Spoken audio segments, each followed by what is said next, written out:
Welcome to the whoop-de-wop. Drifting off and getting We're away from going to that. keep going over it, and I'm going to keep twisting your words Whoop-de-wop. to remind everybody It's we a don't owe white people. We do not owe white people Whoop-de-wop. shit. It's a place. I run the risk, Whoop-de-wop. and it's not my channel, so I will just drop this fucking link. Just curious, you know the Yo, who's your hand me the whoop-de-wop. Well, I know it's an Indiana thing. Yo, you got Yeah, some but do money? you know what We're a going Hoosier to the is? whoop-de-wop. I actually don't. Okay, Yo, that's we something to do can with me. throw some cool And whoop-de-wops. from a Hoosier, you're gonna get certain things are gonna happen. And Well, I walk do around know the at one coast, point though, go Indiana grab that was shit like right the quick. center of the She clan. was like, cool. And she already know to get my dough. So, States Marine Corps has embodied honor, courage, and commitment. Born November 10, 1775, in Philadelphia's Tun Tavern.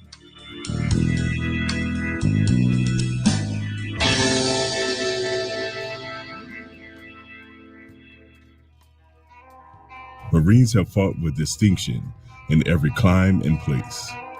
A vital thread in our Corps' storied history. From the Continental Marines' green coats to the scarlet trim blues worn by our Marines today, these uniforms stand as a symbol that honor not only the fabric, but the Marines who wore them.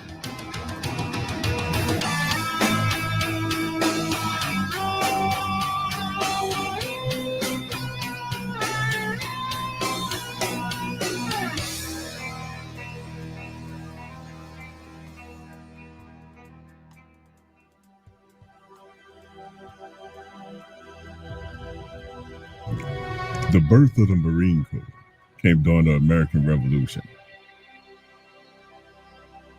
The first Continental Marines wore green coats with white facings, a practical choice given the available cloth in Philadelphia.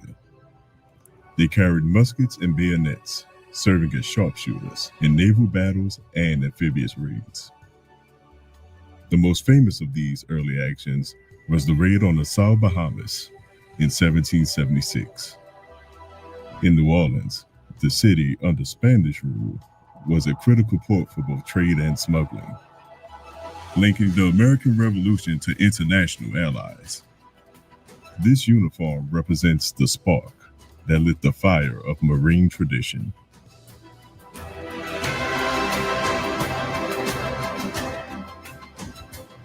By the War of 1812, Marines had traded green for dark blue coats with red trim, signifying closer ties to the Navy.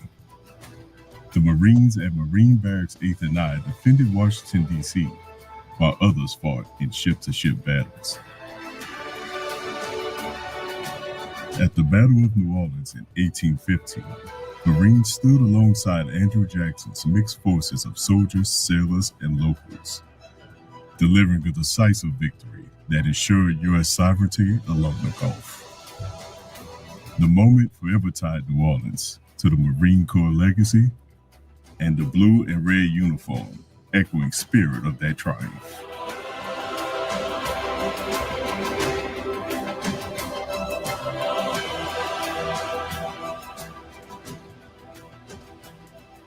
Marines in the three Seminole Wars of Florida wore adapted field uniforms suited for swamp and jungle fighting.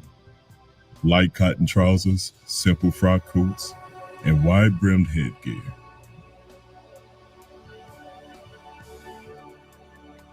They learned to fight a mobile, elusive enemy in unforgiving terrain. This period foreshadowed counterinsurgency operations Marines would conduct for centuries. Uniforms often became ragged, replaced with whatever material could withstand the humidity and the mud. The Seminole campaigns forced Marine adaptability and endurance.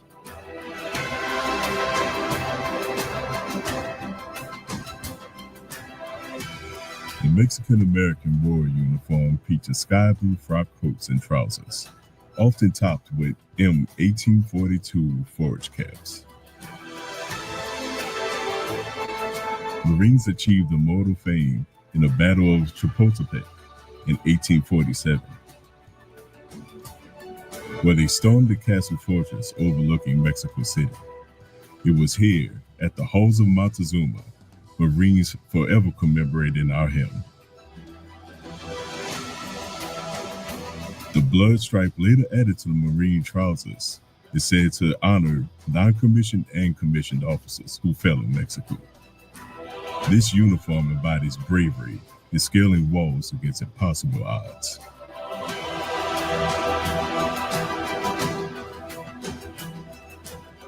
During the Civil War, the Marines' uniform featured dark blue coats with brass buttons and capes,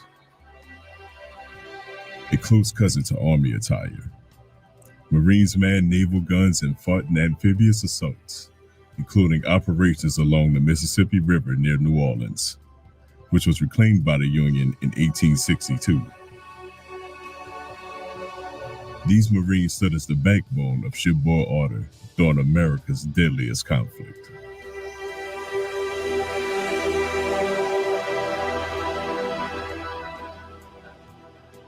With war in Cuba and the Philippines, Marines adopted khaki cotton field uniforms,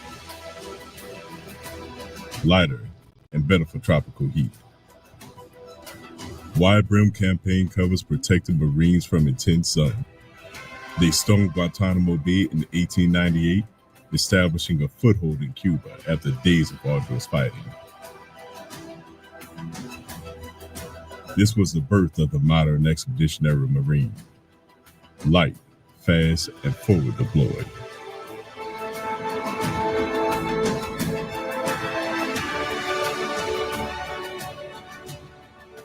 Marines in the Great War donned the M1917 field uniform. Characterized by wool tunics, breeches, puttees, and a distinctive doughboy helmet. They fought ferociously across the Western Front, earning the nickname Devil Dogs from the Germans at the Battle of Bellewood. In New Orleans, wartime industry swelled,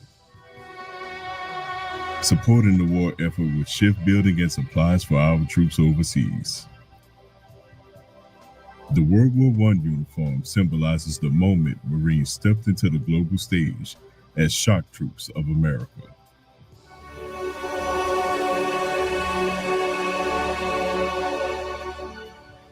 From Ophir May Johnson in 1918, women who first served as Marines wore tailored forest green uniforms with long skirts, belted tunics, and service hats. These trailblazers freed male Marines for combat by serving in clerical and support roles.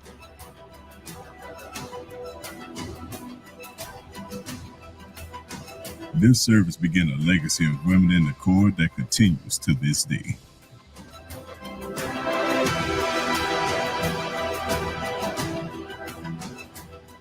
Caribbean and Central America wore khaki shirts and trousers with campaign hats, similar to the Spanish-American war field dress, but hardened by experience. They fought guerrillas in the Dominican Republic, Haiti, and Nicaragua, honing small war tactics that would later form the Marine Corps' counterinsurgency doctrine. These Marines became experts in jungle warfare, patrolling mountains and plantations under a blazing sun.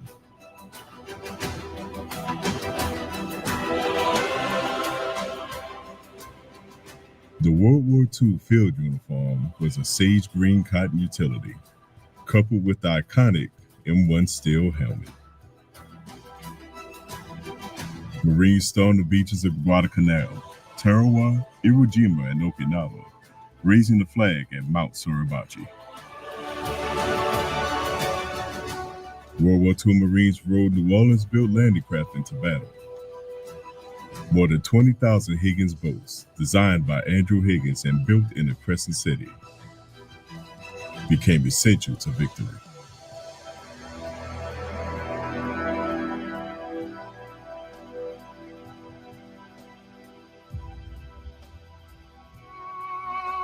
The Navy Corpsman represents one of the most beloved figures in Marine history.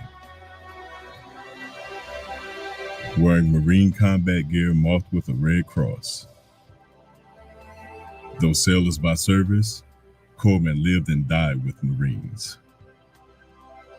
treating wounds under fire and earning countless medals of honor. Marines to this day call them Doc with reverence.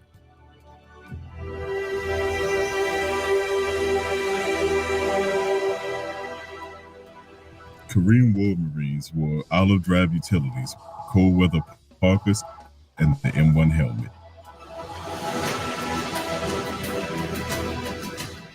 At the chosen reservoir, Marines fought in sub-zero conditions, breaking through encirclement and bringing out their wounded and dead. The Korean War uniform represents Marines' unrelenting toughness in the face of frozen hell.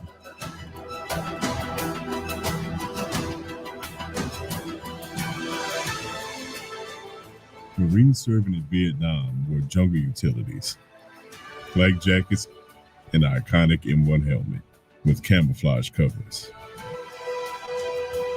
They fought in rice paddies, jungles, and cities. From Quezon City to Khe Sanh, their uniforms were adapted with lightweight boots, gear, and weapons suited for guerrilla war. Vietnam proved the endurance of Marines in a divided era.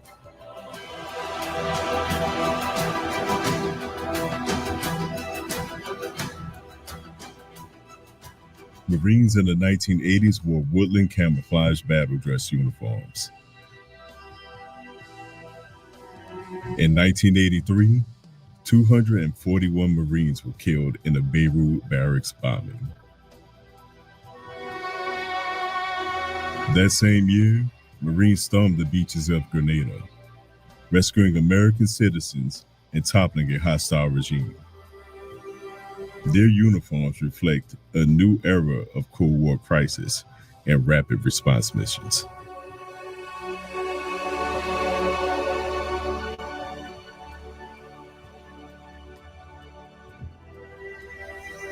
The Marines in Operation Desert Shield and Operation Desert Storm wore the chocolate chip desert camouflage uniform.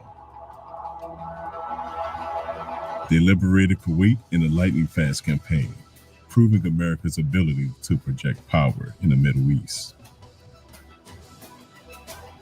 Operation Desert Shield and Operation Desert Storm also marked the first time in large numbers where female Marines deployed in combat zones.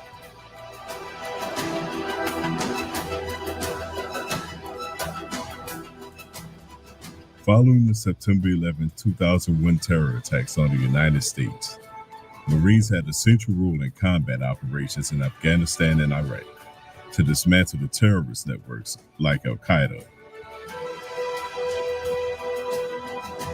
and overthrew the Saddam Hussein regime. Subsequently, they focused on counterinsurgency, training partner forces, and combating ISIS in Iraq and Syria. During this time, Marines wore Marine pattern desert utility uniforms.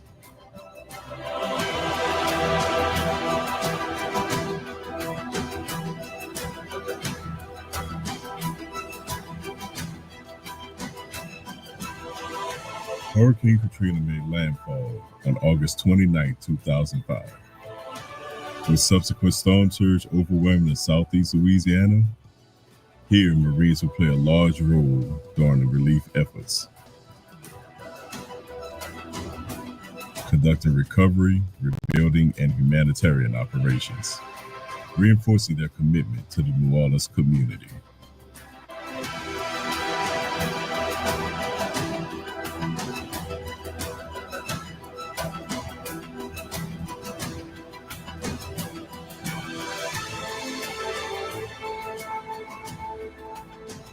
Finally, we arrive at the present. The Marine Corps dress blues, the most recognizable uniform in the United States military. With its dark blue coat, red trim, white cover, and sky blue trousers, It reflects centuries of heritage. The red blood stripe honors all those who fell in Chapultepec. The eagle, globe, and anchor mark Marines as belonging to the sea, land, and sky. In New Orleans, home to Marine Forces Reserve and Marine Forces South, Marines in the dress blues stand as a living connection between history and the present, honoring all who came before while inspiring all who will follow. As we celebrate our birthday, we honor every Marine, past, present, and future. Happy 250th birthday, Marines.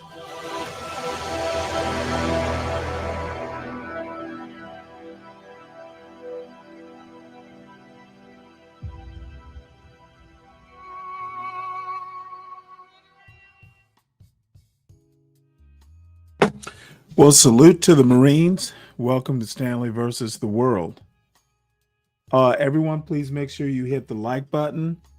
Also, if you're new to the show, check it out.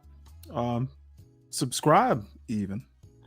You can always leave if you don't like the show. We are an acquired taste.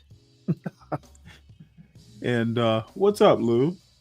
So this is going to be an interesting show. We have the requisite news articles, and then hopefully we can get into some T. Hassan Johnson tomfoolery, and couple interesting news articles towards the end of the news articles. So let us see what we have, and there is a video not too long after this. At least I think. Polls show that Trump's happy talk on inflation is falling flat. This motherfucker, happy talk. Even CNN is saying Trump is talking happy talk. So 2025, the 2025 election 2 weeks ago crystallized how big a problem the economy and affordability appeared to be for President Donald Trump and the Republican Party. Trump's initial strategy for dealing with this problem appeared to be pretending it didn't actually exist. Trump set about falsely claiming prices were actually down, and there is almost no inflation, and that everything was more or less hunky-dory. This is CNN, folks. It was bizarre, even from a president who often seems to reside in his own elaborately crafted alternate reality. And it appears to be falling flat.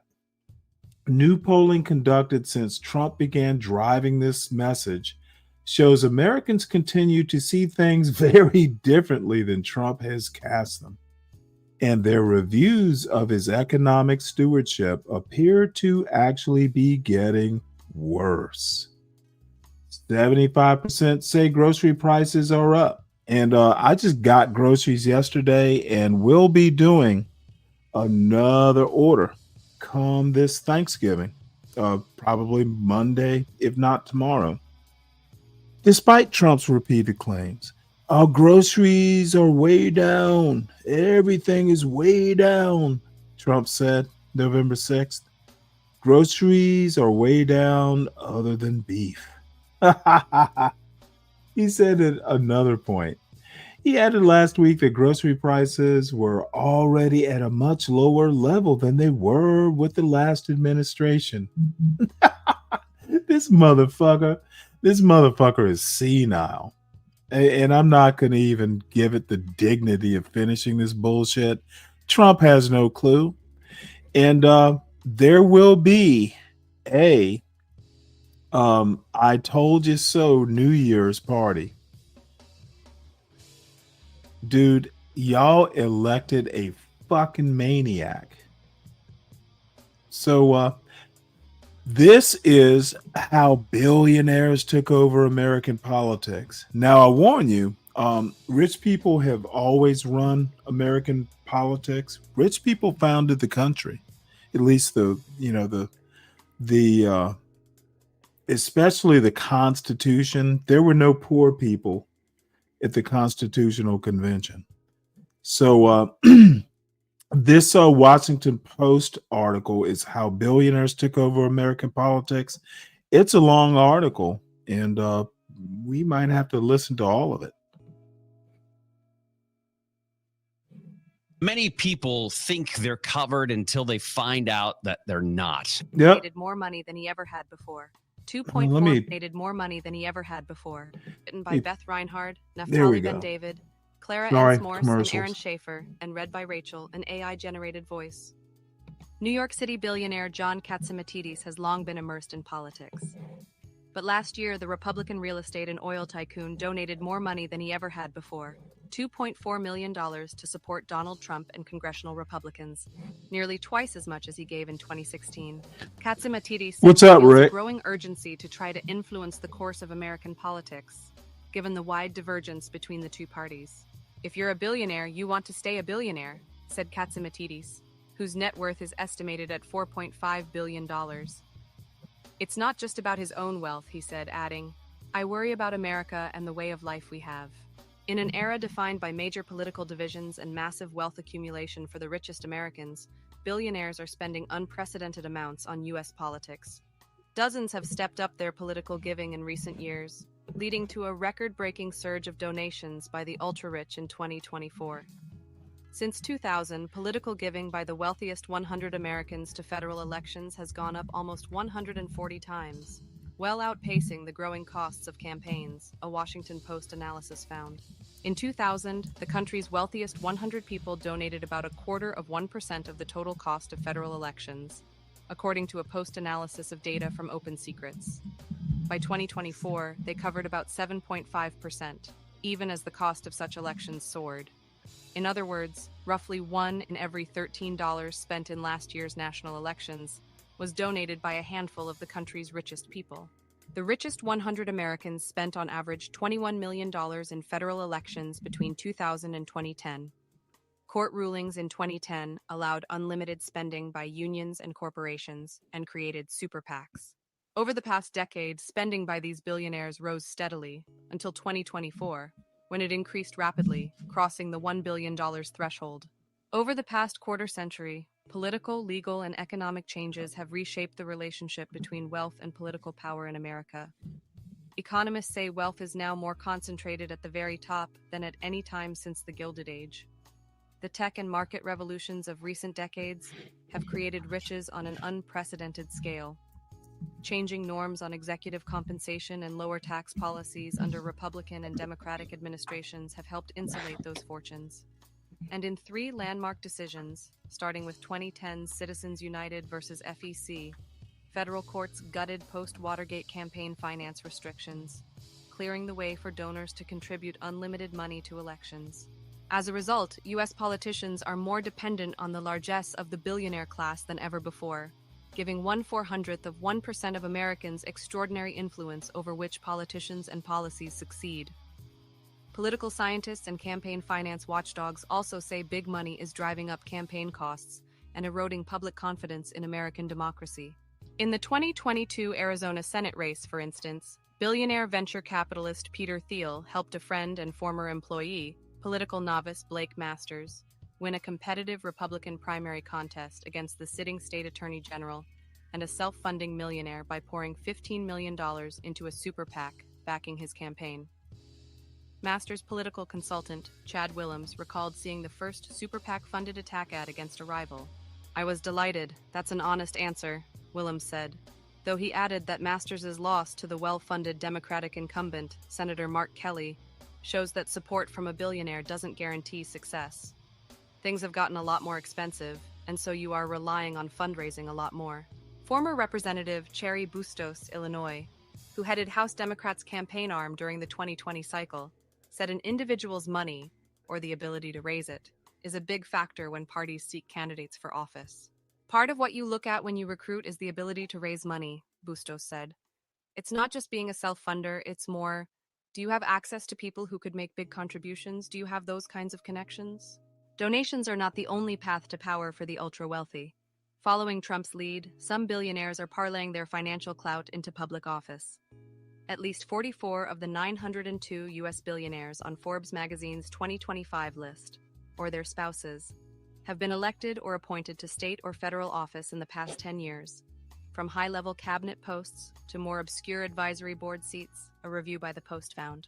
This powerful clique includes Howard Lutnick, a former investment banker who now serves as Trump's Commerce Secretary, J.B. Pritzker, an heir to the Hyatt Hotel empire and the Democratic governor of Illinois, and Paul Atkins, chairman of the Securities and Exchange Commission, who is married to a roofing heiress. 7.5% of dollars spent in the 2024 cycle were donated by the 100 wealthiest Americans. America's 902 billionaires are collectively worth more than $6.7 trillion, the most wealth ever amassed by the nation's ultra-rich, according to Forbes. A little more than a decade ago, there were half as many billionaires in the U.S., with a total worth estimated at $2.6 trillion when adjusted for inflation. Elon Musk, already the world's richest man, recently secured an incentive-heavy $1 trillion pay package, which Tesla shareholders approved to keep him at the company for the next decade. Overall, billionaires have rallied behind Trump's Republican Party. More than 80% of the federal campaign spending by the 100 wealthiest Americans in 2024 went to Republicans, the Post found. Trump himself raised 15 times as much from the 100 richest Americans in 2024 than he did during his first presidential campaign in 2016. By comparison, Democrat Kamala Harris raised 3 times as much from the wealthiest in 2024 as Hillary Clinton did in 2016. What changed? Republicans long characterized Silicon Valley as a bastion of liberalism. But over the past half-decade, many of tech's wealthiest titans rebelled against the Biden administration's criticism and policing of their industry. Last year, many tech barons threw their support behind the GOP, which they saw as more aligned with their often libertarian ideals and their company's economic interests. Trump and his party actively wooed influential tech leaders, embracing cryptocurrency and promising to limit AI regulation. His vice president, J.D. Vance, formerly worked as a venture capitalist in San Francisco, forging ties to Thiel, former Google CEO Eric Schmidt, and venture capitalist Mark Andreessen. Musk is the starkest example of the shift. He accounted for a sizable portion of the uptick in political spending in 2024, doling out $294 million to help elect Trump and other Republicans in federal and state elections. Dozens of other tech or finance billionaires joined him, collectively giving about $509 million more to Republicans than to Democrats. More than 80% of giving by the 100 wealthiest Americans in 2024 went to Republicans or conservative groups.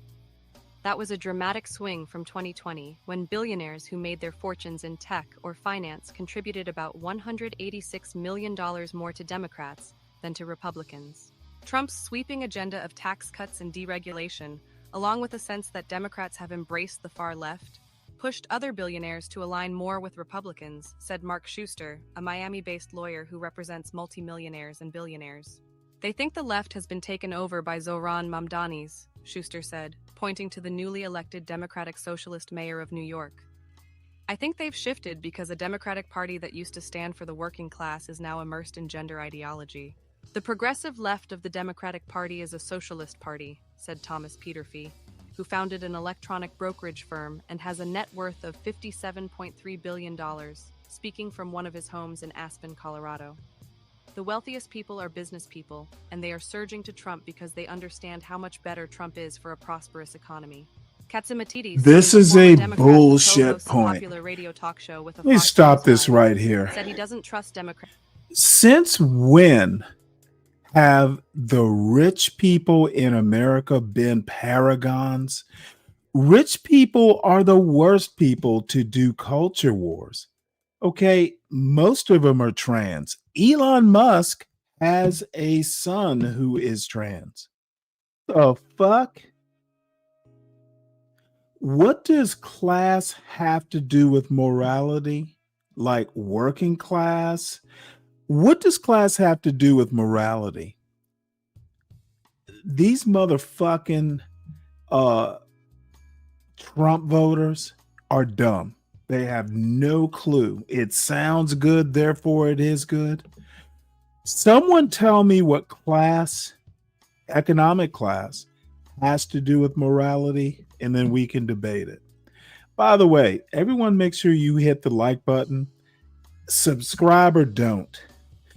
However, if you subscribe, it'll be a bumpy ride because bullshit points need to be stomped until they're dead. And by the way, support the host. The Sovereign Beer Fund is open for investment. Please, I could use a beer after listening to this why billionaires are better bullshit. Democrats to handle illegal immigration, crime, or the economy.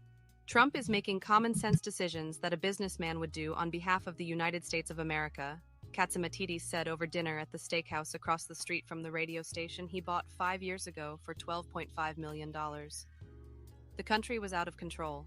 When Trump first ran for office in 2016, he pitched himself as someone whose personal fortune made him uncorruptible, and he promised to break the power of elites in Washington and drain the swamp.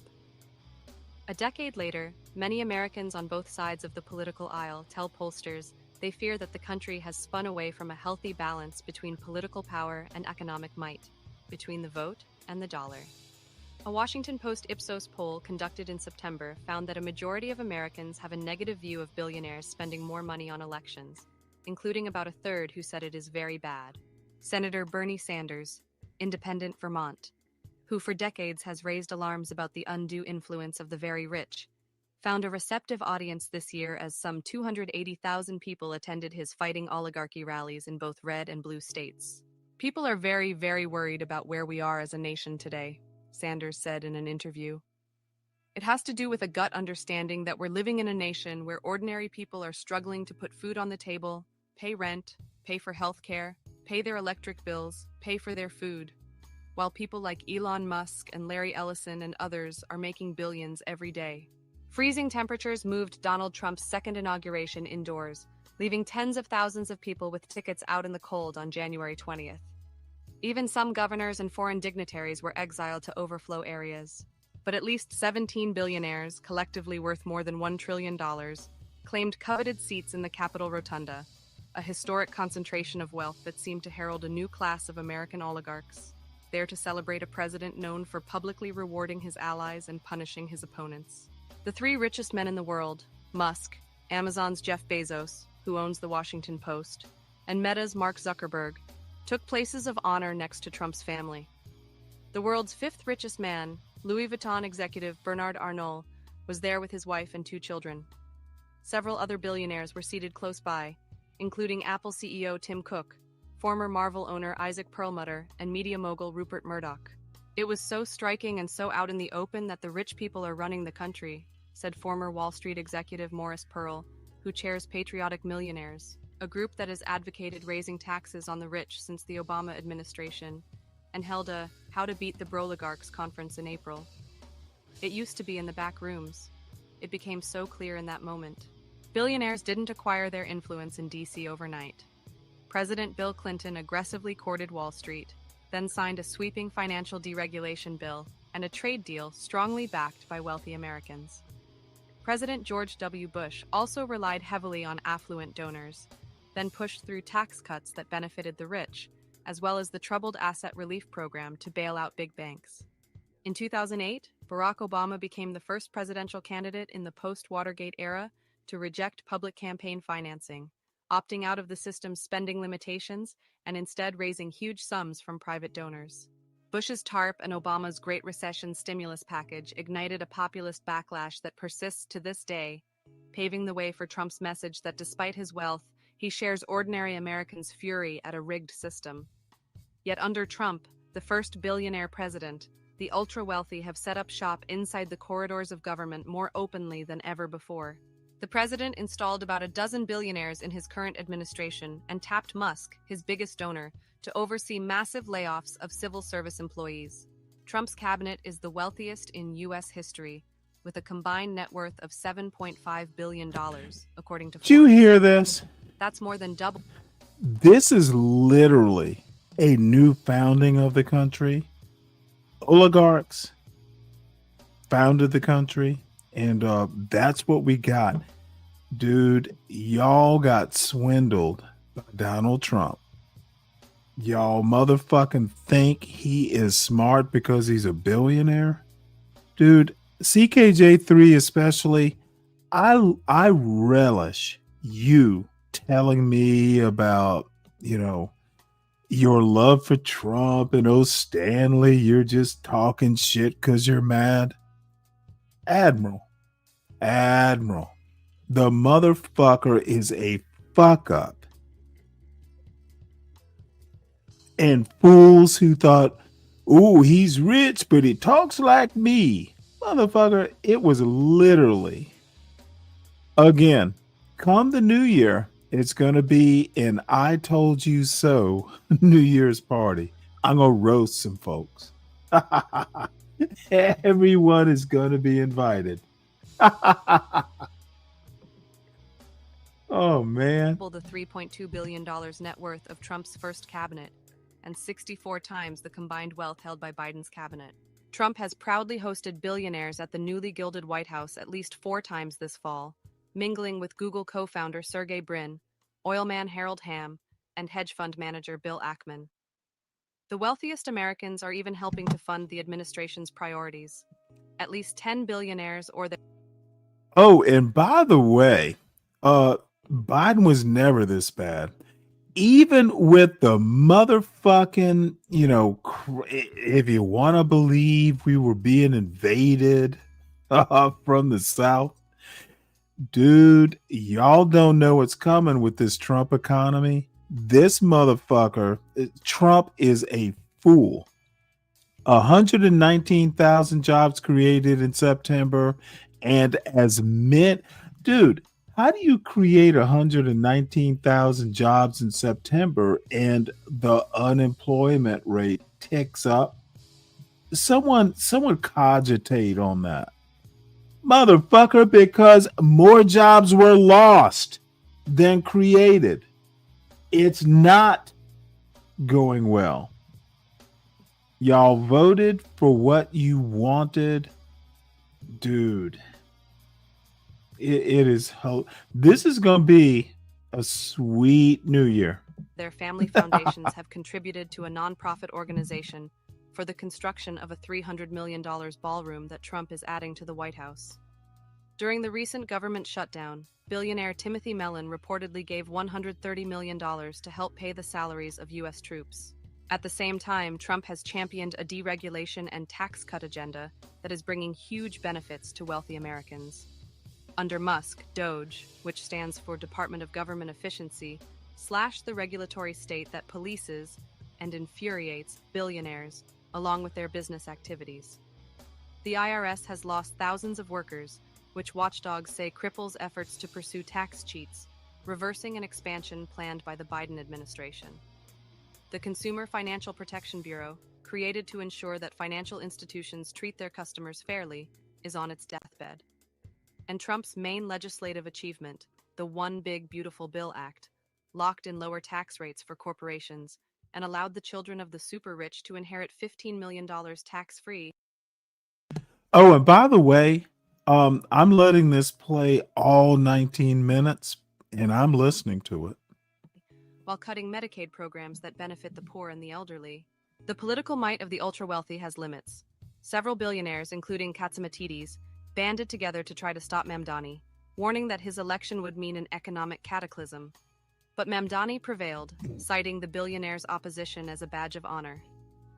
We can respond to oligarchy and authoritarianism with the strength it fears, not the appeasement it craves, he said during a fiery victory speech this month in New York. Some activists and politicians on the left argue that the rising influence of the ultra-rich is transforming the United States into an oligarchy. In his farewell address in January, President Joe Biden warned that an oligarchy is taking shape in America of extreme wealth, power, and influence. It is not always clear what liberals mean when they use the term. Oligarchy, or rule by the few, is most often associated with autocracies like Russia, which is ruled by President Vladimir Putin and a small group of cronies. In the U.S., The term is being adopted by those who argue that billionaires have attained a level of power they see at odds with traditional American democracy. 44 American billionaires or their spouses have held state or federal office since 2015. There is a greater awareness on the part of voters of the role of wealth in the political system, said Northwestern University political science professor Jeffrey Winters, who has studied oligarchs around the world. And this has shifted the conversation away from words like donors, contributors, and mega-donors to oligarchs and oligarchy. The anti-billionaire message is being widely embraced by the Democratic Party's mainstream, not just its left flank. As the government shutdown began in October, California Governor Gavin Newsom posted, "Donald Trump wants you to pay more for your health care so he can give his billionaire buddies a tax cut." Abigail Spanberger, the Democratic governor-elect in Virginia, attacked her opponent's support for Trump's tax policy in a campaign ad, saying, "You pay more so billionaires pay less." Mark Cuban, the billionaire Texas investor best known for his appearances on the Shark Tank reality television show, said Democrats should tone down their rhetoric condemning the wealthiest Americans. Biden's Democratic Party turned their back on successful business people, and it backfired, said Cuban, whose net worth is estimated at $5.7 billion. However, Cuban, who supported Harris I for president, thoroughly said he wouldn't donate to I her, disagree also with said he Cuban. believes that billionaires shouldn't be Okay, the middle class did better under Biden than they did under the first Trump administration, and I keep seeing news stories about the middle class failing. Dude, Trump thinks there are two classes of people in America: billionaires and everybody else. That's his that's his social engineering. Dude, bamboozle will be the word of the year. allowed to spend unlimited sums on politics. Either the quality of your ideas stands out or you buy influence, and I'd rather know it's my ideas than the check I wrote, said Cuban, who describes himself as an Yes, People do I try to buy talked power, that's about obvious. the country Some was prominent founded by Republicans have rich begun to men. wrestle with their party's Uh, ties to billionaires, particularly tech I think I moguls, covered that, whom they Rear accuse of Admiral. suppressing conservative voices and exposing children to dangerous online content. When several tech leaders dined at the White House in September, Stephen K. Bannon, a former Trump advisor and an influential talk show host in the MAGA movement, lashed out. "They're all in for themselves," he said on his War Room podcast. "And the day that we stumble, they're going to be on the other side." Senator Josh Hawley, Republican, Missouri, said in an interview that the GOP has not always sufficiently addressed the concerns of Yeah, the working I don't get class, to pull. although he said Trump is moving the party in the Hey, right Black direction. Knight, I don't get to pull out those old words, those bamboozles, those flibberty gibbet, all those old words, and you're old enough to remember some of it. There are all kinds of cool words. And let me also remark again, Admiral, watch the men who built America. The wealthy have always had influence. This is nothing new. But you didn't say it is the right thing to do. Okay. Nothing wrong with being rich.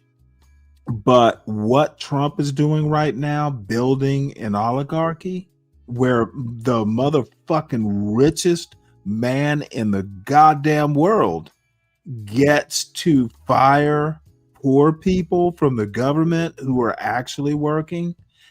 Tell me how that is good. Tell me how that is a benefit. The richest motherfucker in the world firing the plebeians, the workers. The richest man in the world motherfucking having control over the lives of people who are probably better morally than that motherfucking baby daddy. Dude, the world is cruel. Life is unfair, but I don't give a fuck about the wealthy have always had influence. This is nothing new. It's nothing good. Think before you speak, Admiral. Or write.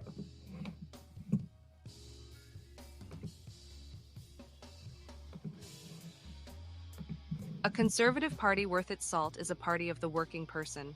I mean, that's what it needs to be, Holly said. What are you trying to conserve?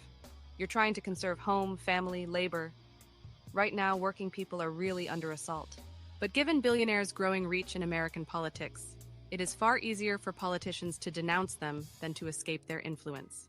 Democratic Texas State Representative James Tallarico, a Presbyterian seminarian, launched a campaign for the U.S. Senate in September, using explicitly Christian language to excoriate billionaires, airing an attention-grabbing ad urging people to start flipping tables in emulation of Jesus expelling moneylenders from the temple in Jerusalem. There is probably no greater through line in the teachings and ministry of Jesus than concern for the poor and criticism of extreme wealth, Tallarico said in an interview. There's a recognition in our faith that hoarding resources is not only harmful to your neighbors, it's also harmful to your own spiritual health and well-being. Yet Tallarico has accepted tens of thousands in campaign funds from a pro-gambling PAC backed by Miriam Adelson, a billionaire casino mogul and major Republican donor. He defended taking the donations, saying he supports legalized gambling to raise tax revenue for public schools. It's not that I will never sit down with a billionaire or work with a billionaire on an issue, Tallarico said. All I'm saying is that we have to change the system so that those billionaires have far less influence in our political system. Methodology. To identify the richest 100 Americans, the Washington Post used the Forbes 400 lists from 2010 to 2025. For prior years, the Post used data compiled by researchers Ricardo Fernholz and Kara Hagler. The Post identified donors who were among the top 1,000 in federal elections for each cycle since 2000, using data provided by Open Secrets. This data included giving to Federal Election Commission committees and Section 527 nonprofit groups. Giving by married couples was grouped together. All federal giving totals exclude giving to an individual's own political campaign. Data on industries was based on Forbes's billionaires list. For donations from billionaires, the Post looked at federal and state-level political giving to candidates and ballot measures in all 50 states between 2015 and 2024, using data from Open Secrets. This was supplemented with state PAC data from Transparency USA for 2017 through 2024 for 24 states.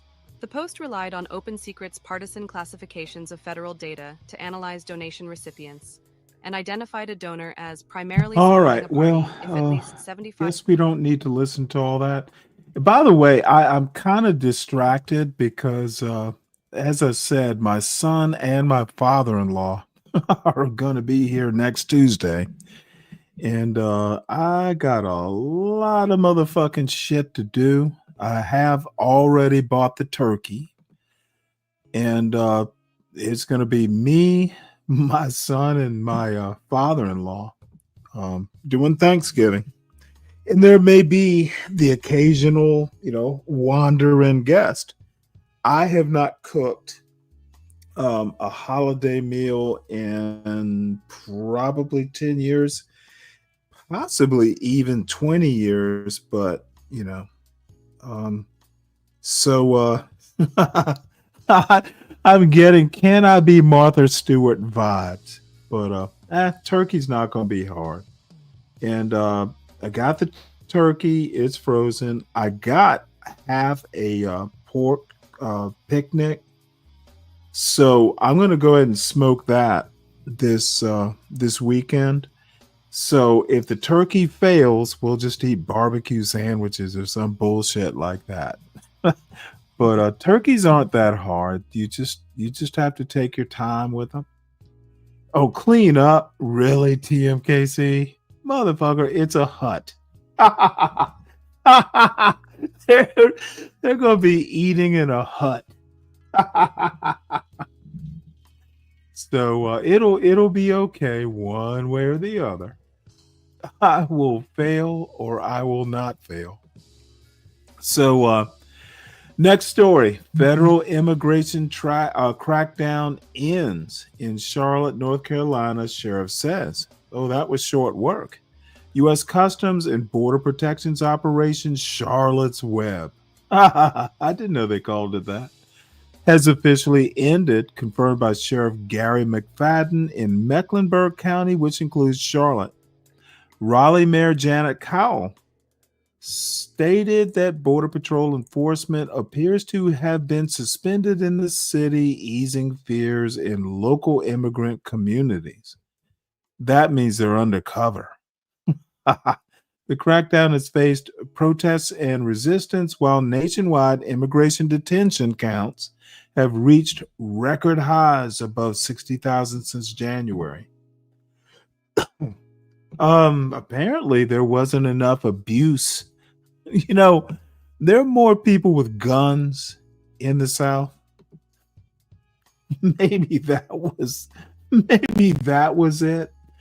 You're not just going to invade a city of North Carolina and not be met with some form of armed resistance. Let's see. Fred says the Democrats couldn't manage a pardon for Praz. No idea who that is. Bro got 14 years for illegally donated to one of their campaigns. Send me a link, Fred. No idea what that means. Let's see. Have you done? Well, I've never done a spatchcock turkey. I have. Chicken it's almost like a standard thing, unless I want to stuff the chicken. Oh yeah, who cares? You spelled it right. I'm not. Oh, Black Knight. I want to do kind of a traditional thing, but spatchcocking is not. Let me find this recipe. It's something that I saw. I think I'm going to do the turkey intact, and it was a weird scientific thing. And I'll find it in a minute. This is what inspired me to even buy the turkey, and I'll find it in a bit. While this is playing, federal judge dismisses case against Chicago woman shot by Border Patrol. L for the Border Patrol. So let's play this. Trump is not that bright. Sell your home with Mark Spain Real Estate and get the strongest A quick sale and maximum profit by Kim Bellware There we and go. Anita Core, and read by Josh, an AI-generated voice. Josh. Chicago. A federal judge dismissed the case against a woman shot by a Border Patrol agent who had accused her of ramming into his vehicle in October, in a significant reversal in one of the government's most high-profile criminal cases tied to the Trump administration's Chicago-focused Operation Midway Blitz. Prosecutors in the Northern District of Illinois on Thursday morning filed the motion to dismiss the case against 30-year-old Marimar Martinez and her co-defendant, 21-year-old Anthony Ruiz, hours before a scheduled hearing. Prosecutors didn't state a reason for the dismissal, though attorneys for the defendants criticized the weakness of the government's case from the start. The U.S. Attorney's Office is constantly evaluating new facts and information relating to cases and investigations arising out of Operation Midway Blitz, the largest ever law enforcement surge in the Northern District of Illinois, Assistant U.S. Attorney Joseph Fitzpatrick said in a statement Thursday. The review process, Fitzpatrick said, applies to all matters, whether charged or under investigation. Martinez and Ruiz, who were accompanied by family and supporters in court, smiled broadly as U.S. District Judge Georgia Alexakis granted the defense's request to dismiss the case with prejudice. Martinez thanked the judge, her family, and families from the school where she works who showed up to court for her. She said it had been difficult to sleep with the charges hanging over her, and that she looked forward to finally getting some rest. Chris Parente, Martinez's attorney, said federal prosecutors did the right thing by dropping the charges, but hinted he will pursue legal action over the shooting. Unfortunately, Border Patrol agent Charles Exum cannot take back the 5 bullets that he put into her body, and we're going to work on getting her justice for that next, Parente told reporters after the hearing, adding, he's going to pay for those shots. Benjamin Horwitz, Ruiz's attorney, declined to make statements after the hearing. Martinez and Ruiz were indicted last month on federal charges of assault and attempted murder of a federal employee with a deadly or dangerous weapon. Border Patrol agents alleged the two were part of a caravan that followed them to the city's southwest side, boxed the federal agents in, and rammed their vehicle before Exum, the Border Patrol agent, drew his weapon and shot Martinez 5 times. Both Martinez and Ruiz pleaded not guilty. The October 4th incident prompted protests and aggressive standoffs with federal agents who deployed tear gas and stun grenade devices, a scene the Trump administration referenced, along with the alleged actions by Martinez and Ruiz, as justification for deploying the National Guard to Chicago. But the government's allegations were called into question almost immediately. A Department of Homeland Security news release the day of the alleged ramming described one of the drivers, later identified as Martinez, as being armed with a semi-automatic weapon. An 8-page criminal complaint submitted a day later made no mention of the firearm. Parente said in an interview that Martinez never brandished her licensed firearm, which remained in her purse. At the October pretrial detention hearing where the judge released the defendants on bond, Parente described video captured by one of the agent's body cameras that he said showed it was U.S. Customs and Border Protection agents who crashed into Martinez's vehicle and that Exum had pointed his gun at her and threatened her before shooting. The government's case appeared under increasing strain as revelations emerged in pre-trial hearings that Exum had been authorized to drive his work vehicle, a key piece of evidence in the case, 1,100 miles back to his base in Maine. Text messages Exum sent after the shooting also showed him appearing to brag to colleagues about his marksmanship. "I fired 5 rounds and she had 7 holes. Put that in your books, boys," a message presented during the court hearing stated. The Trump administration has amassed repeated judicial losses during Operation Midway Blitz.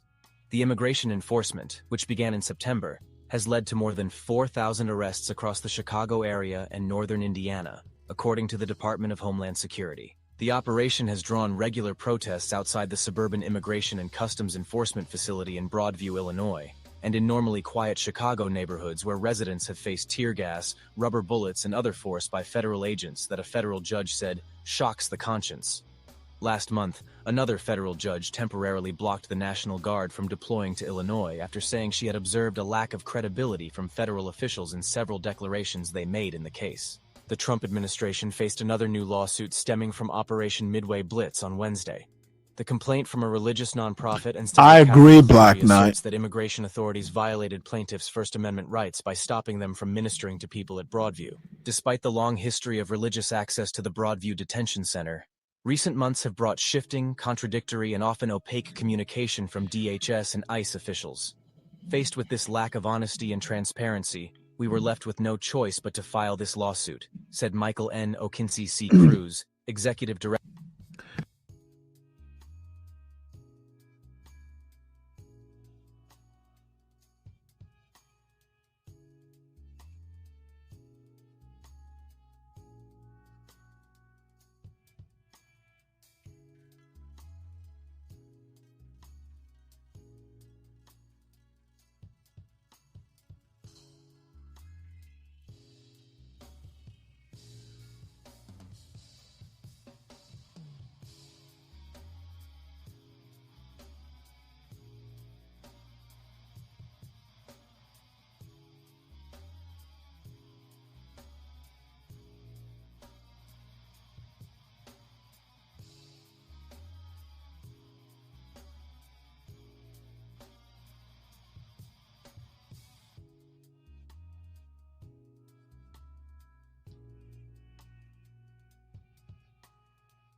Oh, damn, I am muted. Everyone's not a genius in the same way. Black Knight, you're right about thugs. Dude, Trump is a moron, and he's got 4th rate IQ in his cabinet. Thugs, you know, these people are sending these new hires in ICE and the Border Patrol. They're seaman recruits. and they need seasoning. You know, and E1 is not going to be able to run a division or, you know, a department. And Megabyte Kel, you know what? You're going to be Megabyte Kel. Why did you even change your name there, Kelvin? I'm not calling you Megabyte. You do realize that, right? Megabyte Kel. Go back to Kelvin. You were more genuine then. See, this is what I mean. You're trying to be something that you're not Kelvin. Megabyte. You sound like a James Bond villain. Megabyte. Dude, go back to Kelvin. You were genuine. And genuinely funny, by the way. Clever. You could have some clever comments, but motherfucker, Megabyte. What kind of bullshit is that? So let us hope I don't get a strike. But this is why I bought the turkey. This is from 8 days ago. Kenji, J. Kenji Lopez Alt. One of my favorite chefs. Believe this or not, he's an MIT graduate. So, and I have no clue what his degree was in, but he's a legit, like, MIT graduate. So he's talking turkey. And this is why I bought the turkey. I'm going to use this method just to see if it works.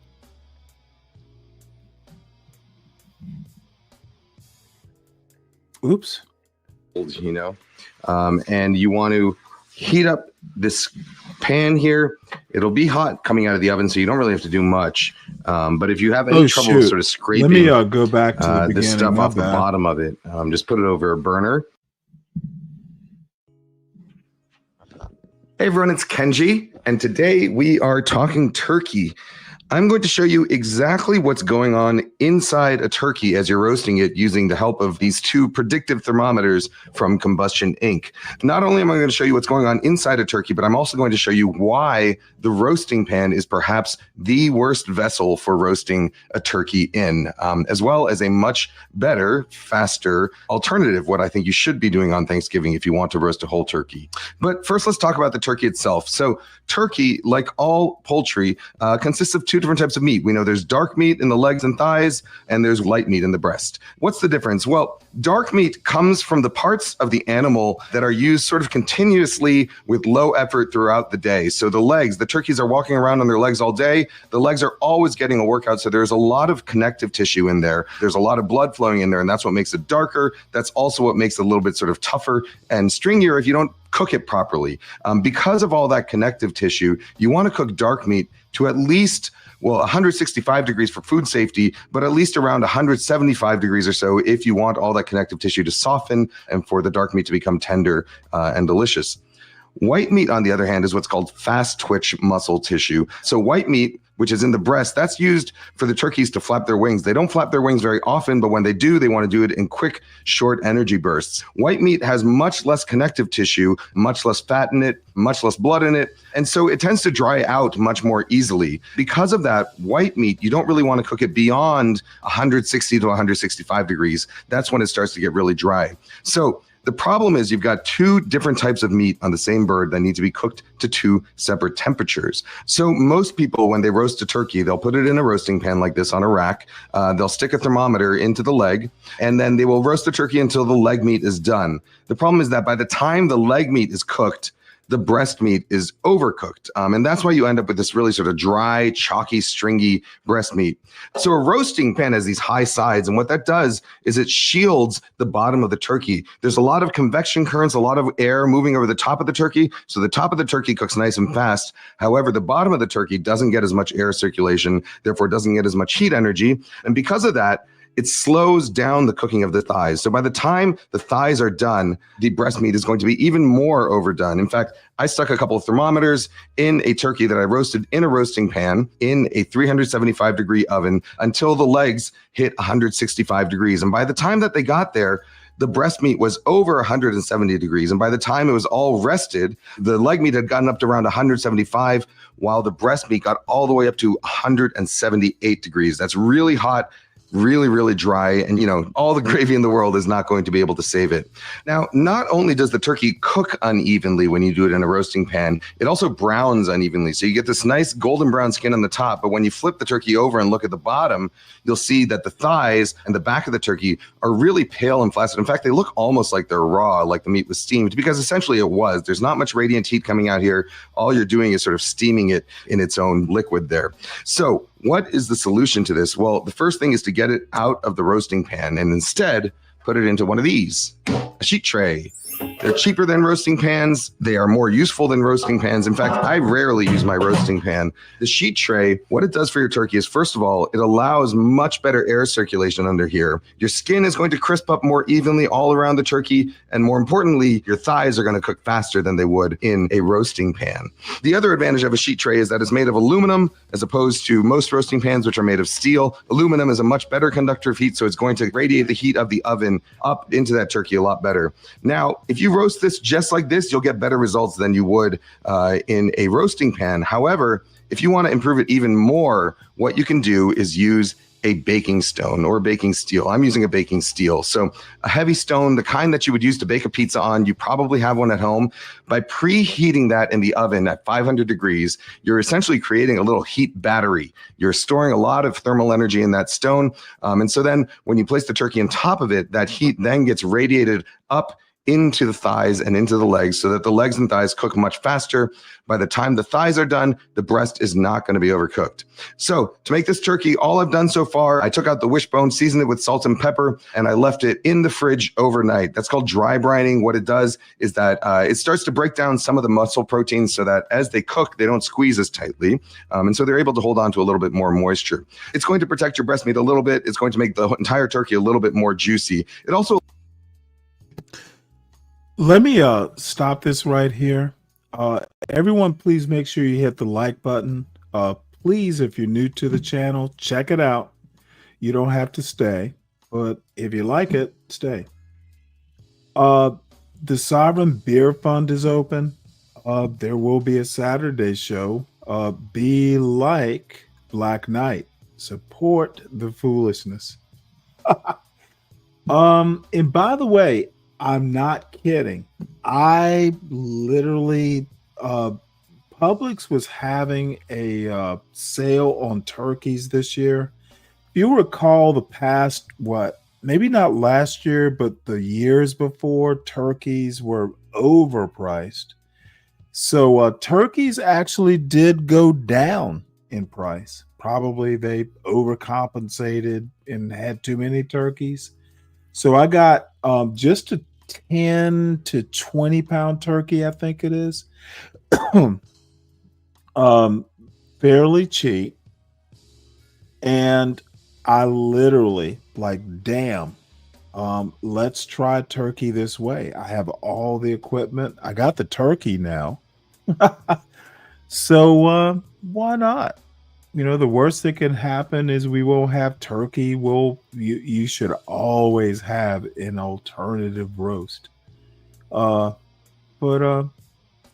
look, when you retire, when you have done your life's work and you get to do a YouTube show and you get to hang out with Mega Bitch 64 and people like Fred and Dirty Dude and CKJ3, motherfucker, I love this show. I get to hang out. I get to argue. I get to watch shit. Megatroid. I'm sorry, Heavens to Megatroid. Dude, this is a labor of love.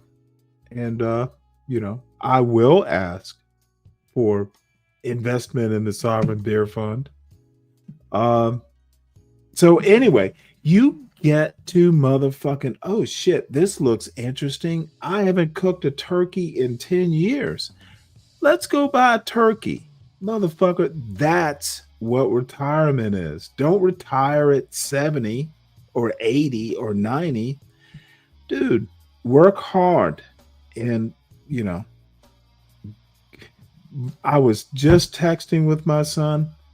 He asked me, Well, I want mac and cheese because honestly, I'm not making fucking macaroni and cheese. And I like macaroni and cheese.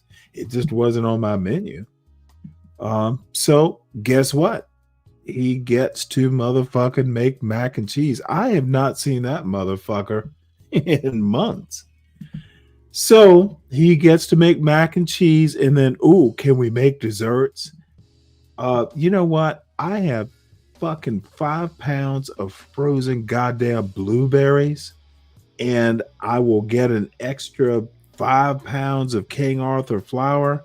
Motherfucker, if you want desserts, you're gonna make pies.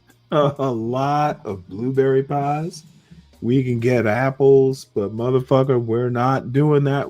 See, I know what he wants to do. He wants to make fucking cookies. We can make cookies, but we're going to use them blueberries to make pies. And you know what? He knows how to make pie crust from scratch. So we're going to have him wash his hands and actually work.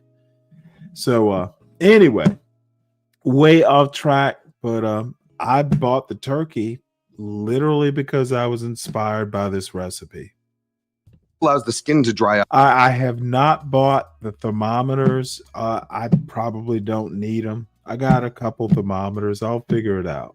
Don't need digital thermometers, but I am going to use I've got the rib rack. I think that's like a rib thing. You put ribs in that. And I do have baking trays, cookie sheets, whatever they're called. Out a little bit more than if you were just to take the turkey straight out of the bag or straight from the butcher. And the drier the skin is, to a degree, the drier the skin is, faster than crisper it's going to get. You'll get all right. a lot Next, of what I'm going to do, quality I'm just time going to with rub your it. kids, CK. Very little bit of oil. Essentially, I'm doing this just to make sure that the skin doesn't completely dry out as we're roasting it, that the heat gets distributed evenly all over it, and we end up with a nice golden brown skin. You could, of course, use one of my other techniques. You could use an herb butter on here, or better, you could use an herb mayo. Last year, I had a recipe for an herb mayo turkey that I put on the New York Times. That turkey was spatchcocked. You can make mayonnaise at home if you've got an immersion blender. Mayonnaise on a chicken gets everything right. It spices the skin and it gives it a brown color. People sleep on mayonnaise. Make the shit at home. Don't buy the jarred stuff. 2 eggs, a cup and a half of oil, garlic, lemon, or white vinegar if you must, instead of the lemon. Or just use the lemon. It's better. You can use a lime too. And then you add like herbs or whatever. Dude, now you make a cup and a half of mayonnaise. It's not a whole fucking jar that'll stay in your refrigerator for a year. But homemade mayonnaise, it is different. If you don't like mayonnaise, try making it homemade mayonnaise. And if you still don't like it, then you can trust that you don't like mayonnaise. I literally started making homemade mayonnaise about 5 years ago. I don't buy mayonnaise. No reason to. Cooking is the other great way to roast a turkey. It's a thing that you can get your butcher to do. You could do it yourself at home, but it's also sometimes nice to just have a whole bird to present at the table. And this is a way that you can do that. All right. So what I'm going to do now, I'm going to take my combustion ink predictive thermometer. I'm going to stick one all the way through the leg and into the deepest part of the thigh. Okay. And then I'm also going to take one and stick it into the deepest part of the breast. You don't have to be too precise. With a standard thermometer, it measures the temperature right at the tip of the thermometer. And so you have to get the thermometer directly where you think the coolest part of the turkey is going to be so that you can get an accurate reading of when it's done. With the predictive thermometers, they have sensors running all up and down their length. So they will actually calculate what the coolest part of the bird is and tell you what the real core temperature of the bird is, as long as you get it all the way through. You don't really have to aim too precisely. The other nice thing about these is that, first of all, we're going to graph and chart the data that comes out of all those sensors. And then they also tell you predictively when your food is going to be done. So based on the rate of the temperature change and the ambient air temperature, it can tell you basically down to the second when your meat is going to hit the desired target temperature. All right, so I have my oven preheated at 500 degrees with a stone in there. I'm going to now set the temperature down to 375, the same temperature that I had my other turkey at. And then I'm going to pop my turkey right in. Ooh, let's get rid of that rack. So baking steel, bottom rack. Let's get the thermometers on the outside so I can take them out more easily. And we'll get the turkey right in there. All right. So now I've got my probes in there. You can see that it's already tracking. I'm going to set my alarm. I'll probably let him go to 165, but I want 160 just so that the alarm goes off and I'm ready to pull the turkey out when it gets to 165. Okay, turkeys are in, probes are set. Alarm should show up within a few minutes once it starts to make its calculations and sees how that temperature is rising. It'll probably take about 2.5 to 3 hours because that turkey is around 18 pounds, but we'll know exactly when it's done. I'll note that I did try this once with a much thinner baking steel. I bought a baking steel that was about 1/8 of an inch thick, which frankly is not really worth buying, whether it's for pizza or for anything else. It's a little bit too thin to actually do the job it's supposed to do, which is act as a thermal battery. So I would recommend getting a baking steel at least 1/4 inch, preferably 3/8 of an inch, or even 1/2 inch if you can. I know they get a little bit heavy, but a steel or a stone that's nice and thick is essential for great pizza, and it's also going to help your turkey here. All right, so I will see you when that turkey is done. I'll probably make some gravy in the meantime, so I'll be back in few hours. So it's actually around 2.5 hours. So you can see our breast meat is up to 162 degrees, while our leg meat is up to 166, which is good. The legs are hotter than the breast, which is exactly what we want. Those aren't quite finished temperatures yet, but I'm going to pull it out now because turkey does carry over cooking. So by the time this turkey has rested, those legs should be up to around 175 or so, which will be exactly where we want them to be for full tenderness. And the breasts should be a little above 165. So still nice and juicy. All right. So at this point, you can see the turkey is crisp.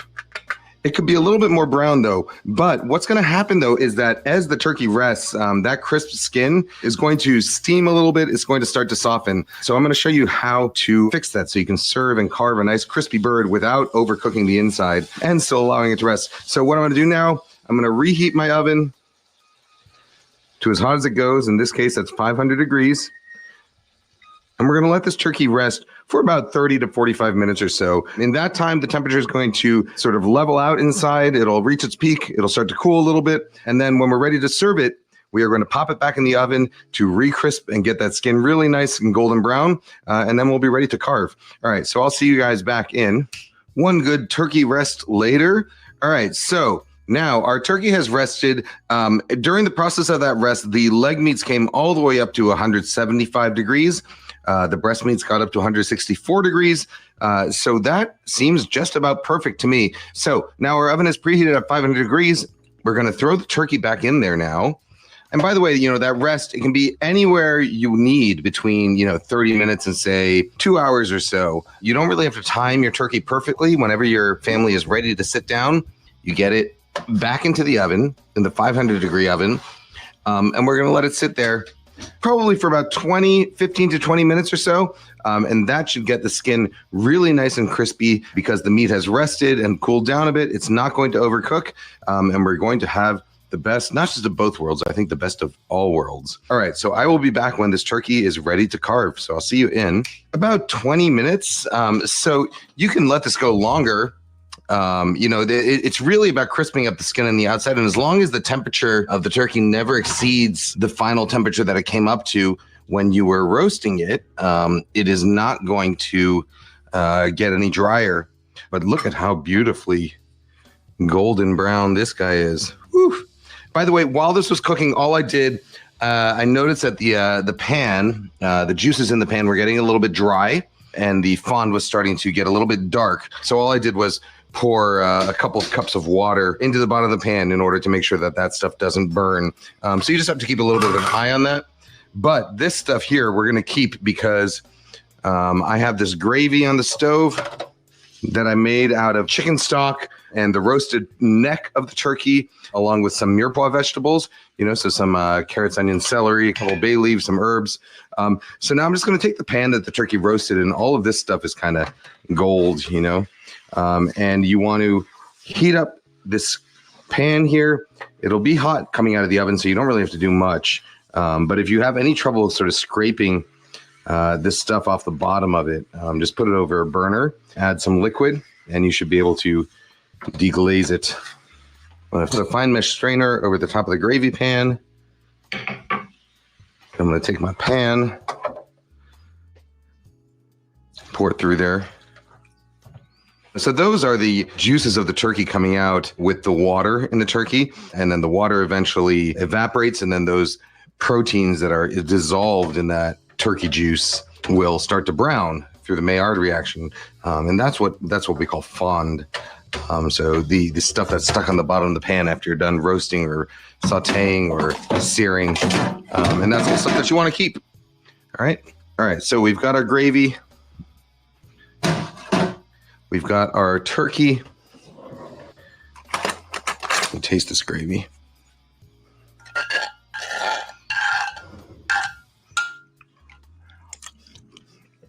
That is delicious. So at this point, we don't really need to let the turkey rest because it is already rested. All we've done when we reheated it was get the outside to crisp up again and to finish browning.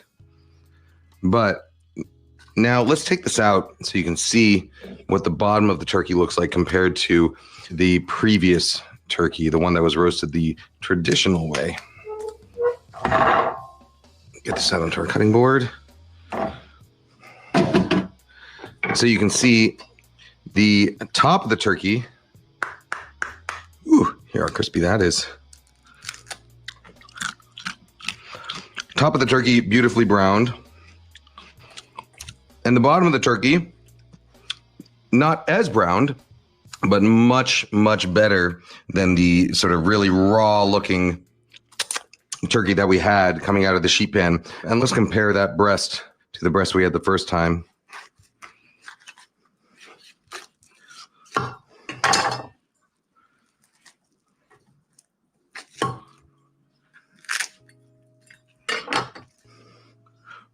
Hot.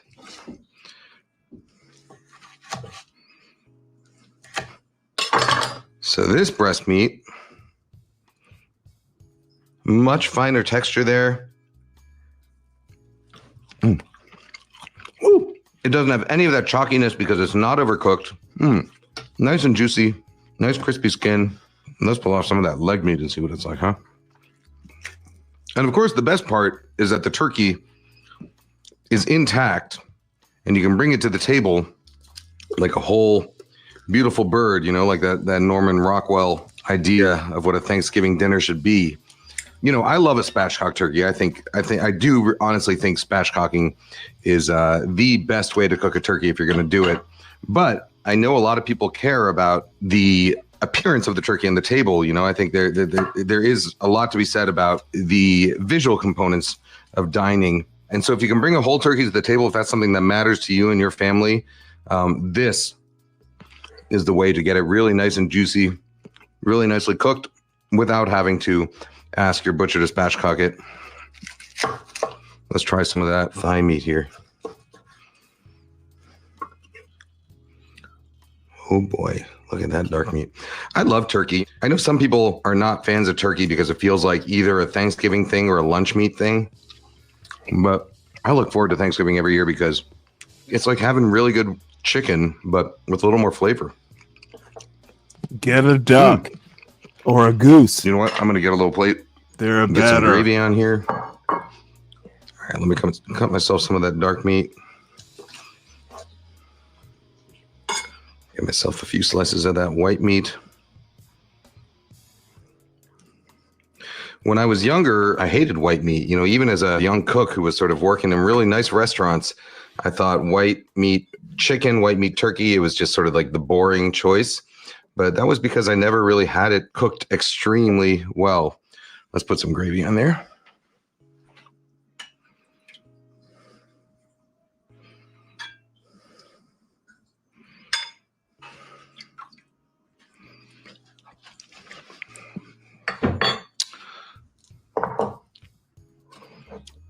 Look how beautiful that turkey looks. Really nice gravy.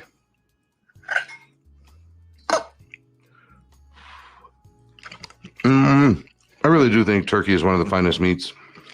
If you've got yourself a good thermometer like the Combustion Inc., something that will tell you when the meat is done and not overdone, turkey can be one of the greatest meats of all time. All right, everyone. Happy Thanksgiving. Enjoy your turkey this year. Guys, gals. Or you can intuit it. Dude, turkey's intuitive. You do, to get things perfect, you do need thermometers. Not fancy thermometers, but thermometers. You know you're going to get it right. Now, if you're cooking for company, you do want to use thermometers because it has to be right. You know, everyday cooking, intuit it. And the funny thing is, after years of intuition and just kind of figuring it out, and I burned some shit in my life, but the only reason I'm going to pull out my 2 thermometers, and they're just basic thermometers, is because I'm going to have company. Other than that, I don't give a fuck. Oh, dude. Hey, Black Knight. I maybe around Christmas, I'll tell the first time my wife and I, well, my future wife and I weren't married yet, but yeah, we knew it was going to happen. So I wanted to impress her family. So I ordered a goddamn, that goose might have been $100 or some bullshit like that. It was like a Canada goose. I did a Christmas goose because I set my aim high. And guess what? I didn't fuck it up. It was actually like everybody was like, who is this motherfucker? Dude, I did a goose with there's a stuffing, the original stuffing, like a pilgrim type stuffing. It's granny apples, parsley, and onions, and there might be garlic. I can't remember because it's been shit. It's been years. As a matter of fact, I might do that dressing with the turkey. It's not like bread stuffing or any bullshit like that. It's Granny Smith apples, onions, and parsley. And even if you put it in the bird, it cooks because it heats better than the bread does. And dude, I hit a motherfucking home run out of the middle of the park. Took me 10 hours to cook that turkey right. I'm sorry, I said turkey. That goose, dude, if you take it out of the refrigerator, the fucking fat starts oozing out of the pores. Dude, that bird will be greasy if you let it get to room temperature. So what I did is I didn't cook it in a pan. I literally took, and my mother-in-law was alive at the time, or future mother-in-law. So I just took over the kitchen. So, dude, I put a fucking pan. I took everything down. I basically cooked the goose on the raw rack. I didn't use a pan. I put the pan underneath it to catch the drippings. And then every now and again, you had to take the pan out because there's a lot of fat in a duck, but a goose is just ridiculous. Half the fucking body weight must be fat.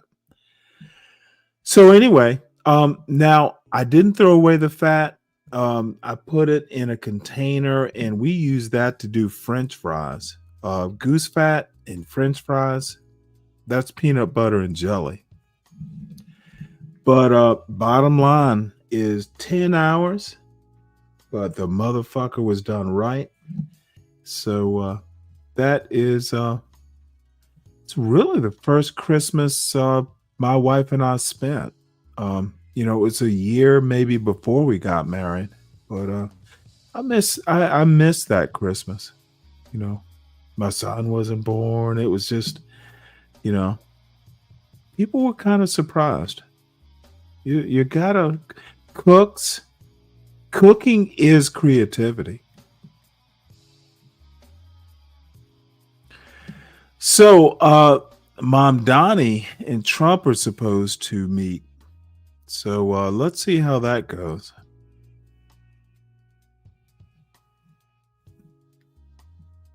It's supposed to be cued better than that.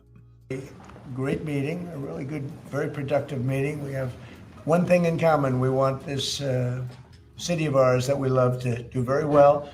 And I wanted to congratulate the mayor. He really ran an incredible race against a lot of smart people, starting with the early primaries against some very tough people, very smart people. And he beat them easily. And I congratulated him. And we talked about some things in very strong common, like housing and getting housing built, and food and prices, and the price of oil is coming way down. Look at motherfucking Trump moving to the left. Have you noticed? All of a sudden, it took a Mom Donnie motherfucker. And Mom Donnie, dude, he's not a communist. He is more pro working class than fucking MAGA is. And Trump realizes it. Trump's a lame duck, quite frankly. If you haven't noticed, he's a lame duck. I guarantee you, if Mom Donnie runs for president in 2028, and I don't think he will, but who knows, Marjorie Taylor Greene is going to be his vice president. Anything I do is going to be good for New York. If I can get prices down, it's good for New York. And we've got them down, way down from last year. We have, as you know, now, I want Mom Walmart Donnie said that Thanksgiving. I want Mom Donnie to do a Joe Wilson when President Obama gave the State of the Union address. You lie. Giving this year is exactly 25% less than last year. So that's good for New York, good for everybody. But I just want to congratulate. I think you're going to have hopefully a really great mayor. The better he does, the happier I am. I will say there's no difference in party. There's no difference in anything. And we're going to be helping him to make everybody's dream come true, having a strong and very safe New York. And congratulations, Mr. Mayor. Thank you, Mr. President. Thank you. I appreciate it. Please. I appreciated the meeting with the president, and as he said, it was a productive meeting focused on a place of shared admiration and love, which is New York City, and the need to deliver affordability to New Yorkers, the 8.5 million people who call our city their home, who are struggling to afford life in the most expensive city in the United States of America. We spoke about rent, we spoke about groceries, we spoke about utilities, we spoke about the different ways in which people are being pushed out, and I appreciated the time with the president. I appreciated the conversation. I look forward to working together to deliver that affordability for New Yorkers. Thank you very much. Any questions, please? President Trump, Stephen Nelson from the New York Post. I've got a question for you and then also one for the mayor-elect. For you, you referred to Mr. Mamdani as a communist. Could you describe why you feel that way? And also, will you do anything to stop him from arresting Prime Minister Netanyahu if he visits New York? Well, we didn't discuss your second part of the question. And on your first part, I mean, he's got views that are a little out there, but who knows? I mean, we're going to see what works, or he's going to change also. We all change. I changed a lot from when I first came to office. It's now quite a while ago. It's quite a while. My first term was great. We had the greatest economy in the history of our country. We're doing even better now. We're doing much better now than we did even the first term. And I can tell you some of my views have changed. And we had discussions on some things. I'm not going to discuss what they were, but that I feel very confident that he can do a very good job. I think he's going to be. I think he is going to surprise some conservative people, actually. And some very liberal people, he won't surprise them because they already like him. And Mr. Mamdani, it sounds like you had a productive discussion, but just days ago, you referred to President Trump as a despot who had betrayed the country. You said you'd be his worst nightmare and accused him of having a fascist agenda. Are you planning to retract any of these remarks in order to improve your relationship? I think both President Trump and I, we are very clear about our positions and our views. And what I really appreciate about the president is that the meeting that we had focused not on places of disagreement, which there are many, and also focused on the shared purpose that we have in serving New Yorkers. And frankly, that is something that could transform the lives of 8.5 million people who are currently struggling under a cost of living crisis, with 1 in 4 living in poverty.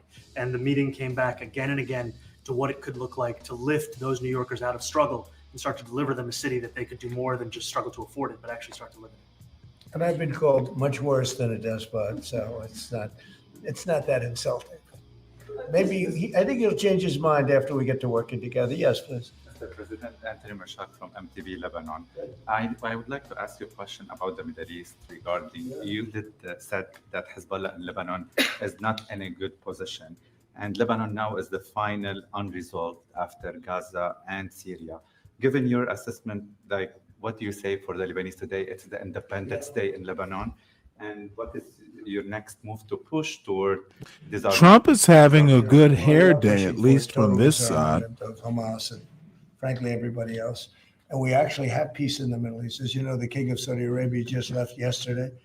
We had some great meetings, and Look, this motherfucker needs a military haircut. The hair swept back in a ducktail behind his head. Motherfucker, he looks like a pussy. Motherfucker, high and tight, bitch. Mr. President, high and tight. You don't look tough. made a contribution toward the United States of more than $1 trillion. We have now over $20 trillion coming in. No country has ever had. The fucking communist has a more military looking haircut. Had anything like that, not even close. If you go to 2 trillion or 1 trillion, it's a lot. We have 20 or 21 trillion dollars. I think that Hezbollah has been a problem in Lebanon, big problem. We're working with Lebanon. We're working with everybody in the Middle East. That's another thing I think we have in common. We want to see peace in the Middle East. And we actually have now, for the first time, peace in the Middle East after 3,000 years. And now we're going to refine it. And I think you're going to see some very positive things happen. There is a potential to invite the Lebanese president to meet you to the White House. I would do that, absolutely. And if the mayor would like to be here for that meeting, because I know he feels very strongly. I think you feel very, very strongly about peace in the Middle East. We desperately want it. And that's something that I shared with the president, that when I spoke to New Yorkers who had voted for the president last November on Hillside Avenue and Fordham Road, I asked them why. I heard again and again 2 major reasons. One was that they wanted an end to forever wars. They wanted an end to the taxpayer dollars we had funding violations of human rights, and they wanted to address the cost of living crisis. And I appreciated the chance to discuss both of those things. You said a lot of my voters actually voted for him, and I'm okay with that. I'll do that. I'll sign it. Give it to me. I'll sign it in a minute. That's pretty good. Mr. President, you've threatened to send federal troops to New York City. You both have differences when it comes to ICE agents in New York City. Mr. Mamdani, you've called ICE a rogue government entity. I wonder how you reconcile your differences on both of those issues. Well, I think we're going to work them out. And I think that if we have known murderers and known drug dealers and some very bad people, you know, we want to get them out. And the mayor wants to have peace. We discussed this at great length, actually, maybe more than anything else. He wants to have a safe New York. Ultimately, a safe New York is going to be a great New York. If it's not safe, no matter how well we do with pricing and with anything else, we can talk about anything you want. If you don't have safe streets, it's not going to be a success. So we're going to work together. We're going to make sure that if there are horrible people there, we want to get them out. I think he wants to get them out maybe more than I do. So we'll work together. We discussed it at great length. Yes, please. Yeah, 2 questions, if I may. One for you, Mr. President, on BBC in a second. But first of all, for the mayor-elect, you're both from different parts of the political spectrum. You're both populists, though, and I just wonder to what extent the president's campaign style. Trump is a techniques, social populist? medias Oh, inspired any part God, of your that's campaign. licking a Well, I actually dick. told the president that, so much of the focus of our campaign has been on the cost of living crisis. And when we asked those New Yorkers who had voted for the president, when we saw an increase in his numbers in New York City, that came back to the same issue: cost of living, cost of living, cost of living. And they spoke about the cost of groceries, the cost of rent, the cost of Con Ed, the cost. And too often politicians are looking to lecture to New Yorkers what they should care about, as opposed Trump to is listen. not a And when we populist, spoke to Fred. those voters who voted for He's a fucking President Trump, we billionaire. heard them speak about cost of living. We focused on that same cost of living, and that's where I am really looking forward to delivering for New Yorkers in partnership with the president on the affordability side. You literally think Trump think is we a have to work oh a wait, little bit. We hold on. talked Let about me Con let me Edison. We stop have to this work a little bit on bullshit. getting the prices. Dude, you think Trump is a populist? Maybe I've misunderstood something.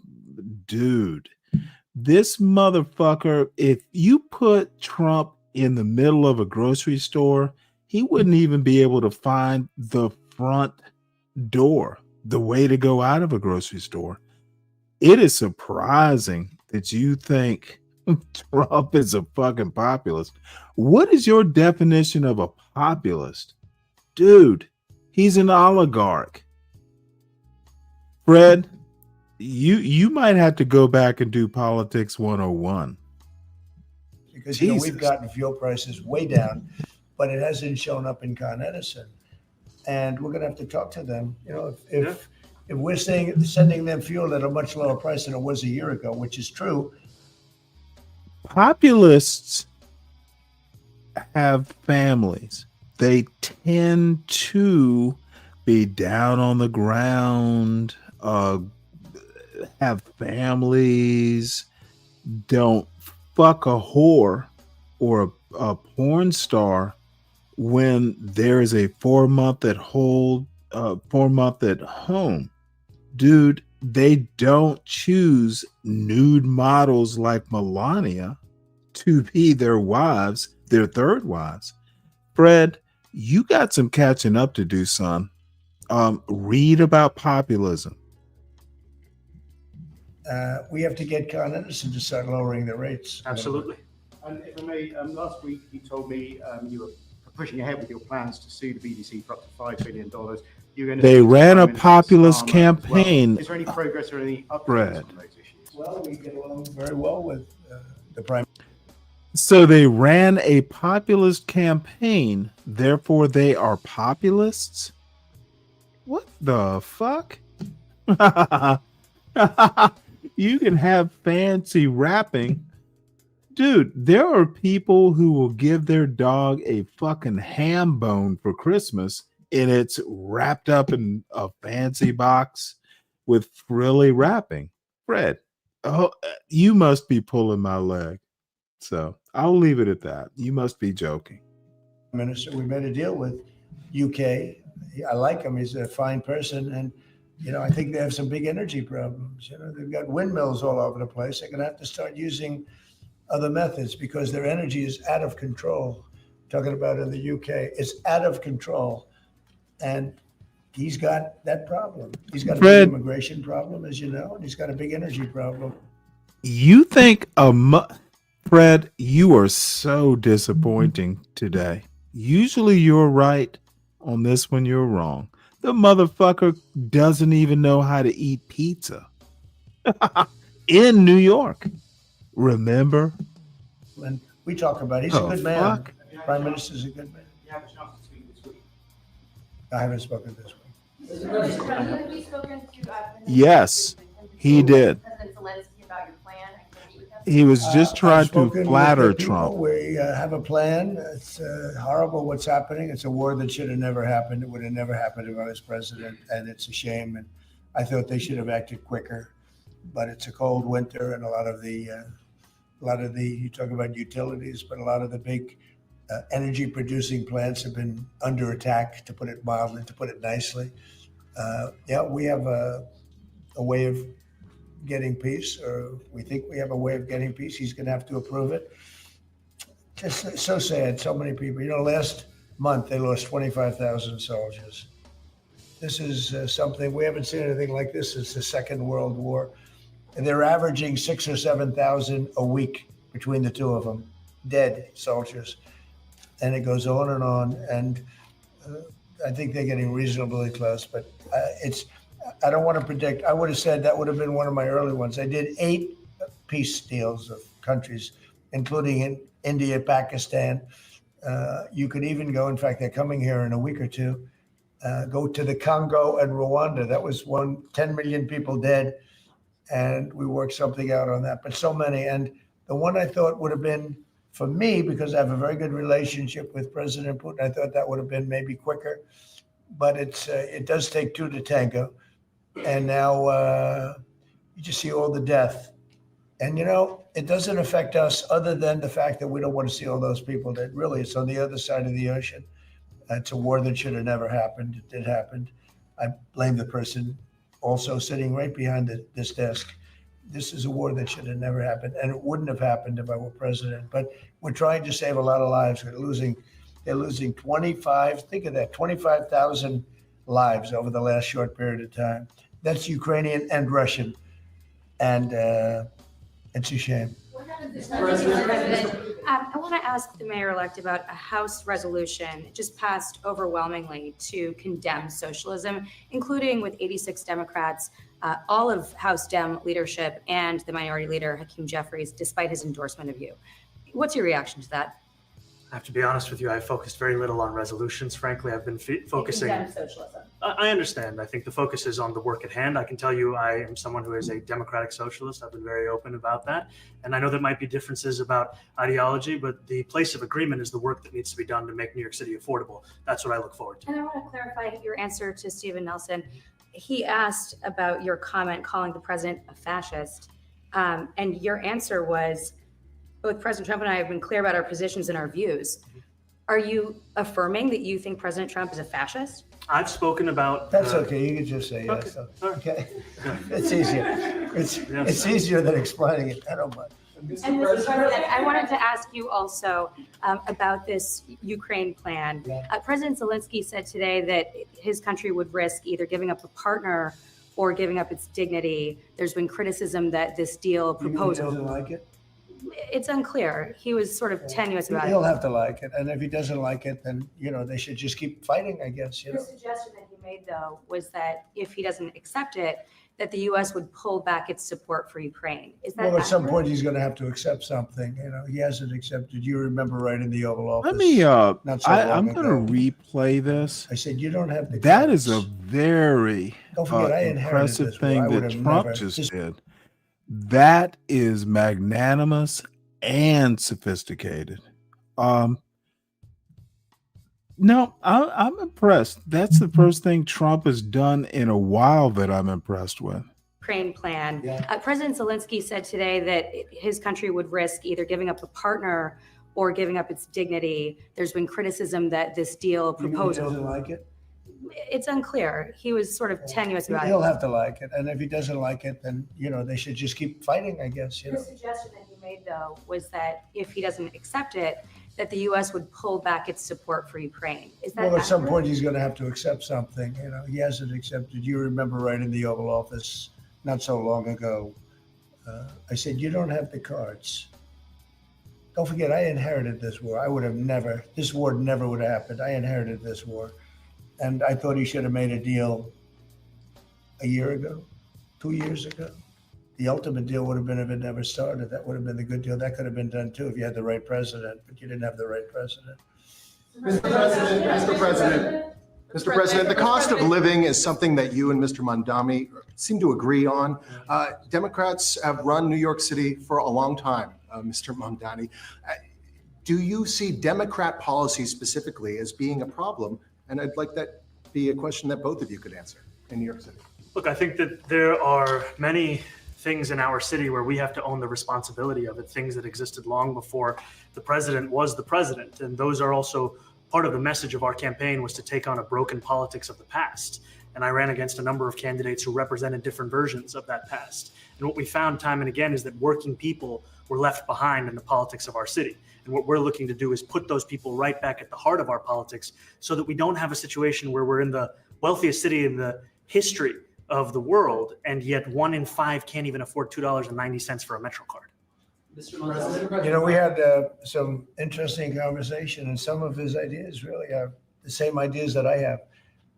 But a big thing on cost, you know, the new word is affordability. Another word is just groceries. You know, it's sort of an old-fashioned word, but it's very accurate. And they're coming down high. They were, you know, we had, both of us, we had the highest inflation in the history of our country the last 4 years under the Biden administration. And we've got inflation down now to a normal number. It's going to go even a little bit lower than that. Katie, do you have something? Mr. President, thank you so much. Mr. Mamdani often talks about New York City being covered by international law, that they will follow international law. Doesn't often talk about the U.S. Constitution. What is your response to that? Well, I don't know what you're referring to in terms of it can be covered by international law, local law. It's covered by a lot of laws, but it's covered by U.S. law. Are you referring to anything in particular? He just says that they're a city that endorses and enforces international law. Is that at odds with No, US I don't law? know. Would you want to respond? Yeah, I think what I've shared with the president is our desire to not only follow the laws of our own city, laws that protect New Yorkers, but also a desire for consistency in our politics across the board. And that's something that we've talked about and something that I know many New Yorkers want. We work with ICE. We work with ICE. We discussed ICE and New York City, and I spoke about how the laws that we have in New York City allow for New York City government to speak to the federal administration for about 170 serious crimes. The concerns that many New Yorkers have are around the enforcement of immigration laws on New Yorkers across the 5 boroughs. And most recently, we're talking about a mother and her 2 children, how this has very little to do with what that is. What we did is we discussed crime more than ICE per se. We discussed crime, and he doesn't want to see crime, and I don't want to see crime. And I have very little doubt that we're not going to get along on that issue. He wants to, and he said some things that were very interesting as to housing construction, and he wants to see houses go up. He wants to see a lot of houses created, a lot of apartments built, etc. And you know, we actually people would be shocked, but I want to see the same thing. Mr. Mamdani, the anti-Israel protesters. Yeah, Mr. President, I wanted to know one of the policies as well that Mayor-elect Mamdani talked. Oh, this is gonna be grandpa and grandson. These motherfuckers like each other. That is interesting. And I've seen this sort of stuff before. They'll get along just fine. A number of times about it on the campaign was shifting the tax burden for property taxes from what he called minority communities to white-based communities and putting more taxes on white people. I also noticed that. Oh, by the way, this is what happens when this is millennial boomer get along. Okay, grandpa and son, grandson, I have some advice for you. Yes, grandpa, you're right. Dude, don't come up here talking about boomers again. This is boomer millennial bullshit. And you know what? They seem, hey, they're in the same office and they're not clawing each other's eyes out.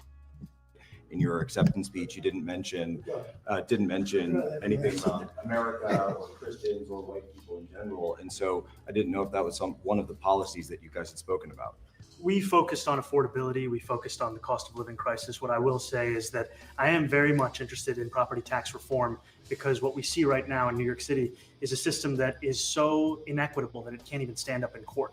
And the president and I spoke about the importance of not only building more housing, but also making sure that regulation of housing is something that is manageable to actually get through and not the cause of yet another weight that we see in our city. You're continuing this idea of race-based property taxes. No, to be very clear, That's what you said. no, the use of the term was a description of neighborhoods, not a description of intent. So you intend to tax the whiter neighborhoods more? No, we intend to create a fair property tax system because we want a New York City that is not only fair and equitable, but also one that every New Yorker can afford. Please, God. Mr. Mamdani, anti-Israel protesters just targeted a synagogue in New York. Are you concerned about Jewish New Yorkers feeling welcome and safe in the city? And President Trump, you've threatened to cut off federal funding to New York City.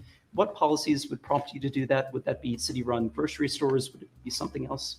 Well, I think if we didn't get along, whether it's cut off or just make it a little bit difficult or not give as much, we want to see, I use the term, we don't want good money going after bad. And we don't want that to happen. I don't think that's going to happen.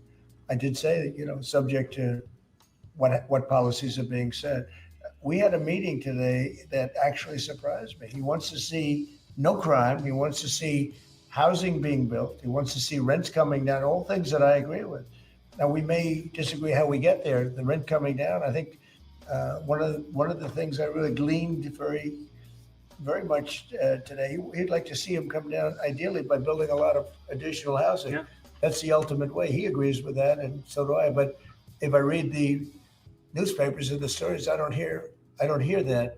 But I heard him say it today, and I think that's a very positive step. No, I don't expect. I expect to be helping him, not hurting him. A big help, because I want New York City to be great. Look, I love New York City. It's where I come from. I spent a lot of years there. Now I'm right here. We took a big setback with the mayor that we had, named de Blasio. I thought it was a tremendous setback for the city. I think this mayor can do some things that are going to be really great. Mr. President, Mr. President, Mr. President, you. Thank you, Mr. President. You're a billionaire. You have a different address nowadays than you used to, but you used to call New York City home. Would you feel comfortable living in New York City under a Mamdani administration? Yeah, I would. Especially after the meeting. Absolutely. What makes you comfortable? We agree on a lot more than I would have thought.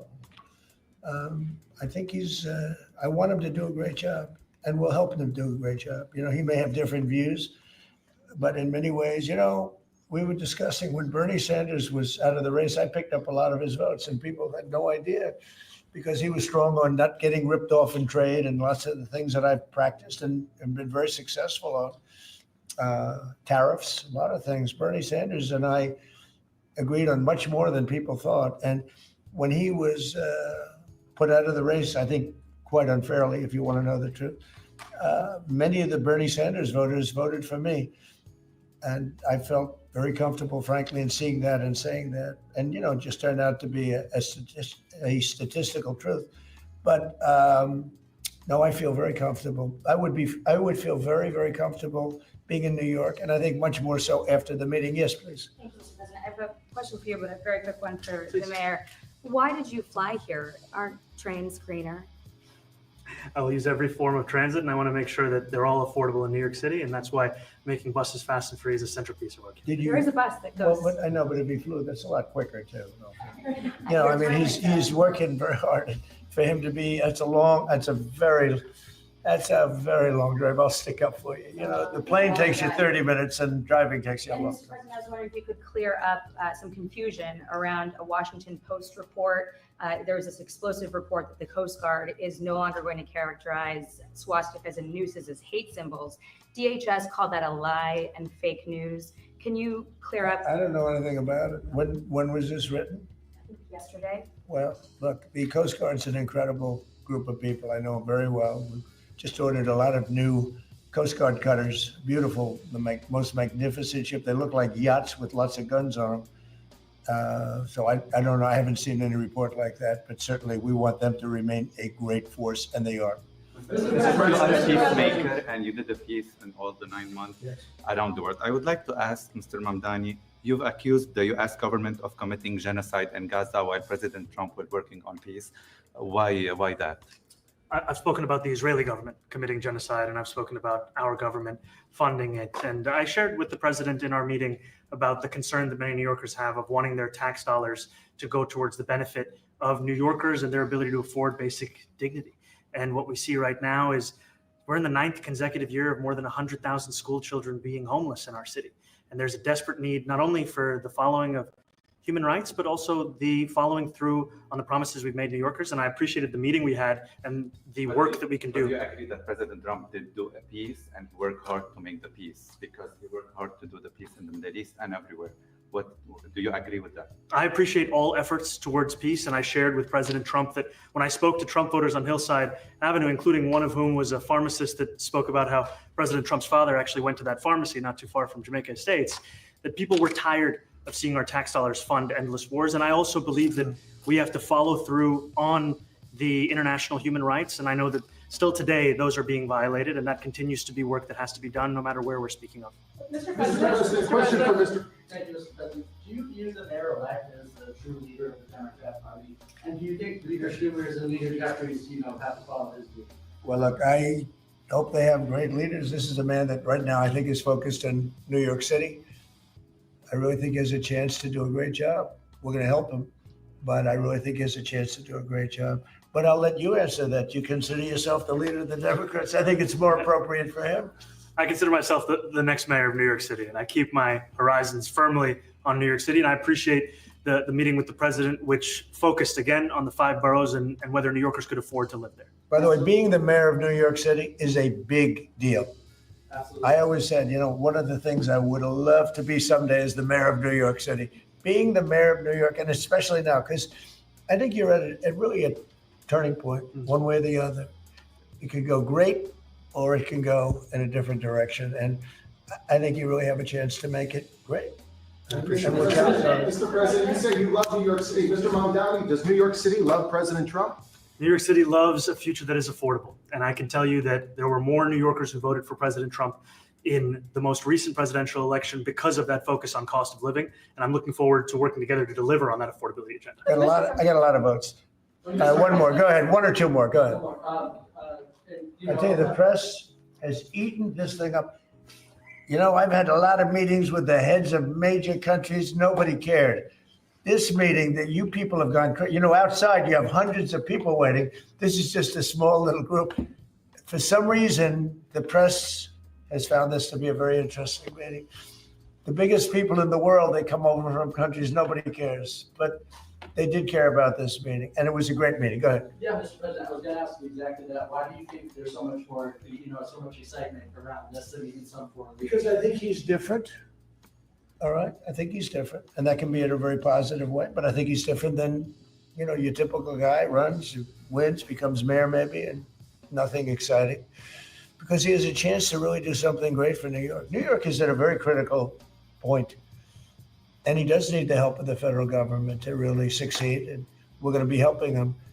But he's different than your average candidate. He came out of nowhere. I said he has a great campaign manager standing over there. He came out of nowhere. What'd you start off at 1 or 2? And then I watched. I said, "Who is this guy?" He was at 1, then he was at 3, then he was at 5, then he was at 9.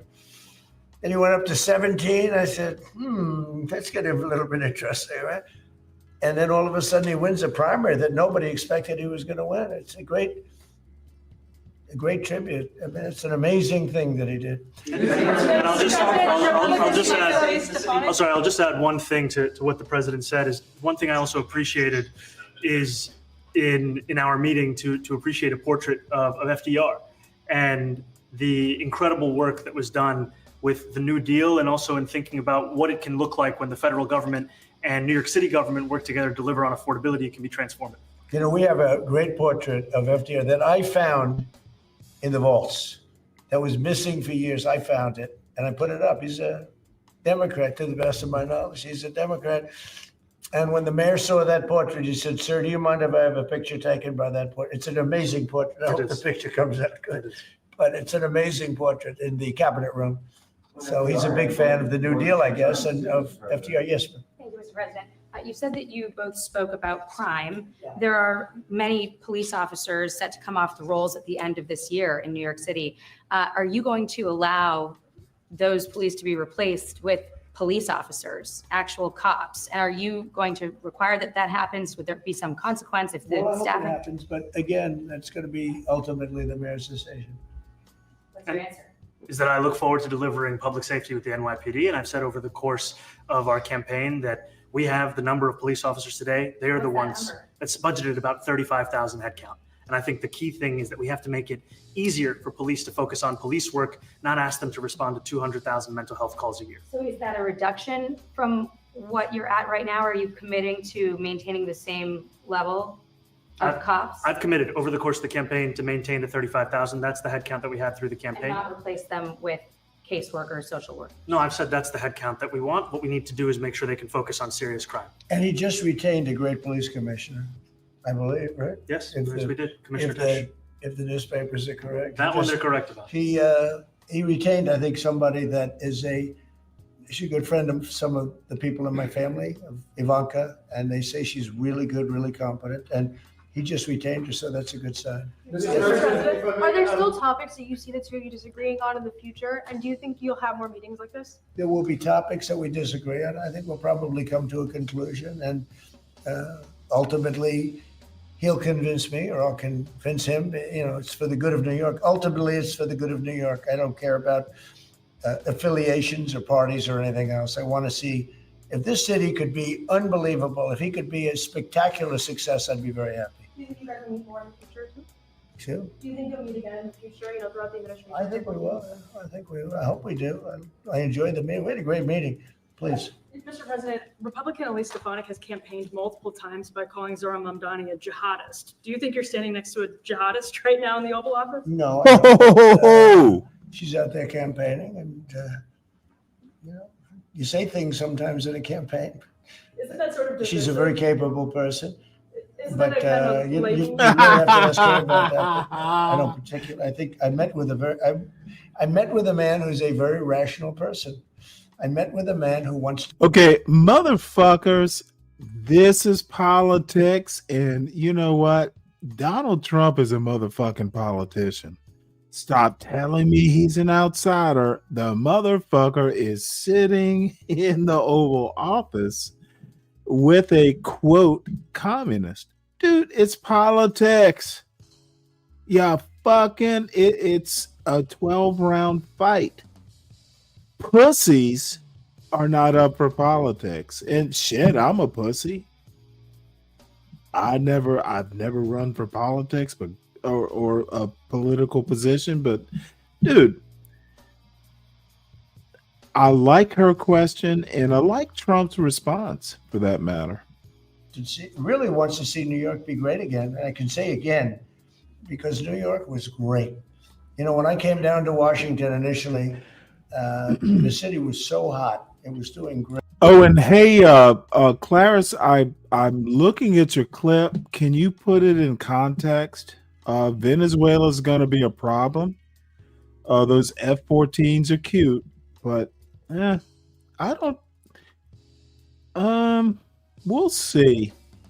I think Trump's not crazy enough to invade Venezuela, but I've been wrong before about Trump. Right. We were having some telltale signs and problems. We had a mayor that was not doing a great job, but still, it was moving along, and it went bad. It really went, pretty bad. And he can. I think it's been at lower points, but it went pretty bad. I think he can. Well, wait, you can be. Wait, Hold on here. Will he bring it back greater than ever before? How is a jihadist not a fascist? Aren't they the same thing in a way? There's similarities. Bottom line is, I'm gonna have to give Trump a prop. He's a better politician than I give him credit for. So, everyone, hear me now. I am impressed with Trump in the handling in the this meeting. I have no problems with Trump in this particular instance. Say it loud, say it proud, folks. Which is, I guarantee, that's his wish. I think he wants to make it greater than ever before. And if he can, we'll be out there cheering. I'll be cheering for him. Okay, thank you very much, everybody. You chose not to answer the question about the city. Thank you very much. I'm motherfucking impressed. I feel better about New York City, folks. So we're gonna go to Universal Jones. I did not get to see Universal's thing today, so let's watch it. It's an hour, and we're gonna watch it. If there's only 4 people watching it, Universal is a good guy. Every man carries. Now, he will get smarter, is my hope. Is a story he rarely speaks. A hidden war between who he was taught to be and who he's fighting to become. In a world loud with opinions, but quiet about truth, two men step into the silence. Not as gurus, not as saviors, but as mirrors. That's funny. This is where the mask comes off. Where emotional armor gets heavy, where childhood wounds, relationships, failures,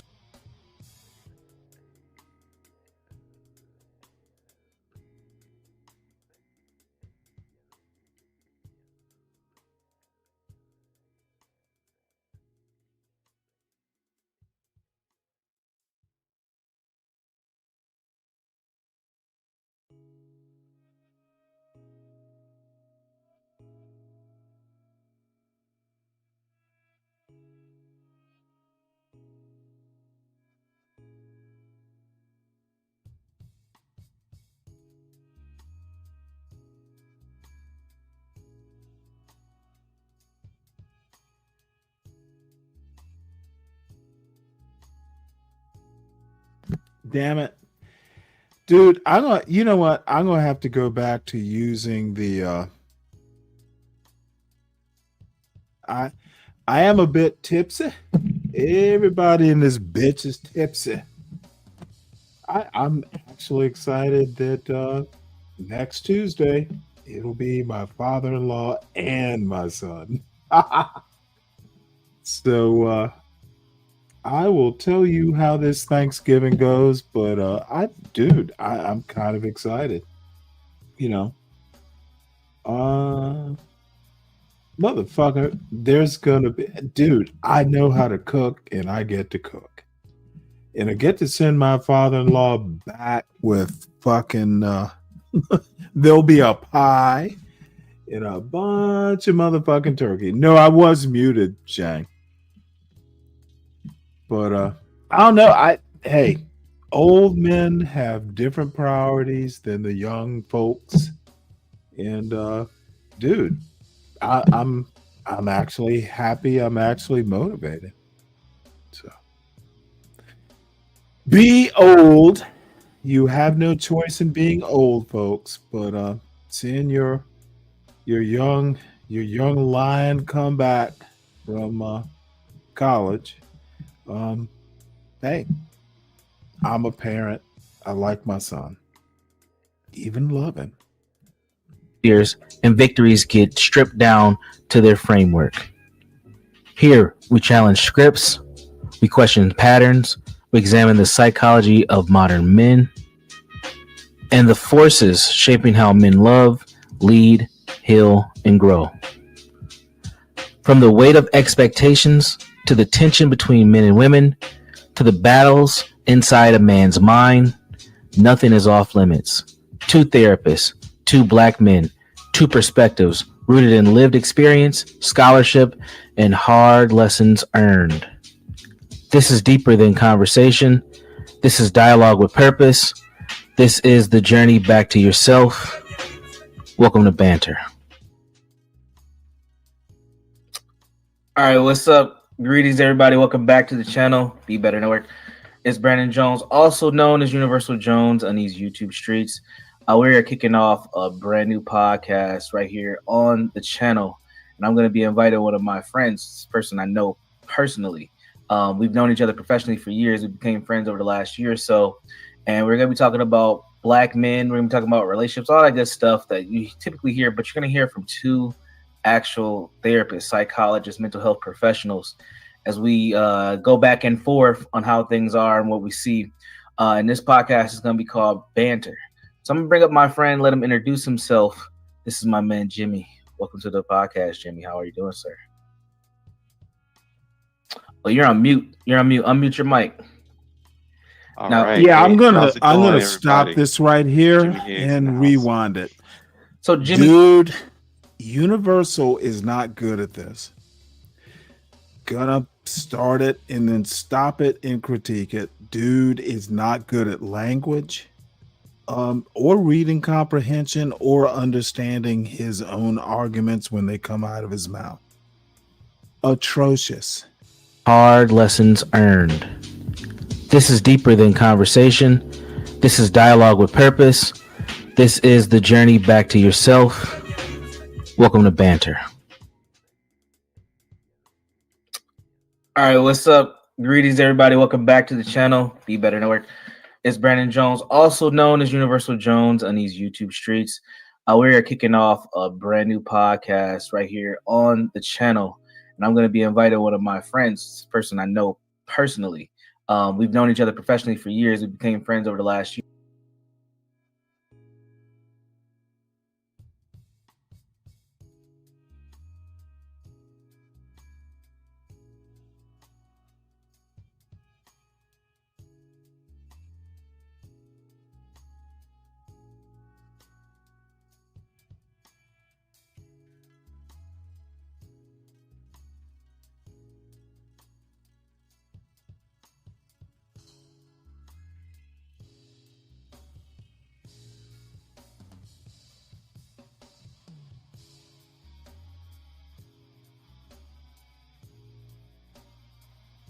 Or so, and we're going to be talking about black men. We're going to be talking about relationships, all that good stuff that you typically hear, but you're going to hear from two actual therapists, psychologists, mental health professionals. You know what? I might just have to leave the mic on.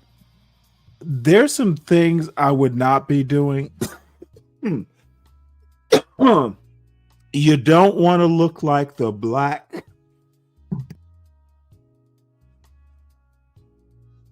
You don't want to look like the black Tim Pool. Dude, this is bad. The black Tim Pool? Really? As we go back and forth on how things are and what we see, and this podcast is going to be called Banter. So I'm going to bring up my friend, let him introduce himself. This is my man, Jimmy. Welcome to the podcast, Jimmy. How are you doing, sir? Oh, you're on mute. You're on mute. Unmute your mic. Same problem I do. All right. Hey, how's it going, everybody? It's Jimmy Higgs in the house. So, Jimmy, tell people about yourself. Where you from? What you do? All that good stuff. Yeah. So I'm Jimmy Higgs. I'm a local therapist here in the Twin. And by the way, Universal, you need to do the same thing. I don't know your background. City area, and for my day job, I work at ICO area schools, do a little work for Foster Minnesota, but primarily I got my own consulting business called Life Reexamine, where we do everything from counseling, consulting, and collaboration on everything around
trauma-informed practices, restorative practices, crisis prevention, and all things related to healing the community. Yeah, I muted again. So one thing that you'll get to know about my channel. Motherfucker, unprofessional. Life Reexamined is your business. Why isn't it capitalized? Capital L, capital R, capital E. And the black Tim Pool. Dude, so unprofessional. This is amazing. Now, First episode, I'm sure wrinkles need to be ironed out, but dude, put some black thought into it. How do you look? We got people from all over the place that kind of tune in. My channel has gone through several different iterations of change. I got people who are like super pro blacks, people who are super professional, people who are crazy conservatives. Like it's all over the place. So Okay. it ain't gonna be too many clinicians in here, though. I'll say that. So maybe times where we're talking and we're using acronyms and stuff. We might need to break down what something means or explain a diagnosis and stuff like that. So Hey, just know. I've never called myself a professional motherfucker, but that is funny. That may happen from time to time. Also, I'm a since professional it is not muter. typical time that I usually stream, we might not get a huge viewership this morning, but on the playback, we should be getting some things happening. So we'll see. But I think people will enjoy it regardless, as we keep pushing forward. So you mentioned you work full time as a clinician in a school district. You also have a side consulting business. That's something I talk about as well. Like, tell us a little bit about that. Why do you have kind of like this full time job and a little bit of something on the side? Why is that something that, let's be honest, a lot of black male clinicians usually have? What is that about? Well, I'm in that unk stage, right? So I'm at this time You gotta where, avoid unk stage, man. I got well, put in my unk place like about a year ago, and it hurt my feelings. hey, look, if it hurt my feelings at first, then I just gave it a big old hug, and here I am. Well, I guess in a nutshell, Brandon, I've been spending so much time doing my work for entities and organizations, and then inside this last year, I asked the question like, why not me? Why not for myself? Because I'm producing these things. It's kind of a lot of the information I got. I feel like it's a convergence of a lot of information that I picked up over the years. So I just want to do it for myself and not have any borders and put it under the umbrella of Life Reexamined. See what happens. Right. Perfect. Similar to myself. And how do we connect? Like, I think people might want to know that. Like, we're in the same city. We're not from the same place. You're from Mississippi originally, but that's right. But we connected professionally. There's not a lot of black men who do therapy. Period. I think we're like, I don't even think we're 2% of the field right now. I think we're even less than that. So there ain't a lot of us. And then when you think about a state like Minnesota, where there ain't a lot of black people, we're like just a little over 6% of the population. Like, we stick out, right? One thing that I've been quoted on saying, a lot of people picked up on, is I always joke and say, we're pretty much like unicorns. Like, we barely exist. And when people find us, they hold on tight and they don't let go.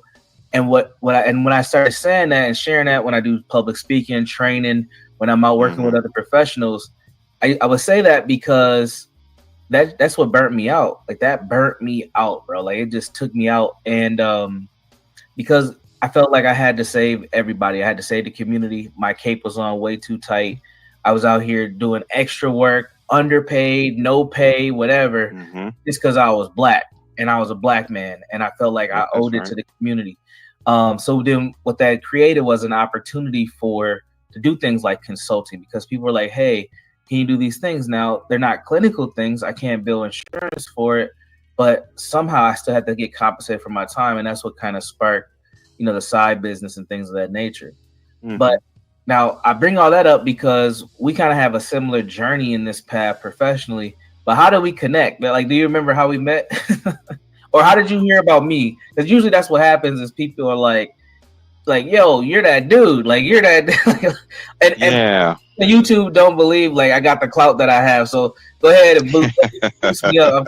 They don't think that I'm really him. So yeah. Well, to be honest with you, when you out here starting consulting, your names start to come up in a handful of names. Sometimes you're in the list with Resma, Sam Simmons, Larry Tucker, because these are some black male therapists doing their work out here. So I start to see your name pop up, and you went to Adler Graduate School. We both went there. And so that makes the community real small. Yeah. And so when people ask me who can if you don't have any openings, who do you know? And I keep seeing this name, Brandon Jones, Brandon Jones. And then I think I think I met you through Sam Simmons doing a collaboration. Yes, And I sir. was like, that's somebody I got to get to know because we do the exact same thing. Yep, absolutely, absolutely, man. And I think when you came on board for myself, man, it was like I think it was when Canopy first. Oh, I had Mm, seen you before, but I didn't know who you were. And typically, this is what happens: like you'll see another black male therapist, their name might pop up. You might be on a panel with them or something. But in mhm. the Twin Cities, we're all spread out. Like somebody works in St. Louis Park, somebody works in St. Paul, somebody works in That's right. Minneapolis, somebody's out in Rochester. Like everybody's everywhere, and nobody's really collective. And then we don't really have the best social groups that keep us connected either. I'll say that. Yeah. I don't want to diss the black social workers or the black psychologists, but let's be honest, they're kind of like exclusive groups. They don't do a good job at recruiting or marketing at all. So when you are a Yeah. younger black, therapist, you're just out here trying to find a little tribe and community as best as possible. It ain't really much out there. But then we'll see each other, right? We'll be posting on Yep. stuff or we'll pop up and that's your opportunity to connect. But then even still, it's kind of like, well, what am I gonna find the time to actually like build with this individual? Because we're so busy doing so many different things. So it is an interesting dynamic as well. But I remember seeing you like on flyers. I'm like, okay, this Jimmy dude. And then Hmm. I think I might have connected with you on LinkedIn just to make sure I had a connection point. And then Sam Hmm. was the person who really like, put us together for the most part. But yeah, Yep. that was kind of our origin story on how we got Yeah, connected. that's right. Yeah. Yeah. Yeah, my job at Canopy when I was, I'm one of the founders of Canopy Mental Health and Consulting, is to really lean into marketing and advertisement and public facing information so we can do some recruiting and retention of therapists of color. So once you start doing that, you cast your net, um, and you put your name out there, and then you go into black spaces Mhm. where you find therapists of color, and that's what I remember. Just really putting the name out there and making sure that people know we want to be unapologetically committed to people of color Yeah. in the community. So Yeah. yeah, yeah, those are origins right there. Yeah. Yeah. What got you into therapy? Why did you choose this career path? It sounds cliche. This career path chose me. I probably had a resume for counseling before I was in double digits of age for sure. People calling me, asking me, a variety of questions. I was that one guy who's making sure people cool, calm, and collected, coming up with a different idea on how to handle a problem, being a good listener, a good reflector. I mean, I remember countless of times with friends and families hearing them out and being able to give a different perspective and kind of playing around with it. So I've been doing this since I was a kid. And so you put the cherry on top when you get the student loans and the licenses. But therapy, that word, it's something that's probably a part of my DNA. This is how I'm wired. Yeah. Yeah. All Yeah, right. looking out Well, for the let me community, doing something let better, me helping people fucking to talk stop through this. something, problem solving, and elevating us. Dude, how many times it's funny. That part about, well, everyone used to come to me and talk about the problems they had. Motherfucker, that does not a counselor make. Dude. And you need to know more than counseling. It is, I'm not going to make a huge criticism, but I will critique just because everybody came. Motherfucker, people go to dumb people for answers all the time. No one on this particular panel is dumb, but dude, just because people come and ask you shit doesn't mean you have to be a counselor. And if you are actually a therapist or a counselor, you owe it to your patients to speak correct English and read books.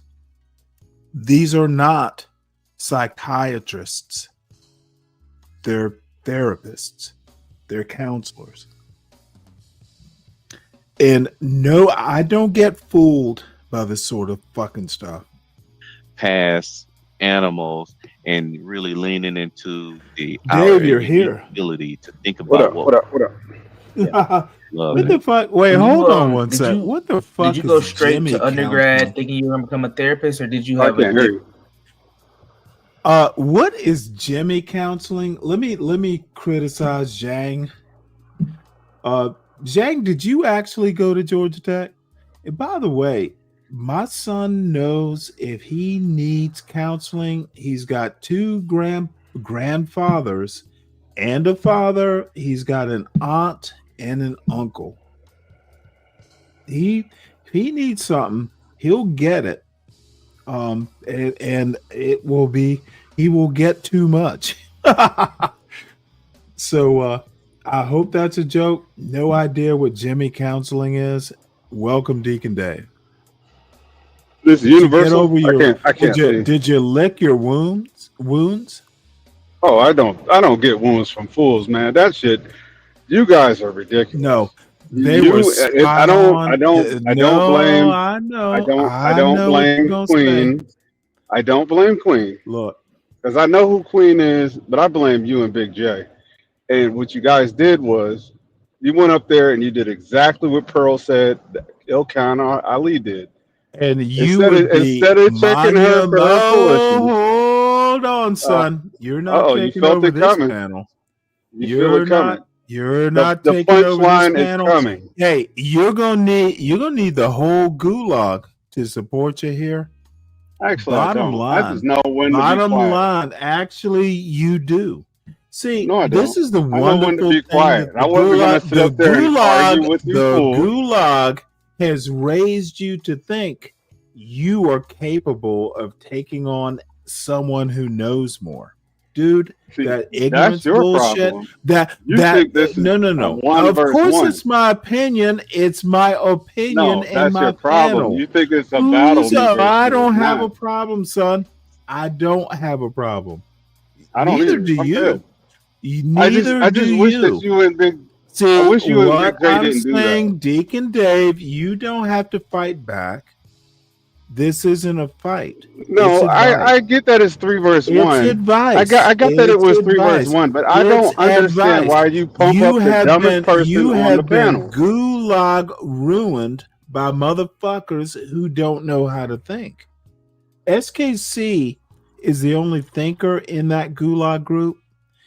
And SKC is not I gulag. have You just questions say about gulag, him gulag, sometimes. manosphere, I don't manosphere. know why you're talking All when I'm these talking. things that Why don't are you mean talking? shit. What are you Why talking about? are you talking when I'm talking?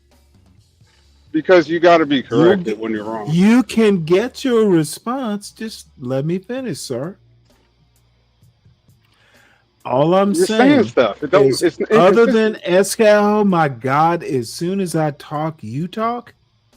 I asked you to let me finish. No, you're saying inconsistent things. Can you let me They're finish? incongruent. Can you let me see, bitch? This is that Gish Gallop stuff that the gulag teaches That's you. what you're doing. You're saying things that is incongruent. I beg you to let me finish, Deacon Dave. Now, if I keep talking, will you talk? Go for it, Yes Stanley. or no? But you're wrong already. If you start off on the wrong foot, I don't I'm care going if to I'm stop you. see. I'm talking. You're talking. I'm literally You asked begging me you a to let me question. finish. Oh, Go of for it. course. I Go for can't it, Stanley. finish. Go ahead. Go ahead. Let me know Thank when you're you, sir. done so I can get the floor. Motherfucker, that's literally what I'm going to do. Now, my question to you is let me talk. You can talk after me. So, what I'm saying is the only folks in that gulag that actually ever read a book seems to be SKC, and he hasn't read enough. You got outclassed on Big J's show, so you felt the burn. Big J is not motherfucking lisp conservative. Hood conservative is a hurt individual. Y'all going and crashing out on every black woman. It's unbelievable and hurtful. If y'all believe in a black community, you're not helping. So I'm done. Thank you. I thought I did pretty good because I didn't crash out on Queen Sun. Pretty well. You don't do good, you do well. All right, let me correct it. I thought I did pretty well because I didn't crash out on Sunkiss. I just don't understand you know what? why. Hey, I thought it was my turn. What's going on? I appreciate your self-discipline. Yeah, and I knew what it was. It was calculated that I kept my mouth shut because each one of you have a different arrive to the same perspective, and it's just blackness. And I am not equipped to sit up here and battle you guys on that, nor did I want to do it. But I seen what it was because you sat up here, between you and Big J, and let her just say some stupid ass shit, and then you backed it up, and I couldn't believe it. I said, okay, I know where I'm at. So you could take it as a win. You could take it as a win. No. There is no win. Oh, I don't. Well, other than that, I don't have any wounds. I just realized the situation. I kept quiet. I was like, oh my God, this is ridiculous. And again, I appreciate your self-discipline because she was right. She called your ass out. And the only thing did you notice the free zone came into the chat and he didn't come up? That motherfucker knew what would happen if he brought that stupid gulag shit up there. I knew against good counsel. My question before you respond, and I hate to cut you off, you can respond. Did you see Lou in the chat?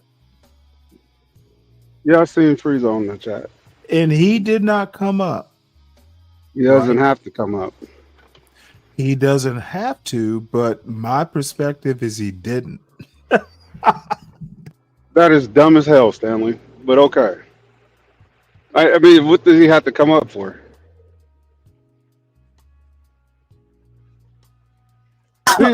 He did not have to come up. All I'm saying is I noticed he didn't. So no, he didn't have to come up. And I shouldn't have. I think I got a delay. You might be hearing me on a delay. I think I'm hearing you just fine. And I shouldn't have came up because I kind of knew what it was. Like between Sunkiss and Big J, I probably would have handled my own. But I know you have that way of taking words and spinning it and shit. It doesn't mean that you're right. You just good at spinning words. What do you mean that way? I openly that shit. I've been trying to study. Have I ever hid? Have I ever not told you my intent? And as soon as you opened your mouth, I knew it was gonna be some bullshit. I didn't even see you come up. But you know why? You know why you knew? You know why? You knew I was running a play. No, I think you seen it a mile away. I posit that you knew I was gonna twist your words because I tell people every damn day I enjoy twisting your words. And let me tell you why. Because y'all don't know shit. I literally, we don't y'all know don't know enough. Dude, I talk about education and parenting. You literally, and no one does. I was up on Nightish's show with ADS and Truth. He calls himself Imago Dei. Dude, they're older gentlemen. They know shit. You YNs don't. Yeah, you're right. We don't. But I do have situational awareness. And you know what? Bashing women is not the way to knowledge.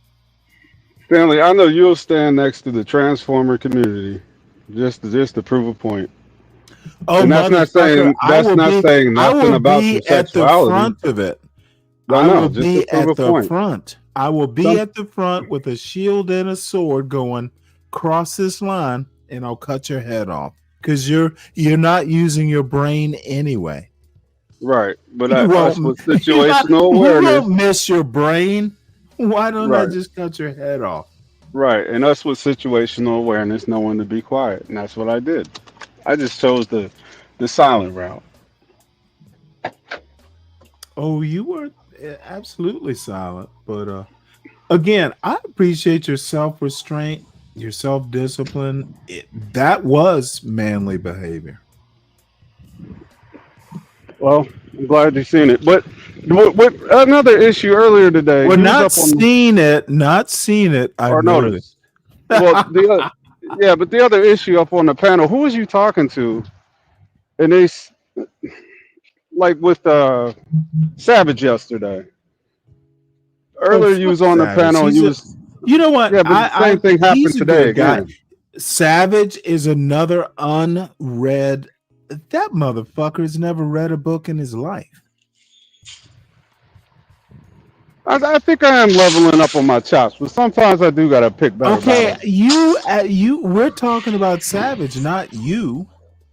No, I made the point. You was talking. I don't think you heard me.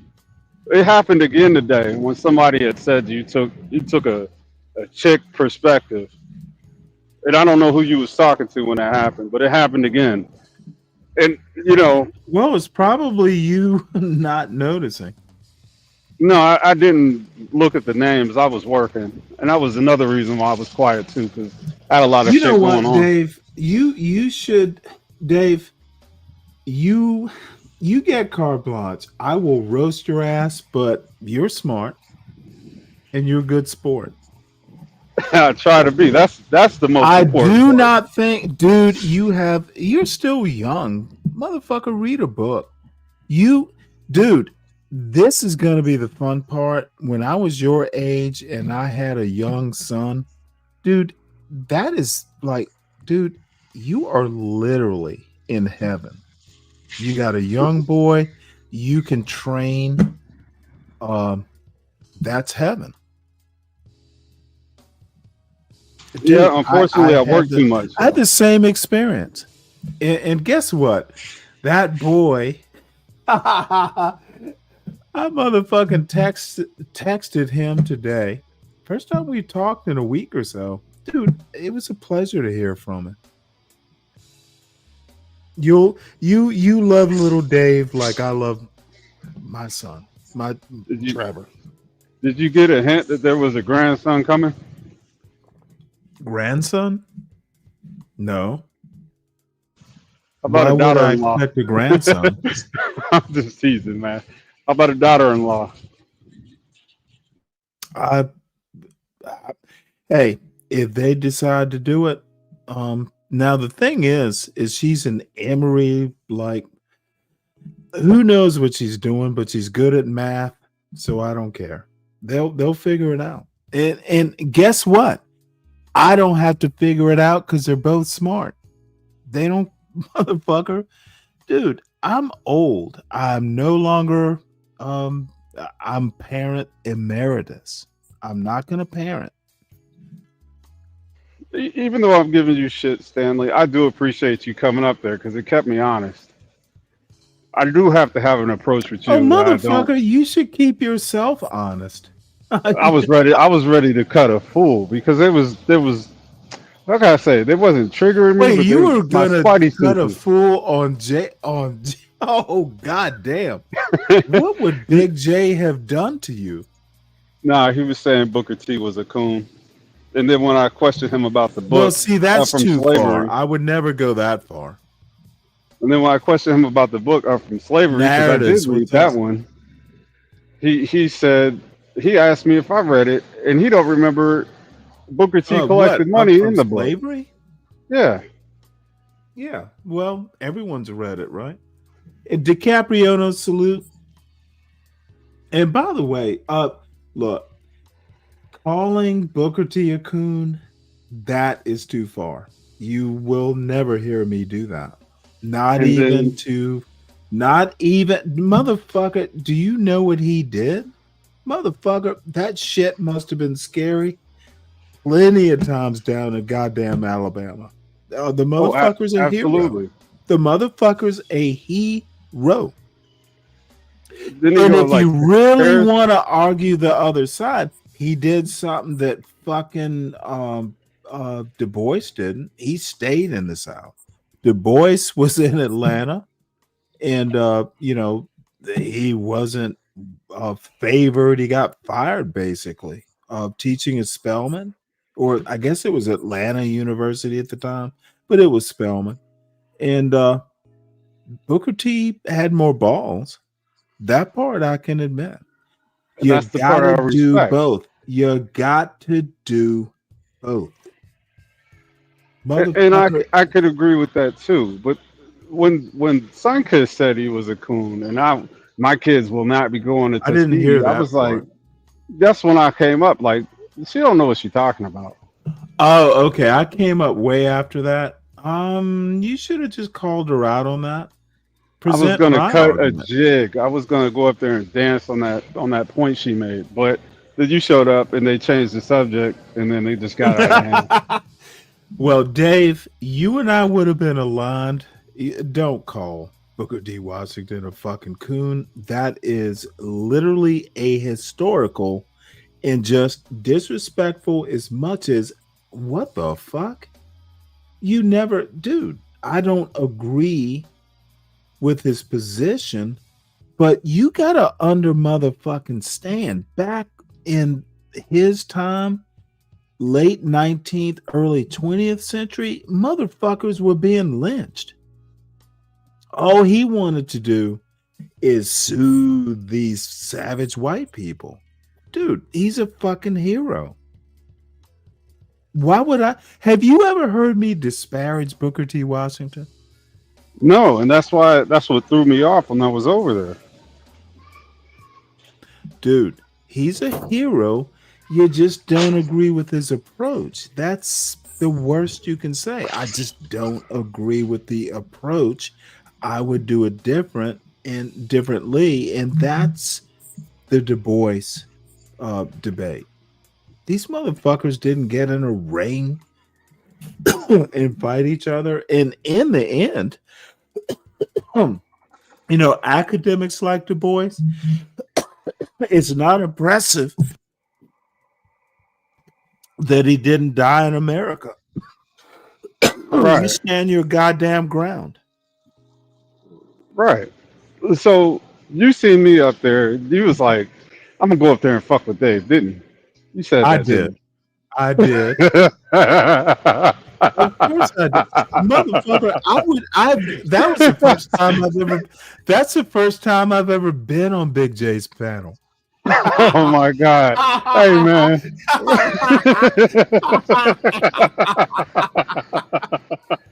That is so wrong. What's up, Stanley? No, it's not wrong. Dude, it was fun. Oh, so you tried to get me trapped in foreign territory. Oh, dude, what do You I wanted to do? prove. Tell me I don't twist. Dude, I do it for fun. What's You up, wanted to see if you Stanley? could do it on the road, huh? Oh, motherfucker. Did I not twist your words effectively? Yeah, What's up, you got me. Stanley? What's Hey, up, what's JB? up, JB? What's up? How you doing, bud? Are you all right? Good. Let me finish this. Dude. Of course. I saw Dave up there. I'm like, well, fuck. It's like open season. I should have come up and said, "What's up, buddy?"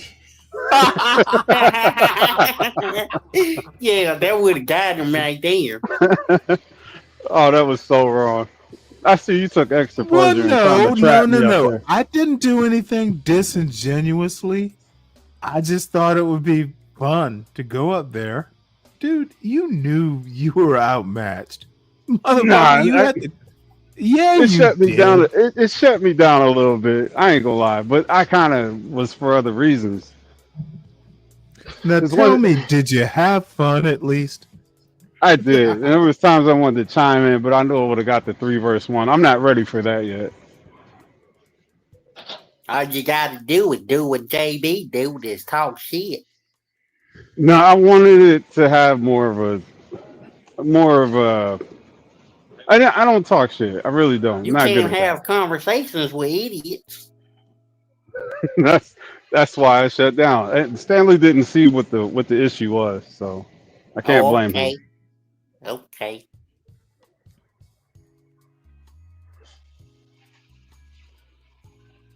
I'm sorry. Well, let's listen to Universal. And again, Universal is more educated than I am, but I had these weird parents who were motherfucking hard as shit on their kids. But motherfucker, my daddy's still alive, and my mother was wonderful, and I fucking miss her, to be honest. So, and you know what? If I had put my mother on this goddamn panel, all of you would be crying. I would love to see that. My mother was a bastard. And I know she did it for fun sometimes. Oh, she would just, dude, she would toss,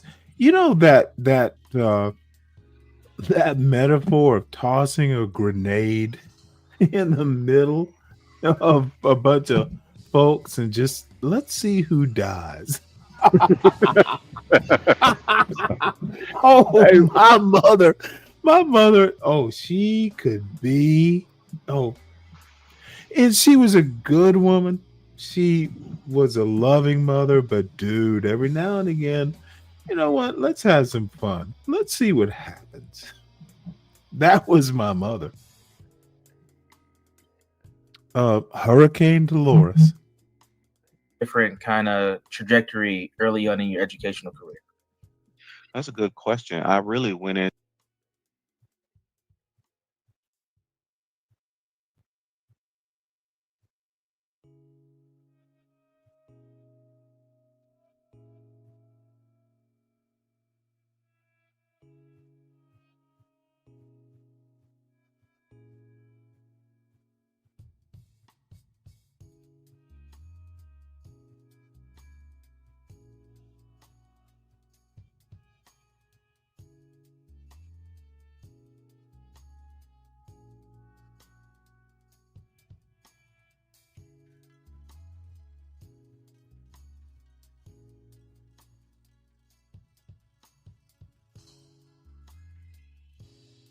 Hello? Hello? Why everybody get so quiet? Yeah, I don't know. Is he playing the video? 'Cause I'm in No. public. I'm on mute.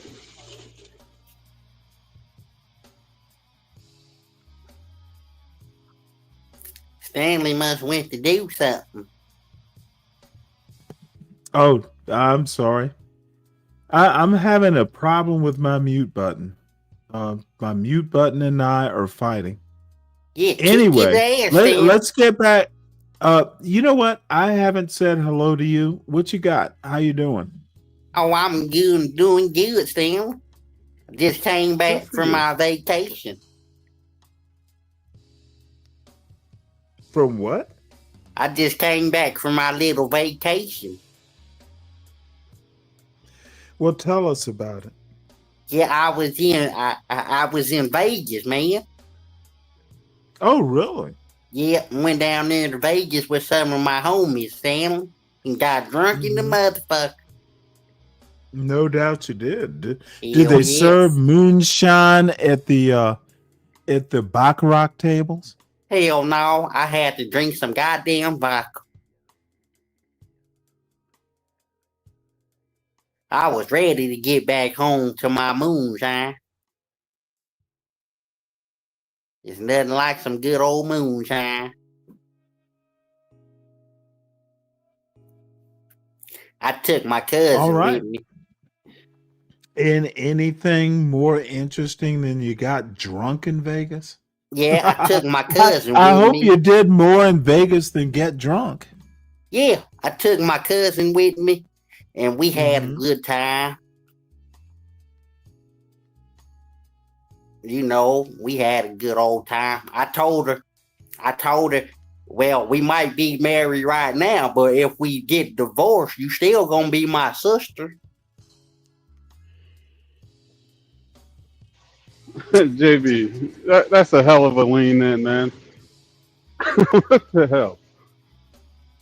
What? I'm just telling the truth, man.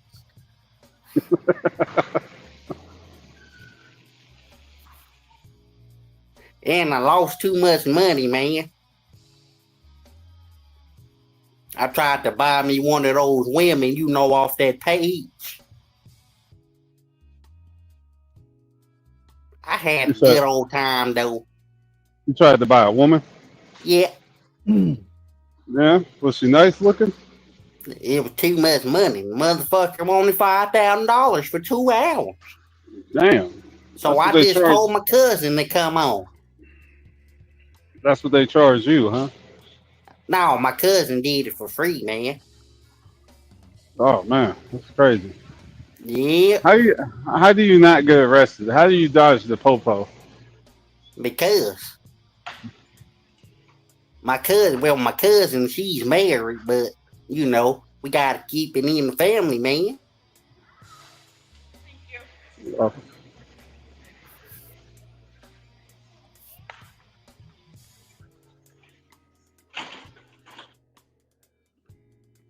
All We right. country Well, in here. We real country. well, let us listen to the Black Tim Pool. To graduate school, you know, my first license is in school counseling. All And right. so I really thought to myself, oh, I want the summers off. And what better to have the summers off than to work at a school? And I knew that I can do some light touches with the community. Over the time, I realized quickly that the community need See, this is something that Brandon doesn't understand. You want the summers off? See, this dumb fuck will literally talk about the feminization. If you really believe that the country is being feminized, well, let's start with wanting the summers off. Dude, these motherfuckers are hypocrites and they don't even understand that they're hypocrites. They literally don't read books. First motherfucking critique. Why isn't Brandon talking about, well, that sounds feminine. You want summers off? Don't men work all year? Dumb fucks, hypocritical fucks. And dude, that's why I don't like coming up on panels, because I will skewer these fucking fake intellectuals. somebody who's more specifically trained and a little bit more deeper. And so as I was finishing up my journey to be a licensed school counselor, I knew that there wasn't a lot more classes I needed to take to be a clinical counselor, so I can just have a deeper Oh my reach. God. And you know, black men, we like to hustle, so I can have a license to let me do my thing on the side too. Yeah, that's funny. I had a similar experience. Like, no, I originally went to school to be a dentist. I don't know if I ever told you that, but yeah, No. yeah. I wouldn't want him working in man, my I mouth. didn't know what the hell I was doing, man. Actually, I'm gonna tell you the story because I don't think I've ever said this. I'm sorry, what? How much money did you lose to get this dumbass question out of the way? Because I don't give a fuck how much you lost. I don't care that you went to Las Vegas. Why is this important? And why are you and your boyfriend Zhang concerned about it? I can't stand that bitch, Stanley. What bitch? I'm just lying to that motherfucker so we can stop talking to me. No Stanley. idea who you're talking about. Which bitch? The bitch Zane, Stanley. Oh, well, Zhang, he doesn't like you. Let's get Yeah, back I can't stand to, that whore, Stanley.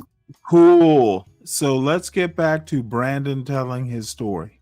But why you have to chime in like okay, that? motherfucker, when I I'm got done into the with University of Minnesota, You can I got listen. into the General College. It doesn't even exist anymore. And really, General College was like almost like a community college style thing. It was like to help students bridge into the university.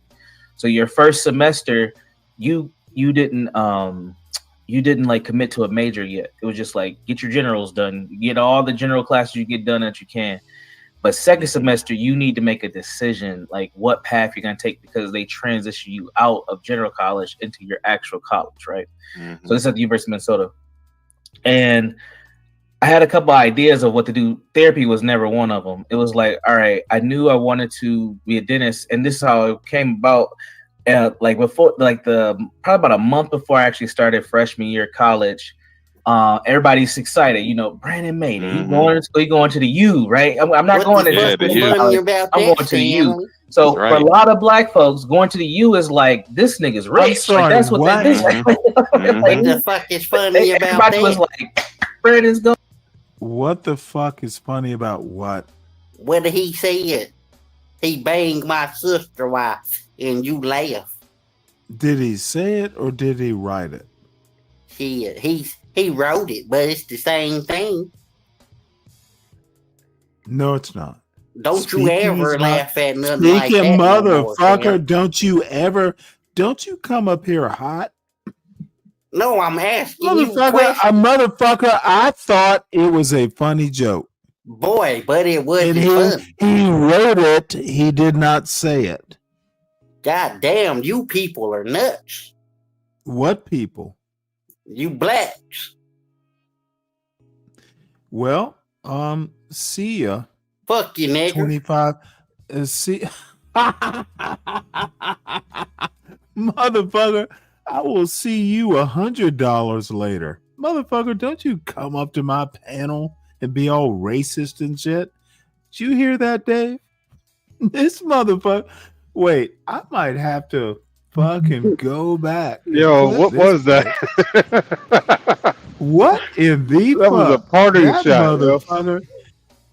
Oh, dude, you know what? Gee. Oh, that was hilarious. Let me see. Let me play this. Dude, this is so sad. So let's hear this. Oh yeah. Dumb fucks, hypocritical fucks, and dude, that's why I don't like coming up on panels, because I will skewer these fucking fake intellectuals. Well, somebody was that more specifically trained and a little bit more deeper. And so as I was finishing up my journey to be a licensed school counselor, I knew that there wasn't a lot more classes I needed to take. It's going to be slow in coming. So I can just But have this, a oh my God.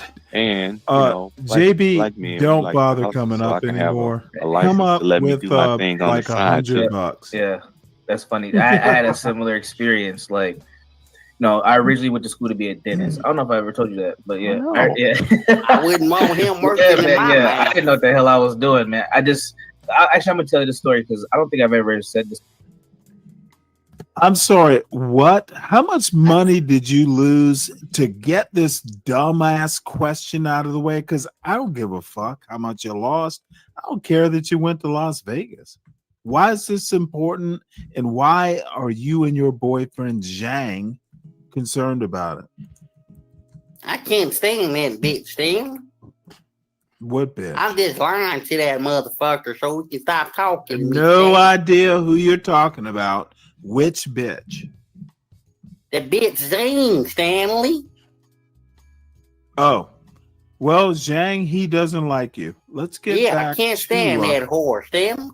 Cool. So let's get back to Brandon. Here it comes.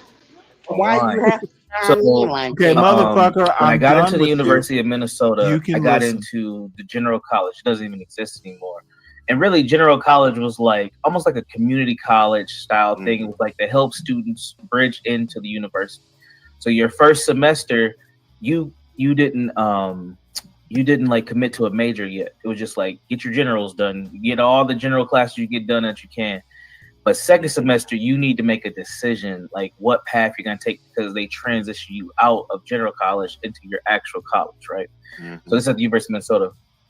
And I had a couple of ideas of what to do. Therapy was never one of them. It was like, all right, I knew I wanted to be a dentist, and this is how it came about. like before, like probably about a month before I actually started freshman year of college. Everybody's excited, you know. Brandon made it. He going to the U, right? I'm not going to I'm going to the U. So for a lot of black folks, going to the U is like, this nigga's rich. Like, that's what they think. What the fuck is funny about Everybody was that? like, Brandon's going. What the fuck is funny about what? What did he say? He banged my sister wife, and you laugh. Did he say it or did he write it? He wrote it, but it's the same thing. No, it's not. Don't you ever laugh at nothing like that. Speaking motherfucker, no more, don't you come up here hot? No, I'm asking you Motherfucker, I thought it was a funny joke. Boy, but it wasn't funny. He wrote it. He did not say it. God damn, you people are nuts. What people? You blacks. Well, see ya. Fuck you, nigga. 25. See. Motherfucker.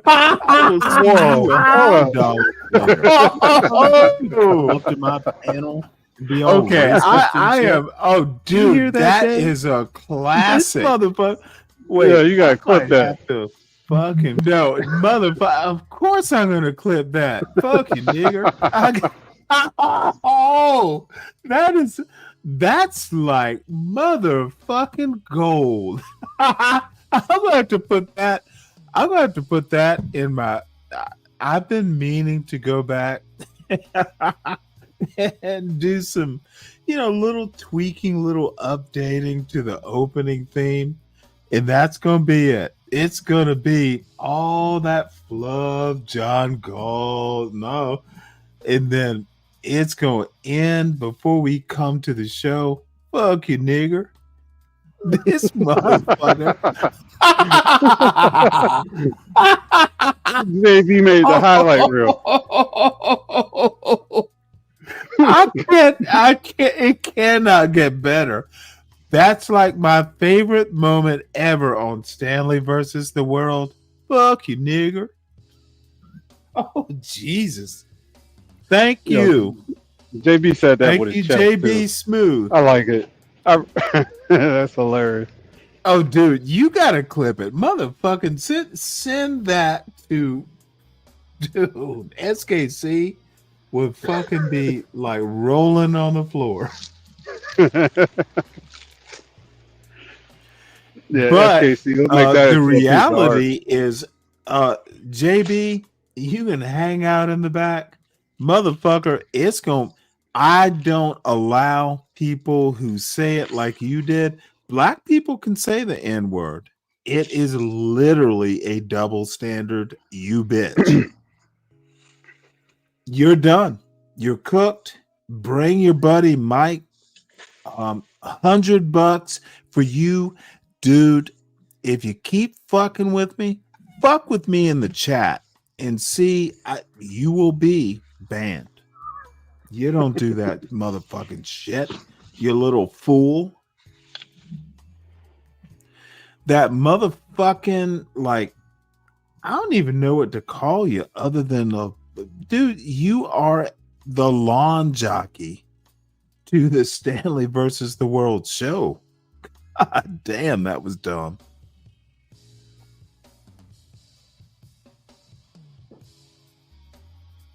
I'm a first generation college student. The only So Stanley, you had your nigga wake that up I call. knew of Huh? at the time that went to school and actually. I'm sorry, I had what? You had your nigga wake up call. No, actually, well, wait, you see it way differently. Okay, son, do you honestly, dude, do I have to put you in the back with JB? Yeah, dumbass, I was waiting for it to happen. I grew up in the South, Dave. I know what people like JB, shit, I know what John Galt is. Dude, I just gave him the rope and he hung his own dumbass. Dude, I understand America. You don't. And you and your ilk, like all these motherfuckers, your gulag mates, y'all don't know shit because you don't read books. Y'all think you know, and you get in your truck and you drive it all over America. Dude, y'all are the lowest rung. Read books, you'll know. I was just waiting for JB to go too far. I knew what he was going to do. Dude, I grew up in Savannah, Georgia. Did you have Southern roots? You don't live in the South, son. I got Southern roots. You do not understand the South. Do better. And Yeah, motherfucker, you're right. I gotta be JB, if you keep this shit up, you can be blocked. You don't have to come back. I don't feel the compelling need. You should be the last person to use the N-word on my goddamn panel. Yes, it's a double standard. Welcome to America, bitch. Was my cousin Monica, who she played for the Gophers women's basketball team, but that was like 12 years before me, so it was so so much removed. I didn't know what I was doing. So I was going to get my hair cut, and my barber at the time, she was like, "What are you going to school for?" And I'm like, "I have no idea." And she was like, "What do you mean you don't know? You're going to college? You don't know what you're about to do?" Because everybody's just like, "Go to college." See, this is what these dumb motherfuckers, dude. If you don't know why you're going to school, that's a failure of parenting. Didn't you talk to your parents? That's what I want to know.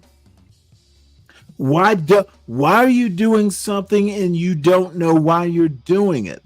That is the root of the goddamn American problem. Oh, I'm going to school because someone told me to do it. Well, motherfucker, some parent pull him by the scruff of the beard he didn't have back then and ask him, why do you think you need to? Motherfucker, stop goddamn blaming every fucking problem in every fucking house in every community on shit. Dude, you don't. Feminism is why these kids are going to college and they don't know why. Dude, no, it's not. It's parenting. Feminism is not the biggest problem in the United States of America. Lack of education and debuting at number one. And I've been saying this for a year. It's parenting. Horrible parents yield horrible progeny. Hey, Stanley, I heard you sniff. Yeah, where did you hear somebody say feminism was the biggest problem? Oh, motherfucker! Hey, you love Helen Andrews, right? I like what she says. Okay, well, bitch, she's a moron. That doesn't mean she's not a moron. Oh, we're gonna get to T. Hassan Johnson talking about. That's another moron. It's in the wings. If we can get through this Brandon Johnson debacle. And shit, you want to skip it now? I'm actually interested in Universal's video.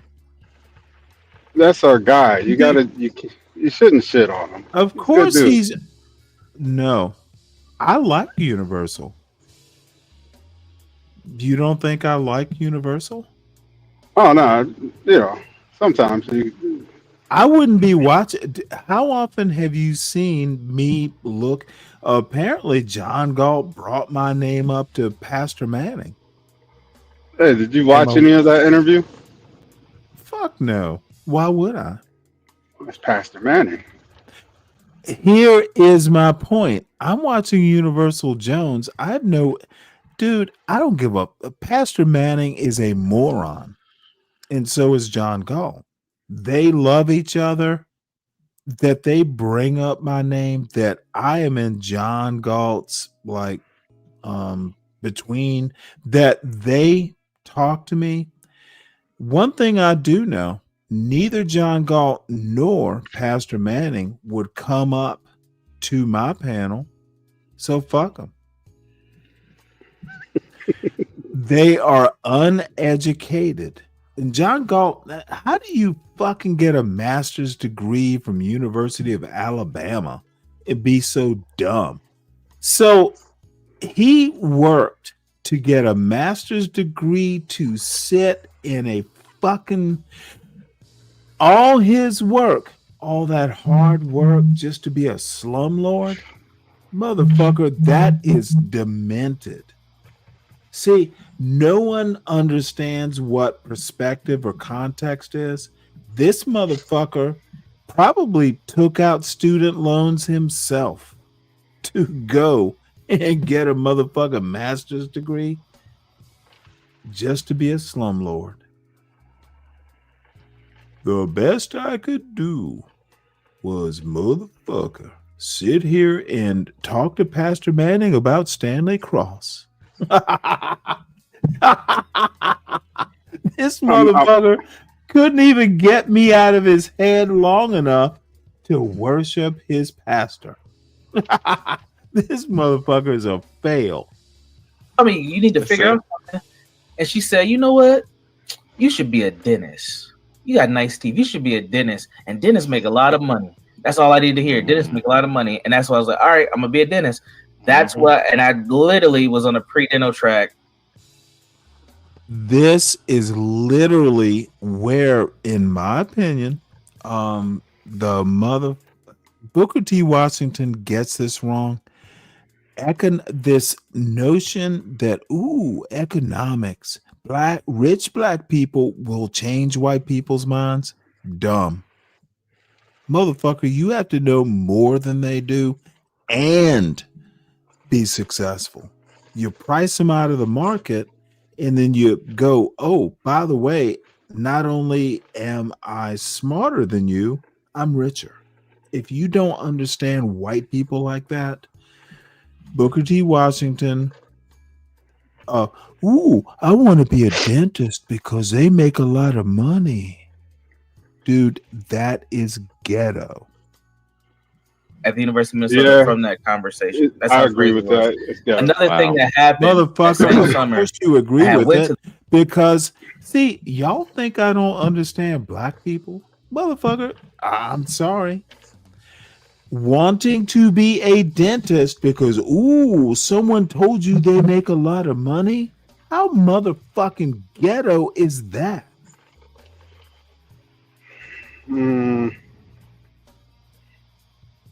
Taking my So bow.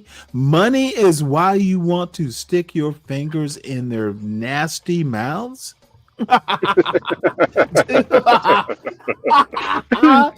a weird way of describing this shit. It's not ghetto. It is Jimmy Walker, JJ Jetto. Dude, y'all don't know this bullshit. And I appreciate Universal's honesty. And dude, he's extremely successful. But dude, thank you for telling the story. And by the way, you're done for the night. There's no dude. Let me put it to you this way. JB, you won't be welcome on my panel until you pay to come back. There's no way you're coming. Keep in the background and I'll just kick you. You need to self-deport, and dude, don't type in my chat. If there's not $100 in my motherfucking Cash App, you might be banned for the night. Don't piss me off, sir. Yeah, Stanley. Whatever the fuck that accent The dentist. is. And this No is one downtown gives a St. Paul. fuck. Everyone It's goes where to the Las Vegas. Damn, what's that homeless center called that's down there? Dorothy Day. You know how Dorothy, Mm-hmm. you been downtown St. Paul? You seen Dorothy Day? They built that big old thing. So before they built that big old homeless shelter, there used to be a office building there, and it was a dental office. I used to go to the dentist there, right? So one day I went into the dentist, and this is just me, and this is why I think I was good to become a psychologist or a sociologist, because like I was always a very observant kid. And I remember I was in the dentist office, and we were there for a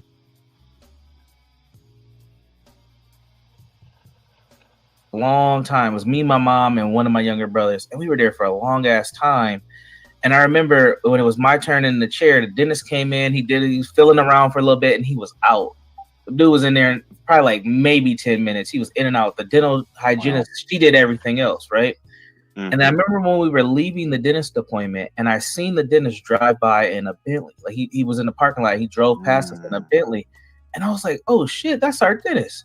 And I knew what a Bentley was because when I was at that time, I knew what a Bentley was because it was some rap song I heard.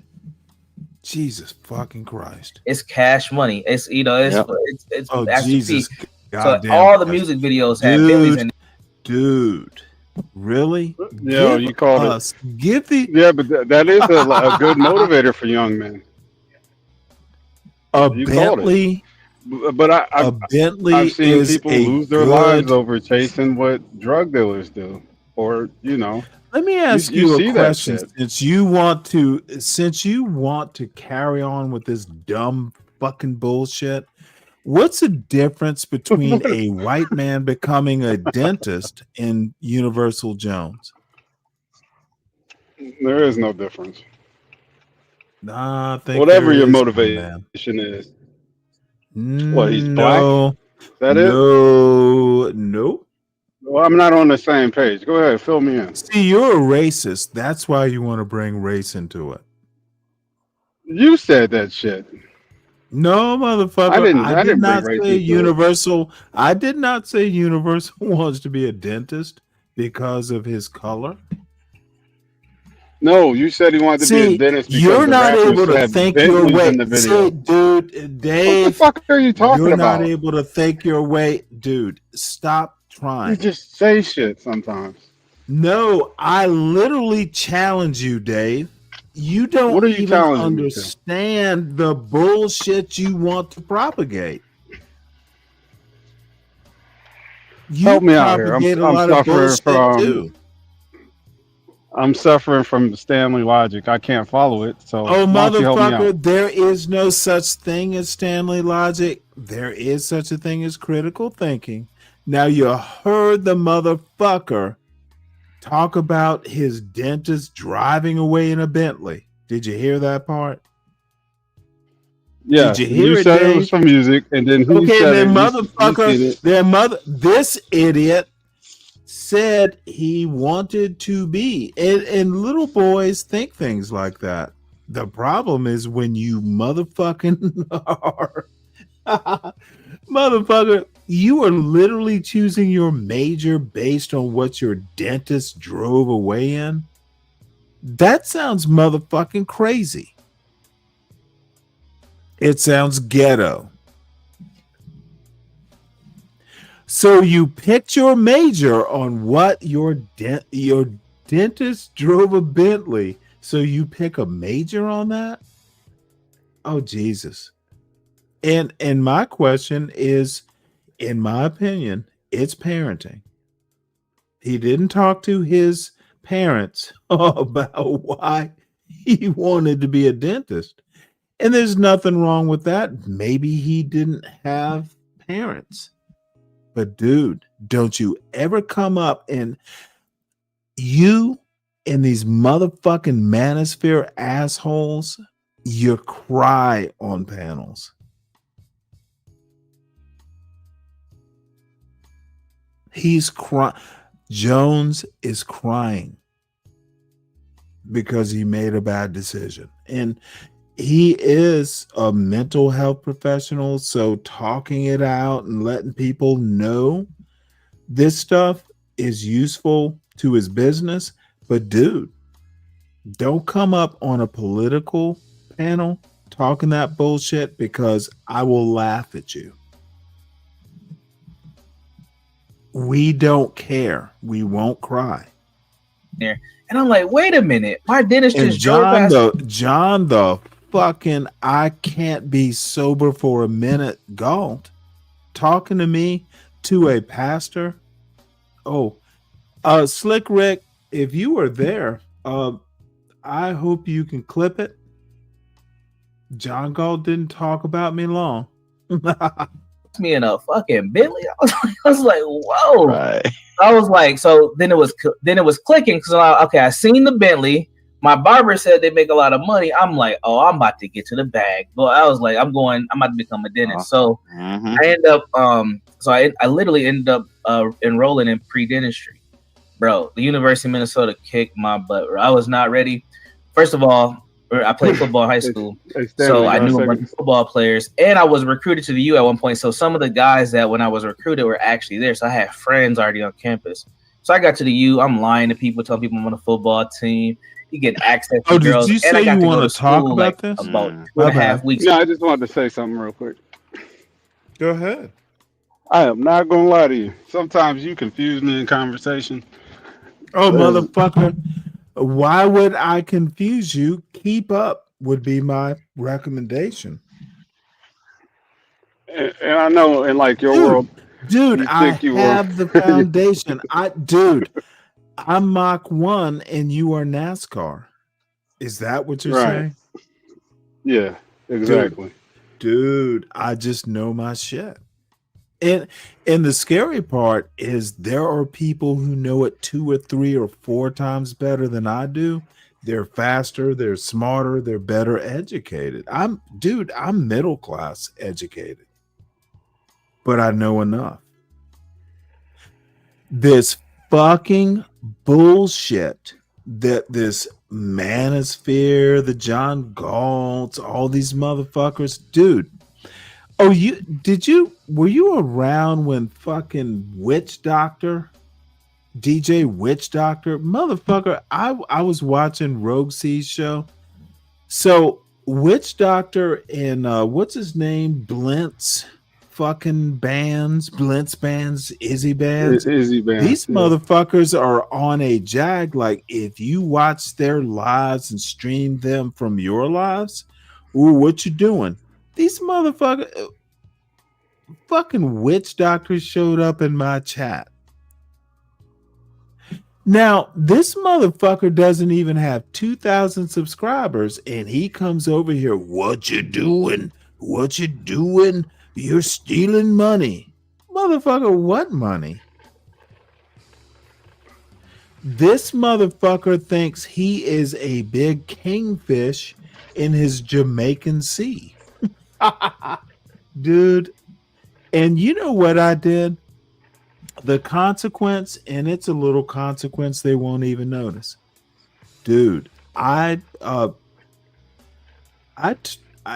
specifically said this to I've never been in Izzy Band's chat. That motherfucker's a goddamn clown.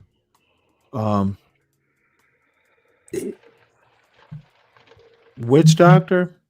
You know what? I don't watch his show. If there are people up there that I know, the only reason, and I was in Rogue C's chat, the only reason I was even there is because of Rogue C. Otherwise, I don't watch fucking Witch Doctor. That's YN bullshit.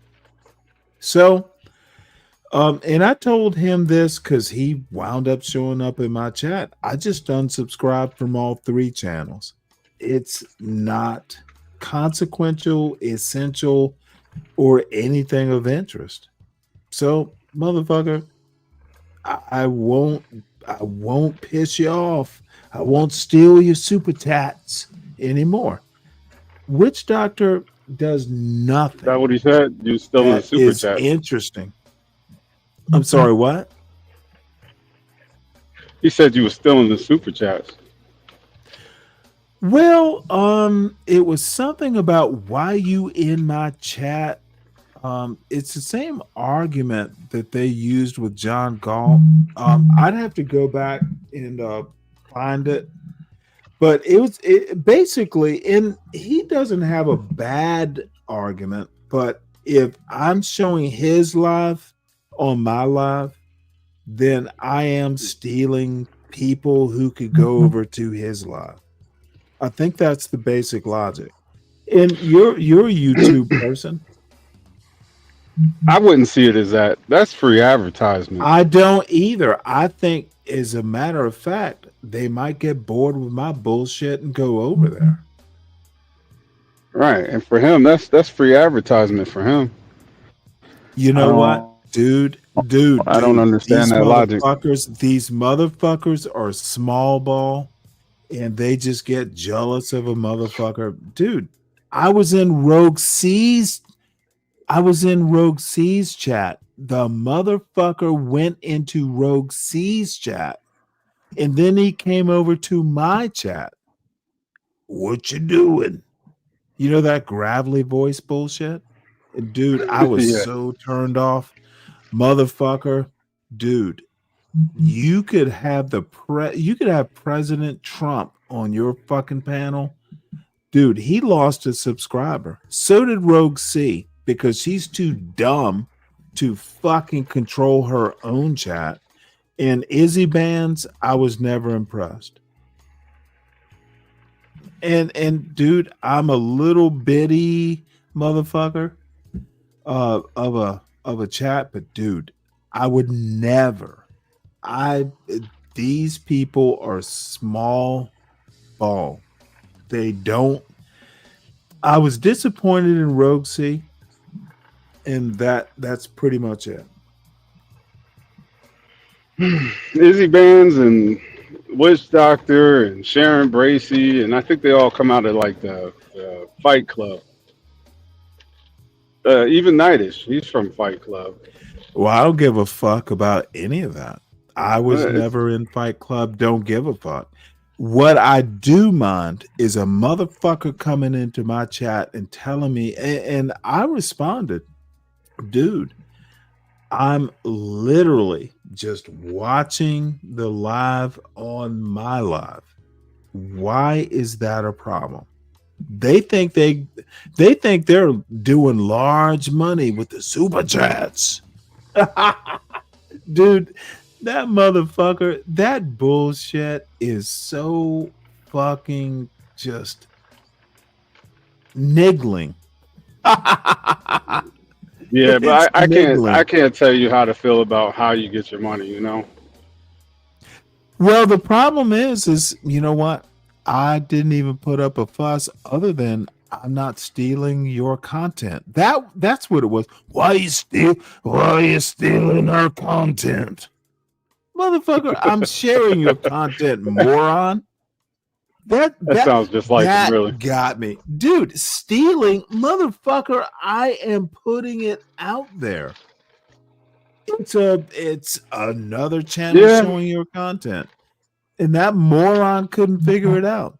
Probably because he was high.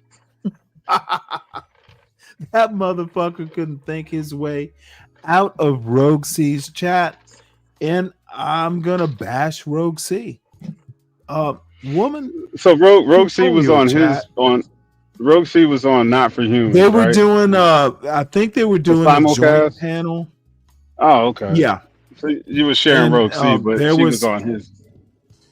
Well, what surprised me, and I kind of knew what I was doing, I went into Rogue C's chat and broadcasted her channel.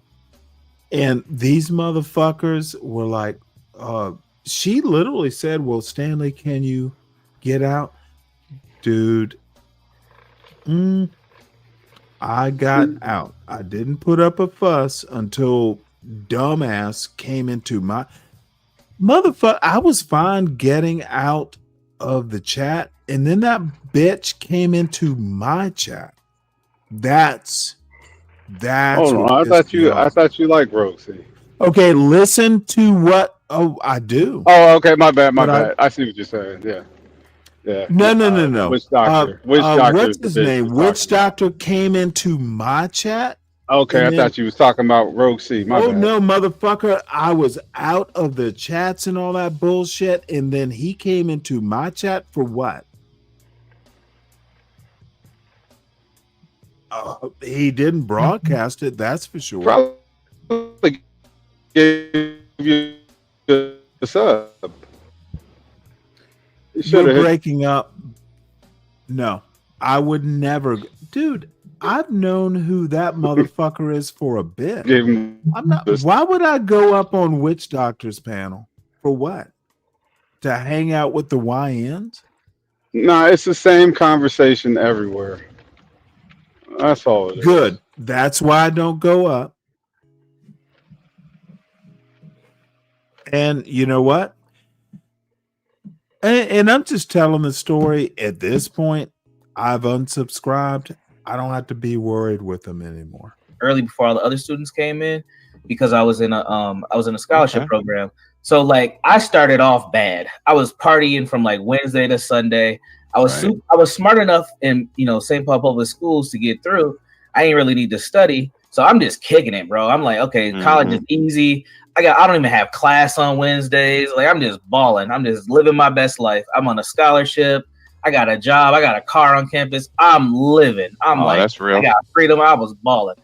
Man, I got about around this time, right before Thanksgiving, when those second try grades came out, I was in academic probation, bro. I was like, right away. I was like, I ain't never. Didn't this motherfucker say he was playing football or some bullshit? Did I hear that wrong?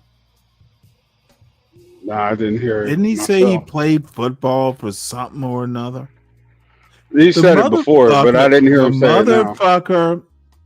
The motherfucker thought that athletes could do okay. Dude, Brandon, motherfucking tell the truth. You thought you could skate by because you were an athlete. Motherfucker, don't go to college if you're not a scholar. If you don't know how to study, dude, this is so disappointing. I had bad grades in my life, and then since I was on a scholarship program, it was called MK, was the people who kind of overseen it. I had a counselor who was like, "Yo, you got to come see me. Your grades are so bad. You need to come talk to me." And I'll never forget. Her name's Crystal Ballard. Salute to Crystal.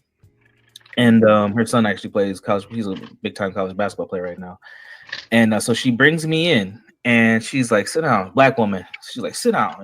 Black women tell you sit down, you in trouble. She's like, "Close the door, sit down." And I ain't never had a professional talk to me the way that this woman talked to me, and it was just like level setting. She was like, "Look, I'm just gonna be honest with you. It was hard as hell getting you in this school. It's gonna be hard as hell to keep you in here." She was like, I went to Central. She was like, of the black males that came from Central, you are one of 5. She said, statistically, 3 of you are going to not make it to graduation. And of the 2 of you who do, 1 of you will not make it on time. You better be the one that makes only it on time. 3? She said, "No, get your grades fixed." Okay, dude, this is totally uninteresting. So you were on the edge of failure. Welcome to being black in America, sir. This is about to be kicked. It's uninteresting. Maybe I'll skip ahead. Go. I ain't even say. I was just like, "Yes, ma'am." When I walked out of there, my mindset was just completely shifted, because it was like she pretty much validated my existence. Like, you're supposed to be here, but you're fucking around. Like, you need to get your shit together. Like, so that's pretty much what happened. Yeah. And from there, I just hit the book. Like, that's all I needed to know. I just needed somebody to just tell me, like, "Dude, stop." Hey, I'm gonna drop down before my battery dies. And what that ended up doing was ultimately I ended up switching my major from pre-dentistry, because I was like, I'm not gonna be able to make it with this, to sociology. And the reason why I picked sociology, and that's a bad switch. I would never recommend that to anybody, but it worked for me. Because what you just said, I was a hustler at the end, because that's where I came from. And my family's just a bunch of hustlers, legal and illegal.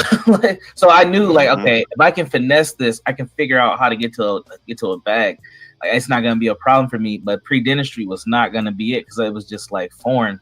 Like that math and science, that even at the pre-level, was so much different than what I did at high school. And I had AP and IB classes at high school, but the learning was different. That public school That's right. education versus the University of Minnesota, which is hmm typically top 25 in most majors, that was just different, bro. So when I got in sociology, it just was clicking. I understood human behaviors, race, class, gender was one of those things that I had to kind of work through due to our own kind of, our own kind of community view on LGBTQA plus folks. right. But that was probably the hardest part of it. Everything else just made sense to me. So I was able to finesse that. And then I got introduced into mental health and, I was off from there. So I went on a long tangent, but No, but that's that real. origin Yeah, story is important to understand. Like I that's kind of right. stumbled into this too. So yeah, hmm that's kind of how I got my major. Therapy was different though. That was another experience that I had. That I got introduced into why I should become a therapist. I had just two interesting dynamics with these two young ladies that had pretty much told me like, hey, I've been sexually assaulted. And I'm like, well, why are you telling me? Like, what's that about? And really it was about they felt comfortable with me. And my best friend Chris, he was just like, bro, people like talking to you because you solve a lot of problems for us and you usually give us some pretty decent advice and you actually listen. hmm And that's all. He was like, you should become a therapist. And again, it was just like one of those signs from God. Again, it's like, okay, let me put that into my head and let's There keep it it. is. Yeah. So anyway, so that's how I got to this. I mean, there's a whole bunch of work history in there too. But how Yep. did you end up in Minnesota and working here? Because you ain't from here. You're from Mississippi. Like, how did you get to this point? No, it's a gnarly experience. My mom really, it's kind of like the story of the Great Black Migration, to be honest. My mom didn't want to just be this little country bumpkin girl who grew up and was a farmer's daughter and a wife of a truck driver. And, a variety of things happened between her and my stepdad. And she said, I want to move to Minnesota. And it was it's funny you asked that. It's the first adult decision I made. I had been acting out in school, getting in fights, getting suspended. She said, look, I really want you to come up here. But if you're going to come up here, I want you to want to come up here. You can stay with Yeah. a relative, but I need you to, get it together if you're going to come up here because I'm moving here because it's my wit's end. And I was thinking, I saw her, my little sister, my little brother, and That's actually a gynocracy in quotes saying only come up if you want to come up. And there might be rules.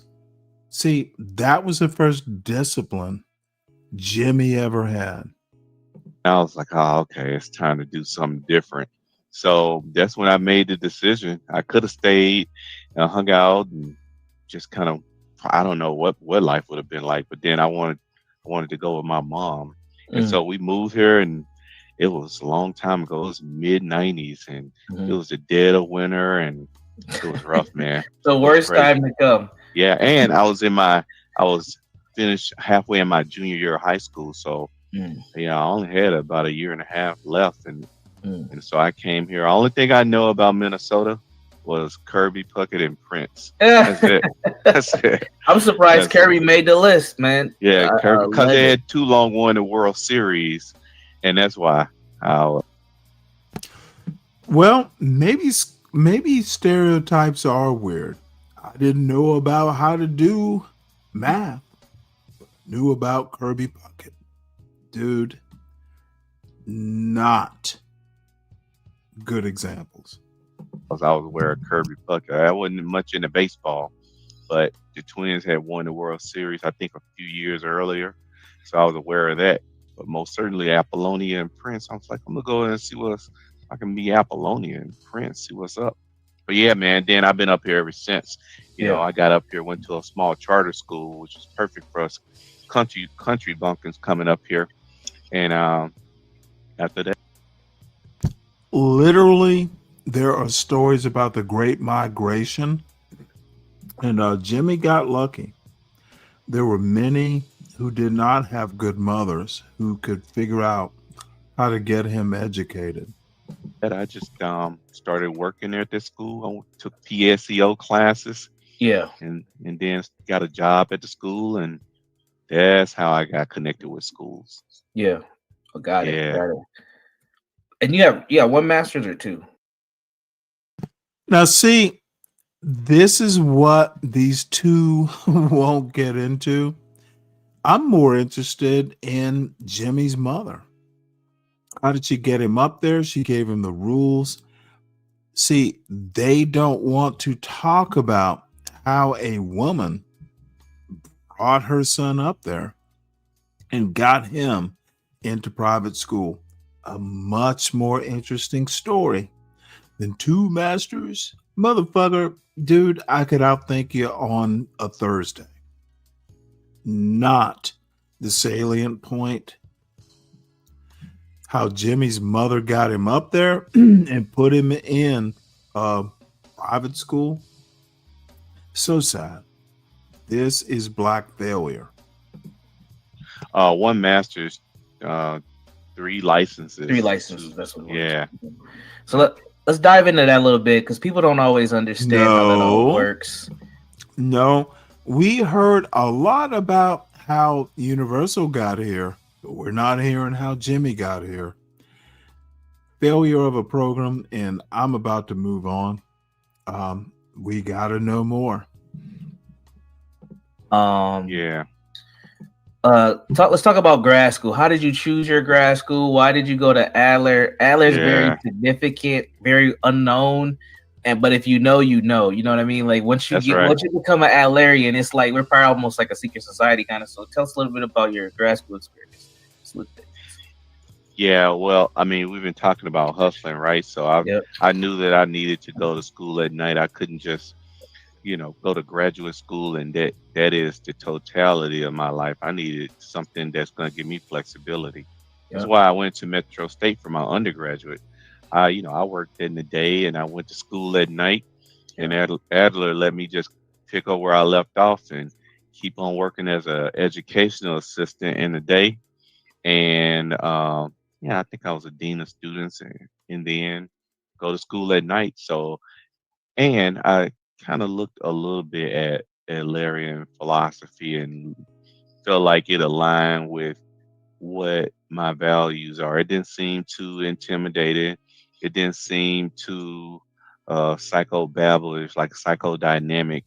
Nobody was asking me, nobody was giving me the theory that secretly want to kill my dad and take over my mom.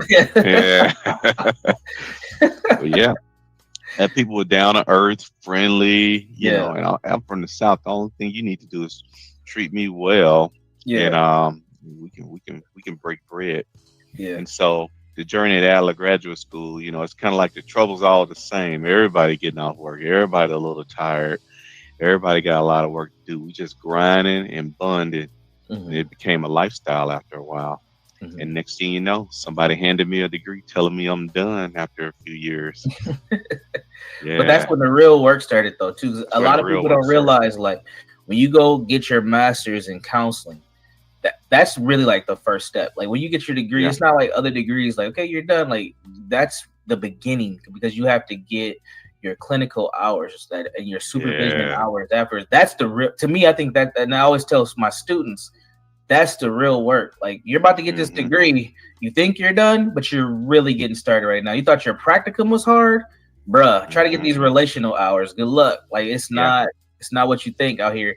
And a lot of people end up getting master's degrees in counseling, all the different, variations of counseling, and they end up going to work for like Target or Best Buy or something because they're like, this shit's too hard. I need to make more money.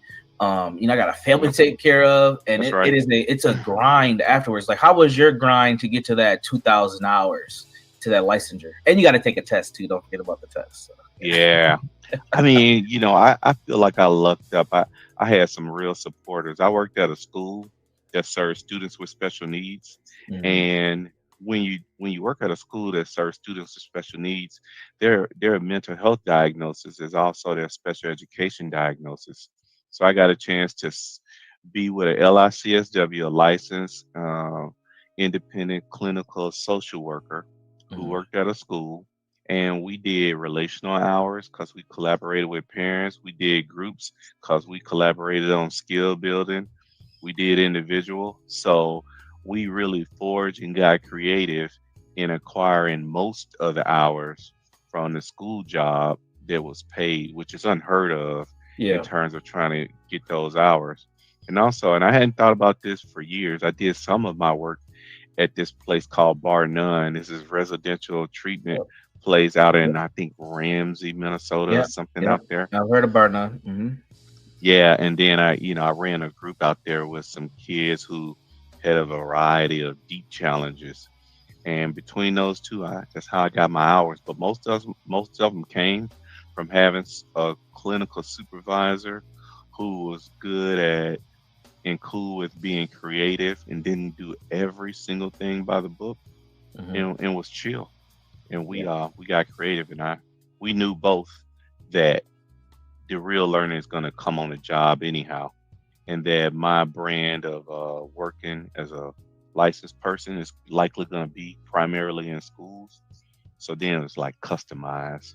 So yeah, man, it was easier for me than it is for most. Yeah. You're lucky, man. That grind is crazy, bro. I had to work for me, and so my counseling master's was my second one. My first one was in community psychology. But it's funny because we went to like a lot of same schools. So my first master's from Metro State, and about halfway through that program, this is just me being a self-starter and not having a lot of mentorship around education. Because I didn't even know what the hell really I was doing. And honestly, the way I got to Metro State is I originally was trying to get a PhD back in 2008 or 2009. I took a year off after I graduated undergrad.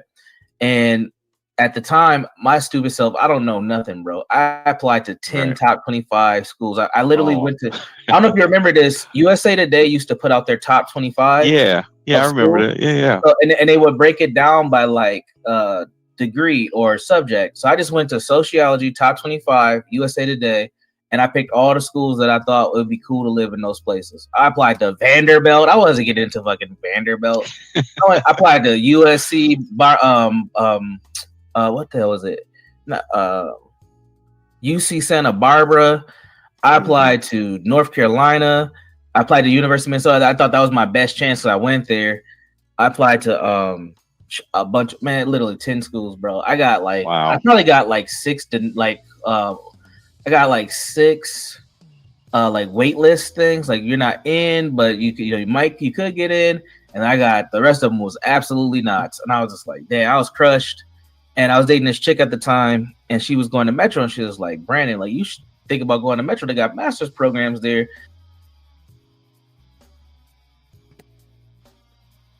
I'm not sure what to say about this. Never apply somewhere that you don't have any business applying to, and then tell stories about it. This is not Black success. The advice: apply to places you think you can get into. To me, that's obvious. Not the road to success. Maybe you can do that and then try to get your PhD later. And I listened to her, and I ended up applying to Metro and got in. And I got lucky too, because they gave you like a small window to apply, and I was getting those no's. Those no's were rolling in, and I was getting crushed. I'm like, oh shit, I'm not going to grad school. So she was like, just apply. Like, you got like 2 weeks left. And I applied and got in. I was like, thank God. And then but at that point, I didn't know if I wanted to become a therapist just yet. I did know I wanted to work in mental health. And about halfway through that program, they started to change some of their credentialing. And they're like, hey, this program's not set up to help you become a clinical counselor. This is the amazing thing. I still feel like, it's on UC Santa Barbara that they didn't let me in. Motherfucker, if you're applying to places that you know you won't get in, motherfucker, how you get in, the minimum requirements, the students that they will look at, it's literally there. Black men don't do pipe dreams, motherfucking do what you know you can do. Not inspiring. And I was like, oh shit. So I had a decision to make, like, do I stay with this or do I move on to something else? And at the time, I knew somebody who went to Adler, and she was like, "Yo, you should really check out Adler. You will like this." And she was in mental health, and she was telling me like, "This fits really well with Black people. Like, you might actually like this theory because when you look at it from a cultural standpoint, there's some connection here." So when she told me that, I think I Let's get our degree based on Black people. Let's do a Black degree. Dude. Mother, I don't even know where the fuck to go. Let me fucking replay this. This might work in with Black people. Well, motherfucker, I don't even know where to go with this. this fits really well with Black people. Like, you might actually like this. It fits really well with Black people. Motherfucker, dude, I'm ashamed. This theory because when you look at it from a cultural standpoint, there's some connection here. So when she told me that, I think I went and did some Googling and was reading some stuff. I'm like, oh, I see what she's saying. So I was like, you know what? I'm already halfway through this program. Let me just go ahead and finish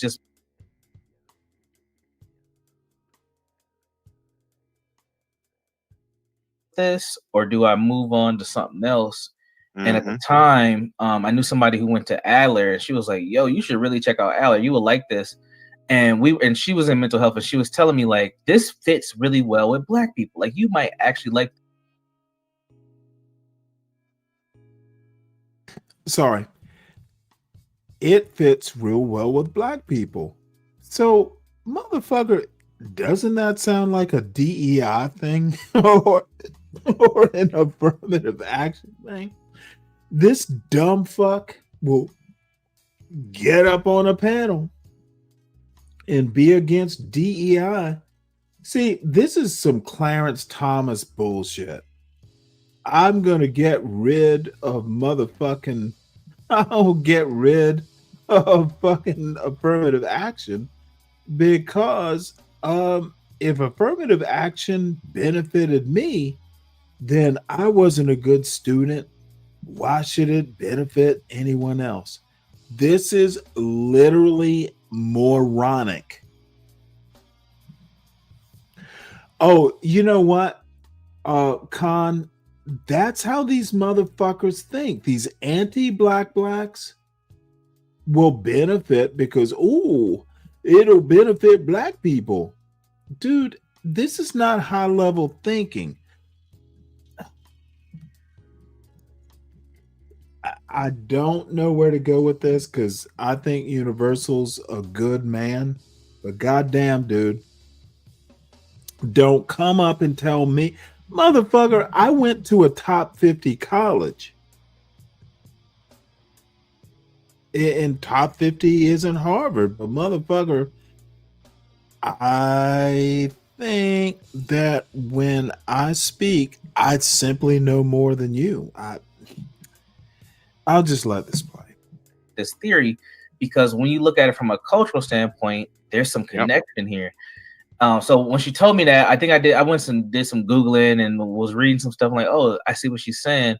So I was like, you know what? I'm already halfway through this program. Let me just go ahead and finish this master's, and I'll just have two.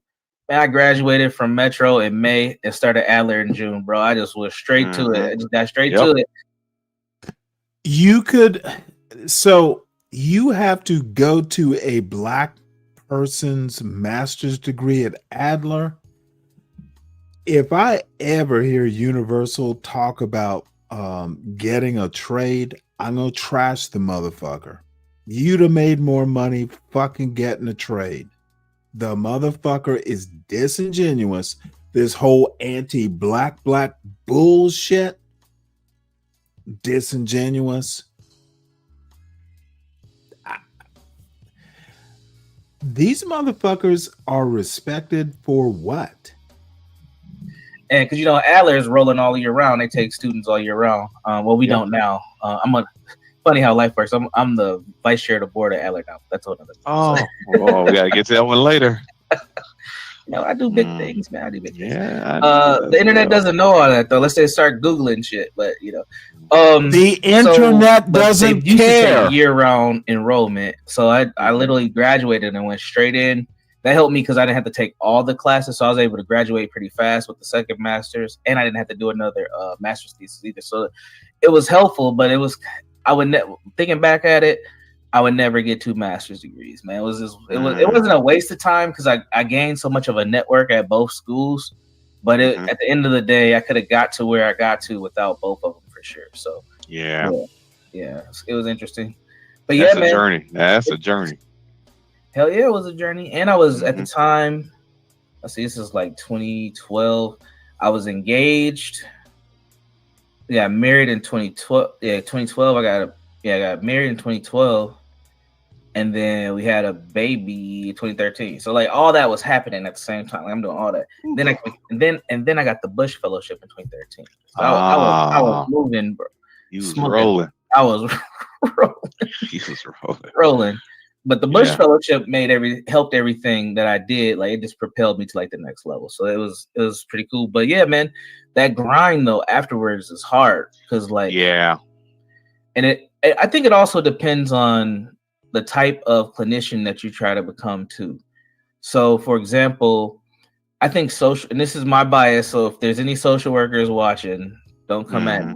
But I think social workers have a lot easier path to licensure than any other discipline. And they probably should because they have a lot more variety that they can use their degrees for. But I think that their thing is way easier than everybody else's. I don't know. What do you think about that? We look at like LPCs, LPCCs, LMFTs, social workers, like what are your, from what you do supervision, right? Yep. Yeah. So what are your thoughts on like how those different disciplines kind of get to their level of licensure from what you've seen? Yeah.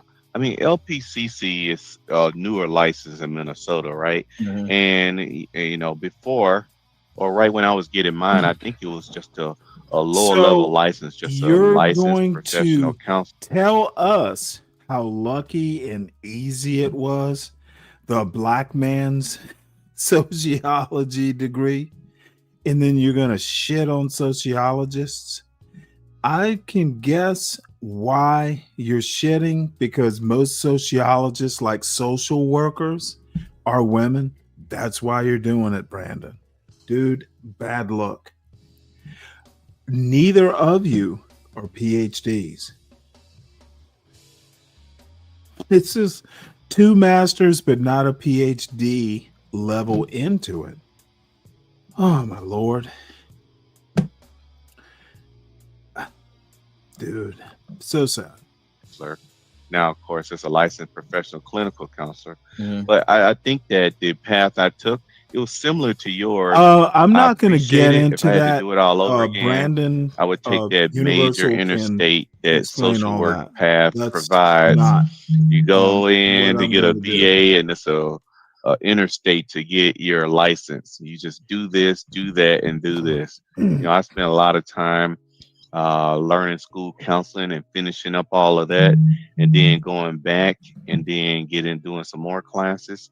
And then I did capture some internship hours and practicum hours. So Adler Graduate School, they honored that.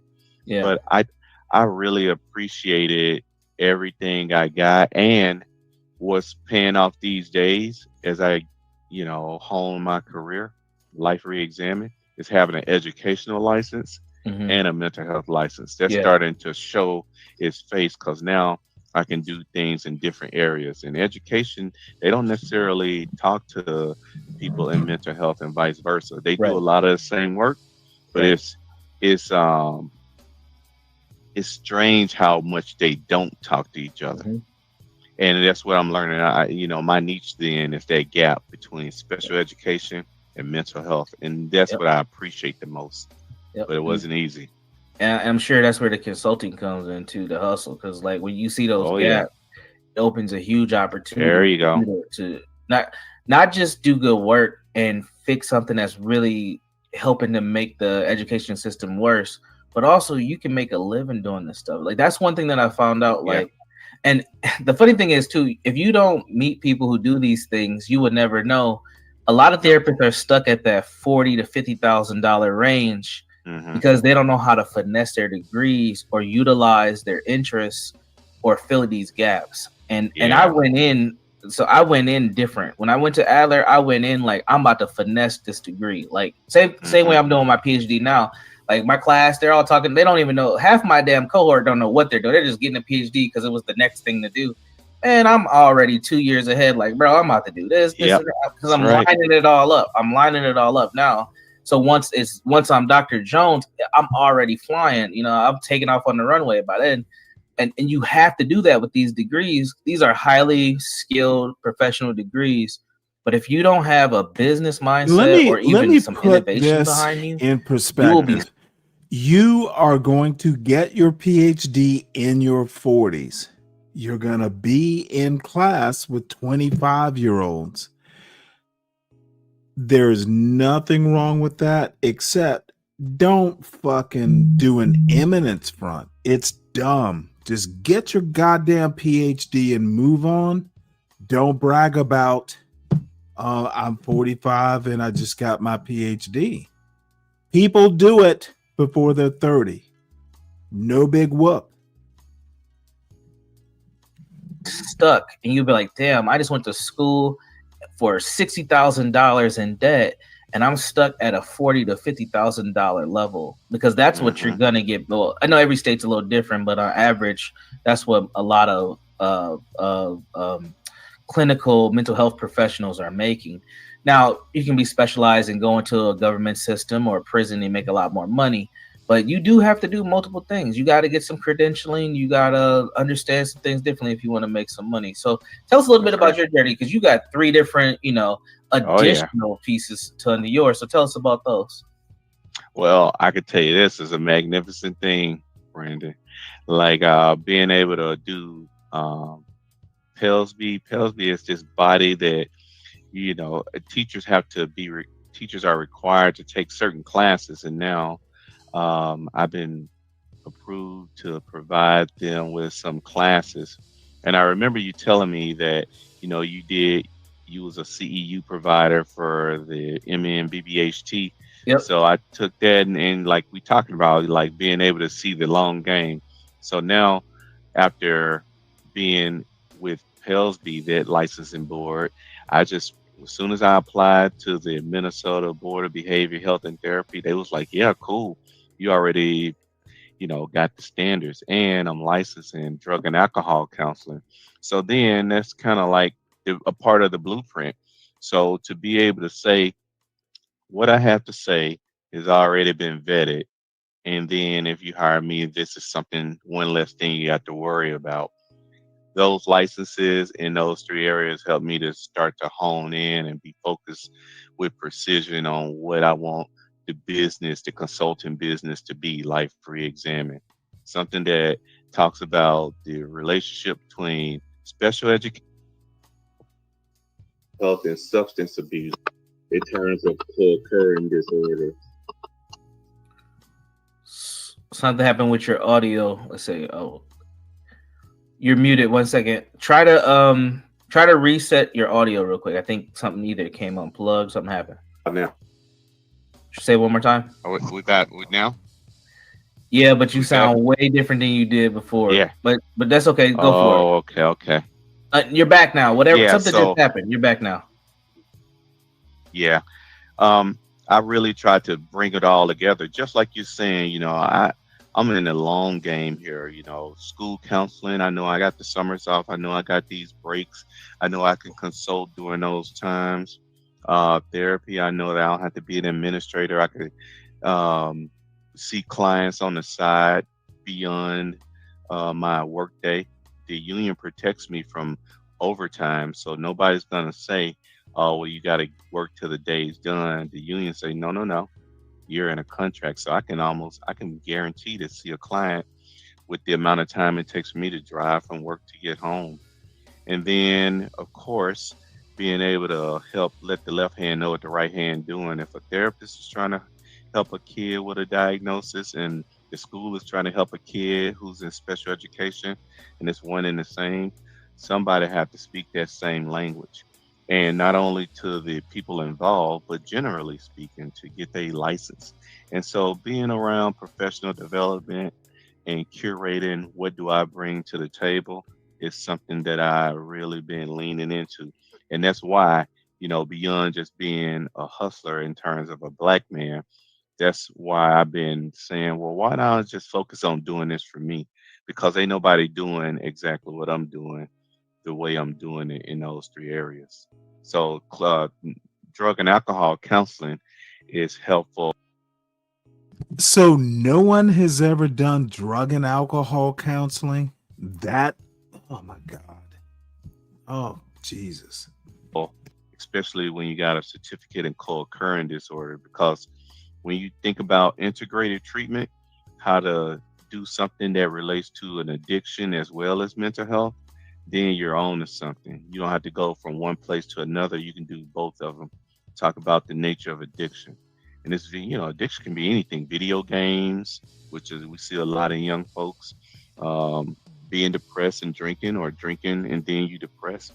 So being able to smoothly move from one thing to another has been helpful, and it's the information that people want to know, especially black folks and people of color. They want to know and have it broke down in language beyond psychobabble and make it plain so they can feel more confident in getting help and being able to monitor and understand their progress and what they're grappling with.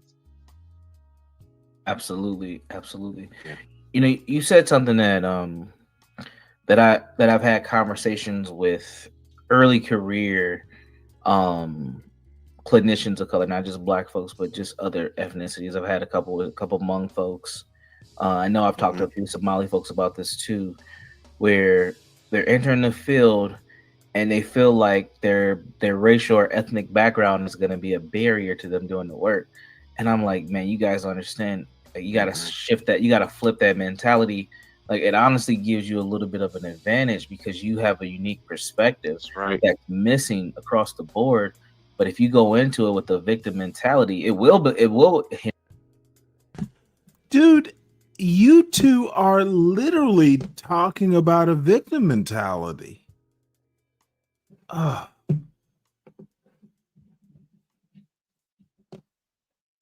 Oh, my Lord. Under you because you're going to be looking for shit that's going to stop you. But if you flip it, like, it may propel you into some spaces that you didn't think that you could do. Dude. So you must pursue a PhD and build a business.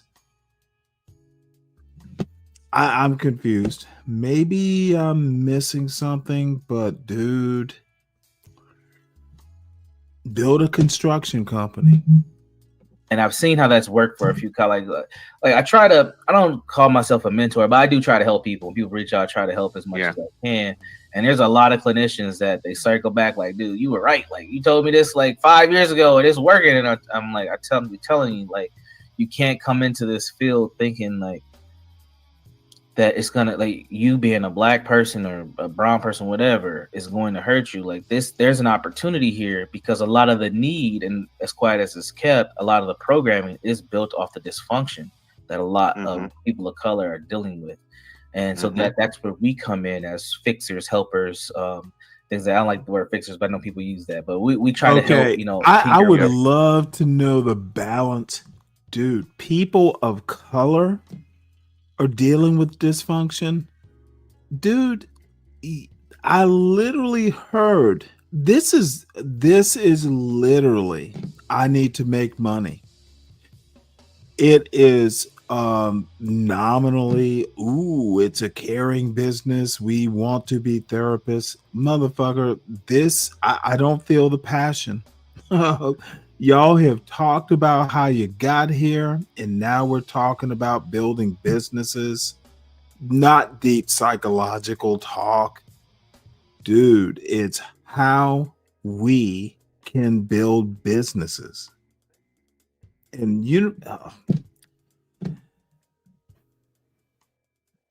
love what you do. Starts when you're a kid. Parenting. the things, whether it's on a system level or community level or individual level, we do those. So yeah, it's very interesting. So I heard you kind of say something that alluded to that, like, yo, like I'm supposed to be doing this. Like this, my perspective makes a huge difference in how we. Oh do yeah. Yeah. Yeah, my voice and voices like ours ain't in most spaces. They're in Right. like a small slither. That's why, that's why we're So these motherfuckers are uniquely successful. Dude, not even in Minneapolis are you uniquely successful. Now there's hubris. unicorns, right? Right. Oh, And you heard me say, look at the unicorns. This is so sad. Damn. not only are we unicorns, we're flying black stallion unicorns out here. You're just that unique. Yep. Here is where the rap culture comes in. Not only are we unicorns, we are flying black stallion unicorns. Dude. Wait, hold it. I'm waiting for the rap song to come next. In most spaces, they're in Right. like a small slither. That's why we're unicorns, right? Right. And you heard me say, not only are we unicorns, we're flying black stallion unicorns out here. You're Hey, be just that careful. unique. I got some suitors in the chat. Not just playing. Well, I'm just saying that it is true, but I just said, Yeah. But it is true, and we have to think about ourselves like that as well. And we have to operate in that manner as best as possible too. So yeah. And understand that unique factor that you have is an opportunity to do kind of what you want to do in this field. A lot of folks, another thing I noticed too is especially with Black folks, is we come in and we both kind of alluded to this too already, trying to fix our community, right? And then as we get a little older, then we're like, no, I want to have a bigger call. I want to fix the system. And it's That's like right. we have that kind of similar thing that ends up happening. But there's different ways to do that. And one thing that a lot of clinicians don't understand is that specialization may be your tool to really go to the next level. Like if your passion is about kids with autism, take that ball and run with it. Yeah. If you're in an eating disorders, take that ball and run with it. Like whatever your thing is, don't be afraid to niche down, because that unique cultural perspective in that area is going to make you one of few, if not one of one, and that's going to make you really unique. So yeah. So have you seen things like that where we run into people who kind of have a niche and it works really well for them? Yeah, I mean, I see it a lot. I was just at Oh, a my conference Lord. the other day, and I stopped by a table. I think some of the colleagues that and they're doing their thing. And if you have a conversation, they're more than willing. There is no scarcity mindset. They're saying exactly what you're saying. Go out there and find. You are the niche. So go out there and just do you. Lean into what you're passionate about.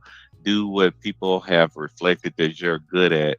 Whatever you want to lean in and say, I'm generally a professional helper, but I'm really a good professional helper in this area. Do more of that. And so I see it all the time. And the nice part about it, when you meet other people like us, who are in mental health, they seem more than willing. I don't commonly see people with a scarcity mindset going, oh man, another flying black stallion unicorn, I better safeguard my intellectual property. And they're just telling the playbook out loud. And so that's what I see most of, people free to talk about the playbook, because it's plenty of work for everybody. Yeah, more than plenty. Yeah. You keep bringing up all the things. I used to have this thought process. This is early to my career. Like, I'm trying to work to put myself out of a job. That's right. And then I realized that's not going to happen. That ain't happen. It's too many issues. And there's enough work to go around. That's the crazy part about all this, too. It's like, and I remember I used to think, like, man, my job is to work to put myself out of the job. I'm trying to, like, get us all to this space, but not understanding, like, when it comes to human dynamics, man, there's always going to be something that fails. Something's not going to go right. Somebody's not going to do something they're supposed to be doing. Somebody's going to get harmed, unfortunately. And that's where we come in to assist and to help with that healing process and help people find the ability to go to that next level, whether that's, you know, for them seeking salvation or just finding joy and being happy. Like, we're going to be needed. Well, I think I've had enough. I know enough. Why you should put up your hand and walk away from the next person who tells you they're a stan of the founding fathers, any of them. Because they're screwing you and themselves, and they don't even know it, probably. It's like all those people who tell you there's no difference between a republic and a democracy, or that the difference doesn't matter, showing that they know little about either republics or democracies, at least when it comes to the 18th century. Hey folks, I'm Tad Sturmer. I'm a public historian and scholar of the American Revolution and resistance history at the University of Southern Denmark, and the author of A Resistance History of the United States. Here's the one thing all of the sainted founders agreed on. Yes, Abigail Adams and Mercy Otis Warren too, they hated democracy. It was the enemy. Sure, tyranny, power in the hands of a single individual, was bad and needed to be controlled. But power in the hands of the many, the democracy, the mob, the people, just as bad to them. It was the one thing that everyone on this side of Thomas Paine, who was English, came to the Patriots late and got kicked out of their club early, agreed on. And not in euphemisms, not in they used the word democracy, but it didn't mean the same thing then. No, explicitly and repeatedly, and just the way we use it today. Nathan Bailey, 1732, my go-to 18th century dictionary, defined democracy exactly the way we do it today. The supreme legislative power lodged in the common people. That's exactly how the founders used it. But more people voting for more things would invite anarchy, the founders thought. And by them, I mean the establishment white guys, exactly who you think I mean. And the people who wanted to be and be with establishment white guys, who had gained their share of power and wanted to lock it in forever. Take your pick of the founders. Ain't none of them who was on that side of the fence, except maybe Samuel Adams after a good night with Boston Mechanics at the Green Dragon. Maybe then. After all, what was the big gripe of both the British establishment and the Southern Patriots about New England? Too much democracy. The people have too much power, which made New England unruly. Washington thought that, and that New Englanders were dirty and nasty people. He said that. Jefferson thought that. Not enough republicanism in New England, they said. Too much of the spirit of the Commonwealth. We ought to talk about that one. But think about what unruly means. A word applied to New England all the time. They could not be easily ruled. Too much democracy.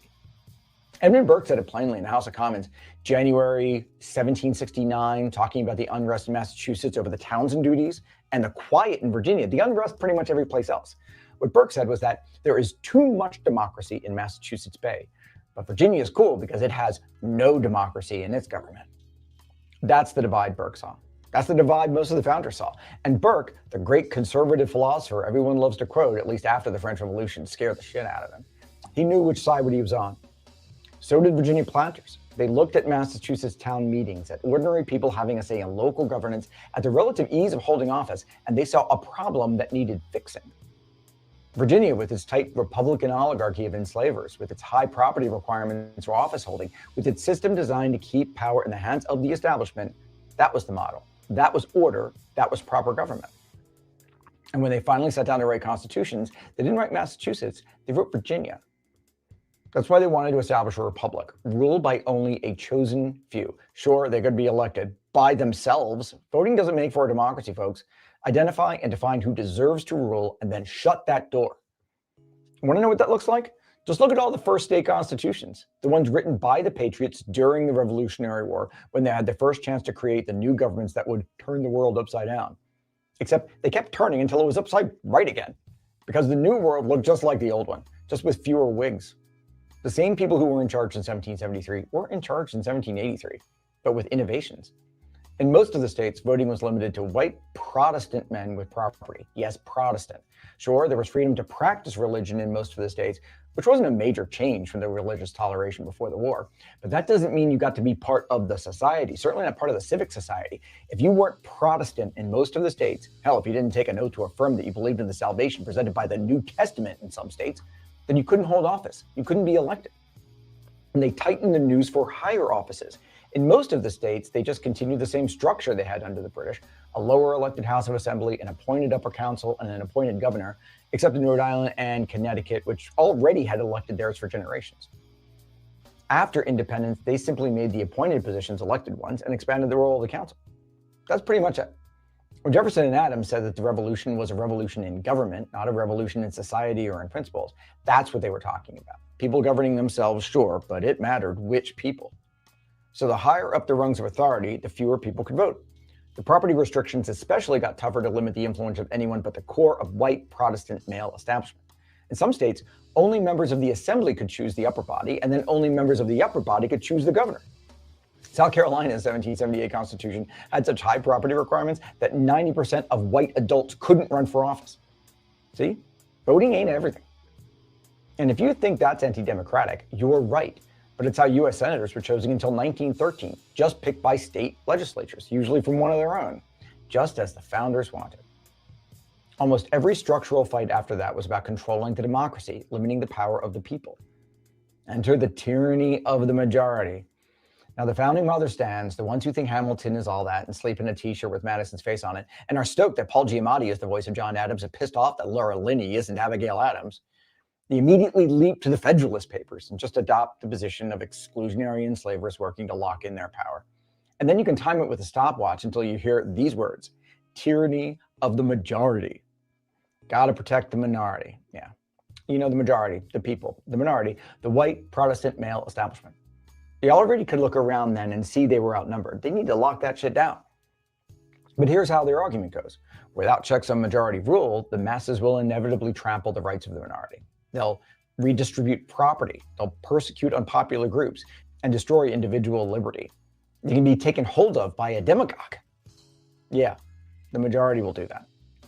So we need institutional barriers. The Senate with equal representation for states regardless of population, the Electoral College, lifetime judicial appointments, supermajority requirements to prevent the tyranny of the majority.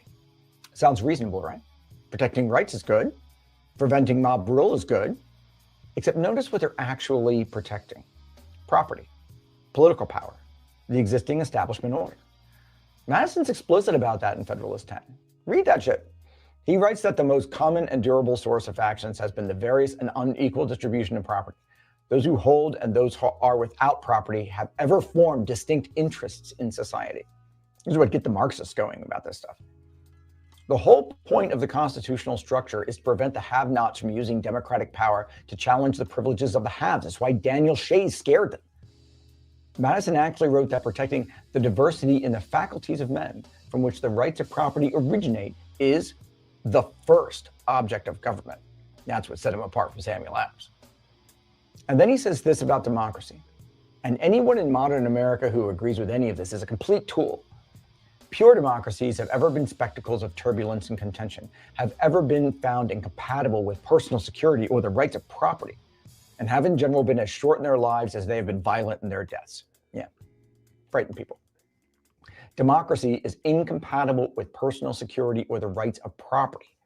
That's the threat, not tyranny, not oppression, property redistribution, personal security of their persons. The people having the power to change the existing order. The minority they're worried about protecting isn't religious dissenters or political radicals or ethnic groups. It's themselves and their heirs. And look at what counts as the tyranny of the majority in their framework versus what doesn't. A majority of voters demanding economic redistribution, tyranny. A minority of enslavers maintaining a system of racial terror, just protecting property rights. A majority wanting universal suffrage, dangerous mob rule. A minority of men restricting the franchise to themselves, prudent republicanism. The framework is rigged from the start. It treats any exercise of popular democratic power as inherently suspect, while treating the exercise of power by the establishment as the natural order requiring protection. Got to maintain those norms. So, how does this screw us today? Say you want something crazy, something modern, something radical in 2025, something like explicitly protecting the rights of women. We have evolved since 1790. Let's add our values to the Constitution, and let's get a majority of Americans who agree. Can't do it. That would be tyranny of the majority. It only takes just over a third of Congress to block an amendment to the Constitution from both houses. And ratification, easier to stop. That just takes one more than 25% of the states. Let's think about that in practice. That means today, just 13 states can block any change. You can hit that mark without leaving the old Confederacy. And this isn't abstract. Jill Lepore has an interesting new book out on this problem. Not as far as I'd go, but she sees the rod. So what are we left with? The game that we call constitutional law is one of the fun parts of law school. It's really about storytelling, because we're stuck living in the founders' world and we can't change anything that they did because they were so damn perfect. We have to pretend that it's legitimate to fit every modern understanding of rights into the thoughts and words of people who never accepted them. Think about how insane that is. We cannot just explicitly state that women's rights deserve to be protected, because James Madison didn't say so. So we have to play this game of trying to make a woman's right to her own person fit into his language and the language of the authors of the 14th Amendment. That's just a storytelling game. Interpret the language so it conceivably can fit and get enough judges to believe your story. That's how we ended up with Roe versus Wade. Good if you, like me, are fine with whatever it takes to achieve your goals, but bad if you, like me, want to lock it in forever. That's how we end up with Dobbs. Every opinion based on a creative interpretation of the Constitution will always be threatened by any court that wants to apply originalism. It's an easy dunk for them, and they would be right. The founders didn't care about your rights, they cared about theirs. Want to fix that? Can't. Tyranny of the majority. So even if you have a supermajority, say 60% on your side, still not enough. Ari Berman's book on minority rule is terrific on most of that. So here's why this matters now, and why you should walk away from anyone still standing the founders in the year of our Lord 2025. When you treat the founders as visionary geniuses who created a timeless system of government, you're buying into their framework. You are living history, I guess. You're accepting their premise that democracy is dangerous and needs to be constrained, and you're treating their specific, self-interested political choices as eternal wisdom that somehow apply to you. And that framework is fundamentally incompatible with modern multiracial democracy. No matter how many times Ken Burns has Peter Coyote or a bunch of out-of-touch talking heads say the word, the founders would have been horrified by modern American democracy. Not just uncomfortable, not just, well, they were men of their time. No, they would have actively opposed it. They designed a system specifically to prevent it. We know that because they said so over and over again.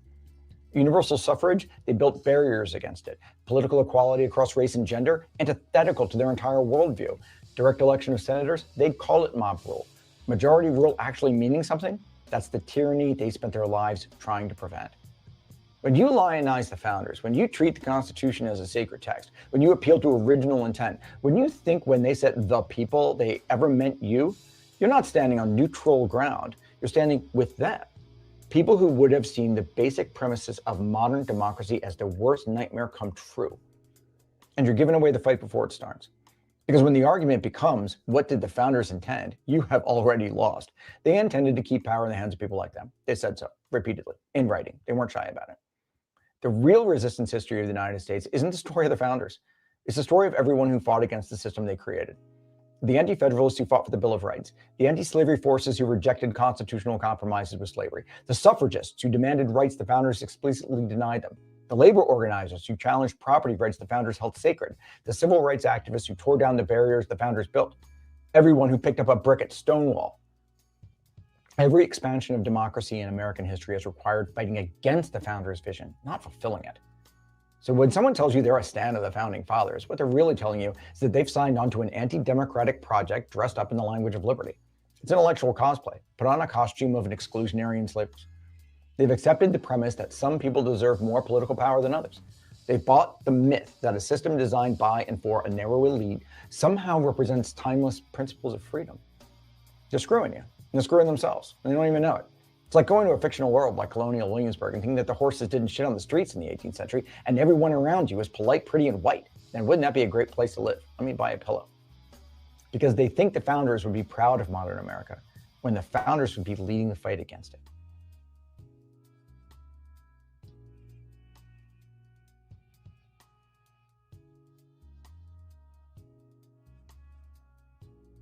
It's a little complicated. I just think that, like,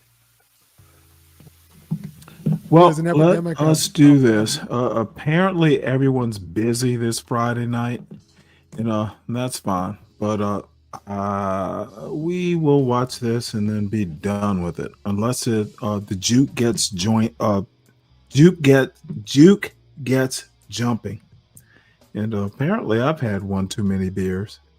But oh, by the way, everyone make sure you hit the like button. If you are new here, consider joining the subscribing to the show. Test it out. If it's not your cup of tea, pour the tea out. And this is Tia San Johnson critiquing Helen Andrews. And I look forward to this one. And that is that. This probably will be the last thing we do tonight. And this is almost 2 hours. So if it gets boring, I'll cut it short.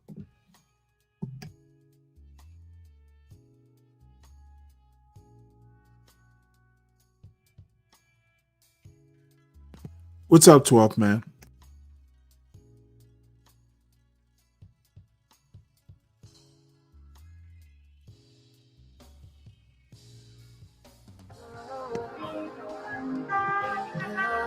Oh, Lord. Let us skip over this. Action for it to register. So please make sure you do that. Yep. Be doing skip another over film that. review. Need to skip over that. Or not, I don't know if it was Need to skip over that. Revolution come at Scott Galloway's argument. Oh, this dumb but fuck wants to feminization defend is Scott. operating on multiple planes. We can talk about it as it relates to our immediate environment. We can also talk about it on the larger scale. And this is what Helen Andrews is doing, right? She's talking about it on the larger scale. And she's dealing with... She is literally expressing her opinions, and you are doing, yes, Miss Ann. Especially white. No data presented, just her feelings and a bunch of anecdotes. And this motherfucker's, why does he wear a hat all the time? A hat and plaits. Oh, that's rather weird. Women's interests, but obviously this impacts all of us at one level or another, because we're seeing whole industries, whole institutions, whole environments shifting. Your Alaskan soul, brother. And in doing so, taking on the value sets of mostly liberal white women is really where most of it is kind of coming from. Which is why it doesn't surprise me that it's a conservative white woman that's actually raising the question about the efficacy of feminization. How useful is it? What are the long-term impacts? You know, BMI, what's up, man? Hope you're well, good brother. Let me know if you want to come up, chop this up with me. We're going to go through one of her talks, kind of, you know, stop and dialogue. On I the way. don't So need if you to wanna hear pop all up, this man, let me know. bullshit.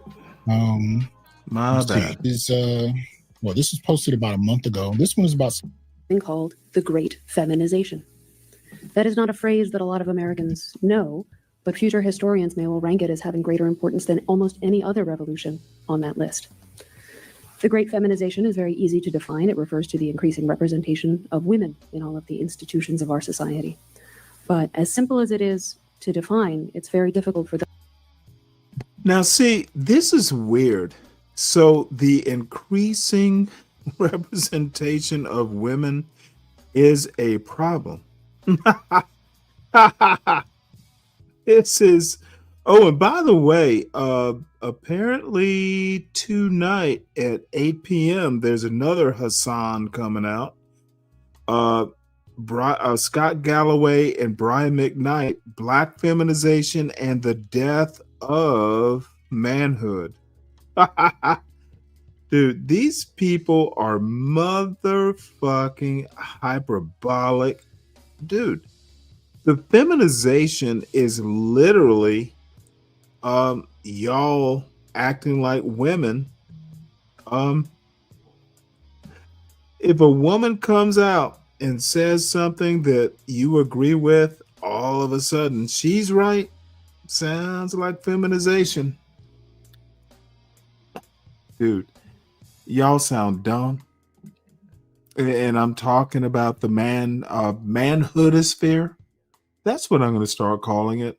The manhoodosphere. those of us on the other side of that revolution, to fully grasp its significance.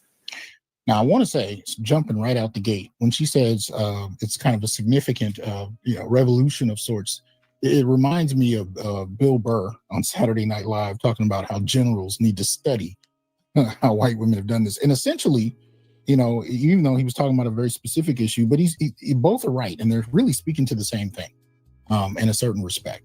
Right? This revolution that's taken place, and this is the thing: as men, particularly in the West, we've all been witness to it, because it's an interesting kind of cultural and political revolution that incorporated different groups of women who didn't need to be formally educated, who did not need to ever read a book on feminism. They were actually able to recruit them, right? And we witnessed this in the Black community, right?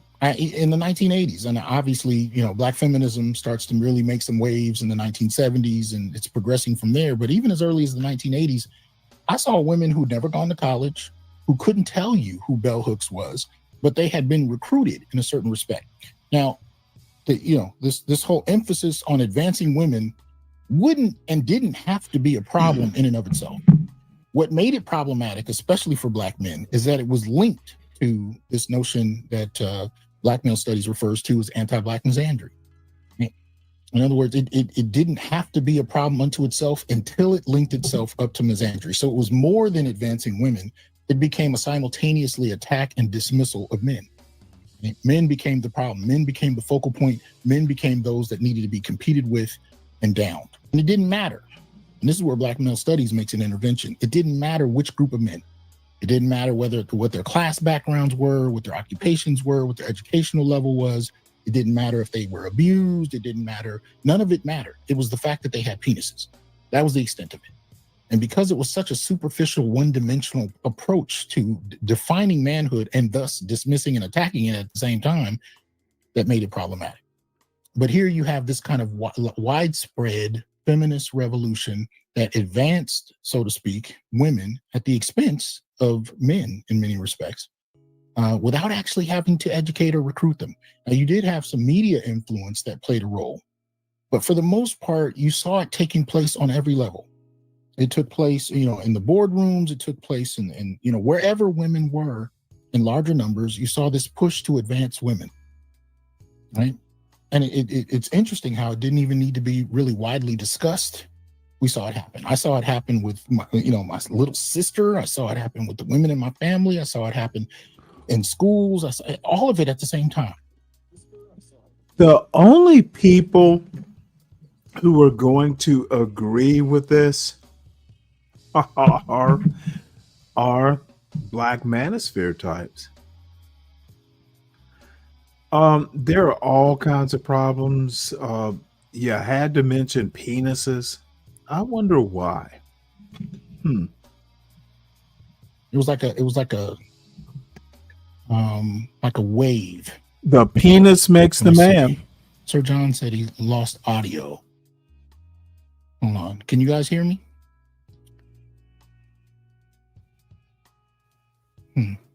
Put a 1 in the chat if you can hear me okay. Just want to make sure. Yeah, okay. All right, thank you. So I'm not sure what that was. All right. So yeah, so in that respect, this kind of tidal wave was a slow rising wave until it really kind of crescendoed. And she's dealing with the crescendo, but most of us grew up watching it happen. And it was interesting to see it happen. And when it kind of turned on us. Now, this is, if you're talking about the Black community, this is in the 1980s, most particularly, when it became widespread and public, to really push for Black women's advancement. And that was the same exact moment you started to hear niggas ain't shit. That was the moment you started to hear you need to make 6 figures to earn my time. You started to hear music like that. I mean, Eddie Murphy talked about it in Rod. You gotta have a Okay. This motherfucker has no clue. Eddie Murphy? Really? And on this show, we did watch Helen Andrews in this conference fucking week and a half ago. Nothing new with this PhD. So I'm actually thinking that this needs to be wrapped up. The link is there. If anyone wants to come up and say hello or have something to say, hit the link.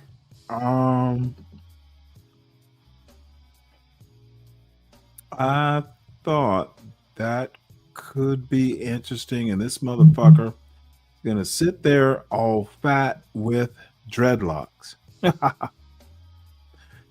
And I'm looking at CT's show. It's this usual suspects. They're all morons. BD might be the I'm not gonna call him a moron. Fucking Hassan a moron. What possible excitement, or what'd you say? You said action-packed day on the net, Stanley? I don't think so. Maybe that's a joke.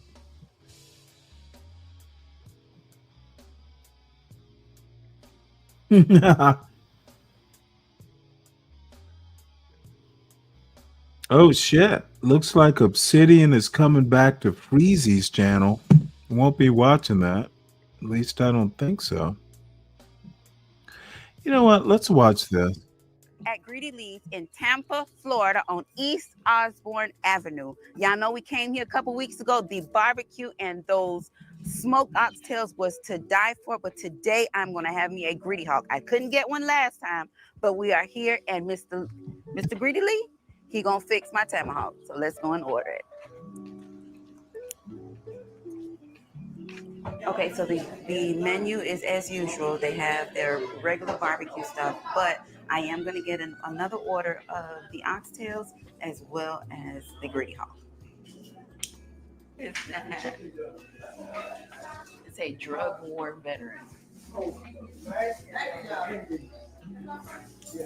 Okay, so I didn't tell you about the pickles. The Kool-Aid pickles that I got last time, yes, they were really good.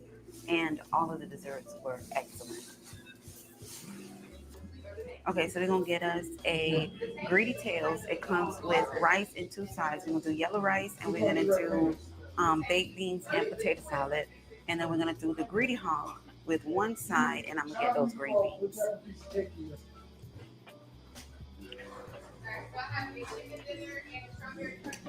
The Greedy Tails dinner with yellow rice, baked beans, and potato salad.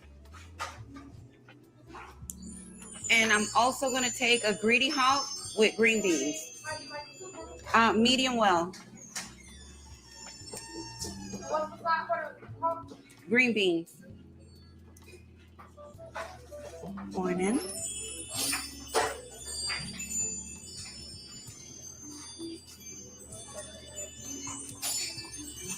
No, I need oxtail dinner with mac and cheese and gravy. Got the bag.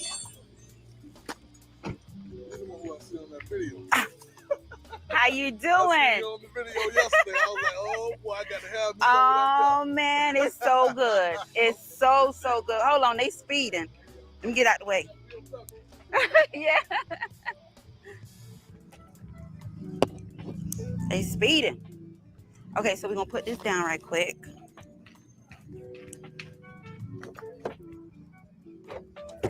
Watch this. I'm a little nosy. I want to see what this entails.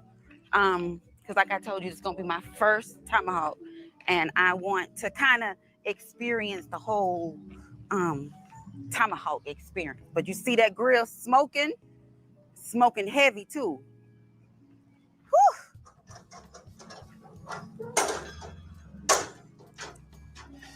Smells good. I don't see nothing on it, and it's this.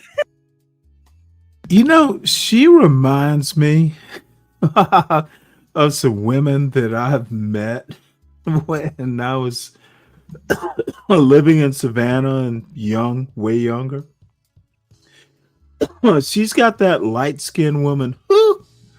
Like, she's about 5 minutes away from catching the vapors. She is hilarious. And there she go. Look at that. Ooh wee. And those are not big tomahawk nice. steaks. Oh my That goodness. is nice. So it's going to be Those are probably small. about 20, 25 minutes. And once that is done, so these are cooked to order.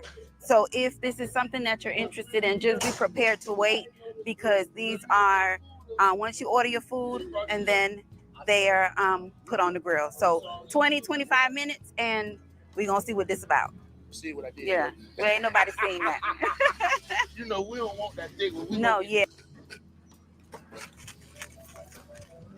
When you come, you make sure you get y'all one of these teas. I don't know what this is. This is, I taste pineapple, I taste peach, I taste a little bit of strawberry. I don't know, but this is so good.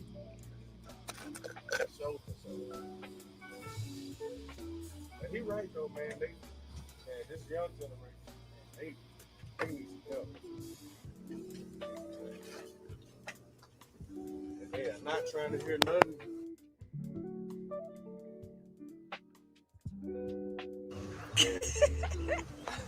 There's not even a knife. That's good. That's good. Sure, come look at it though. We cutting that with the tall. I don't want mine too pink, so we're gonna let it ride for a little longer.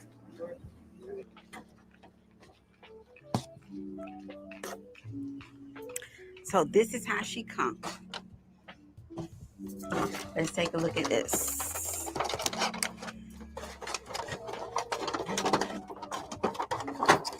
Oh, it smells so good. Oh, look at all that buttery goodness on there too. Look at that. Ooh wee. Look at that. Oh.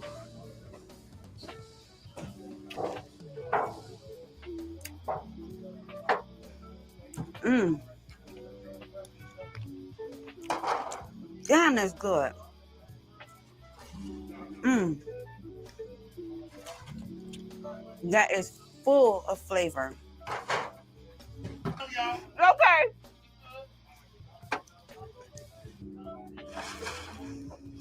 Ooh.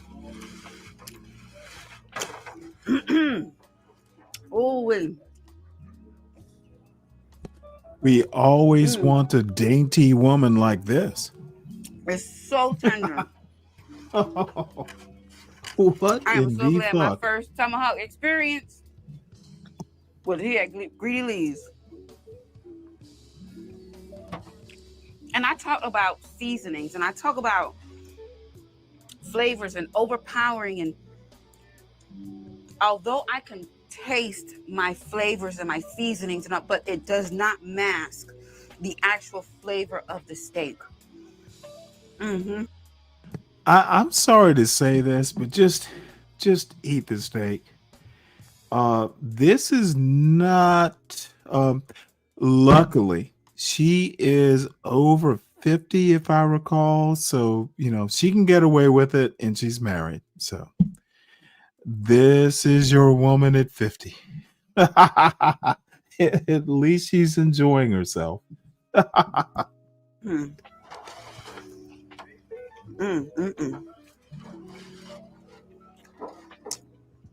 Now, like I said, these are cooked to order. You could have ordered this the way, however we wanted this. I got my medium well, and it's still very tender. I hope you mean bleeding the brakes. Do they still bleed the brake lines to get the air out, John? Wonderful. I hope that's what you mean by a bleeder.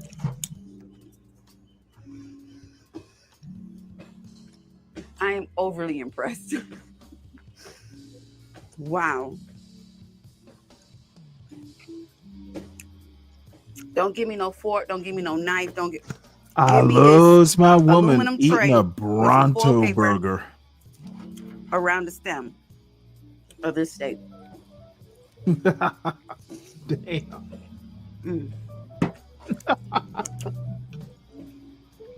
I don't know And you whether see? to be I don't know whether to be in love or I ashamed. ain't playing.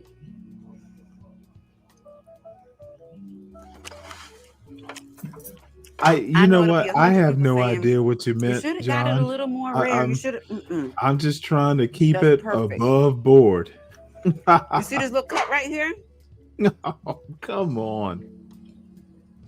See that That little wasn't even cut done with a right knife. there? That was done That's with a bleeder. That's how tender this is. She's gonna eat the whole goddamn thing in front of us. Listen.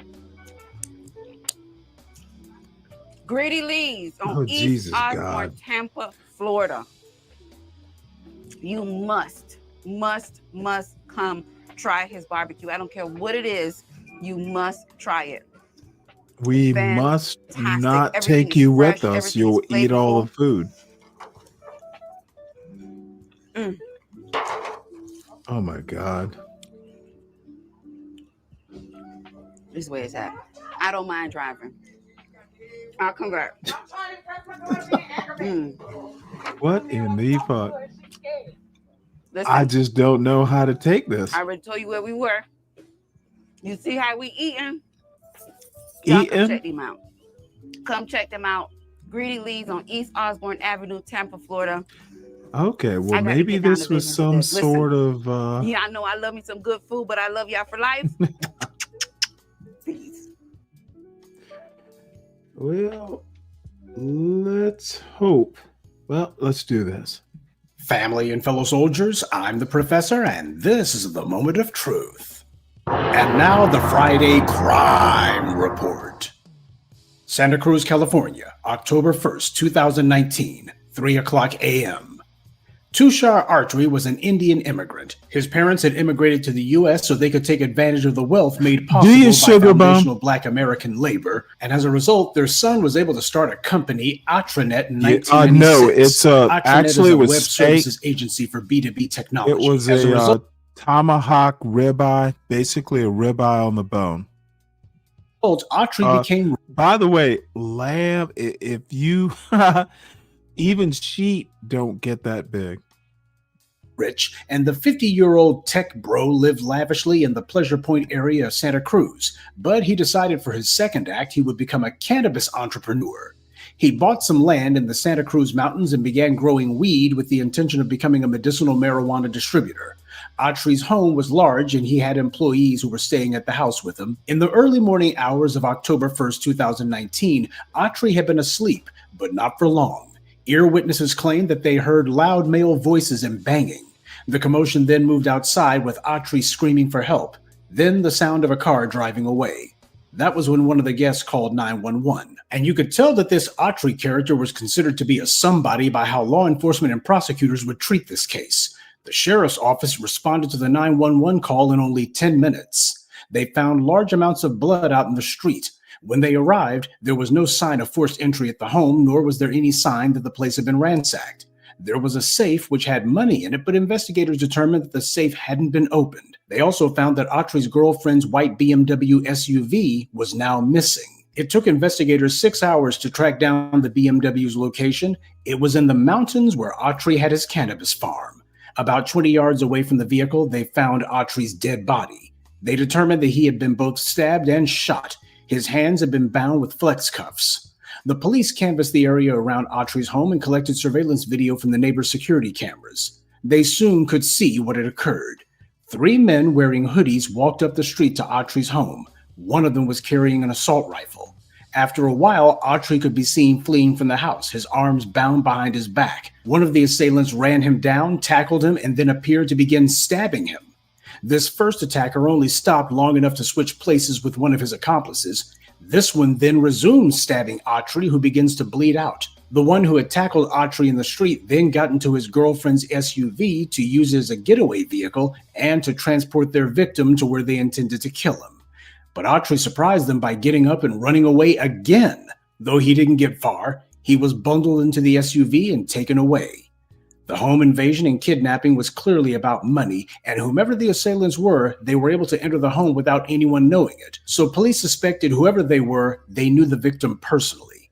While interviewing people to find out who might have had it in for Autry, two names came up more than once: Caleb Charters, age 18, and Stephen Lindsay, age 21.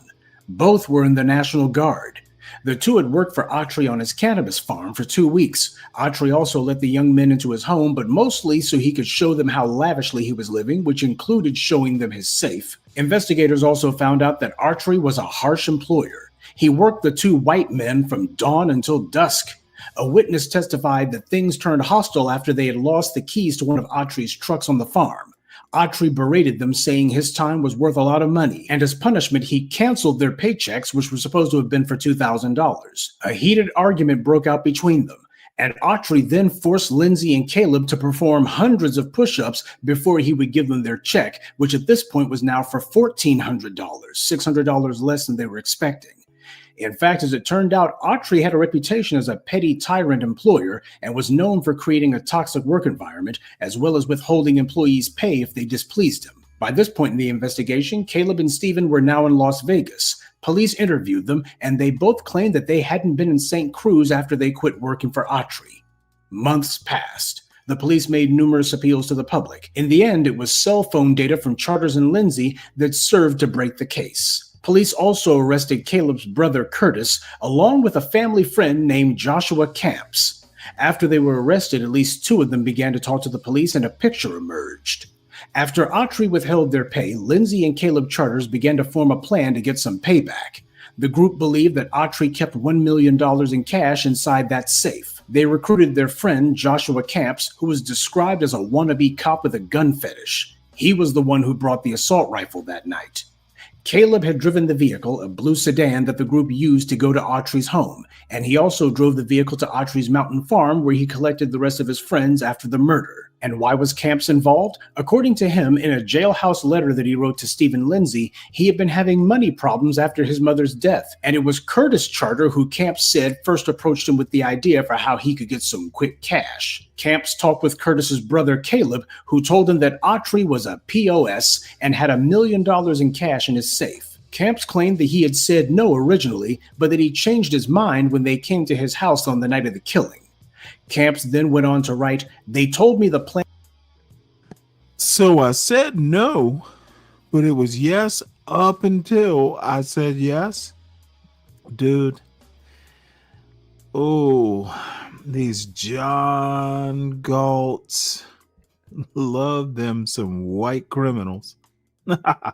They would be defending. John Galt would be a lawyer. In his specialty would be defending white criminality. Plan was to go to his place, take his money, steal his car, and that's it. But they also made it sound like he was some gangster dude and he would have muscle at his house, which was the point of the gun. I wasn't planning on shooting anyone. I was like, okay, even if we get caught, 4 years max. The letter continued, well, once things were in motion, I quickly learned that wasn't the whole plan.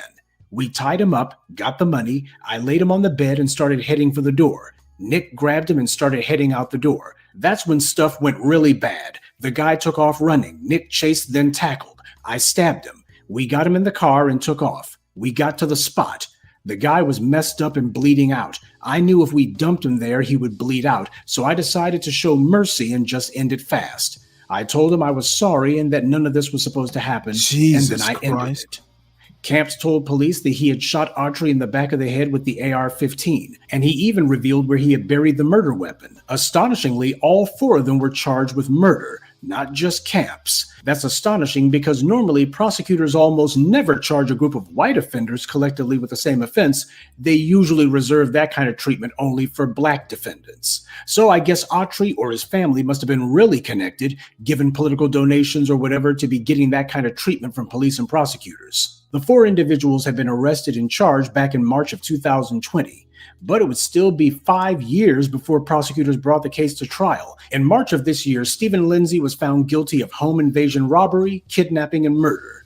In September, Curtis Charters was found guilty of the same charges, and on Wednesday of this week, Caleb Charters was found guilty of the exact same. Lindsay and Curtis have already been sentenced to life without the possibility of parole. Caleb comes up for sentence next month, and he'll most likely get the same. And as for Joshua Camps, he's waiting for his trial to resume. Even though he was the one who actually cooperated with prosecutors the most, he also confessed that he was the one who performed the actual kill. So in all likelihood, he's going away for life as well. The white media made it a point to emphasize, in fact, I would say overemphasize, that these 4 white defendants didn't have a criminal record. You know, with black murder victims, they usually try to find out if there's anything that they can smear them with at all. But in this case, they treated 4 ruthless murderers with more respect and consideration than they do innocent black victims of murder. Also, if they don't have a record, why is it the killing came so naturally to them? And sure, 2 of them were in the National Guard, but there's a big difference between killing someone in combat and killing a POS employer after you tried to rob him. And Camps hadn't been a soldier at all. He was just a wannabe cop with a gun fetish. All right. Now, I'm sure I'm going to get some people in the comments regardless who are going to ask, if this case doesn't involve any black people, then why did you make it the subject of this Friday's crime report? Because it shows an undercurrent that we should be aware of. Autry was a tech bro before he turned marijuana grower. The Asians have been gaining monetary power in California and in other places. Quiet as it's kept, white people are talked about as the criminal class by Asian communities in California. That is, when they're not scapegoating black people. This change in the balance of wealth is why there's so much anger aimed at Indians in particular. Sure, people will blame it on cultural clashes or claim bad Indian behavior in public, and while there's no lack of incidents to point to, it's also true that the behavior of Indians is no different than it's ever been. They didn't just start eating curry 3 years ago or continuing to practice their cultural traditions in public a few years ago either. They've done it all along. These angry alt-right types are more angry about the Indians now than they are the Mexicans, and that's what's driven their anger at Trump over the B-1 visa issue. They know that Trump is going to continue allowing in people who the alt-right sees as their principal competitors. And the usual lies that they use against black people aren't going to work because they've allowed Indians to be fully integrated into the tech sector to the point that they're running a number of these tech giant companies. So it's too late to pull the, well, these people still aren't qualified card.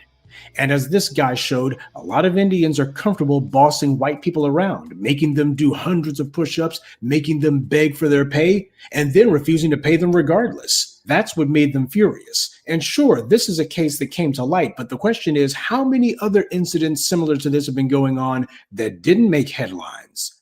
This Autry character was treating these guys the way that white employers treat people, and as they saw it, the shoe was on the wrong foot. So what's going on is a critical mass of white society, white males in specific, who have noticed that their monopoly is being challenged in arenas that they thought they had on lock. They're being outmaneuvered and out-hustled, and they're also seeing the people who did it treating them the way they've treated everyone else. The white media was just clueless, as usual, about what the real motive was. That's what the report was. We still don't know what their true motive actually was. Was it more than just money? Their reports kept on asking, why did they have to kill him? If this was just about a robbery, then why not just take the money? Well, as the old saying goes, if they say it's about the money, then it's about the money. And if they say it's not about the money, then it's really about the money. And it's this reversal of fortunes that's driving the hatred aimed toward Indians. You got Indians who have white people working on their plantations and are treating them like, well, certainly not like slaves. Nothing compares to chattel slavery. But they are being treated like serfs.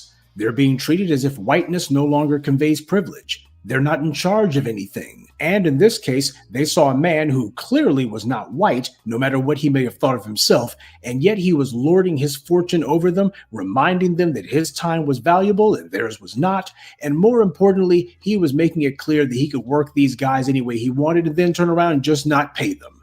The system of goodies, giveaways, and guarantees was no longer there for them. And when you look at the comments sections of the online articles regarding this story, you find there's a lot of people who said, well, these guys should have gone to prison. He was a jerk. And that being the case, if they killed him, go ahead and give him time served and be done with it. They killed a non-white person, but the authorities hunted them until they were found, charged them, convicted them, and gave them heavy punishments. There was no slap on the wrist in this case. No judge lecturing the public that these criminals or their families were the real victims here. None of the usual racist garbage that happens when someone from the dominant society gets into a legal jam regarding harming a black person. And while it's not the only thing at the heart of the anti-Indian sentiment that's been going on, the truth is, this is the biggest issue that's driving it. Of course, this doesn't absolve those in the Indian community who have practiced anti-Black racism and who have gone to great lengths to be a model minority, trying to take full advantage of that. And this killing, while it certainly got the outrage and ire of the Indian community, it's not going to change how they've been moving.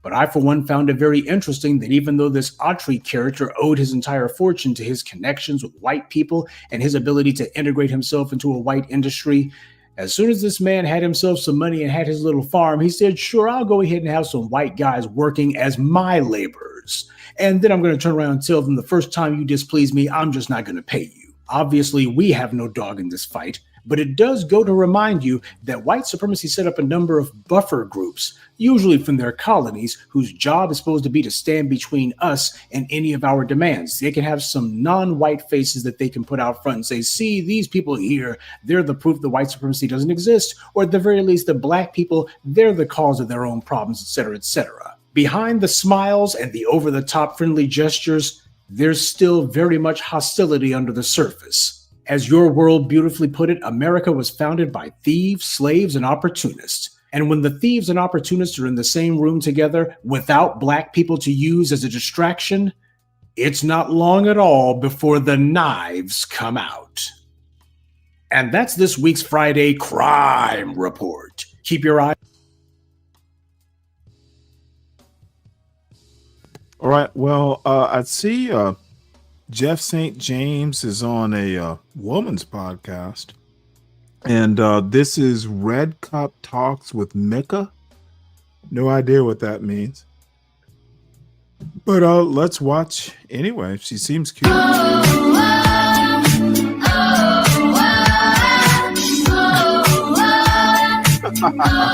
That's the opening. Open to therapy or being a male therapist. Yeah, what you said is actually true. A lot of men actually do despise and hate therapy, and many of them actually base it off of I think previous experiences where they tried it, they went in for couples therapy, and they felt either forced, they felt like they weren't listened to, they felt like. Okay, now we're gonna concentrate. That wasn't the question. Couples therapy was not the question. Look at him guiding, motherfucker. He needs to be trashed. Maybe women's perspectives were kind of more centered, and it wasn't really about input. Maybe it was far more about only the only way Black people get into therapy is in marriage counseling. Dude, she needs to guide him back to the point of her question. The motherfucker's being dumb, and it took me 3 seconds to figure that part out. And making sure the woman that wanted and initiated it, she felt the woman wanted it. And a lot of men felt like this just feels like a beat up session where I'm like a lot of men described it as almost a 2 against 1. And even when they were doing one-on-one sessions, they often felt like the therapist was trying to make them emote and communicate their emotions in a way that really wasn't natural. It was almost like they almost were treating men in the therapeutic environment as if they were broken women. So I think what's different with me, she is gonna let this motherfucker just apparently she's in a manosphere mode too. Does anyone know who this Red Cup Talk person is? When I think of Red Cup, it's usually at a party and there's alcohol in it. Is that what this is? I know that. And I saw it, and I saw how much the field, even in the time from when I first started till about 2020, I saw a drastic change in the feminization of the field. And more and more, I was starting to lean in and say something's wrong. And the store analogy I kind of use for a lot of times when people say, what's wrong with men and why aren't they going to therapy and they need to get better with this? It's this is the because equivalent of like women. owning a store. You're not selling the products, they're staying on the shelf, and then you're blaming the customers. That sounds crazy. No, you have to reevaluate why is it that people aren't showing up or buying what you're selling. So I started doing a little investigation, looking at research and realizing that male-centered or more so male-tailored therapeutic approaches actually appeared to be significantly more effective. And then as I started doing more men's groups, working in men's prisons, I started to realize there's a whole nother way and approach to make sure men are understood, validated in that space. And then when I kind of So started getting the behind this way microphone and talking you, about men's issues, motherfucker, you had to go work in a prison to figure out that men have problems? Dude, this is literally a malformed argument. Ugh. issues, I think a lot of men was like, yo, there's therapists that actually know this and actually realize men's actual issues. And from there, you know, Dude, I swear that shirt is feminine. I guess the rest was kind of history. Yeah, you are hitting it on the nail because I've always heard that. I've always hear, I don't like couples therapy. I don't like going to this. And I think it is what you say. It's the whole, it's centered around what the woman feels. And I want to ask this before we get into our topics. Do you find that as a therapist, a lot of men don't really talk about their feelings like extensively? Like, do you find that you can ask them a question about how they feel and they might tell you one thing, but it's kind of hard for them to open up about it? Like, what has been your experience with that, with men and being aggressive? Yes, that's half true that a lot of men don't open up. The half part is that a lot of them did at one point. Okay. A lot of them did open up with someone. A lot of them did open up to the woman in their life, and they often ended up regretting it. It got weaponized against them. It got brought back up in an unrelated like conversation, thrown back in their face, right? Sure. So a lot of men say that that's happened, Yeah. right? And then number two, I think people have this presupposition that just because you're asking a man to open up means that you're mentally, emotionally mature enough to know how to handle a man's problems and emotions. I think a lot of therapists aren't qualified to do it, let alone people who aren't trained to deal with this. So the reality is men don't like talking about issues and problems that you can't actually fix or solve. And that's a big, big thing that I think a lot of therapists, and particularly feminist leaning, gynocentric, femme-centered therapists tend to struggle with. Is most men don't like continuously talking about the same thing and processing over and over. They view it more through the lens of, is there a means to an end? Like, if I'm telling you this, sheer ignorance. This girl is his rag doll. Gynocentric therapy, is gynocentric even a word? Is it in the what is it, the MS5 or whatever the fucking DSM? She's literally letting this dumb fuck get away with this bullshit. It's unprofessional, to be honest. it's because I actually want you to understand me and help me, not just to understand me and keep talking about it. So they just have a much more linear approach with it. And number two, a lot of men, although talking's great, action means a lot, equally as important for them as well. And that's why I think the therapists and life coaches that understand that, they tend to do much better with men than most other therapists, where it's just all about talk therapy. All it is about processing. All it is about, looking at and analyzing your emotions in every way you can possibly imagine, where it's like, well, if I gave him a couple different prescriptions, and some of it is about talking, but some of it's about what's his actionable steps he's going to take, and what particular things he can start doing even now to kind of better his chances of feeling better and being better a week or a month later. Okay. So you made a good point. Well, you made a couple of good points. So with that being said, I want to get into what or where do you see yourself in this space, right? We have the manosphere, the red pill, and we'll get further into that. But we have all of these different kind of labels and spaces that we have for men. Where do you fit in?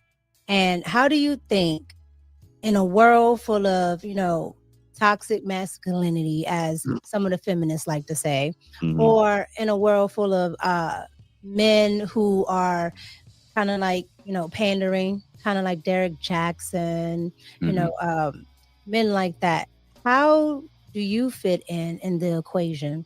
And how do you think you cut through the noise? Like, how do you think you gotten so popular without being labeled?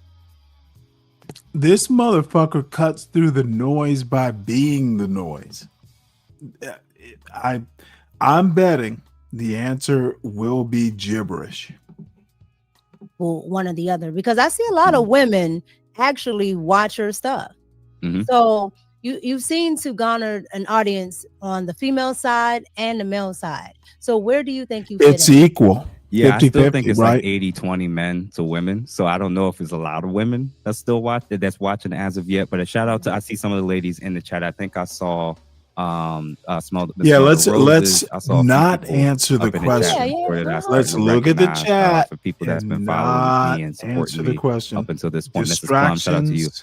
So yeah, in Distractions. terms of how I would place myself, I definitely agree with the red pill ideology and framework of how to describe how to view relationships in particular.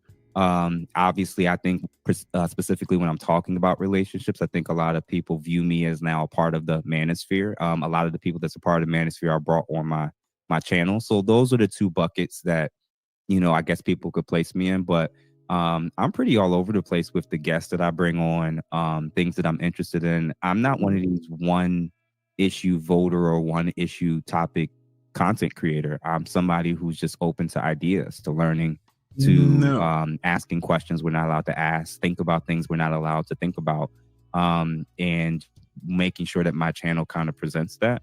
And although I'm a therapist by trade, it doesn't mean I'll walk around as a therapist in all of my life. Like, that's just one hat of many hats that I think I wear.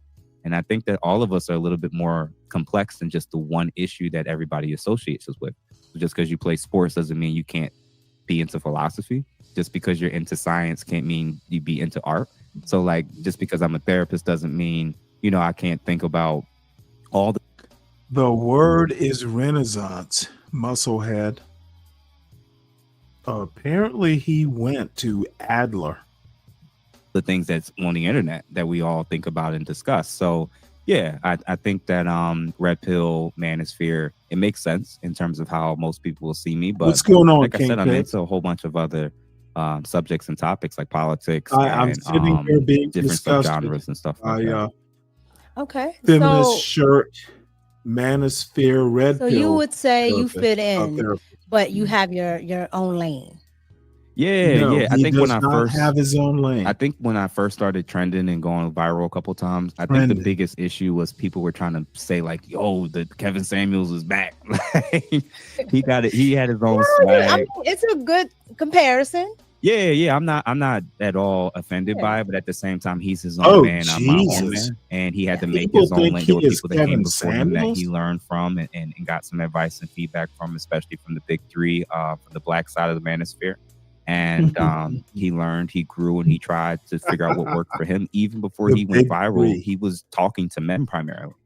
I tell women that all the time, right? Mhm. Especially, after, he passed, women would say, "Oh my God, you like Kevin Samuels?" And I would say, "Yeah, I love Kevin Samuels." I'm like, and did you know that he talked to men first? And I mean, the way he talked to women thought it was, some women thought it was egregious.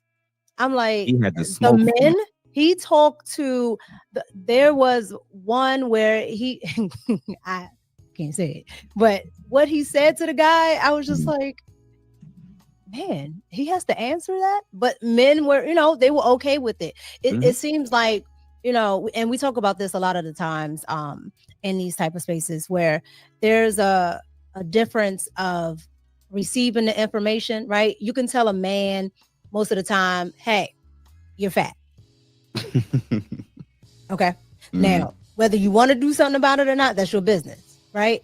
But if you tell a woman that, it's like internalized, right? Like, okay, well, you hate me because you think this about me. And so I think Kevin Samuels, did that, but he was able to, cut through. He was able to cut through all of that.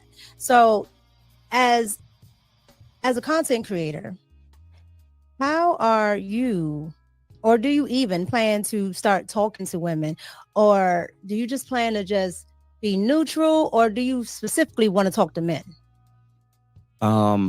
So the big thing that I did do one call-in show so far. I do plan to do more, but I don't. I would literally, and I haven't watched him from the beginning, Jeff St. James. I'd literally like to know what his practice is like. Interesting. There's literally not anything that he has said, and this is probably the 5th time I've watched him in an interview situation. He has said nothing profound. He has said nothing interesting, and this could very well be my last time even bothering watching him, unless whoever it is he interviews is interesting. Dude, this motherfucker is just run of the mill. Want to be boxed into that. He got a degree because of college. You tend to make more money if you go to college. He's a C student. Part of the reason is because I think when you have a particular agenda and focus and you're being intentional about your approach and your image, and not just my image, but the image of people that look like me on the internet, that kind of goes out the window when you just allow anyone and everyone to kind of come on your show and just start spewing whatever they want. So I do know that if I do that, I'll get more views, I'll get more followers. I know how to go viral. I know how to mess with the algorithm. I know who to pander to. I know who to attack. And I'm honestly just choosing not to do any of the above. I think my lens is much more about, I'll use jokes and humor at times, but I think my approach is just slightly different, in a sense of like, if the end point and goal is just to be super well known, famous, everybody knows who I am, I'm either going to pander to women or I'm going to attack them, and that would be the lane. There is no middle ground. Two things. It's got to be either or. That is. I'm sorry. Oh boy. No, you're good. You're good. It is sophisticated thinking. It's either got to be attack or pander. There is no middle ground. Moronic. What? Dude, your hands are on your hips and you're sitting down, son. Need I say more? Coming at them too crazy. I think like that's just reinforcing bubbles that people already operate in anyway. I think and there's enough content and enough podcasters that to me that's already doing that. I think it's old. I think it's actually a little corny. And for people that actually operate in the real world, I think how I'm handling it is how most people, men and women, would actually perceive it in real life. Absolutely. So that doesn't mean that I can't have views that people may disagree with. I do. And I'll stand on what I truly legitimately believe in for sure. But that's just not me. And, most people in life are not polarized. Now so extreme over here. Dude, you sound like a breeding problem in the Black community. Let's bring this up. Now I'm thoroughly interested. What is the breeding problem in the Black community, King Pix? Can you quantify it? This is actually more interesting than the video. Breeding problem. Motherfucker, you sound like Black people are rabbits. Here, so extreme over here, because I even find that sometimes, when I'm either on here or if I'm on, other podcasts, or if I'm on with, Anton and things like that, people will, she's an Anton hear me girl. say something, and it's moron. just, all the way to the left. And it's just like, you cannot operate like that every day. Like, some things you have to deal with women about, right? Or you have to deal with men on, because there are even women that I see that from, and it's just absolutely asinine. I'm just like, why in the world are we this polarized? Like, we have to come together on something. It gets views, people watch it, we're entertained by it, and at the end of the day, the people, me and Crimson Cure, when we were talking last night, I asked her about this, about why it is that people pander and do this. She said because it produces money, because they make money off of it. So they don't care about the long-term implications of what they're doing. They're looking at the short-term gains that they're making. If I gotta shit on the right on a really famous well-off dude that comes on my platform with coming in his environment just to shit on him and talk about how horrible of a father he is, or if I gotta constantly shit on women or black women, like I can point out problems in individuals or any particular population group. That's the lane out. The truth is the truth. But if that's kind of your marketing strategy, it's obviously all about short-term gain for yourself, and you're not thinking about the long-term consequences of another lost generation of people in our community who don't get along, who hate each lost other, generation? and you're rich. The fuck in the is end, he talking about? I just don't think that that's worth it for me. So I heard last night Crimson Cure say something about being on these panels, right? Mhm. And being vetted and, not being somebody that just said anything. So with that being said, a lot of the content, in the manosphere spaces or the red pill spaces, whatever you want to call them, or the male dominant spaces, they have sometimes women on the panel. Do you think that some of these panels have women on them just to say anything, or have, particular women on because they know it's going to trigger certain people and, they can, spew all the points that they want to spew to the women? Or what do you think, or why do you think the reason is that a lot of these panels don't seem to be vetted? It's really just the gender war all over again. They're talking back and forth. They're talking at each other, not to each other. Why do you think it's not like what Crimson was talking about last night with having vetted individuals, especially vetted women in these spaces? Yeah, when she first kind of came into the space at that time, especially on the content creation side, as a woman entering into the manosphere talking about relationships, it was just rare. That wasn't a thing that women in mass were doing. So it was a lot more scrutiny. It wasn't open source. It wasn't anybody and everybody can just set up a mic. Like she had to kind of take her battles. She got to take her hits when she was kind of entering into that space. Now, years later, anybody and everybody can just start a channel and just figure out a way to build an audience. So her experience was just radically different than what we have now, where it's much more normalized for men and women to be in this space and dialogue. What's up, and talk 12th about man? these things. In terms of the reasons for why. You there? Hey, Stanley, how's it going?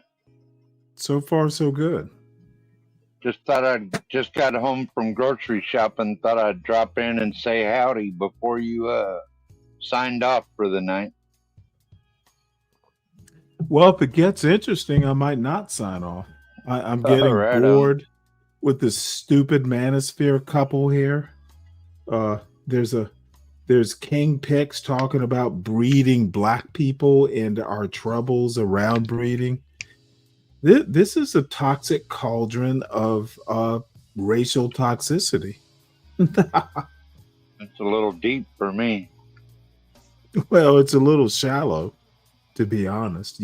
We don't drown in 2 inches of water. That makes sense. King Pix, the problem is you mentioned the black community here, not lots of people. Dude, I don't know. Lots of black people or lots of people in general. Have you ever been to West Virginia or Northern Virginia or Southwest Virginia? There are plenty of people who what did you say here? Lots of people have kids without much of a plan. Well, you can't plan kids necessarily, but I also know that you were just concentrating on the black community. That's what got my attention.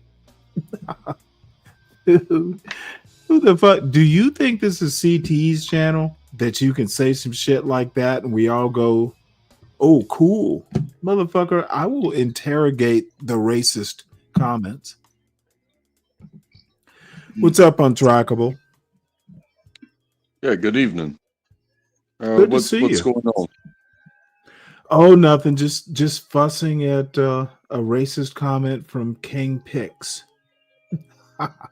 I actually think that if we fix the breeding problem in the black community, you'd fix 75% of the community's problems. So black people have a breeding problem. I'm asking him or her, but King, I assume it's a male. The fuck does that even mean? What breeding problem are we having in the black community, King? I don't think it's a breeding problem. Well, King And does. I don't, King thinks it's a I don't problem. think it's Well, I didn't. I don't think it's I know you don't think so, but I'm addressing the person who does think so. yeah, I'm that's not fussing wild at you. because you know, as a human race, we must continue. So I Well, don't know what the there's a problem. breeding problem. Studies show there I isn't can enough only breeding among Americans. I can only read the words that were written. Studies show there isn't enough breeding among Americans in general. Yeah, well, you have to have some perspective to actually look at the other side of the problem. But apparently, I know I'm picking on King Pix, but you don't write something so bold without expecting to be challenged on it. So be My up thought to on your be up to your bold statements. Don't write shit if you can't defend it, sir. This is not BTs or Bobs or all these other fucking idiot channels. I ask questions. Sorry, Untrackable. my oh yeah, that's okay. My thought on it, as far as right now, hearing this like this, is it's not a making babies problem. It's a raising babies, and this isn't about parenting necessarily. It is about where the children are, need adults that will take care of them, protect them, and raise them rather than exploit them or just leave them be to run free. And it's not a racial thing. My father wasn't in my home and I ran free. But I found adults that gave me jobs to do and showed me what joy was through hey, come with me, we're about to go do this. And it's like, oh well, okay, I got nothing to do, and apparently my mom doesn't care, and my dad's not at home. So but then I wound up making some money or learning how to surf or just being in public, protected and safe, because somebody was like, hey, see all these people sitting at this diner, they all work hard for a living, and that's why they get to go and sit at a diner rather than complain about why they're hungry. Interesting.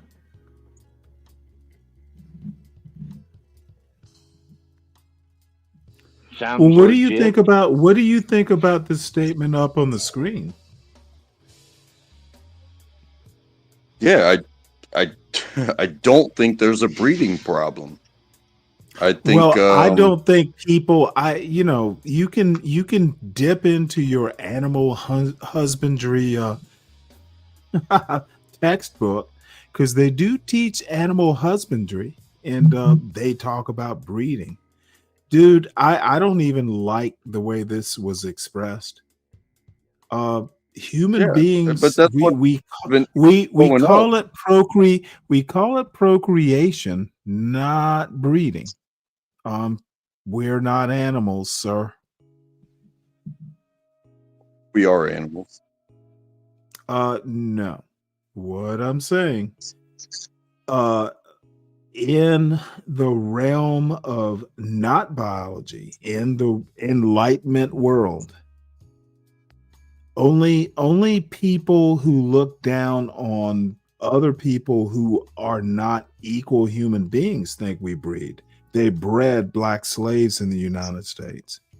I don't appreciate the terminology, and maybe it was just edgelord bullshit.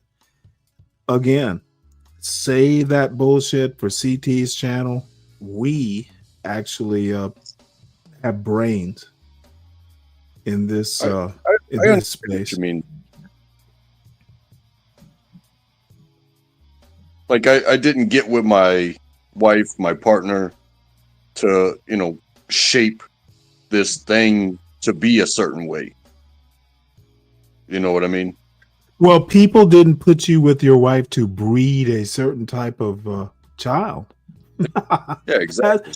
Breeding is literally taking animals and trying to get a certain result from the process.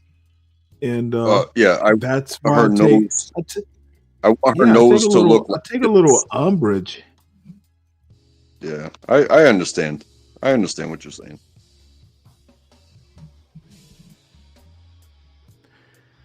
So what else is going on? Next week is Thanksgiving. Oh yeah. Business is booming. Good for you. Hopefully you can take a Thanksgiving off.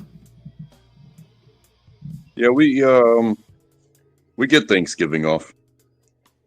Well, good. How about you, Stanley? You and your dad getting together for Thanksgiving? Maybe the son? No. Looks like it's going to be my son and father-in-law.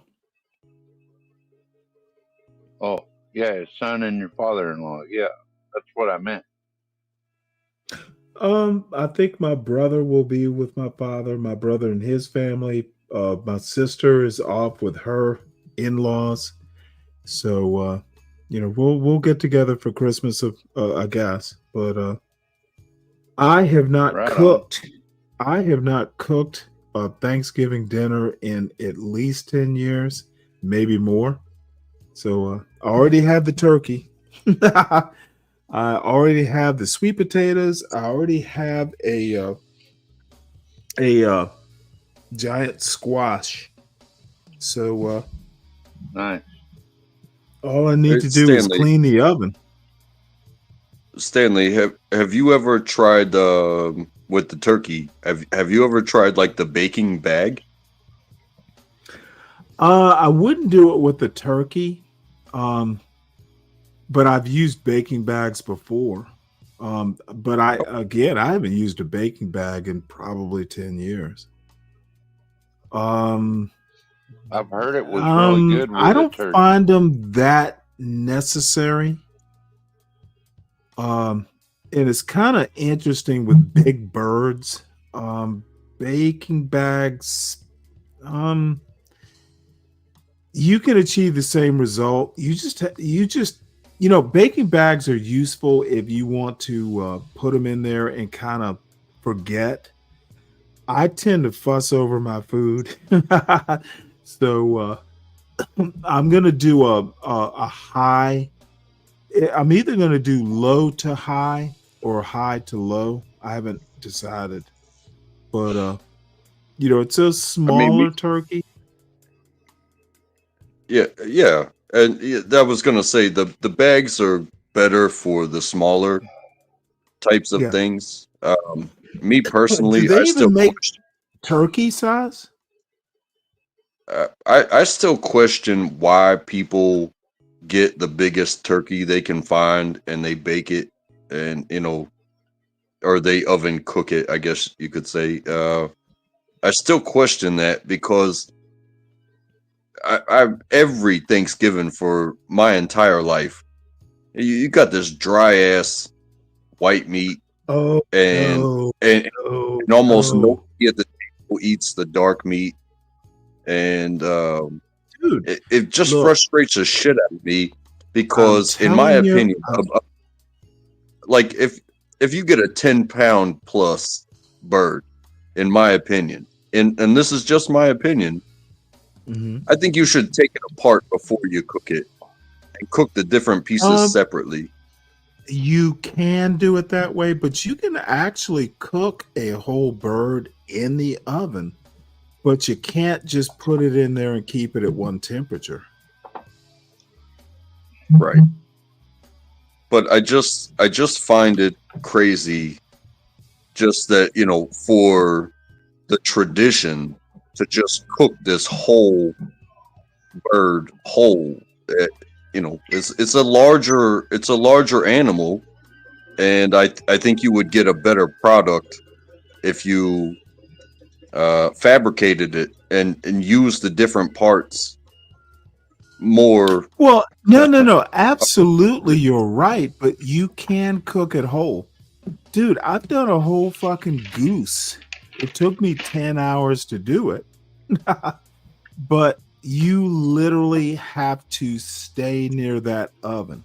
You can get a turkey with the breast and the legs right, but you gotta stay in the kitchen. You can't like put it in the oven and walk away. You have to fuss over it. And you know, I'm okay with that because I like cooking. Some people don't. Yeah, and you know, and maybe it's just my creativity of having gone through so many. I'm not saying that you haven't, but it's you know, the tradition of turkey, that's great. But the traditional just cooking this big ass bird in one piece, things can be done different. Hey, you do you at Thanksgiving. It makes sense to spatchcock it. I might get a wild hair and put it in a smoker.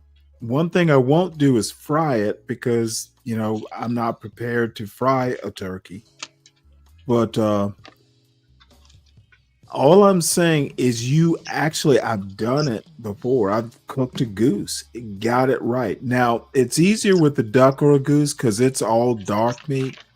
Turkey is a little tricky because the breast meat is white meat, but you can do it. And the secret is start it low, cook it at 350 for a while, get the temperature up. You got to do it low and slow. It'll take longer, but you can actually get it right. Start low and go high. Yeah, it's I've done it before. It's I just feel like so much of the tradition lacks creativity. That's an odd thought. Expand that. I think the creativity comes in pretending to like it. Exactly. No one fucking likes to cook. The only people who like the holidays are kids. Yeah,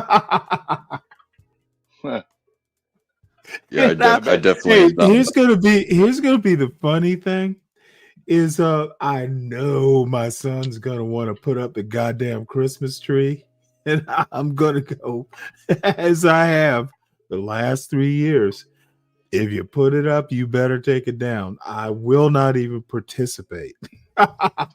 And I'm not buying a goddamn live tree.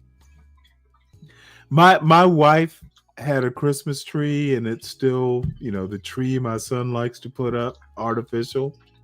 And so if he wants to do it, fine. If he doesn't do it, dude, I would be impressed, to be honest. Hey, Kimmy, hit the link. I know you're probably busy, but oh, that's all right. Mac and cheese. It's not on my menu. I think my son texted me and said he wants to do macaroni and cheese, which I think is so. See, I think cooking mac and cheese for Thanksgiving is uncreative. But you know what? I'll just be happy to see you. If it takes mac and cheese to get your ass here, then do it. And then he's talking about desserts. And I'm like, dude, we have like 5 pounds of frozen blueberries in the motherfucking freezer. If there's going to be desserts, there's going to be blueberry pies. I'm tired of that. I'm tired of them being in there. So I will get an extra bag of flour so you can make those pie crusts. And Slick, I do have a bag of raw green beans. I'm not opposed to green bean casserole. I love green bean casserole. I'm thinking different though. I'm thinking, do carrots, potatoes, and Brussels sprouts in the oven, like roast them in the oven. I have a squash. It's not a butternut squash. It looks more like a pumpkin, but it is a squash. I'm going to do that. And I have sweet potatoes. I'm also going to get a bag of decaf coffee. My father-in-law drinks decaf, but he's also like 85. So there will be mac and cheese because my son wants mac and cheese, and there'll be blueberry pie because I'm not letting him make any other type of dessert. I did get some Haagen-Dazs like popsicle things, that crunchy chocolate thing with vanilla ice cream. Yeah, on a those stick. are good. Yeah, well, that'll be there if they need dessert.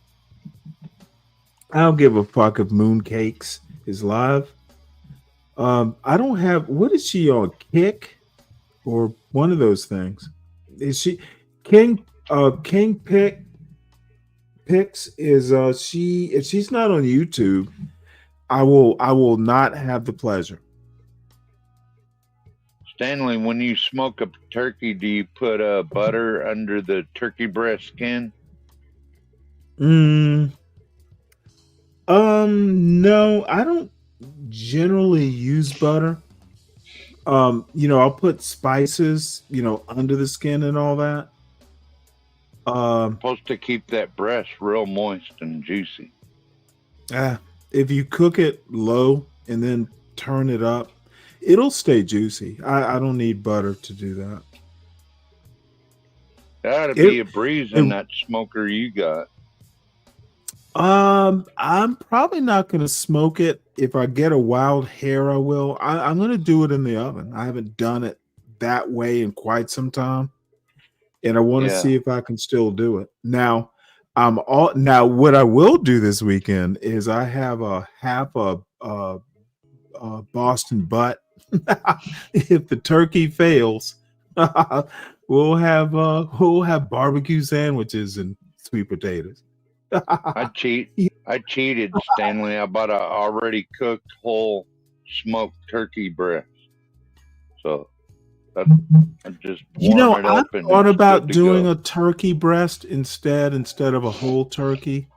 Probably would have been a better idea, to be honest. But turkeys apparently they were sky high some years ago, and now they're cheap as shit. I got like a fucking I didn't even look at the weight, but it was 10 pounds, right around there. A smaller turkey, and they were charging like $6. I'm sorry, maybe closer to $7. And I'm like, what? For the whole turkey? Yeah, it was like 40 some cents a pound. Dang, that is cheap. Yeah, and I wouldn't have even bought it if it hadn't been so cheap. So, but it's wrapped, it's like a Butterball, except it's not Butterball. It's a Publix brand. Probably a good brand. Yeah, how But can I possibly not cook a whole turkey? Publix has good food. Uh, it's actually pretty good. Walmart, believe it or not, is as good, but I get all my meats from Publix. They just, they offer, I don't know, you can get like, dude, I got a fucking lamb shank, like a leg of lamb from Publix. They don't sell that at Walmart. So, you know what? Actually, if it goes south, we'll just have leg of lamb or something.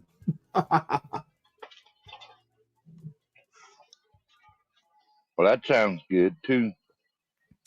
Dude, it's just, you know what? Like I said, I haven't seen my father-in-law in a couple months, and haven't seen my son even longer in months. And like I said, it's first time I've done a holiday meal and been responsible for all of it in fucking, it could even be 20 years. My son is 19.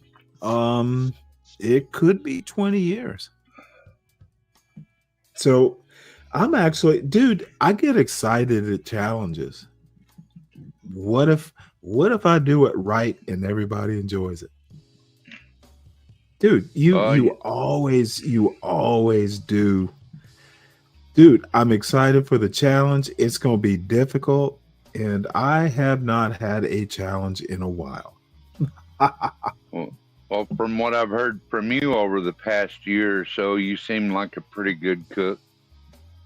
Oh, dude, I've been doing it since look, I learned to cook when I was a kid because you know how the latchkey life works. Sometimes I'd have to do like scramble an egg or something for my sister or brother.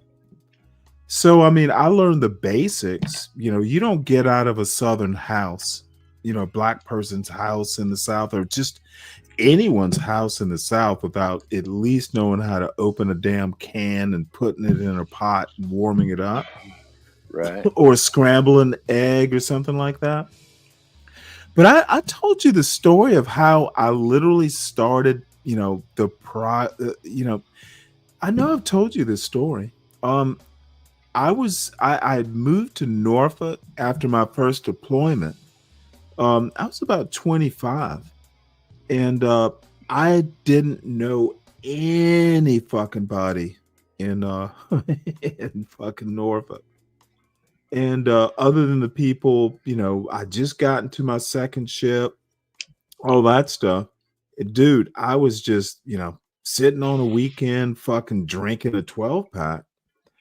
And this Saturday morning, I woke up and I watched, it was, what's her name? Bastianich, Joe Bastianich's mother. She had a cooking show way back on PBS. I'll remember her first name in a minute, but her thing was Italian food.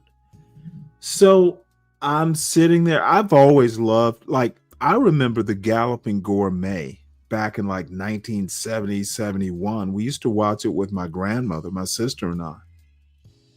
So watching this cooking show, and it was a leg of lamb. And it was intricate. You had to striate it, and then you had to put little pegs of garlic in the striations. It was kind of a complicated thing. And I'm like, you know what? This is interesting. I wonder if I can do that. And I live like 10 minutes from a grocery store, Giant Foods in Virginia. I lived down in Ghent. Someone once called it, the Norfolk version of Georgetown. So I walked down there, got the leg of lamb, got all the ingredients. And then I went to the College Street Cantina for lunch. So the waitress, who took my order and all this stuff, we were just flirting back and forth. So, I that was a good day. So anyway, Sounds like since I was 25, I've been cooking complicated home meals. So I'm 60 now. So what is that like? What 35 years? So Yeah, I think I've been cooking more or less since I was about 10. Both my parents worked from about that time on, so I was always having to fry eggs and grill cheese. yeah, well Even that's made a nacho sauce. So to be that honest, what's nothing more, dude. If you can scramble an egg and not burn it, honestly, it really doesn't. It nothing is too much more complicated than an egg. no, about an omelet is You know, about as difficult as it gets. French omelet more difficult than you would imagine. I don't know about no French omelet. Well, it's just it's an omelet, except it's thin, and you have to kind of like be fancy. It's not. It's not something. It's not much more complicated than a scrambled egg, to be honest. I'm more of a Denver omelet kind of guy. Oh well, with the peppers and stuff. Oh hell yeah. Yeah, sauteed onions and peppers. Yep. That go in. Oh hell yeah. You gotta saute That's them even better. first. Heck yeah. French omelet doesn't have shit in it. It's just a fancy egg. When you said thin, I was like, yeah, no. Oh yeah, dude, it's like 2 eggs thin. You roll it up and you put a little herbs de what is it? Herbs de Provence or some bullshit. It's Yeah. simple. It's very simple and elegant, but motherfucker, we're Americans. Yeah. We want some we want some vegetables. So give us something to chew. It's some ham and bacon and peppers Absolutely. and onions. I want my omelet about 4 inches thick. That's a slab. That's not an. You want a slab of eggs? It takes about at least 3 eggs to make it. Oh shoot, dude, motherfucker! If I'm making like a Denver omelet or something like that, motherfucker, that's like 5 or 6 eggs. Oh man, you want it 4 inches thick? Well, bitch, use 6 eggs. Oh, it's gonna be thick. Well, this is me on Big J's show, and Dave and I and other folks. And the only reason I'm showing this is just to toot my own horn. I feel like this was like rhetorical, dude. I was rested, and I went up there, and poor Dave. Dude, I warn everyone now. I will twist your words. I will take your logic, and if it's not pretzel logic, I will make it pretzel logic. I enjoy doing it, and then I will mock you when I do it. So, and that's why no one ever hits this link. Only the brave ever hit this link. So, I don't know how brave I am. Oh, motherfucker, you hit the dude. Do you even think when you hit the link? Of course you don't. You know how to handle me. Just hit the link. I just try to be friendly. I know we've gotten into it some, but I never think about that shit. We will get into it again because I like getting into it. Richard, I'll drop the link in there. It really wasn't. I mean, I'm an hour and 21 minutes into a 2 3/4 hour show. So, it's not like anything that's epic. I like Big J, and of course I like Deacon Dave, and I'm learning the ropes around this bullshit. I don't like going up on panels, and Big J, of course, here for the tea and Mo Love.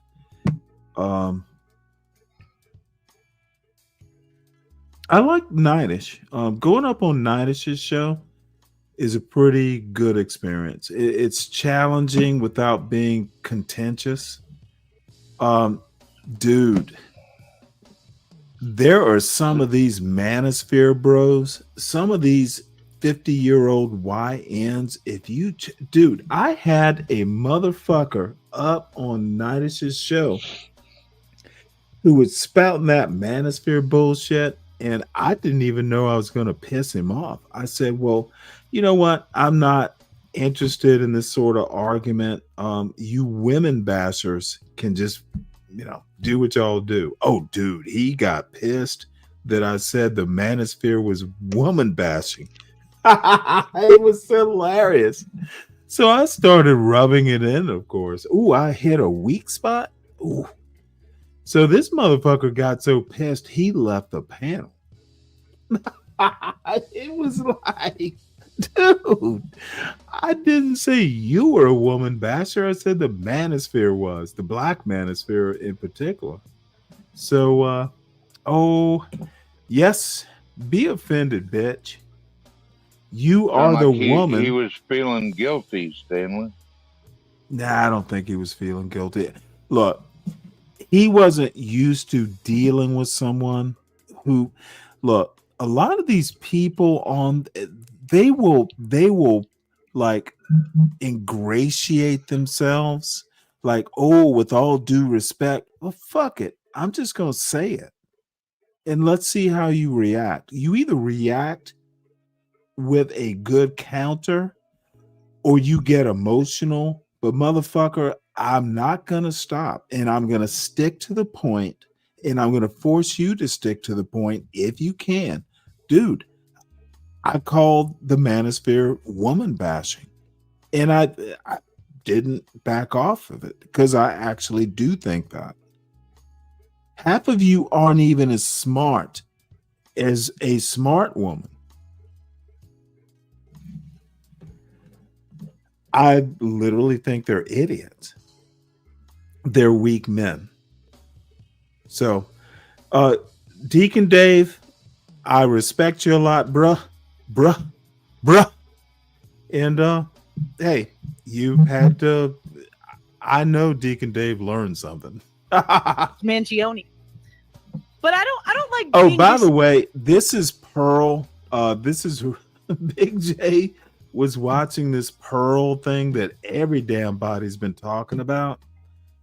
And I'm maybe I shouldn't even be putting her on this show to pollute it. Dude, she is illiterate. She's never read a book other than the instruction book to put her Barbie dollhouse together. She's literally not smart. She is literally illiterate. She's dumb. Now,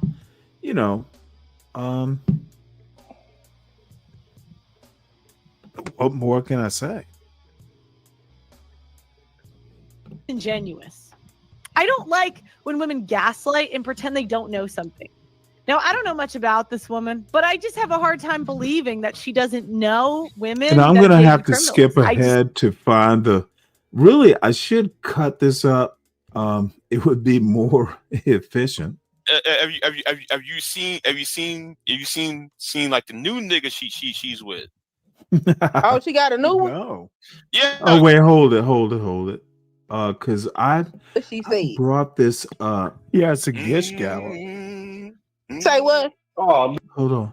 Man, listen, Deacon. No, you didn't listen. She said she liked the criminal. Pause right there, Big Jack. Right? So, Do anybody have an objection to that? Like, say what? Does anybody have an objection to what she said? I got an objection to what the fuck she just. Fuck her. See, The you got an problem, the emotional problem, response. You don't have an objection. Say no, what? Wait, what? You have an emotional response, but you don't really have an objection.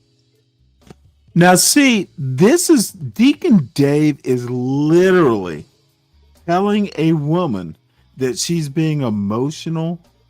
Dude, that is so disrespectful. He just outright disrespects her off the bat.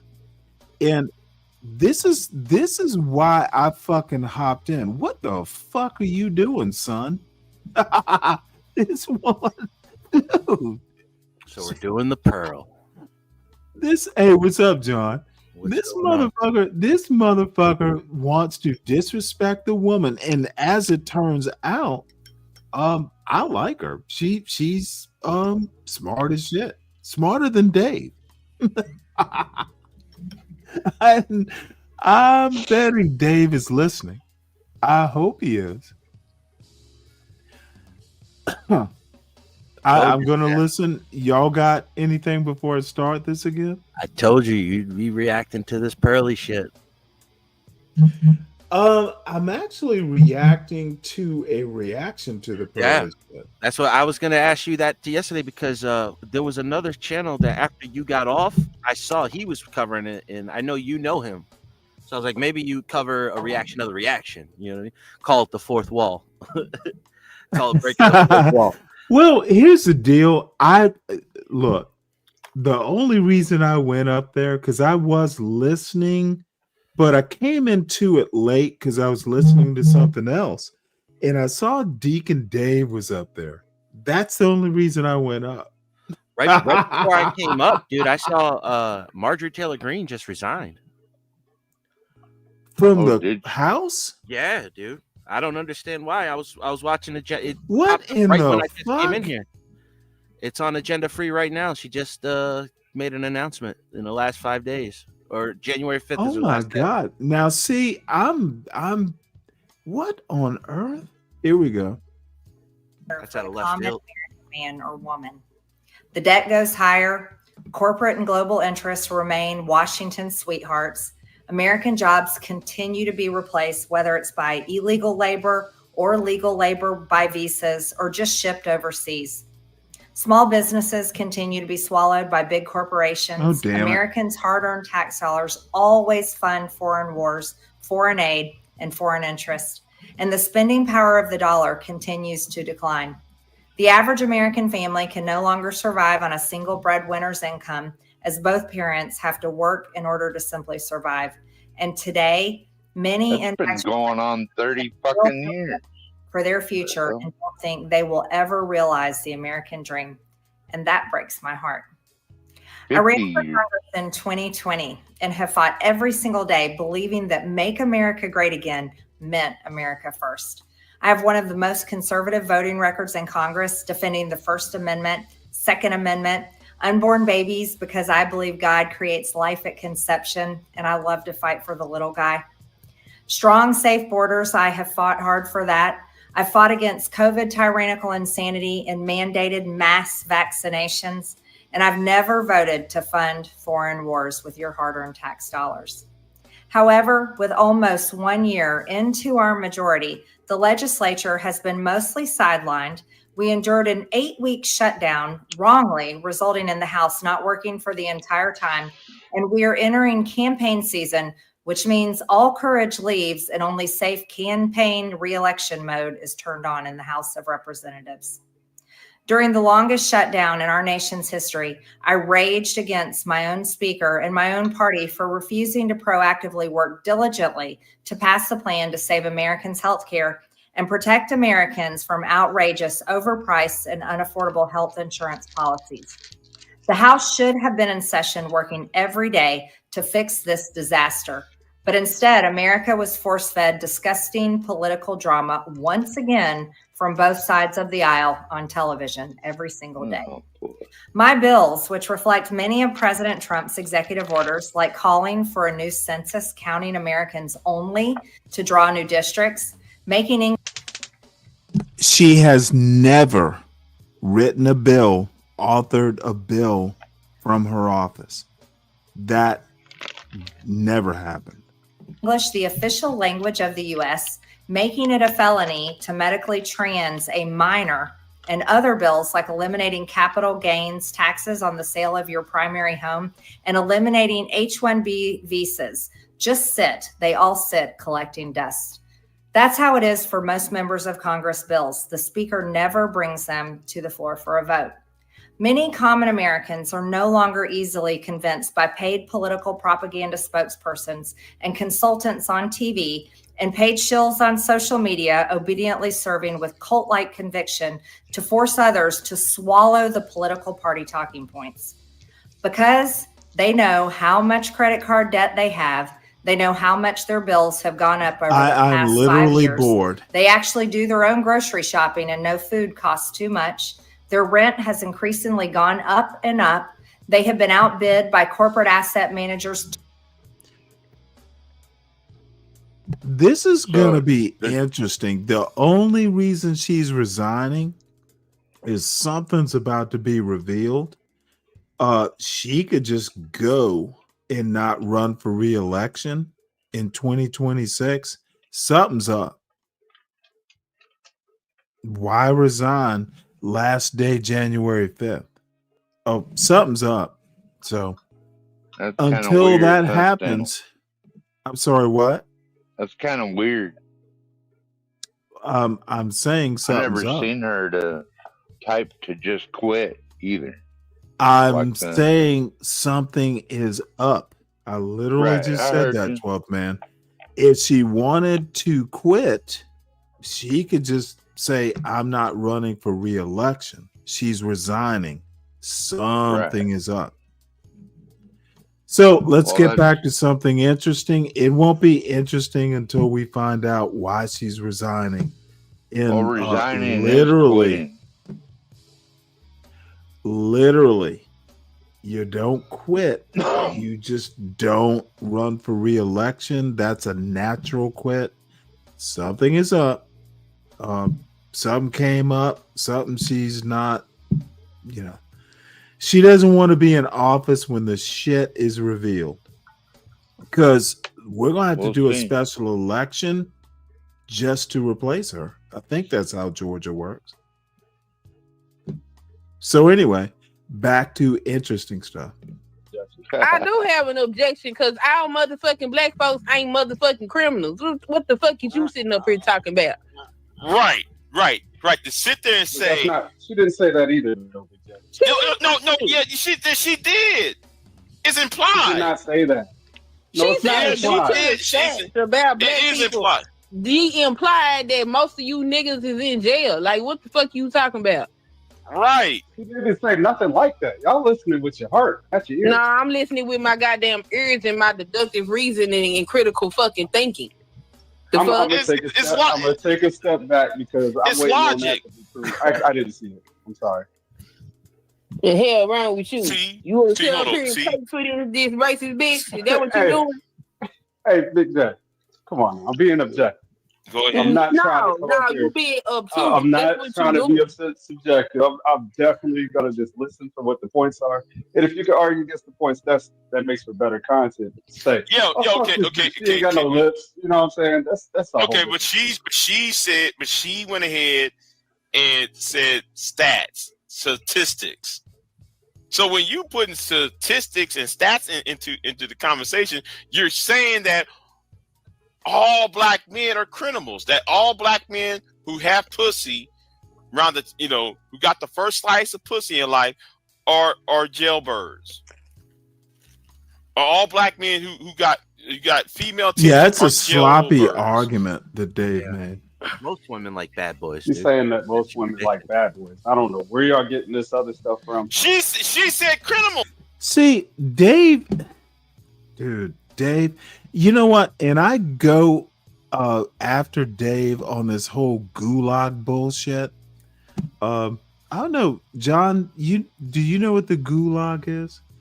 The sector gulag or like the gulag archipelago? Maybe it's no, not the archipelago. Were these motherfuckers haven't read Solzhenitsyn?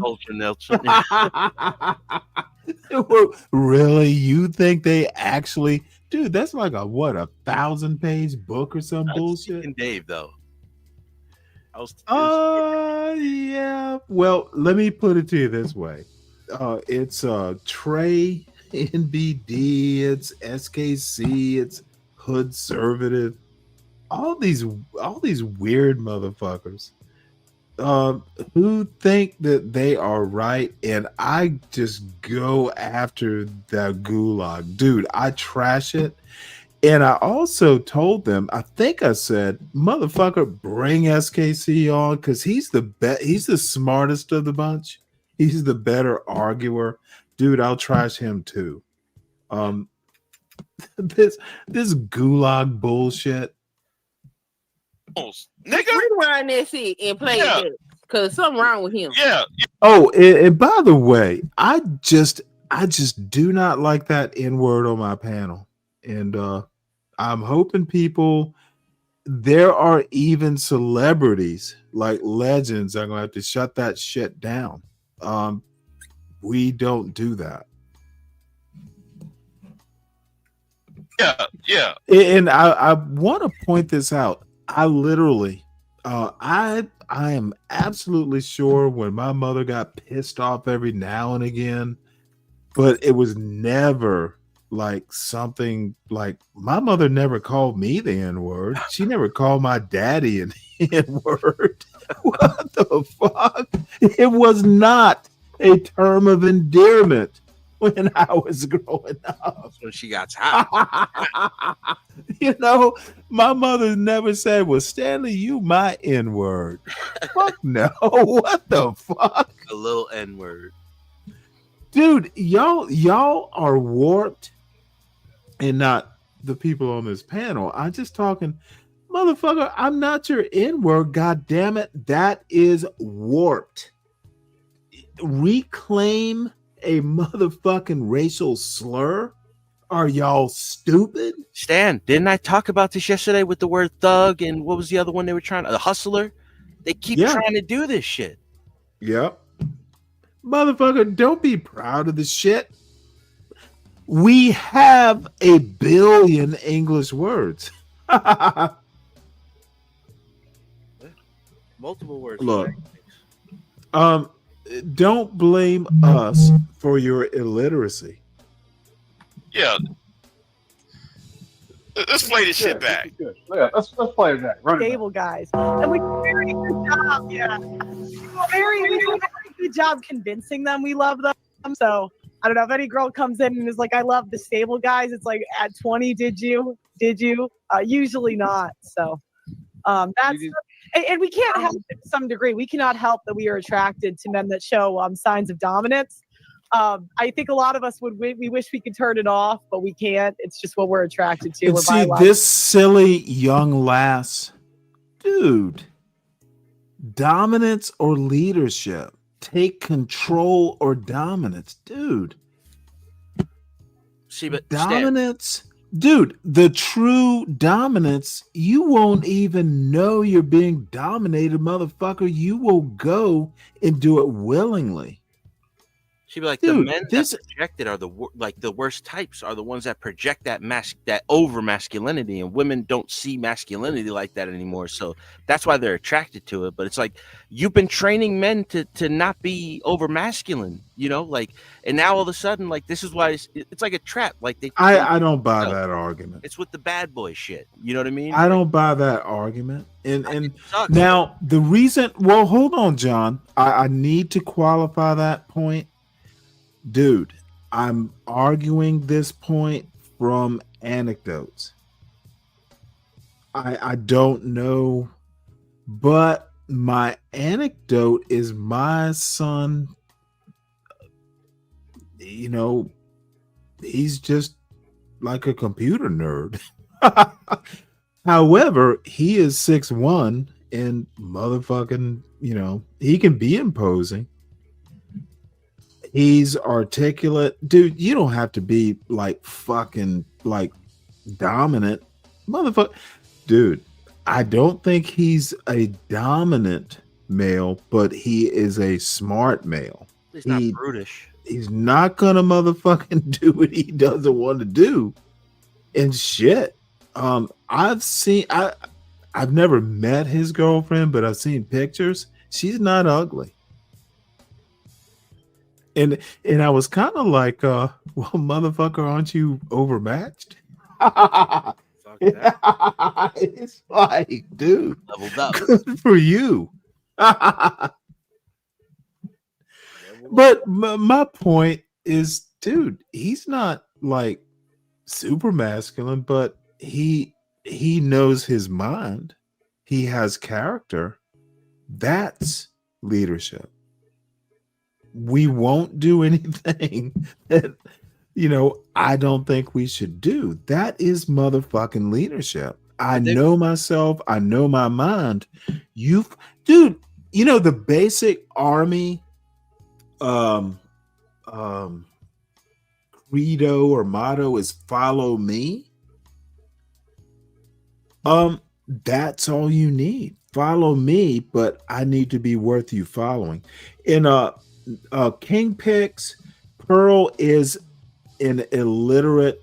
I would actually find Pearl kind of attractive. Have you ever seen the movie Nell? No. You remember that? Dude, look it up. Jodie Foster's, because she kind of favors Jodie Foster. A little bit, yeah. Yeah, but there's a movie that Jodie Foster was in called Nell. Like some Appalachian girl who is raised by wolves or some bullshit like that. Oh, Dude. okay. I never saw it. Yeah. Oh no, you got to watch it. And that's I remember Pearl. the picture. I remember That's the Pearl. That's Pearl. It's fucked up. She does look a little bit like her in the cover, bro. Dude, see, y'all think I'm a dumb motherfucker. No. I know my cultural references. Dude, the rain in Spain stays mainly in the plain, and the plain is her big ass forehead. So all I have to say, Dirty Dude, it is a good movie, and now that I mention it, I have not seen it. I didn't see it at the movies. I think I saw it on HBO or something, so that might be something we watch. But dude, Pearl is illiterate. She's not educated. She has a YouTube show, so there is something about her that people like. But again, I did not review the show on my show. I only went up to Big J's show because Dave was there, and I figured, you know what? Let's fuck with Dave. And Dave was a motherfucking deer in the headlights. They're hardwired to do that. And by the way, let me qualify this. I think Dave is a smart young man. And that's that. Smart doesn't always motherfucking what's it? Smart doesn't feed the bulldog or some bullshit like that. No, King. She's not worth debating. And I don't do debates. I do conversations. I don't do that. Pearl wouldn't last 5 minutes. I piss her off in 2 minutes. She literally. Why would I debate her? That's an odd thing to say. Biologically hardwired to. So she's offended, and I would assume it's because she dated a criminal. I'm gonna assume. Okay. I think. There we go. I think there was someone there. Women get offended. You see that? You didn't listen, Deacon. No, you didn't listen. She said she liked the criminal. She said they were biologically wired to attract guys or to be attracted to guys who show dominance. That's not a criminal. And then she turned around and said that she must have dated a criminal. Yeah, not black. In Not her black mind, people. when she says these things, mentally, she is saying that most black men that display dominance are fucking criminals. Like, is something wrong with you? I didn't get that at all. I don't know how you got Oh, that. okay. You know what? I like this woman's accent. I should have asked her, are you in Georgia? All right, move along, Big J. You can't say Oh no. my God. Okay, go ahead. Hey, Yeah. Big J, I'll drop Yeah. down Disabled because guy I don't want to knows. like You can't bust know. up the narrative. You know what I'm saying? know. Did you say Yeah. you were biologically I hardwired listen to objectively. You came up here Okay, and now go you want to ahead. run because we don't genetic, agree with you. criminal? Dominic, No, I just don't want y'all to be all upset because I'm gonna we be not honest upset. about This what is you a live said. stream, sir. Calm down. Oh, okay, cool. Let's be cool. Right. good. Oh, no. I didn't. He impregnated. Oh, He impregnated okay. a woman while he was in prison for murdering women.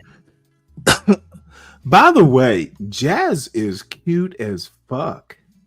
She is if I had to pick a woman, she might be high on the priority list. Top right. Yeah. She's a little strong. This in the is a real shoulder. Luigi man. No, I saw her with her hair put up. I think it's the same woman. No, she's kind of stunning. It might not be the same woman. Excuse me. Yeah, she Sorry like about that. track and field right there. She got them strong shoulders. What? She does. Look at that right there, and look at where the medallion Oh, is. what and the then fuck, dude? The gap Strong between her shoulders. shoulders. She got them strong shoulders. She throw you right up there. Oh my lord. All I have to say, if you ever do taxonomy, big-breasted women tend to have broader shoulders. Have you ever noticed that? Yeah, she ain't got no titties. Big breasted women. Well, I don't they're think her also, shoulders are that big. I there's think that it's the saying they make shirt. better mothers too because they have higher pheromones. They can feed more babies. You are deep in the manosphere. No, dude. that's a genetic thing. Like, look for a woman. That's why you see a lot of these women have smaller tits. They don't want to have kids. What the fuck? Telling you. You think so? There's tit choice. Well, you see a lot of women that have bigger breasts. Majority of the time, they're married. They with kids want to already. have kids. They're already married with kids. They get married younger. I mean, there is the exception, but I think women with bigger breasts, like they're usually Okay. more Let me ask you a care question. about. Do you think breast size? Now we're not going to talk about reconstructive surgery, and after No, real. pregnancy, women tend to be, they tend to gain fat. Yeah. Do you think that women just keep it au natural, choose their breast size? No, it's a hormone thing. It's genetic. Okay, then what the fuck are you talking about? I'm just saying, some women they're better parents, better mothers. Like they're more nurturing. if they So have the bigger the breasts. breast, Hormone the thing. better the mother. Is that your point? Not always, but like a lot of the times, you'll see like your friend. Well, no. Listen to my question. These right Do around. you think bigger breasts make a better mother? I think through genetics, yeah, it's a better way to prove it if she's a good mother. If she'll be a good mother, like So big boobs, better babies. more food, definitely. Oh, John, I'm gonna do you a favor and not clip that. I might clip it. And run it right after you praising Trump earlier. Hey, if it suits your purposes, have at it. Yeah, maybe later. I don't think that's a woman thing. I think that's a thing that's women like criminals. And by the way, I started with a white He's example on of to white women something. that were crushing on Ted Bundy and Luigi Mangione. But I don't like being disingenuous. I don't like when women gaslight and pretend they don't know something. Now, I don't know much about this woman, but I just have a hard time believing that she doesn't know women that have dated criminals. I just don't believe it. And it's because of the stats when it comes to the Black community and my personal experience, right? So this isn't just. Oh, it's fucking disgusting. So she just said women are attracted to dominance. Then turn around and start talking about criminals, and then start saying the stats in Black people. So essentially, you niggas is criminals. That's what she said. Yeah, it's a gish gallop. Say what? Oh no, not Stanley. No. What up? That's what. Did you hear the fear? Oh no. Oh no, not Stanley. Here I am to save the day. Yeah, he's like, it's already 2 on 1. Oh no, I gotta replay that. Now see, I need to clip that. You might clip that one. That's gotta be clipped. That's gotta be clipped. It's gotta go into the opening theme. Oh no, not Stanley. You niggas is criminals. That's what she said. Yeah, it's a gish gallop. Say what? Oh no, not Stanley. No. What up? That's what Hey, what's up, she Big just said.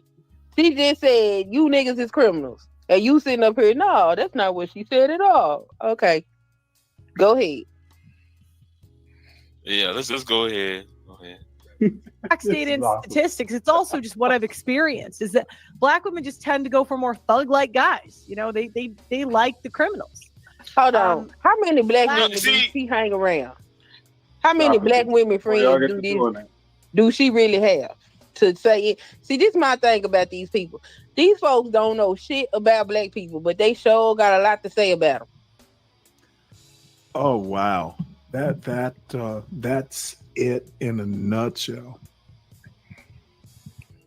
What's going on, I've Stanley? heard. How you doing, Big J? Doing all right, Stanley.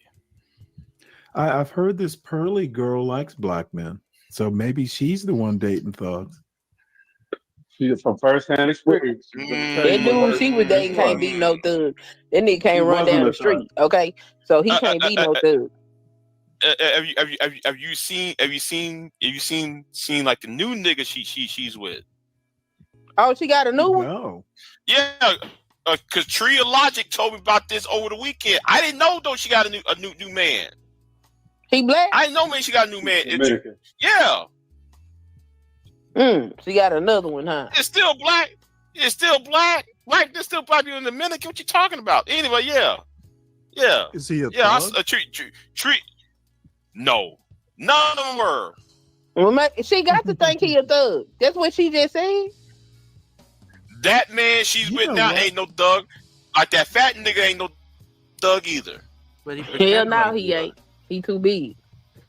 Don't act like Come there's on no now. fat thugs out there. Didn't you see The Wire? What was his name? There was a portly gentleman What you talking about? who was a thug. Yeah, fat people can be thugs too. Hell, look at Rick Well, Ross. that dude she was with was far from a thug. Yeah, yeah. The way he was reacting, the way he was crying over her, he wasn't. Go I ahead. guarantee you, she thinks he is though. She probably do, cause that's what she just came out her mouth. So that's what she inherently probably do thinks like- about black men. She think all y'all some goddamn criminals that like to play pistol games. Honey, in the bedroom, I need you to act like a thug. Or MLK. Why not? I'm just saying, Yeah, any well, dude let's dating keep her like me, cause she sure presents like one. No, I think Pearl is illiterate, and she gets galloped towards that thug point.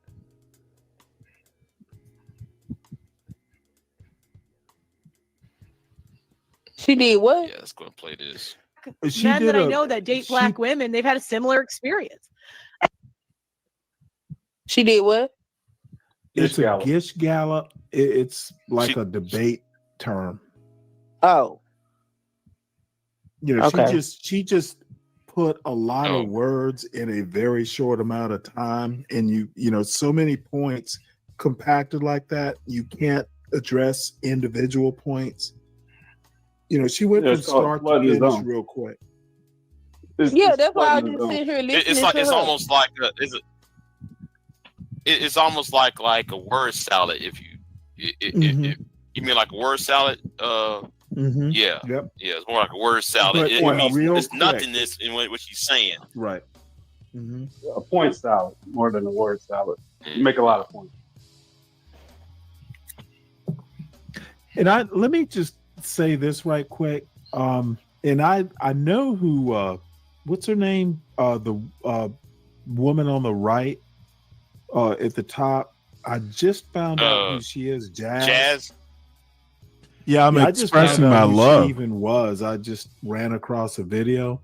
But the thing is that Pearly, she needs to be ignored more than engaged. You want to destroy her career? Just ignore her.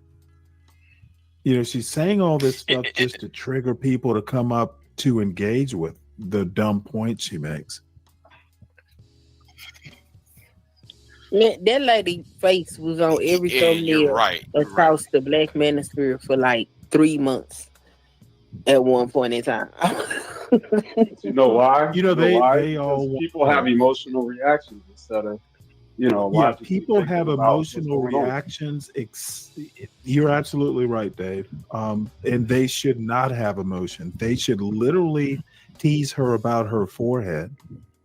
Yeah, that would be the best way for. I think the problem I said, and I said this on Auntie's last night, and I can't believe I'm still up because I've been watching Netflix all night. But anyway, as I was working on my car, I think there's 2 remedies to fix her. Right, the first one is right. Is do not engage with her, or have somebody who's miles above her ass and sit there and destroy her ass. I mean, nobody is fit to debate her. And the only reason why, and I said this last night, the only reason why people prop up her up is because they want her to go after Cynthia G. They want her to go after Kristen Carazon. They want her to go after these black women who are more of the misandry. These man-hating black women. She gonna get So her they're ass trying toe to up. use her as a, She gonna get toe up. because the niggas in this space are too lazy. Well, what like she did to Taylor B was bad. I mean, Taylor what is she did to not Taylor B on was the bad. A I'm list. sorry, man. Taylor is not on the A list. She go over there and fuck with a Cynthia G if she want to.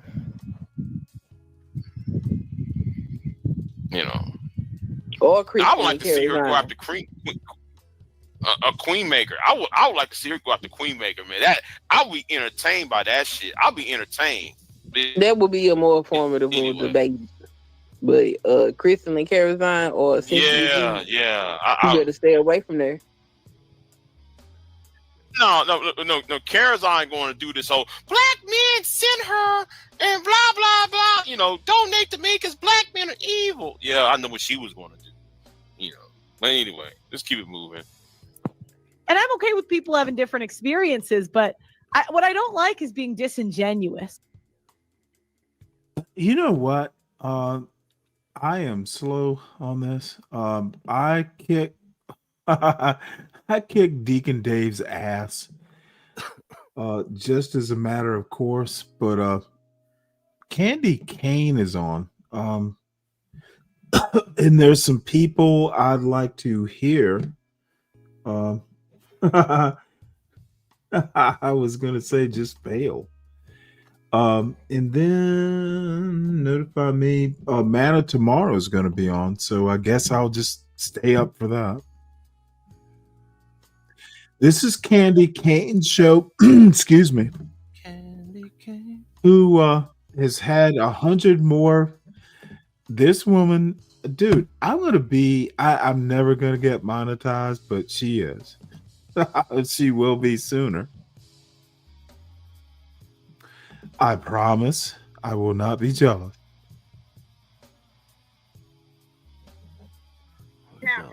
His mom, she died of a Pow, heart attack in pow. her sleep. Okay, father was in jail. So they by themselves. Indeed. Parents didn't want that boy evicted, and no one was going to bring him into their home. But you know what they did? They made sure he was the only boy. They made sure that he went over to each person's house. They brought food for him, told him to keep the house clean until they could get him a social worker. But they were there. Nobody left them alone to die. Nobody did that. And that was back in the 80s. Okay. And so, no, it doesn't have to be a whole family base. No, that's it's just to me patriarchal bullshit. What I'm saying is that if that's that bullshit. I get what you're saying, that ain't real life. I get what you're saying. I'm gonna tell you what's real life. I get what you're saying, but this is real life. If a person is not obligated to help for somebody else's fuck ups, if you sit there and no matter what your situation is, I can do that out the kindness of my heart. It ain't up to me because in my like I'm responsible for my situation, just like you're responsible for your situation. And that's the problem. Wait. Let me just. I don't have to step in. Well, the only people, right, and that's where the lack of community comes in. While a man can shame a woman for possibly not having a man, but he'll say, "I don't have to look out for my community." Yeah, that's that mentality that kills everybody. Well, wait, It's not ladies. It's not really. Hold on. If I had to have him slow down and give one mic, I gotta have y'all do the same thing. Y'all gotta let him finish his thought before we jump in. And I just wanted to say, because I know my thoughts is controversial. I ain't got no disrespect or anything for nobody up here, but I'm just keeping it real from a man's standpoint that have been in these communities. I grew up in these communities. I know and I've seen why aren't other communities operating like this? Your first line of defense. Go ahead. No, it's not. That's not true. That's the problem, though. How do you say, "Oh, well, y'all don't have no men in your lives and this and that," but then you say, "Well, I'm not obligated to help anybody. I don't have to help anybody in my community." If I see a person did the woman just say? Then nobody was talking, so that's why I'm wondering why you're speaking while I just started talking. That's why it's weird to me for a person to say, "Well, I don't have to look out for anybody in the community." Folks, subscribe to this young lady's channel with my blessing. She is quite brainy. And hey, gotta like smart and beautiful women. You're part of the problem. Yeah, you're part of the problem. Oh my God. Because I feel like I do. I would never be somewhere and see a person in harm, distress, or anything and feel like it's not my obligation to help them. Okay, so let me ask y'all a question real quick. In a situation where your first line of defense is either when it comes to protection with a family, is the men in your family and your husband. Okay? Because let me say something. What if Why does every scenario have to start with dire circumstances? Let me give you an outlier, and then let me give you another outlier to outline that outlier. Okay. No, that's how they do it. Like this is a strategy, a debate. Oh. Yeah. Is that really a strategy? Let me go to this 1% of the population and let me talk about them as the example of my whole point, or against your whole point. Yeah.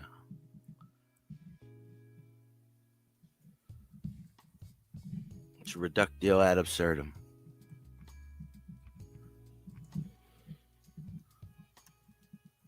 Hold on one sec.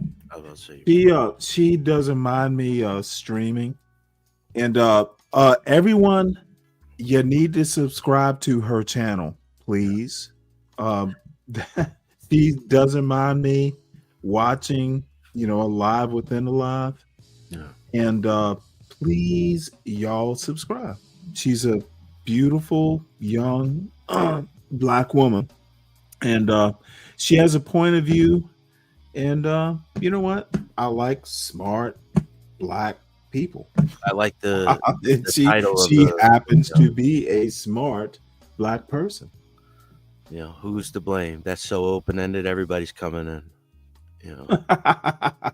What do you mean? Come on now. Wait, hold it. Ask me what you're about to ask me a question, dude. She's just smart, dude. John, I don't have to agree with every opinion. I just dude, if I disagree, just make a good argument. And I'm fussing to you, and I'm not fussing at you, but you know how I feel about that. Fucking say something I'm 180 degrees out in disagreement with, but if I can follow your breadcrumbs to why you think that, dude, it ends in we just don't agree, but at least I understand your goddamn logic. Yeah. Dude, that's why me and SKC get along. He argues his points well. Yeah. I don't agree with that coonery shit. We argue a lot, you know, but I'm not gonna keep going with it. It's your fucking channel. I'm not just gonna sit up here and argue with you about everything. You know? Motherfucker, argue No, more. it's not. It's like some things like I don't disagree with you on. Some things I completely disagree. Motherfucker, you have proven your mettle and your stick-to-itiveness. I'm not gonna ban you. I'm not. Motherfucker, say your piece. Yeah, I don't have no crazy extreme. Whenever I'm coming into the debate, that's the shit I care about. You know, dude. What up, dirty dude? You know what? Just motherfucker, say your piece. Don't be shy. You have earned my trust, John. Appreciate that. I know. No, motherfucker, stop appreciating. I said you earned it. You don't have to appreciate it. You earned it. That I recognize it, yes, but it's not like, you know. Say your piece. But let's listen to this. If it was men that did get involved in that situation with those kids, because a lot of these kids got hammers these days. What if it was a man that did get involved in the situation to try to help that situation, and they end up losing? Yes, Right. hammers, guns, firearms. So then what about the women that's already there then? Oh, Fuck her. I miss that motherfucking 73 Beetle. Hopefully Herbie will ride again by the spring. Dude, this is literally the car over the summer. It's getting put back together. Is it not beautiful? Yeah, there's some motherfucker- around by me still. Oh, really? Dude, I haven't driven a stick shift since, dude, it's been at least 20 years. And I'm not driving a stick shift again, but I will drive that Volkswagen. Well, listen to what I'm saying. What if in that situation that take place and he end up losing his life? Are y'all gonna wait? Are y'all gonna get together? Are y'all going to get together and create a GoFundMe for his wife? A lot of black, a lot of women are. Because we live in a black male working culture. So yeah, they are. They would. Hey, John. Yes, exactly. Listen. The first look. It's fine. You're dealing with insanity. It's doing the same thing and expecting the Maybe same I need result. to turn down my earbuds. Y'all doing the same thing and respecting. We doing the same thing as a community and expecting the same results. So most of the men that that are of sane mind, that are doing well for themselves, they leaving. They not dealing with it because they not about to clean up people's mess and sacrifice themselves. It's a thankless job now, and that ain't their fault, and it ain't their responsibility. Just like I wouldn't. Wait. Men thinking that it's not their responsibility. Let me finish. Let me finish real quick. Just like for a woman, it's not her responsibility to. Well, what is their responsibility? Right. What is their responsibility To make as a sure community? that to make sure that they're taken care of, because you can't fix. Listen, a community is a place where everybody is usually on the same page, not in a situation where you fuck up and then you want to shame me for not helping for your fuck up. That's not what a community is. No, a community is people that live in the same area that has some type of commonality, and we are a community, and that's what I'm saying. Like, how can you be a community and say that it's not your responsibility as, you know, a man of the community to try to make sure your community is intact, try to make sure the people are doing the right thing? It ain't about that life. No, the community. First off, the community community start in the household. That's the source of a community, because the community is made up of structured families. We know Miss Jenkins down the street. We know the Weekleys. They come from a whole generation. We know the children and the grandchildren.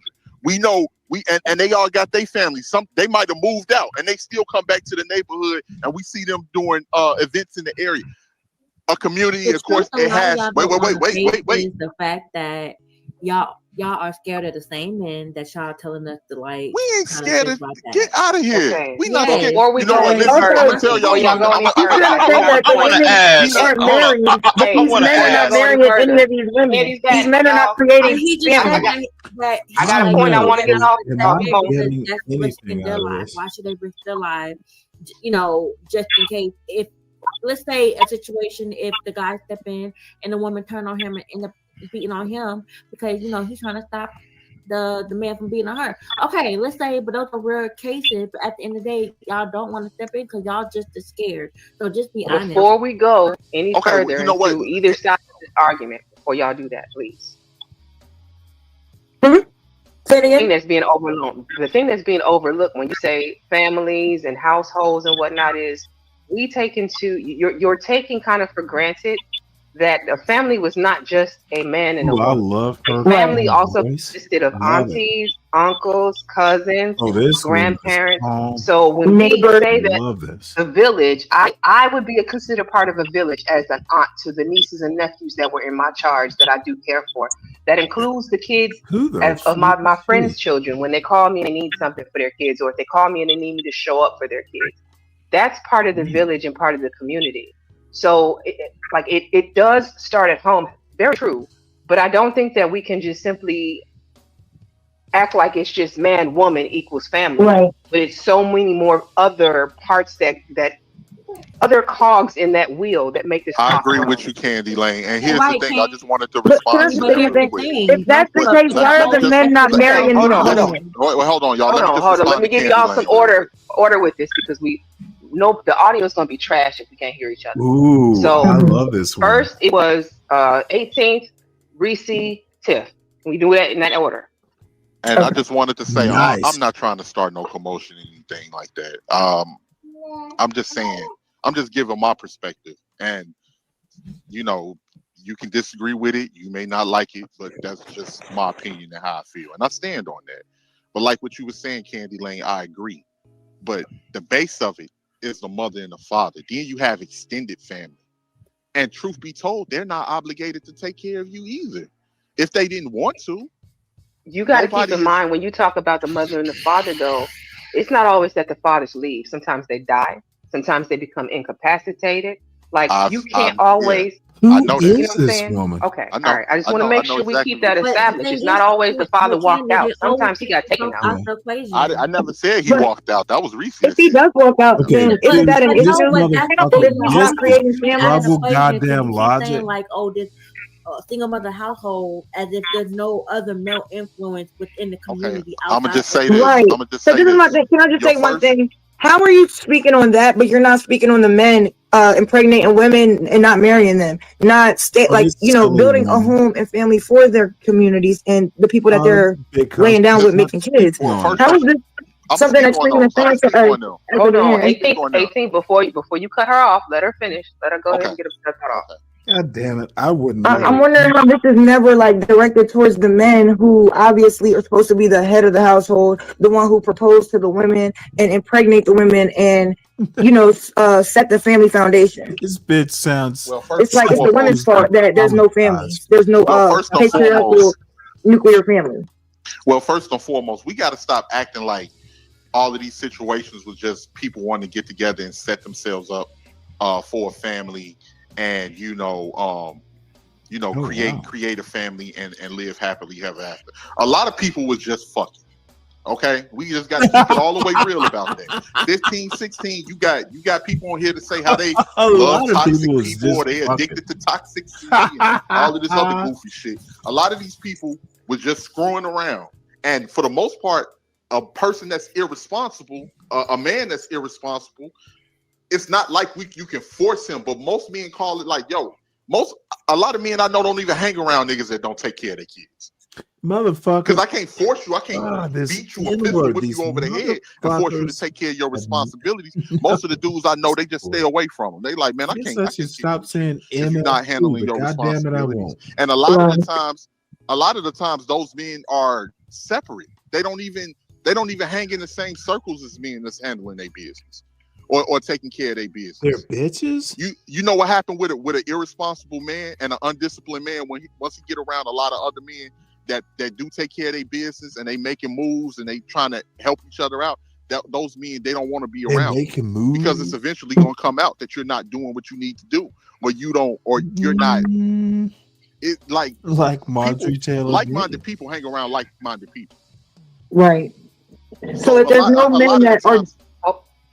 Hold on, before you go, Reese. Let Tiff go. Tiff, did you want to go ahead and jump in before Reese responds? Who is this woman? She might have stepped away with the little one.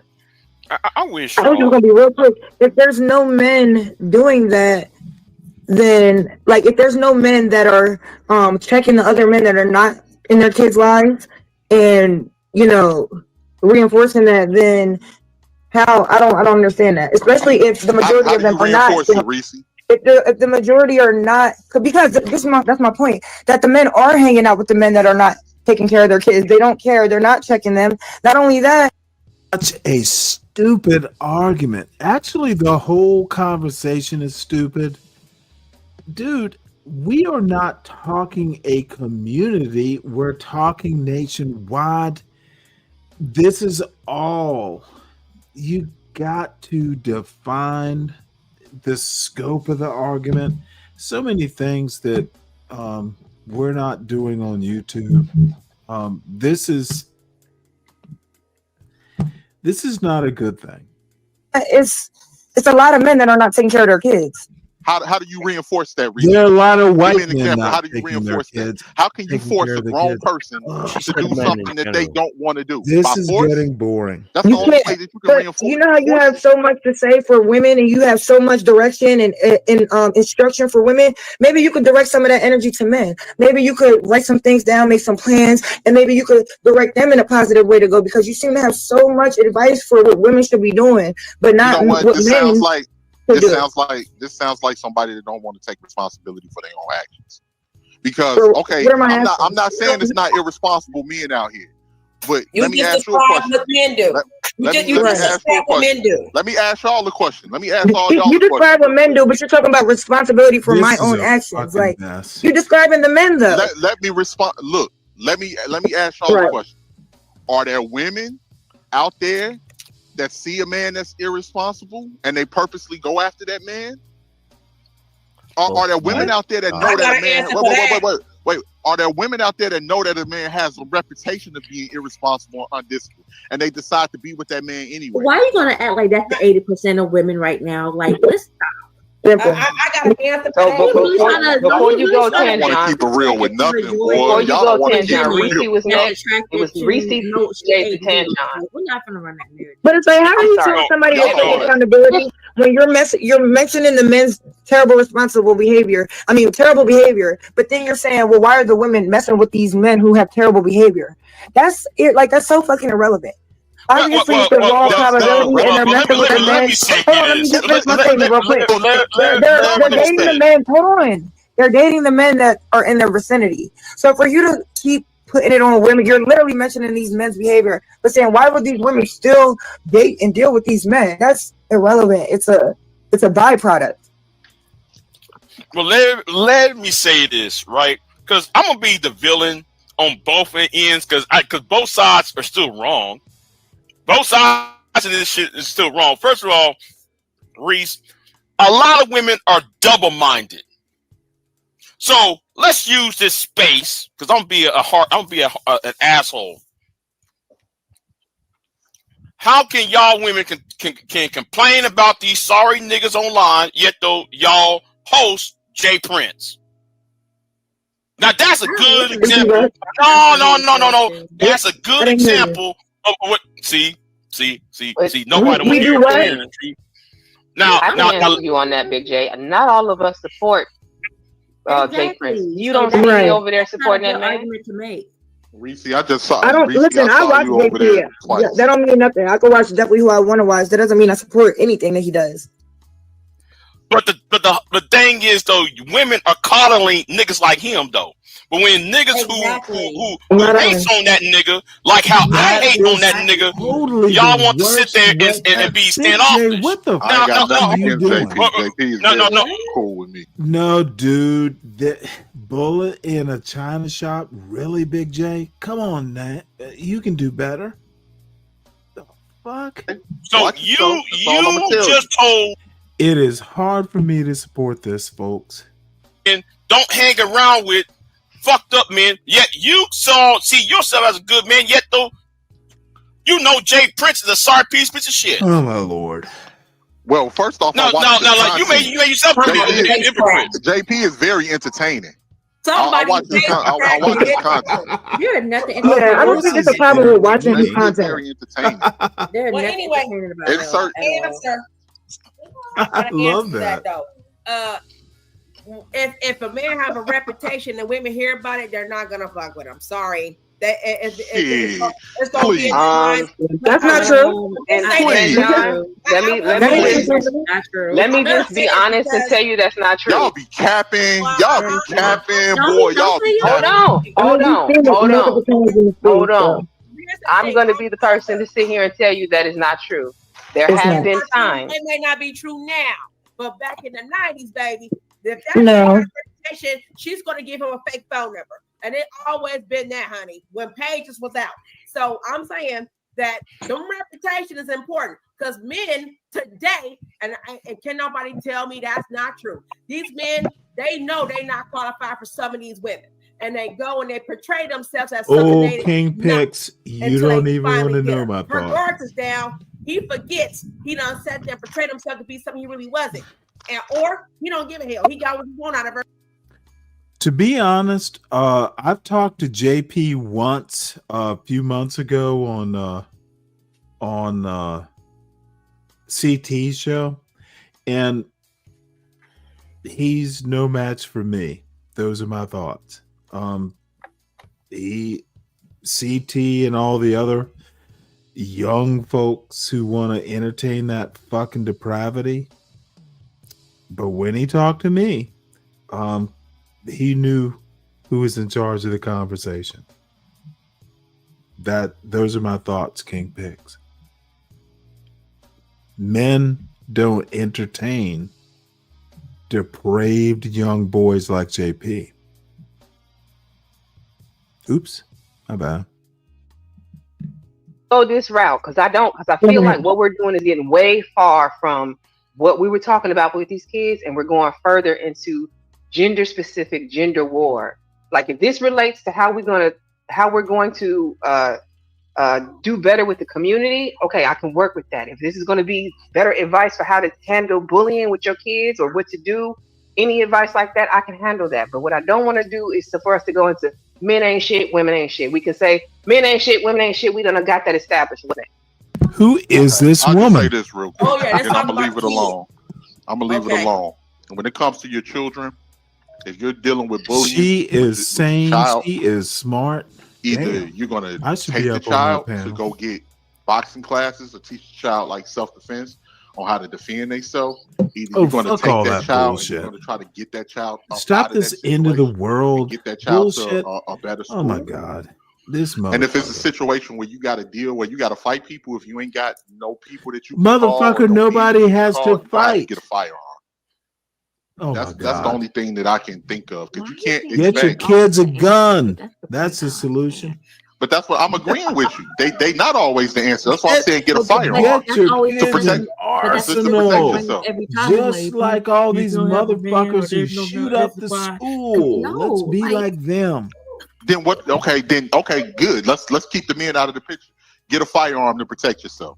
Period. Because that's gonna be your You can first give- line you of can defense. give pepper spray, pepper spray. You don't need a firearm. But at the same time, if that in this case, that mama got a case against everybody, kids and their parents in the school district. I'm sorry, you're paying for my new home and my kids' private schools. Yes, we're gonna move away from your punk ass, broke ass school, and you're gonna pay for every single one of What is it. this? Because you had no business assault my son nor me and my kids. You don't. You know, she can take that shit to court. She got a case, and every parent should know and put these damn parents on notice. Nigga, you coming out of your pocket.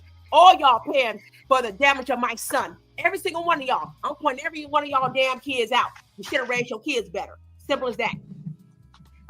Yeah, and that's why some people might not wouldn't be having kids to come home to, or having their kids after that. And that's the thing. I mean, this type of behavior is just completely unacceptable, and I'm disgusted at. I mean, I know how groupthink works and all that, but I am disgusted that there's not even one audible stop. No, there possibly was adults there, and then aftermath of it, okay, we have this adults. Dumb fucking. You don't know how groupthink works because you're doing it. You're in the middle of it. You're in the highest. No one has come up with anything remotely interesting or a topic that's interesting. This is just the same old, same old. Yeah. But shout out to Candy Cane because she's at least keeping it under control. It's the same old bullshit. Ooh, protect yourself with a firearm. What? Okay. Motherfucker, there are places you can go. Whew, boy. Adults in there throwing shots and making fun of this lady, still taunting her as if she wasn't just harassed and bullied. That was my thing. The community is a real issue, and the behavior and just the mindset, it's really demonic. Okay, and let me Yeah, that's the only thing that this demonic catastrophe of logic. Demonic how? Dumb fuckery is demonic. Being dumb is demonic because being dumb means you believe in demons. Motherfucker. Ugh. I am just being an asshole, and these folks are just they're making me demonic. in a better, in a better environment that you don't have to deal with people like this. That's it. And you see, most schools, most parents don't know that they have, they do have a right. Public school could be public. Listen, it's all about head counts in these schools. That's why they don't give a hell what these kids do until you hit them in the pockets. Straight up. It's not about, we hear this is a cool public school, it's a good public school. No, they give a hell about only head counts. Head counts get the school districts and stuff paid in fundings and everything. So who pays for it? Your taxpayer dollars. Okay, And so this lady is discussing something she had, her problems. Let me tell you how to short circuit your bad experience at school. Start the education at home. I don't think you need to homeschool. If the school where you live is bad, then motherfucker, you need to know that. Like when your kid is 6 months old, and then you save up for 4.5 years to get the fuck out. Schools are there to educate, but the initial education begins before your kid ever goes to school. And again, I don't know how to help you, but if you know the school is bad, motherfucker, why aren't you planning on getting out? So many dumb arguments. They're failing at teaching kids all types of stuff that they're supposed to, and the kids don't have nothing else better to do with themselves. But say like that kid is just super smart and knows things. Some kids think kid like that is funny, and they want to pick on this kid because this kid know how to read and spell, and they ass can't read. And sometimes that will bother some groups of kids. Okay, one can't read. One try to pull that on my daughter. So I get that shit. There's some kids who don't like smarter kids than them. So they start picking on them. But guess what? Parents don't know this. And I'm just saying this. Look at all your states. I don't care what state Well, you're then from. why is your child hands on your not babies, smart? You got a damn lawsuit. Worst case scenario. Ooh, who is that? Holy shit. You better calm down, Sam. Yeah. I just see a little picture of her. She is not bad, but let me get back before I was distracted by that booty. On the Is top, it a boogie? Is it a boogie or a booty? big-breasted woman. You know what? Let's we might have to do a little bit of homework. Let's see here. We must Elite turn on the from the volume. school district and the Department of Education because they wanted all that Lord fucking have money. mercy. So Those this is the get type of worse. stuff that we need to do as an adult and as parents. GoFundMe We is got to take account. not We got to horrible, take into not account that we done. had shit against us in the first place, and we can't put a stop to Where it. There's is no this woman? complaining and didn't do absolutely nothing about it. So I just think that hey, anybody putting hands on Oh, y'all kids damn in it. these I'm schools, not a there is moderator over there. they will pay. Pen to paper. All Simple right. as that. I do want to ask, now that Tanjan has spoken, I want to ask the men on the panel. Big J, Hassan, I got 18th up here. Is there any more men? Or are we, it's all ladies after that? Okay, I want you all to read El Boogie's comment here, and where she says there was a man in the picture, and we wanted to know why he didn't make the executive decision to move his family out of that area, given the fact that they were going through this.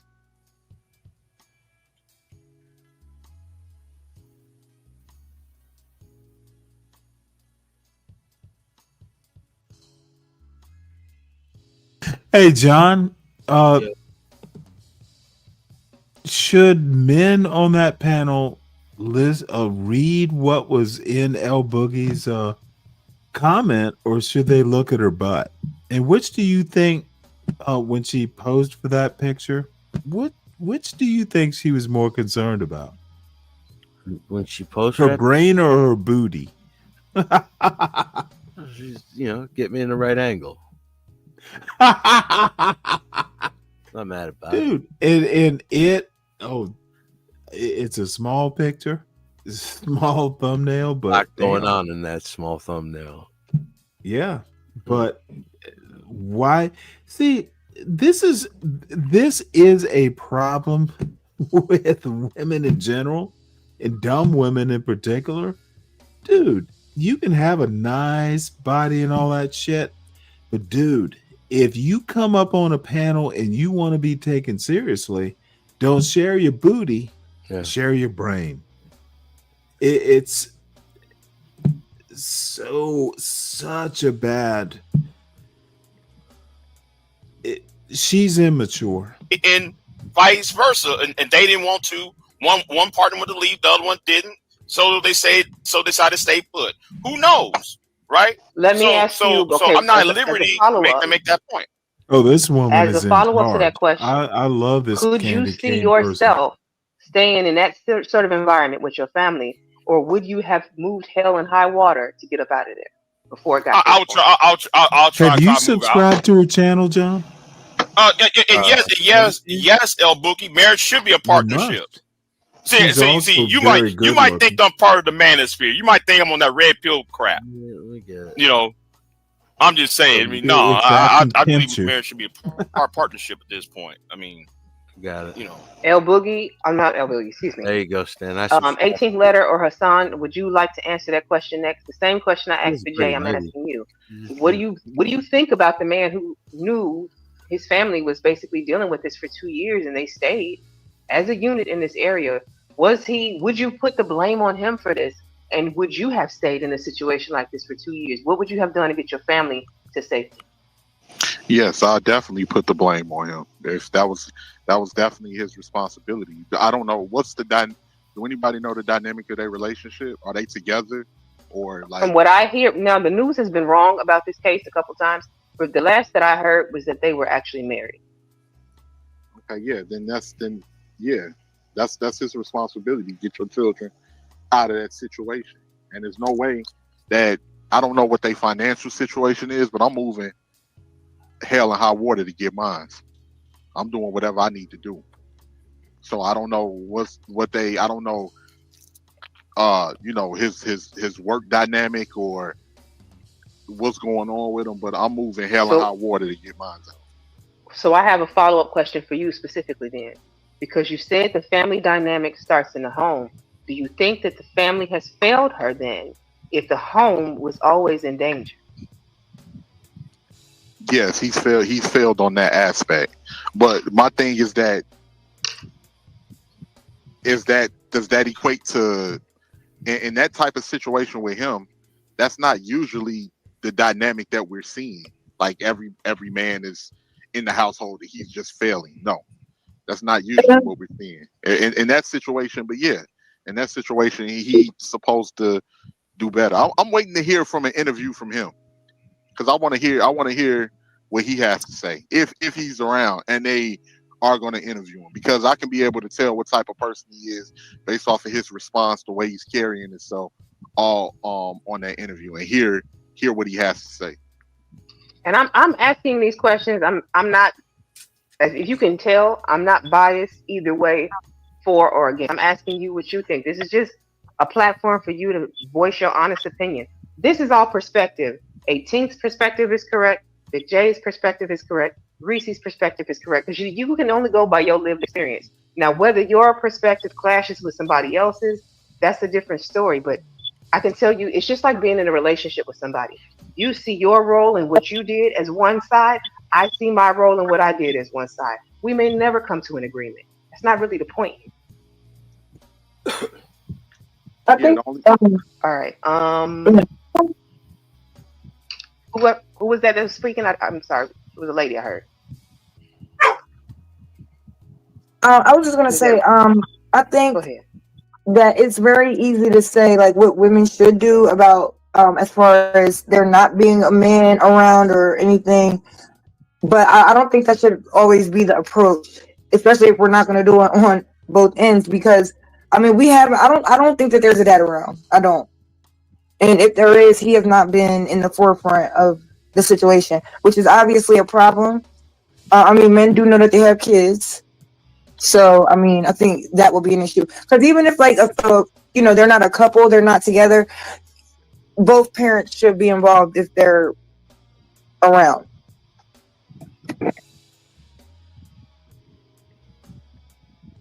Why do you think there's no dad around? If he showed up and I don't think there is because married.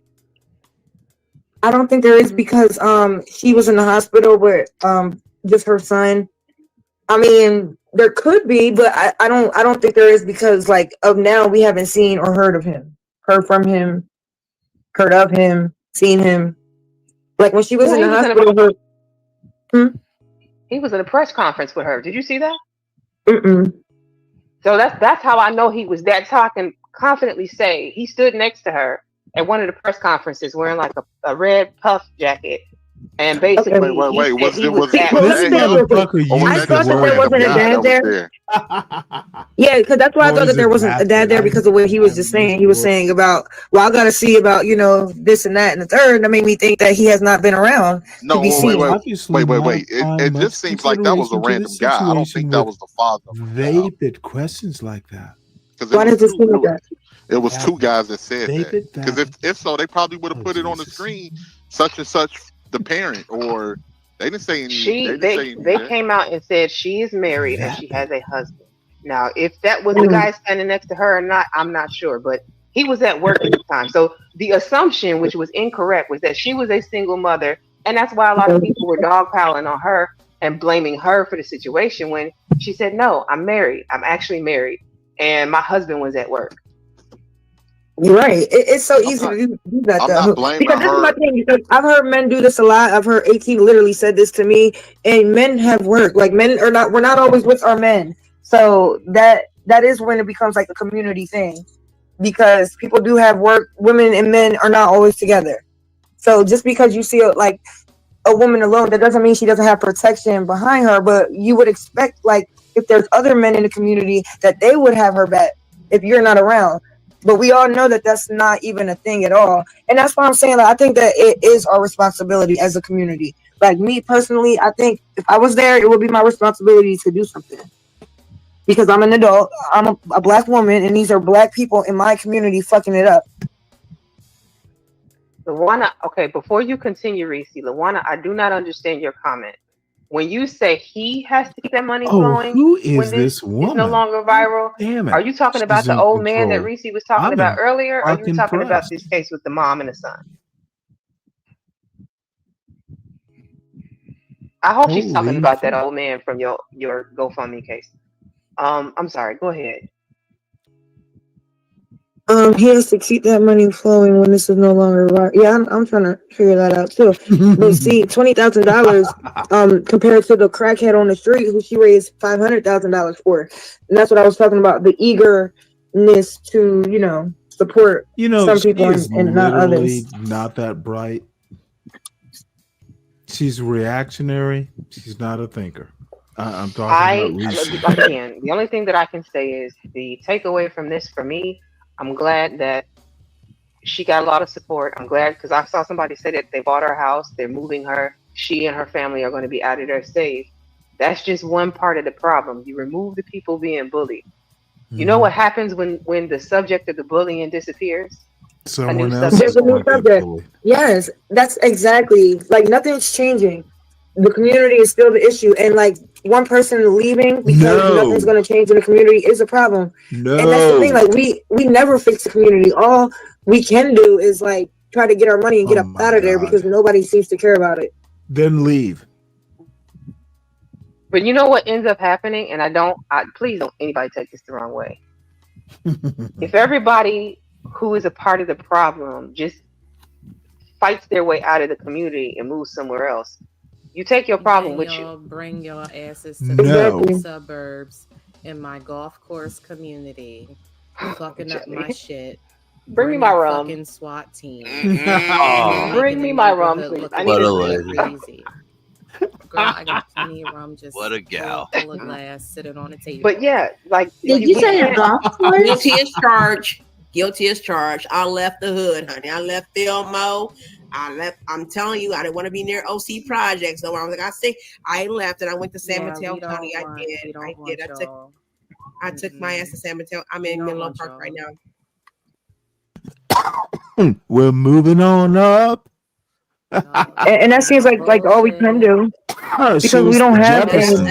Y'all bring your police. That's not true. I don't bring that. I leave that. Officers and whatever the fuck else. We gotta fix the problem to begin. Right. And even That's though my it's an problem. overall community, it's an individual basis. Each individual family has to work on their shit to be productive for the greater overall society. That's it.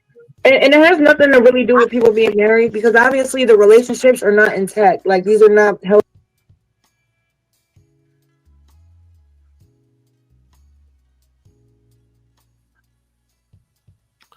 You're muted, Stan.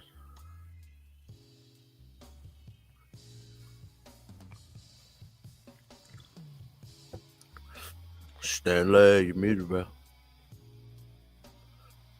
I can hear the music. Oh, I'm sorry. She's young and frustrated. Reese is. In the middle? I'm sorry. The one in the middle? Yeah. With the little thing. You can't see where my cursor is. I see. That's what I thought you were talking about. I just didn't know her name yet. Yeah, and I run into her. She's not my biggest fan, but she's young. This candy cane woman, god damn, I like the way she runs her panel. I'm gonna have to learn something from her. So, folks, once T goes live, I'm out of here. I am at how many hours? 7:26. And you know what? John, I don't know if you get a message, but you're a managing moderator. You and Portia, believe it or not. So I don't know what that means, but you have been elevated. Let me. I'll check my my email. I think you get it just there, but anyway, you need to know. I don't even know what is a managing moderator. I don't know. Well, I think you can kick out moderators. Oh shit! The games. But Can I time a moderator? What? You know, But give me a minute. be wise. And again, I literally just did it. I actually trust you, John. You are calm. You are deliberate. You can critically think. So there you are. You and Portia. Yeah, I won't abuse it. I promise. Oh, I don't doubt you won't. I promise. Or I don't doubt that you will use it wisely. StreamYard's gonna be next. But I need someone who can use the power wisely. And I know there are gonna be many motherfuckers, but I've made my choice. So That's it. if you got a problem with it, fuck you. That's it. Wherever you are, Mike. Birds in peace. You know what? That motherfucker's 3 sheets to the wind. He's probably on John Galt's channel.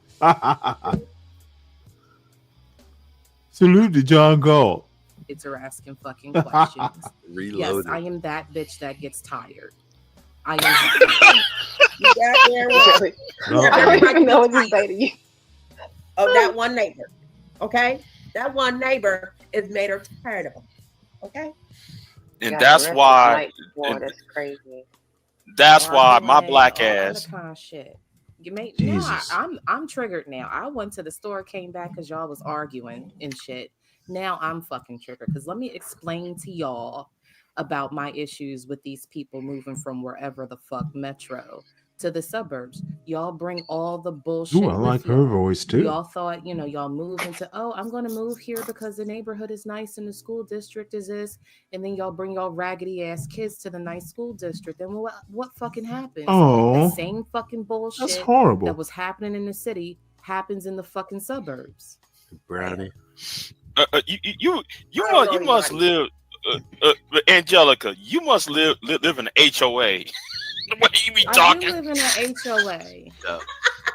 I do. I heard I've been in this bitch 22 years. I can't live in HOA. I can't live in 22 HOA. fucking years. I didn't see everybody come and fucking go. And I see all the metro folks come in and they, like if you're going to come, get your fucking shit together. Yeah. That's why I love the country. I can have my cows. I see my cows outside my window. That is awesome. I see my donkeys. Thank God I'm a country boy. Oh, somebody did. Motherfucker, sing some somebody. Oh, a white man was stealing my shit. I got him back. He put him in the auction ring. I went ahead and snatched the motherfuckers though. Back. Yeah, I went up there. Somebody stole your cows. Yeah. What did you say? Huh? Yeah. Somebody stole my shit. So yeah, I went to the auction ring because he trying to sell them off. So I went ahead and got that shit taken care of. I got him back. So you got an ass? Did he get in trouble? You got an ass? Yeah. I have a donkey. Yeah. What? She said we also did you get in trouble? Now, did you press charges or anything? You know what, God? Did the Hamburglar get? I'm not going into that right now. But yeah. See, that's a problem. That's the problem because like you're letting people get away with stuff, and why would that come? I'm not liberty to say anything at the moment. Okay. It might I'm be not an ongoing case. Yeah. That's why I ain't saying anything. So it's taken care of for us. I'm concerned, but I mean, I like the country, and I see how Austin is spreading out. Oh, I see San Antonio spreading the fuck out. I see Houston spreading out. I don't like that. All right, I don't like how these cities are spreading out, and now these small towns become suburbs of these metro areas. I want my green.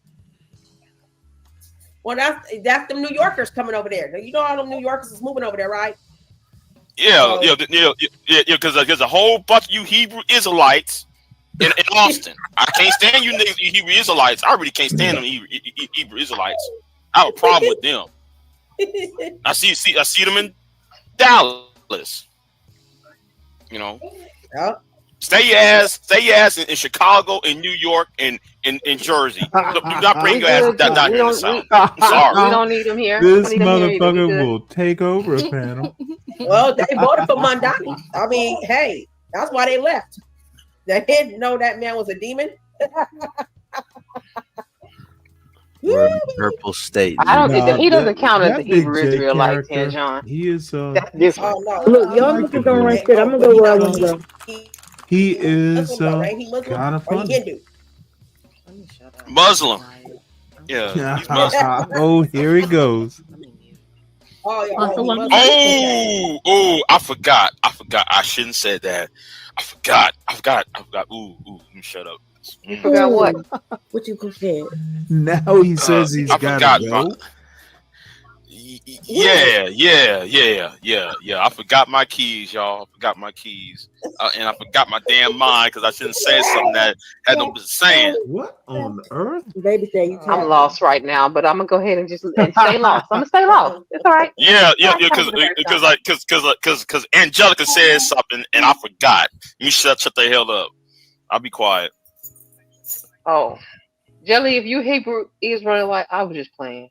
I don't know enough about them people. Okay. Wait, Jelly, you Hebrew? No, I'm not. All I know is the men be on the corner yelling. I don't be one. Why are we talking religion? I was or anything close to I know that? what the Jay is talking about, but I was muted for a completely Who has the baby? I hear the baby. I don't want to start. Yeah, They be wearing them Power Ranger suits. The skirt. Yeah, and they be on the corner. Yeah, them Go-Go Power Ranger outfits. Yeah. And they be Okay, yelling in your goddamn ear. Yeah. Look, never be on YouTube with your baby, dude. I missed my son being that young. My wife was a widow when I met her. She'd been widowed for like 14 years. And anyway, she had two kids who were older teenagers. And the year my son was born, her oldest son graduated from high school. And weirdly enough, they, my stepson and my son, I don't know, a few days apart in June, same birthdays. So anyway, he was graduating. And literally, my son was maybe 2 weeks old. And my wife was fretting. I'm not sure I'm going to be able to make it to the graduation because we got the baby. You know what I told her? I have a brother who's 13 years younger. Dude, I've changed a diaper or two. I know how to prepare a bottle. Go to the graduation. It's just for a few hours. Now I didn't put the part in like he won't die. If I had said that don't say die and keep your newborn. Those, you can't use them in the same sentence, let alone the paragraph.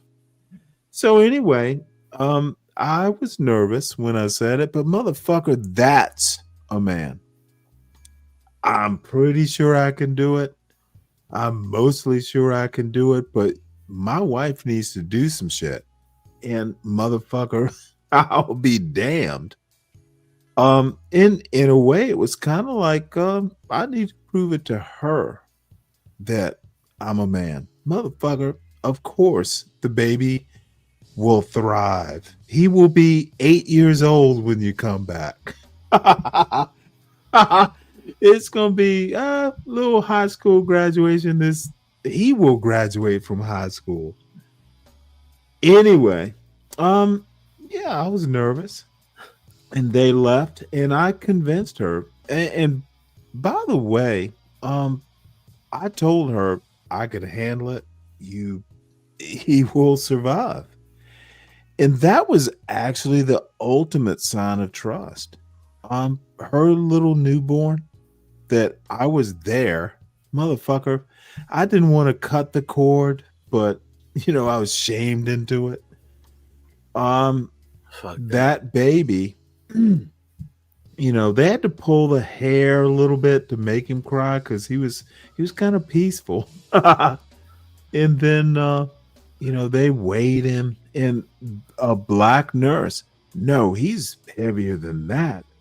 Because the first measurement was like 6 pounds. And she's like, there's no way. So, that black nurse obviously knew black kids. And she's like, no, that can't be right. Believe this or not, the fucking scale was wrong. So this nurse insisted, no, get a calibrated scale. She motherfucking insisted. How big was he? The How boy long? was 8 3/4, almost 9 pounds. How long? He was a big child. So anyway, he's crying, and I put him up on my shoulder. The boy fell asleep on my shoulder. He was crying. I put him up here, and I remember saying, hey, it'll be okay, Trevor. And he just fucking fell asleep. So, I went and sat on the little sofa in the birthing suite, and, my wife was still there. A little complication, but not life-threatening. I fell in love with that boy when he fucking fell asleep on daddy's shoulder. Dude, I knew it was, and you go through all kinds of things with your first child, but dude, he trusts me. I say it's going to be okay. He falls asleep on my shoulder, and I'll be goddamn if it's not going to be okay. So I made the point apropos of nothing, but I became convinced that the purpose of marriage is to have children. Otherwise, you don't have to. Mm-hmm. Just have baby kids or baby daddy kids. But if you want your boy, this motherfucker is 6'1", he needs a haircut. This motherfucker is gonna wind up being like starring a Jesus Christ Superstar with the long hair. He growing the beard out? A what? Is he growing the beard out? No. He shaves, but he's got kind of luxurious hair. It's like I've been. Are both his It's grandfathers like tall? at least get a trim. All natural look is what's all natural look. You know what? I don't know what it is, but I do know that he'll figure it out. I do it like not. that. Man. Yeah. No, I don't really motherfucker. cut my hair. Let it Dude, grow this out. Man. this motherfucker lives in Atlanta. It's a nice campus. Who could, dude? Even when I was in college, this shit is the lap of luxury. And you know what? He's doing well. He's not flunking out. He's actually maintaining the scholarship. Motherfucker's smart. And sorry, I'm crowing about my boy.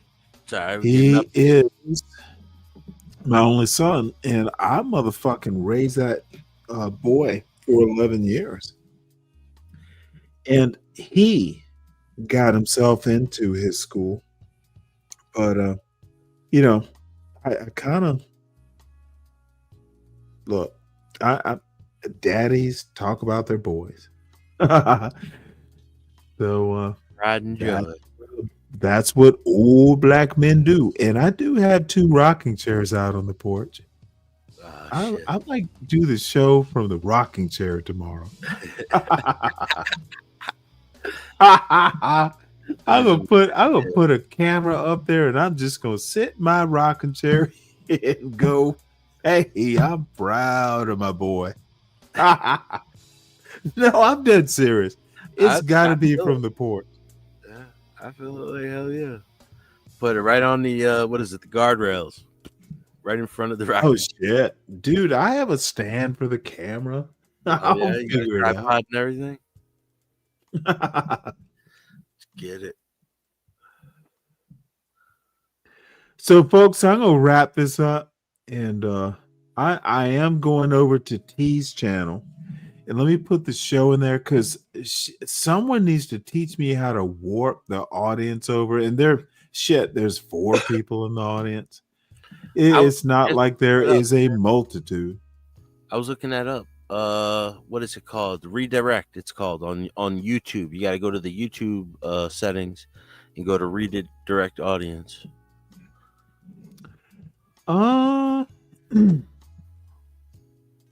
We're not doing it tonight. We can talk about it tomorrow.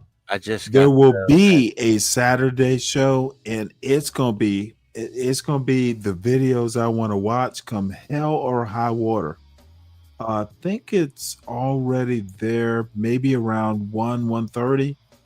It's gonna be hard history, folks, and I am going over to Here for the Tease chat, and I see motherfucker Manna Tomorrow is up there too.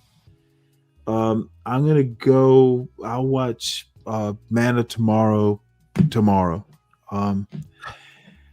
I am going to go for the chill stream, which is Here for the Tease stream, and I love. She is so chill. There we are. It's a nice gal. Pretty. Oh, she's a wonderful woman. So hold on one sec. We must find T's link. Y'all come over. The 4 or 5 elect. Oh, this is interesting. Oh wow. Might have to watch that tomorrow.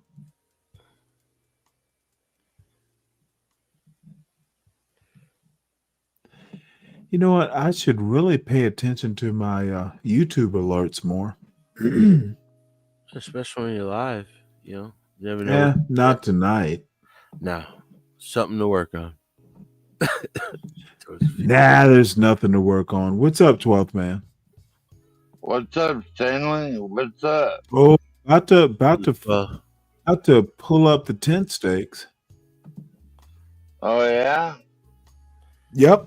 Closing up shop for tonight. I'm Yes, actually over gonna in go Bob's for a while. hold on one sec. Let me drop this link. This is a T show. Oh, T is on? Yep. And that's where I'm heading. But what you got? You came all the way up here. What's going on?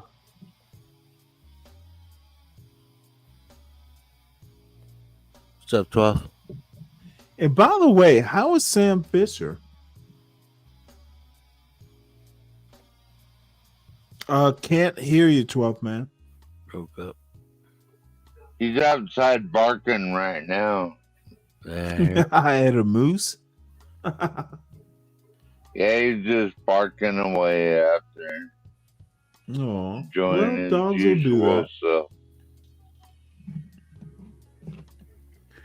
He likes to stand up on the deck and bark down the hill over everyone else.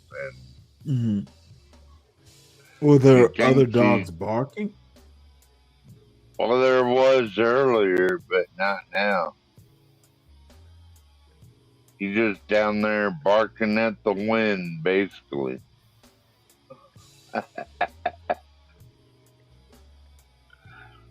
Enjoying life.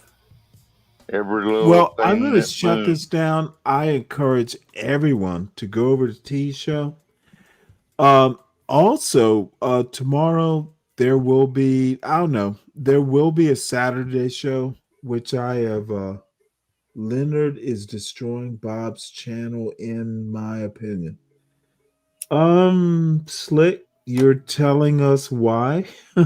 Should we go over to Bob's channel and prevent Leonard from doing it? Or is Bob the owner of the channel? Bob, channel. Bob can motherfucking prevent that. How? Okay, I'll give you a couple extra minutes, Slick.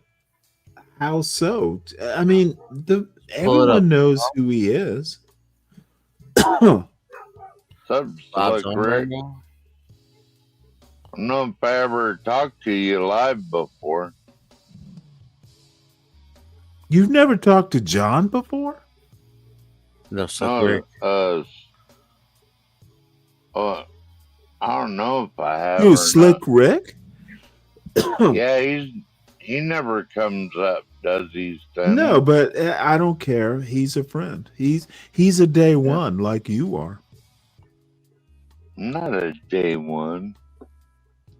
Oh, okay. You dispute I've me? known your ass for almost 18 months now, cocksucker. Has it been that long? And have I think sucked so. a cock? Which show was that, 12th man? Was when you were a host on John Galt. That was like almost a year and a half There ago. were almost. many times starting at like 1 or 2 in the morning, people came through and you weren't there. So many people have come through and you weren't there to notice. Be careful with that stuff. He's a day one. Literally. Who's that? Dude, stop it, 12 man. Don't be jealous. Who's he talking about? No, I said Slick Rick's a day one. Oh, Slick's been around for a minute. Yeah. Oh, Even in John Jesus. Galt. Yes, he has. Yeah. I always used to get him confused with Ryan. No, I think 12th man, maybe Slick had a different name or account or something. Slick Rick's. Maybe. When was he not Never there? know. We've talked plenty of times, 12, you and me. Dude, he's never come up to the panel, but dude, there have been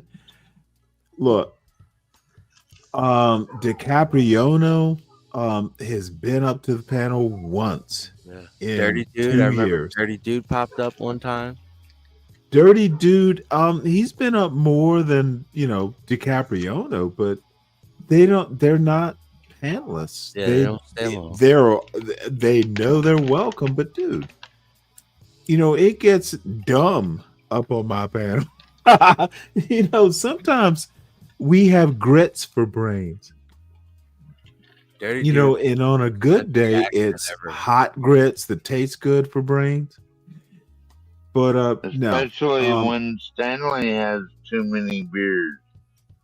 I think I've had too many. What you been drinking on tonight, Sam? Coors Light. Nice. Silver bullets. But let me tell you how drunk I am. I put up this cute little background.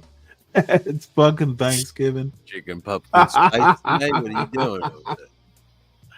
Is this autumn feel? Is this an autumn feel before we go into Oh, motherfucker. Look, I look forward to my father-in-law and my son and cooking a turkey. And I mean that in all sincerity. It gives me something to do. Oh, yeah.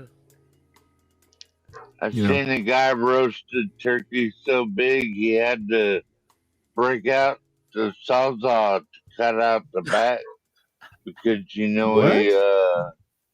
spatchcocked it. Dude. Break out the sawzall to cut that turkey's back. It was so You know big. what? If it's not a food grade sawzall, that's disgusting. The sawzall I'm is sure going to he put used a bone. new blade. Hold on. You want a knife because a sawzall will put bone chips every motherfucking where. Probably better off with a multi. Dude, Fresh blade. use a sharp knife to cut through bone or a meat cleaver. Dude, do you know Or how machete. You get a multi with a if the scraper machete blade. is sharp enough, dude, That you want spine bone circle. not to chip. You Yeah. don't want bone to chip. That's Oh, yeah. that's dangerous. Get the multi tool out, the oscillator. What's a multi-tool oscillator? Multi-tool is an oscillator, like a sawzall is a reciprocator. It's a reciprocating saw. It just goes back and forth real fast. An oscillator goes. Dude, it's a power tool. Yeah, no. Fucking use A a little knife. bit of A bone ain't gonna multi-tool, hurt. like think of multi-tools like a giant pair of hair cutters, like No, not on bone. No, but it's one blade. It's a singular blade, and you could turn it at a 90-degree Oh, angle. so back and forth. Yeah, it just cuts really Okay, well, fast back and forth, but that's an you be on electric top of knife. it, I you get you can now. Spine right out. They use it like in brain surgeries. Yeah, but it's one blade. Yeah, but It's like not like a chainsaw. Yeah. Which will rip.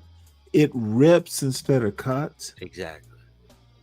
It just basically cuts a Okay. line. The chainsaw rips. Like the chainsaw's ripping. Yeah, speed. motherfucker, dude. I got a Husqvarna out there in the shed, dude. I you know what? I need to start that goddamn thing. I don't Stanley, have I just bought me an electric chainsaw, because I'm getting older and everything with an extra battery. And man, you don't have to start it or nothing.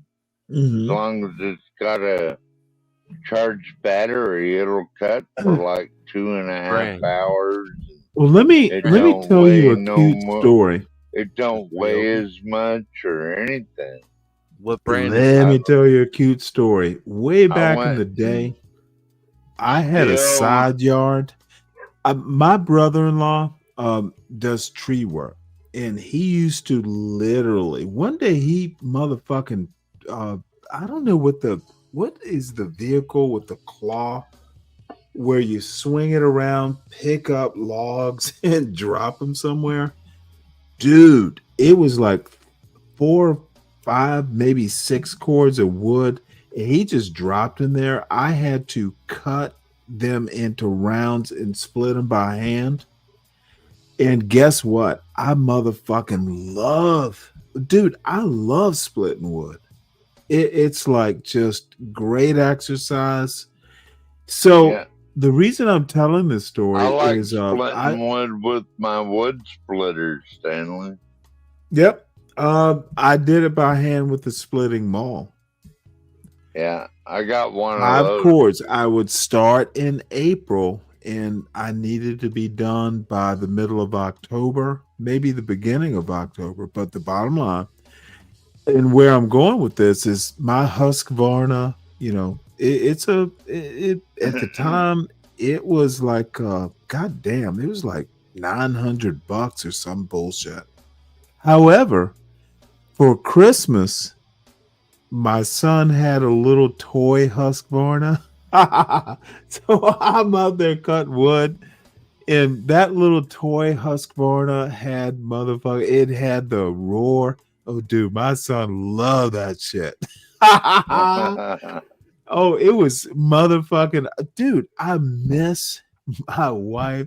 I miss my son being like 4 years old, playing with his toy chainsaw. Motherfucker, dude, how can you be prouder? The boy wants to cut wood. Yeah. Anyway, John, I went with steel, but I heard that Milwaukee was a really good one to go with also as far as electric saws go. You can't go wrong Is it a with plug-in? either Steel or Milwaukee. You got a plug-in or you got a battery power? Well, I use a solar off-grid thing where I use an inverter charger to charge on my rechargeable batteries. Oh, that's what's up. Stuff I like didn't know that. Steel made batteries. Huh? I didn't know Steel made batteries. Battery powered shit. Well, from what I've found, a lot of their aftermarket batteries are better. But yeah, I get a battery and an extra battery with the 16-inch kit electric chainsaw. Nice. Which, Yeah. like, You don't need nothing that's- crazy. That you sucker can got cut power, more. huh? Yeah, you can cut more wood because you're not as exhausted from carrying around a goddamn full-bodied chainsaw. Yeah. Gas And it doesn't powered, jerk you the right? same Oh, either. dude, my brother-in-law has some steels with metal cases, not the plastic. Like my Husqvarna has a plastic body, you know, the case. Oh, this motherfucker has like, Garden. No one wants to carry that shit around. yeah, you got to know my brother-in-law. He grew up with that shit, and even his like climbing saw. This motherfucker is like, look, he knows tree work. One of these days, I'm gonna tell a story about me out there helping him do some shit. You know what? The most interesting thing is he literally took high school geometry and turned it into tree work. People say that high school math doesn't like apply to real life. No. It actually does. In I used carpentry- I used Cartesian math on the bridge of a US Navy warship. I live off Math fractions of an matters. inch. Yeah. I live off fractions of an inch. Eighths. Oh, 16ths. fucking hell yeah. Dude, you're a carpenter. Yeah. Fuck yeah, math matters. Exactly. I like and I was a bad student. I learned more math just doing carpentry, but like you learn it quick, you know? Especially when you apply it, you know. Oh, applied math? Dude, I almost majored in applied math. I fucking love math. Applied math? Motherfucker. Dude, I should have just fucking been an engineer. Yeah. In I always carpentry, haven't you moved along to like cordless DeWalt's or whatever? I'm a skill Milwaukee saws? guy, yeah. But DeWalt Milwaukee is the same thing. It's just like who you'd rather, you know, who you're invested in. I catch Milwaukee better on sales, so I usually just buy Milwaukee. But DeWalt's got great tools too. They're the creator of the miter saw, so like that's why you always see, like they say, like if you go down to Jersey Store, you But always see yellow don't miter you saws, use red blades. rechargeable batteries? You don't. Yeah, I use like rechargeable bother whatever. with cords too much anymore unless you're recharging the battery. Then you have to use a generator or something. I got a little port for one of my batteries I charge my phones up with. You know what I mean? Like once you start getting into it, it's like an endless, you know, tool chest you can get of tools, whatever brand you pick. Like Fest tools are really expensive tools, you know. And then Husqvarna, Steel, like they make certain tools, but like I didn't even know they made battery powered tools because Steel is usually gas powered or they're plug-ins, electric. But if they're getting battery powered, that's what's up. Because Steel always makes good product. A lot of people say Rigid is good, but I don't really like Rigid. Their batteries usually die fast, and their shit goes down in quality real quick. They say here in about 5 years we'll be able to get a humanoid robot. No, right to now you can chop buy one for wood, like $20,000. everything. Yeah, you for can buy one around for $20,000 right now. $30,000. Yeah, that's what, even with manufacturing. You're a small manufacturer. You buy a couple of robots. They're like around $20,000 a piece, and then you hire, you know, a couple mechanics to keep them maintained. So there's always going to be jobs. Like I always said, like when you look at these self-driving trucks, you're still going to need a mechanic on board. Somebody on board to keep everything running. They got to be able to fix the fucking truck. They got to Hopefully it's the driver. not driving. So like a lot of people are scared of AI. I ain't fucking scared of that shit. I'm ready to go. No, just gotta keep up with it and learn about it. Yeah, learn about it and learn how to maintain them. Yeah, stuff people like are already that. losing their jobs to it. You know, so people might as well learn about. You could be your own company by yourself and just have a bunch of AI. You know, that's what the future's going to be. Just a bunch of AI talking to each other. You know, setting up deals. No more fucking. You don't have to worry about corruption, none of that bullshit in the background.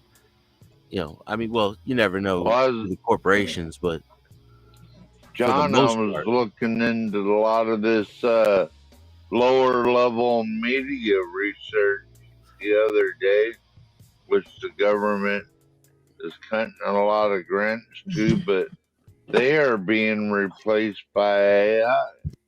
So it's a good, you know, why should we keep spending billions of dollars on something that can be done by a robot? Well, textiles are funding it too, so like that's where that UBI comes in, and it's gonna get fucked up in a minute for a while. Watch. I don't know. I don't believe in biblical, but it's like we're following this fucking path to where everything's gonna get fucked up, and then it might be good for a few, like 20 years, and it's just gonna get fucked up again. Well, advanced Look at this motherfucker. advanced Geometry jokes.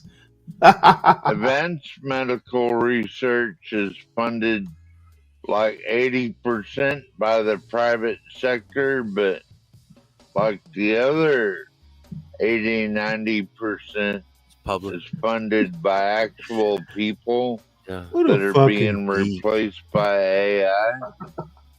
So like all the research and shit, all the stuff, all the amounts of money we fund into these things, we should be fucking on floating cars with disease free, but we ain't nowhere near that because you know there's no money on it. It's the always thing with the Tesla when he was working for JP Morgan, working on the alternating current. JP Morgan told him, if you can't put a meter on it, I don't want it. If I can't charge you by the minute for using it, I don't give a fuck about it. All right. Well, I need to wrap this up. I am right, going over the Stanley. T show. Everyone should go over to Here for the T show. Hop in the chat and 777's over there. So y'all go over. Who's and, that? Be entertained. Later, y'all. Whilst I've been bullshitting on my channel, I made a crock pot meal. All How right. it's supposed to be done, Stan. That's how it's supposed to be done. You There- good there- to that? Make some there is cornbread, a, Stanley. like steak and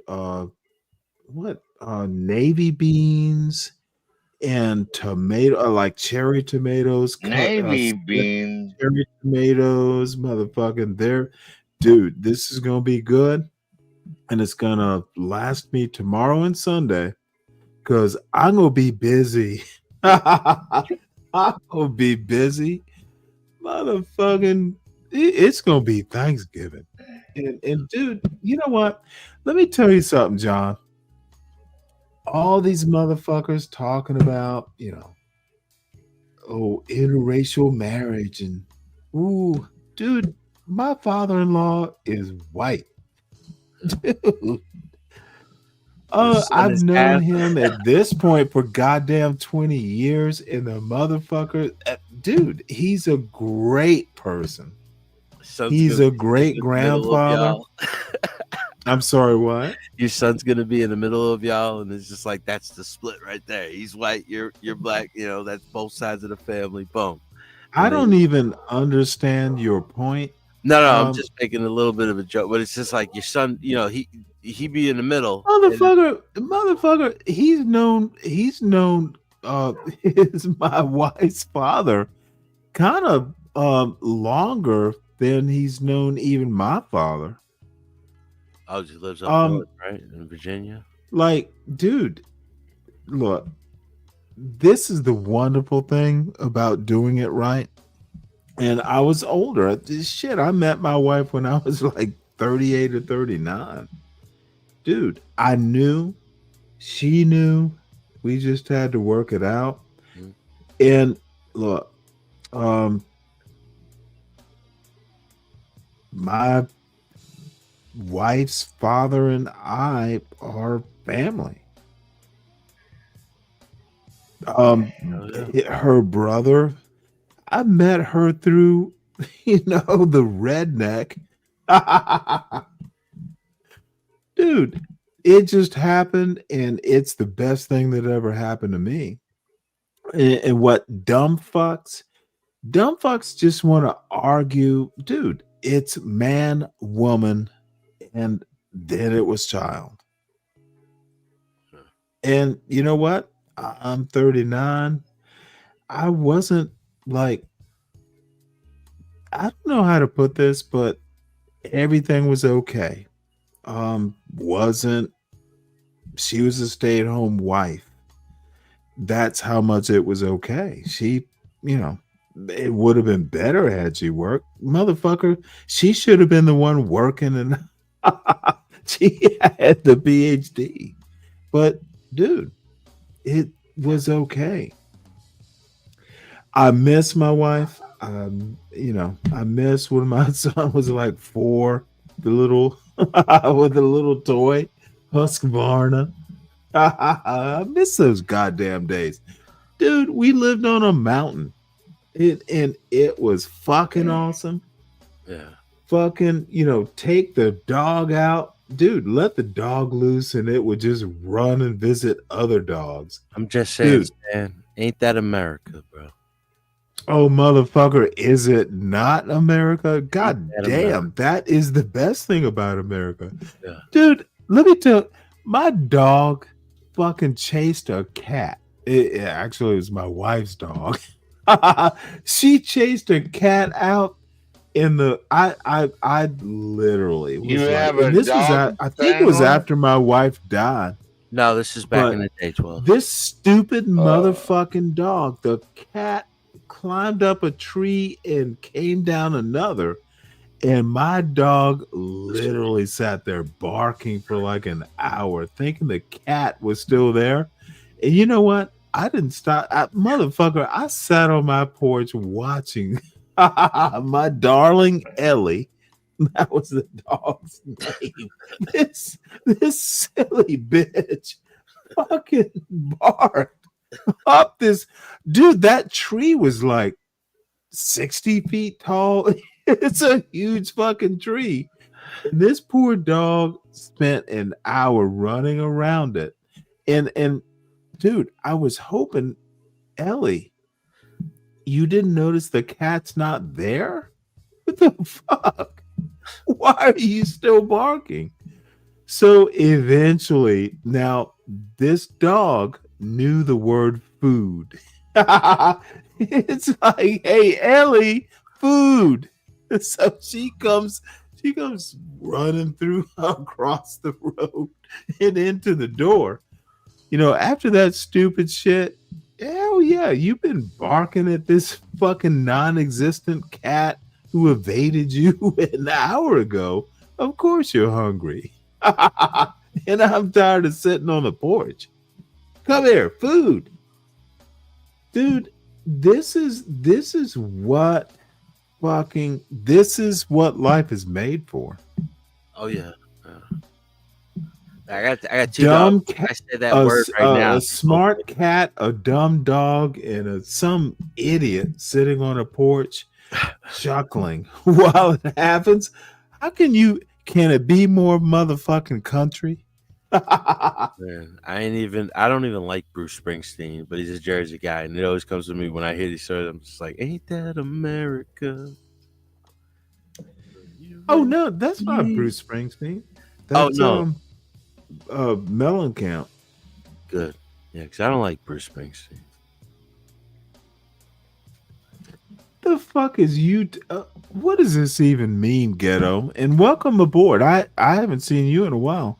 This dude Stanley is Malcolm X and Detroit Red at the same damn time. Who's Detroit Red? Is that a Is rap? that a rapper? Yo, I said the same thing. Let me look him up. Kente cloth. No E in cloth, sir. Wearing clothes. You want to clothe me? Dude. Oh, look at Ghetto. He wants to clothe me in Kente. Wearing milk of magnesium mofos. Kente cloth wearing milk of magnesium mofos are the best. Well, that's a bit of an insult, sir. Detroit Red. Yeah, John Cougar Mellencamp. Believe it or not, when he first came out, that was maybe high school, like his first popular songs.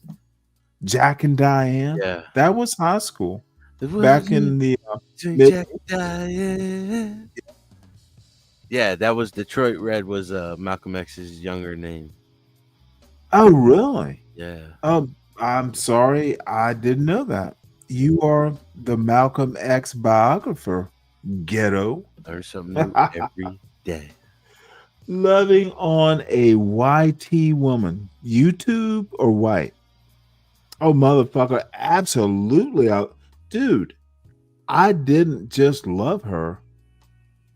She was dude, I adored her. YT woman. And you know what?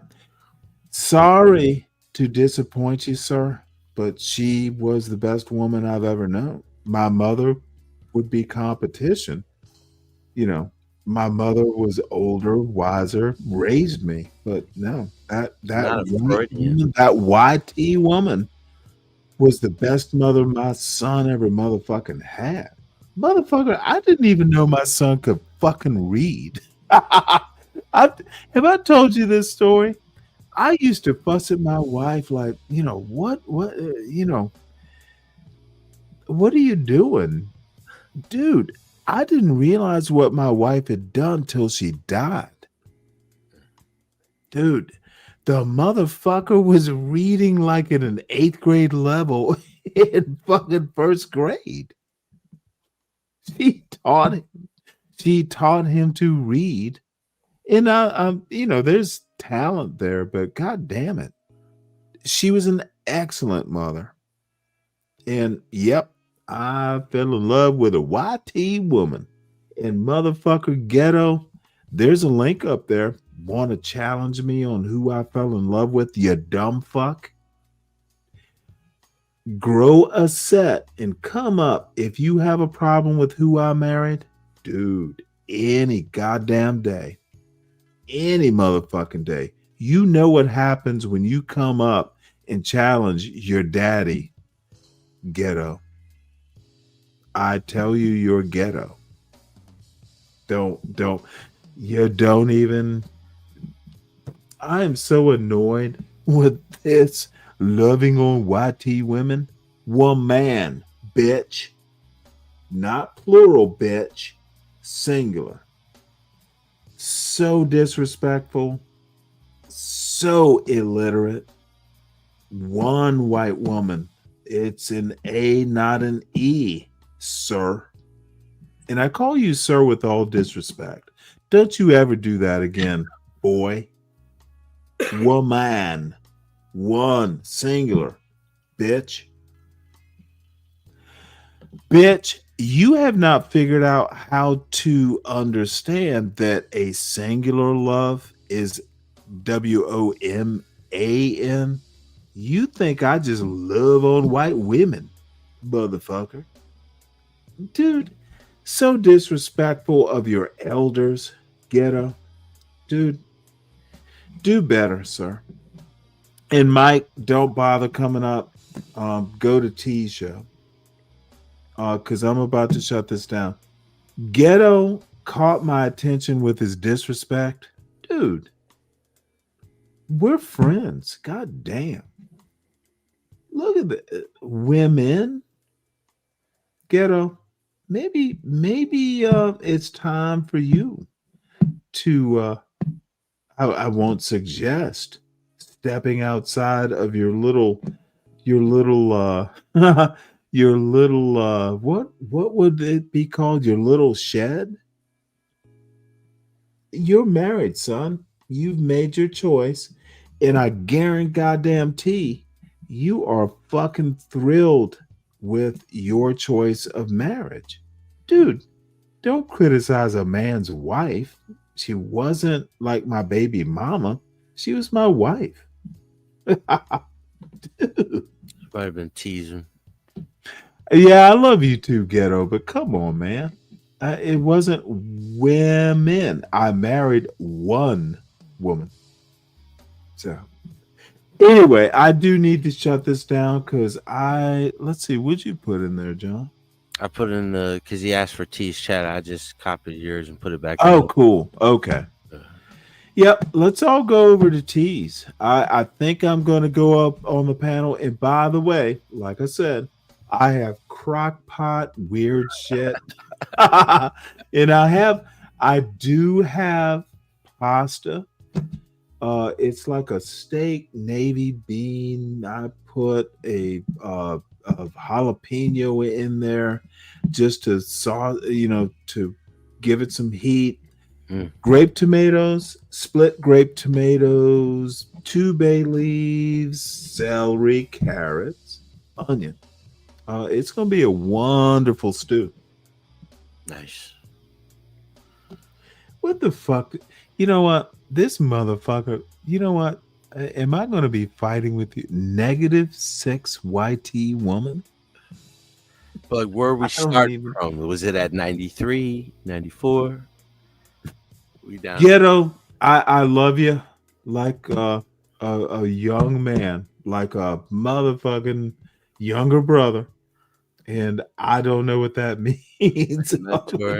Dude, I love my wife. Why is it bad? Someone tell me why it's bad to like and marry and produce a child with a white woman. Can someone tell me the negative? I can't call it. Well, you shouldn't. You should stay out of this fight. I'm focusing on his ghetto point of view. Dude, don't make me treat you like I did Dave on Big J's show. Motherfucker, you're not capable. Dude, I will spank your ass and then put a diaper on it because I know it hurts. I'll put some Desitin on your sore ass. Dude. Talcum. Don't be coming up here and fucking with your daddy. So anyway, I am going to shut this down. John, you got your accolades. Salute to you, man. You are just a wonderful person. Always enjoy having you up here as a co-host. Weekends, we got a Saturday show, Sunday show. Dude, you can have the keys. There will become a time when I move back to Savannah and I'm gonna fish more. Then I fucking come up here. Oh, what is this? Nothing is wrong with it, Stanley. I'm pointing out the juxtaposition of the darkest and the black strongest of my brothers who talk pro-black but loving on that classic Wonder Bread. Oh my. Yeah, you don't like Hellman's mayo? So my wife was a sandwich? That's what I'm getting out of it. What the fuck? Dude, like, I make my own mayonnaise. See, dude, I don't buy Hellman's. I'm 2 eggs, 1.5 cups of oil. He makes his own fucking mayonnaise. Preferably like avocado or vegetable oil in an immersion blender. Some Chipotle. Imagine my dick as the immersion blender. You just fucking make mayonnaise. Dude, do better with your analogies. I know more than you, Ghetto. I know more analogies. My sentence structure is more sophisticated. Dude, do better, Ghetto.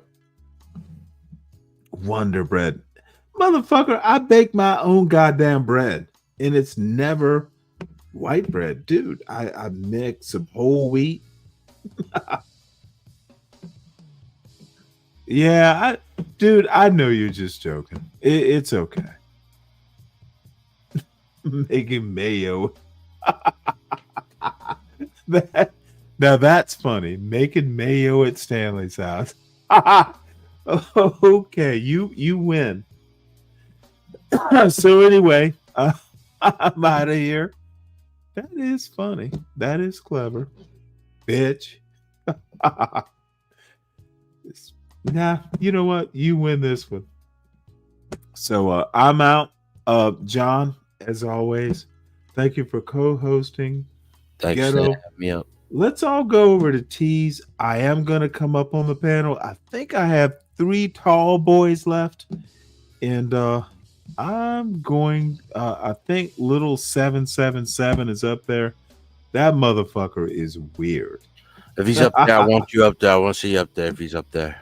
I'll stay and watch if that's the case. Also, I want to see that one. You know what, dude? I got to get me some soup. I got to get me some stew. And get I have around a to show that. tomorrow. And I have an oven to clean. Today's show is brought to you by Stanley.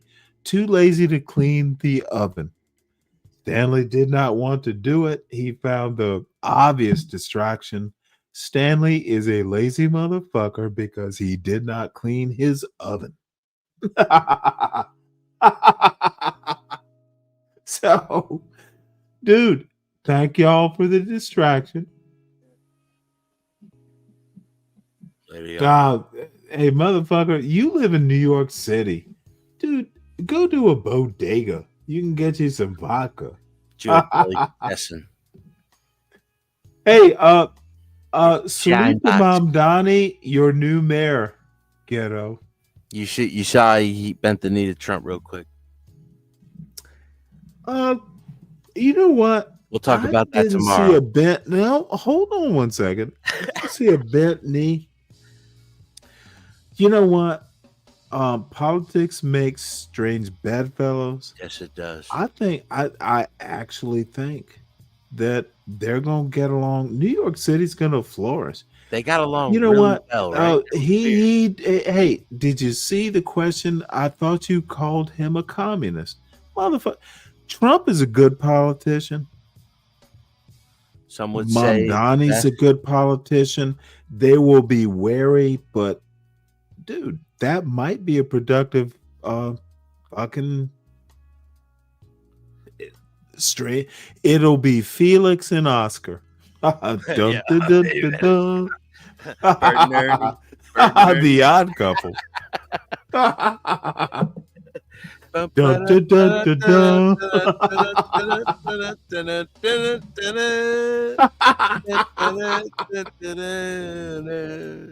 Oh, I know. That was my shit growing up. Oh, dude, I remember it too. No, but we're talking. Who is it? God damn it! I can't remember their names. I was all caught up in the This song. is like the 70s. This is like the 70s.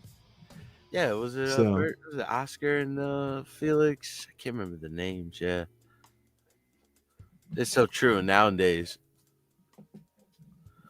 The new mayor will be on the first class flight to Israel with Trump as his host. Show me a couple good times. Hey, you know what? But what if that actually happened? Would you be shit? I'd be like, oh god damn, these are best friends. Mom Donnie be like, we need a federation type government. Motherfucker, there are Arab Israelis. Motherfucker, you know, I've been to Israel once.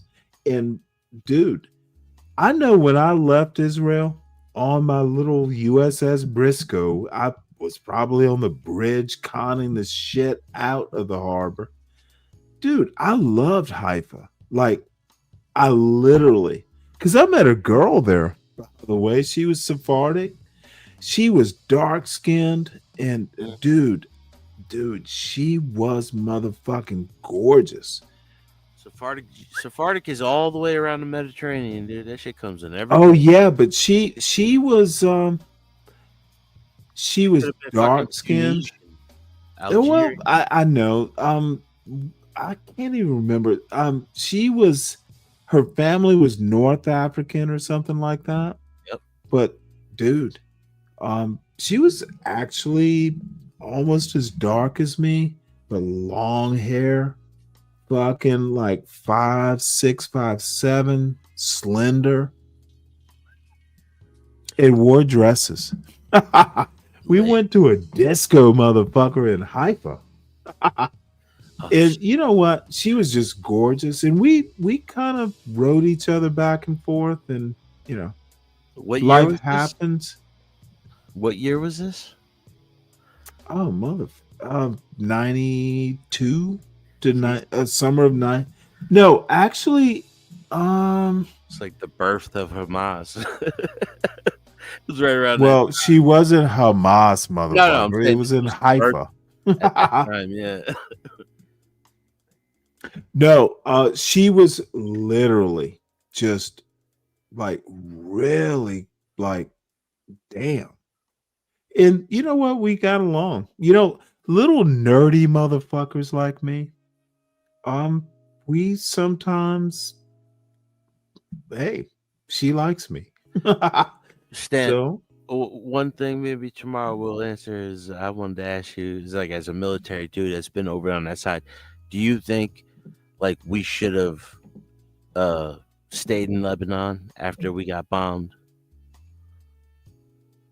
Do you think it would have helped? I don't. That's the 80s. I don't know. Yeah. No, I'm saying like it's before your time, but as a military dude, like, do you think they would? No, it's in high school. Yeah. I always wonder that with people who lived through it. Like, do you think it was worth it at the time? Do you think it would have been worth it to do it? Let me put it to you this way. So I kind of think military, it is. The military goes where they are ordered to do. Yeah. No, that's what their job. Or to go. They were there, therefore it was worth it. All they could be is the best. It's never nothing against military soldiers. You know, it's nothing against that. Those were Marines, and it was a goddamn tragedy. They got fucking bombed. Yeah. 200. What was the number? 200 and something.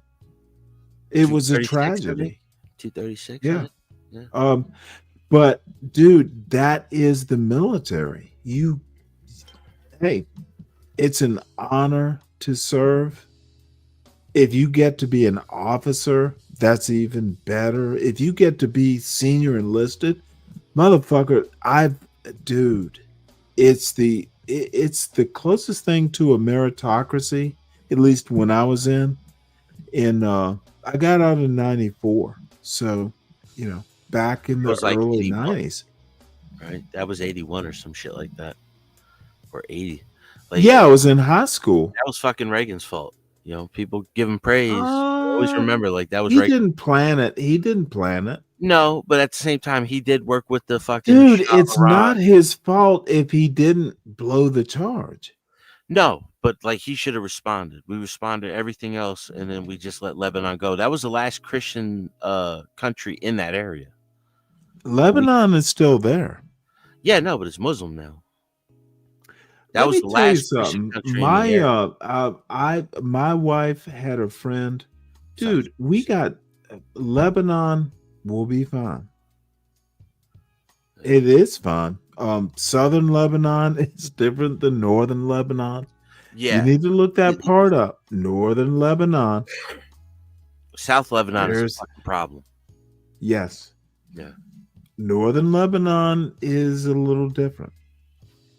There's a lot of Kurds. And out by the way, Black Knight, yes, we are going to have to investigate. Yeah, we were talking about that earlier. Yo, I was watching it while you were watching that dating show with Candy Cane. I was watching. We watched some of it. I watched more of it. And I don't know what she's about to do, but it seems like she's either going to run for governor president, or she's No, gonna start she's her own not network? running for governor. She'll never win. She's gonna be your governor, dude. Oh, she has Senate dreams. She won't. I think she'll run for Senate. I do. I think she runs for Senate, but I think she'll Dude, try to run for I president. live the district. She's not. Look, I think she's gonna start her own network. I'm in Georgia. My district in Carroll County borders her district. She's not going to win the governorship. I think, Stan, in She's not going to be a senator. But like, you know, you always talk about MAGA. I think there's a wing in MAGA that's trying to create their own political party, and you're seeing this pullback from some people. Dude, I hope so. Yeah, I I think so. want I think 4 it's gonna be- parties. I want think there should 4. be 5. I think there should be 5 in total. What would be the 5th? I Far think- left, Bernie Sanders wing, Federalists. the Chuck Schumer, middle. You Yeah, you'll got have- Socialists and Democrats on the left, right? The traditional Mhm. liberals, that you can at least be back to the liberals, the traditional liberals. You'll have socialists, and then you'll have on the right, you'll have libertarians and conservatives, and then you'll have federalists in the well, middle. the conservatives are classical liberals too. Yeah, in some ways, but they have, you know, like No, they're a little bit more religious. Literally, they are classical liberals. Almost, dude. The Enlightenment, classical liberals tend to be right of center, but you know, centrist. The centrist right is actually the historical classical liberal. And you remember in the Look it beginning, up. there was There's a history. Democratic Republican Party versus Federalist Party. Like there was Mhm. no Democrat or Republican. Oh, there was one shit. Party with Jefferson. Oh wow, JB is up on T's panel. All right, we'll get over there. You go. We'll get over there. We'll shut this down. Well, I'll listen. Tomorrow. And everyone, we will reconvene 1:30 or so tomorrow. It's gonna be history heavy. Hell yeah. It is chilly in this part of Georgia. We got down to 20 degrees last week. It's warmed up a bit, but it's gonna be history. Unless you bring your cowardly asses up here, like John. Come up tomorrow, 1:30 p.m. See y'all tomorrow. John, salute. Later, Stan. Salute. Thanks, y'all.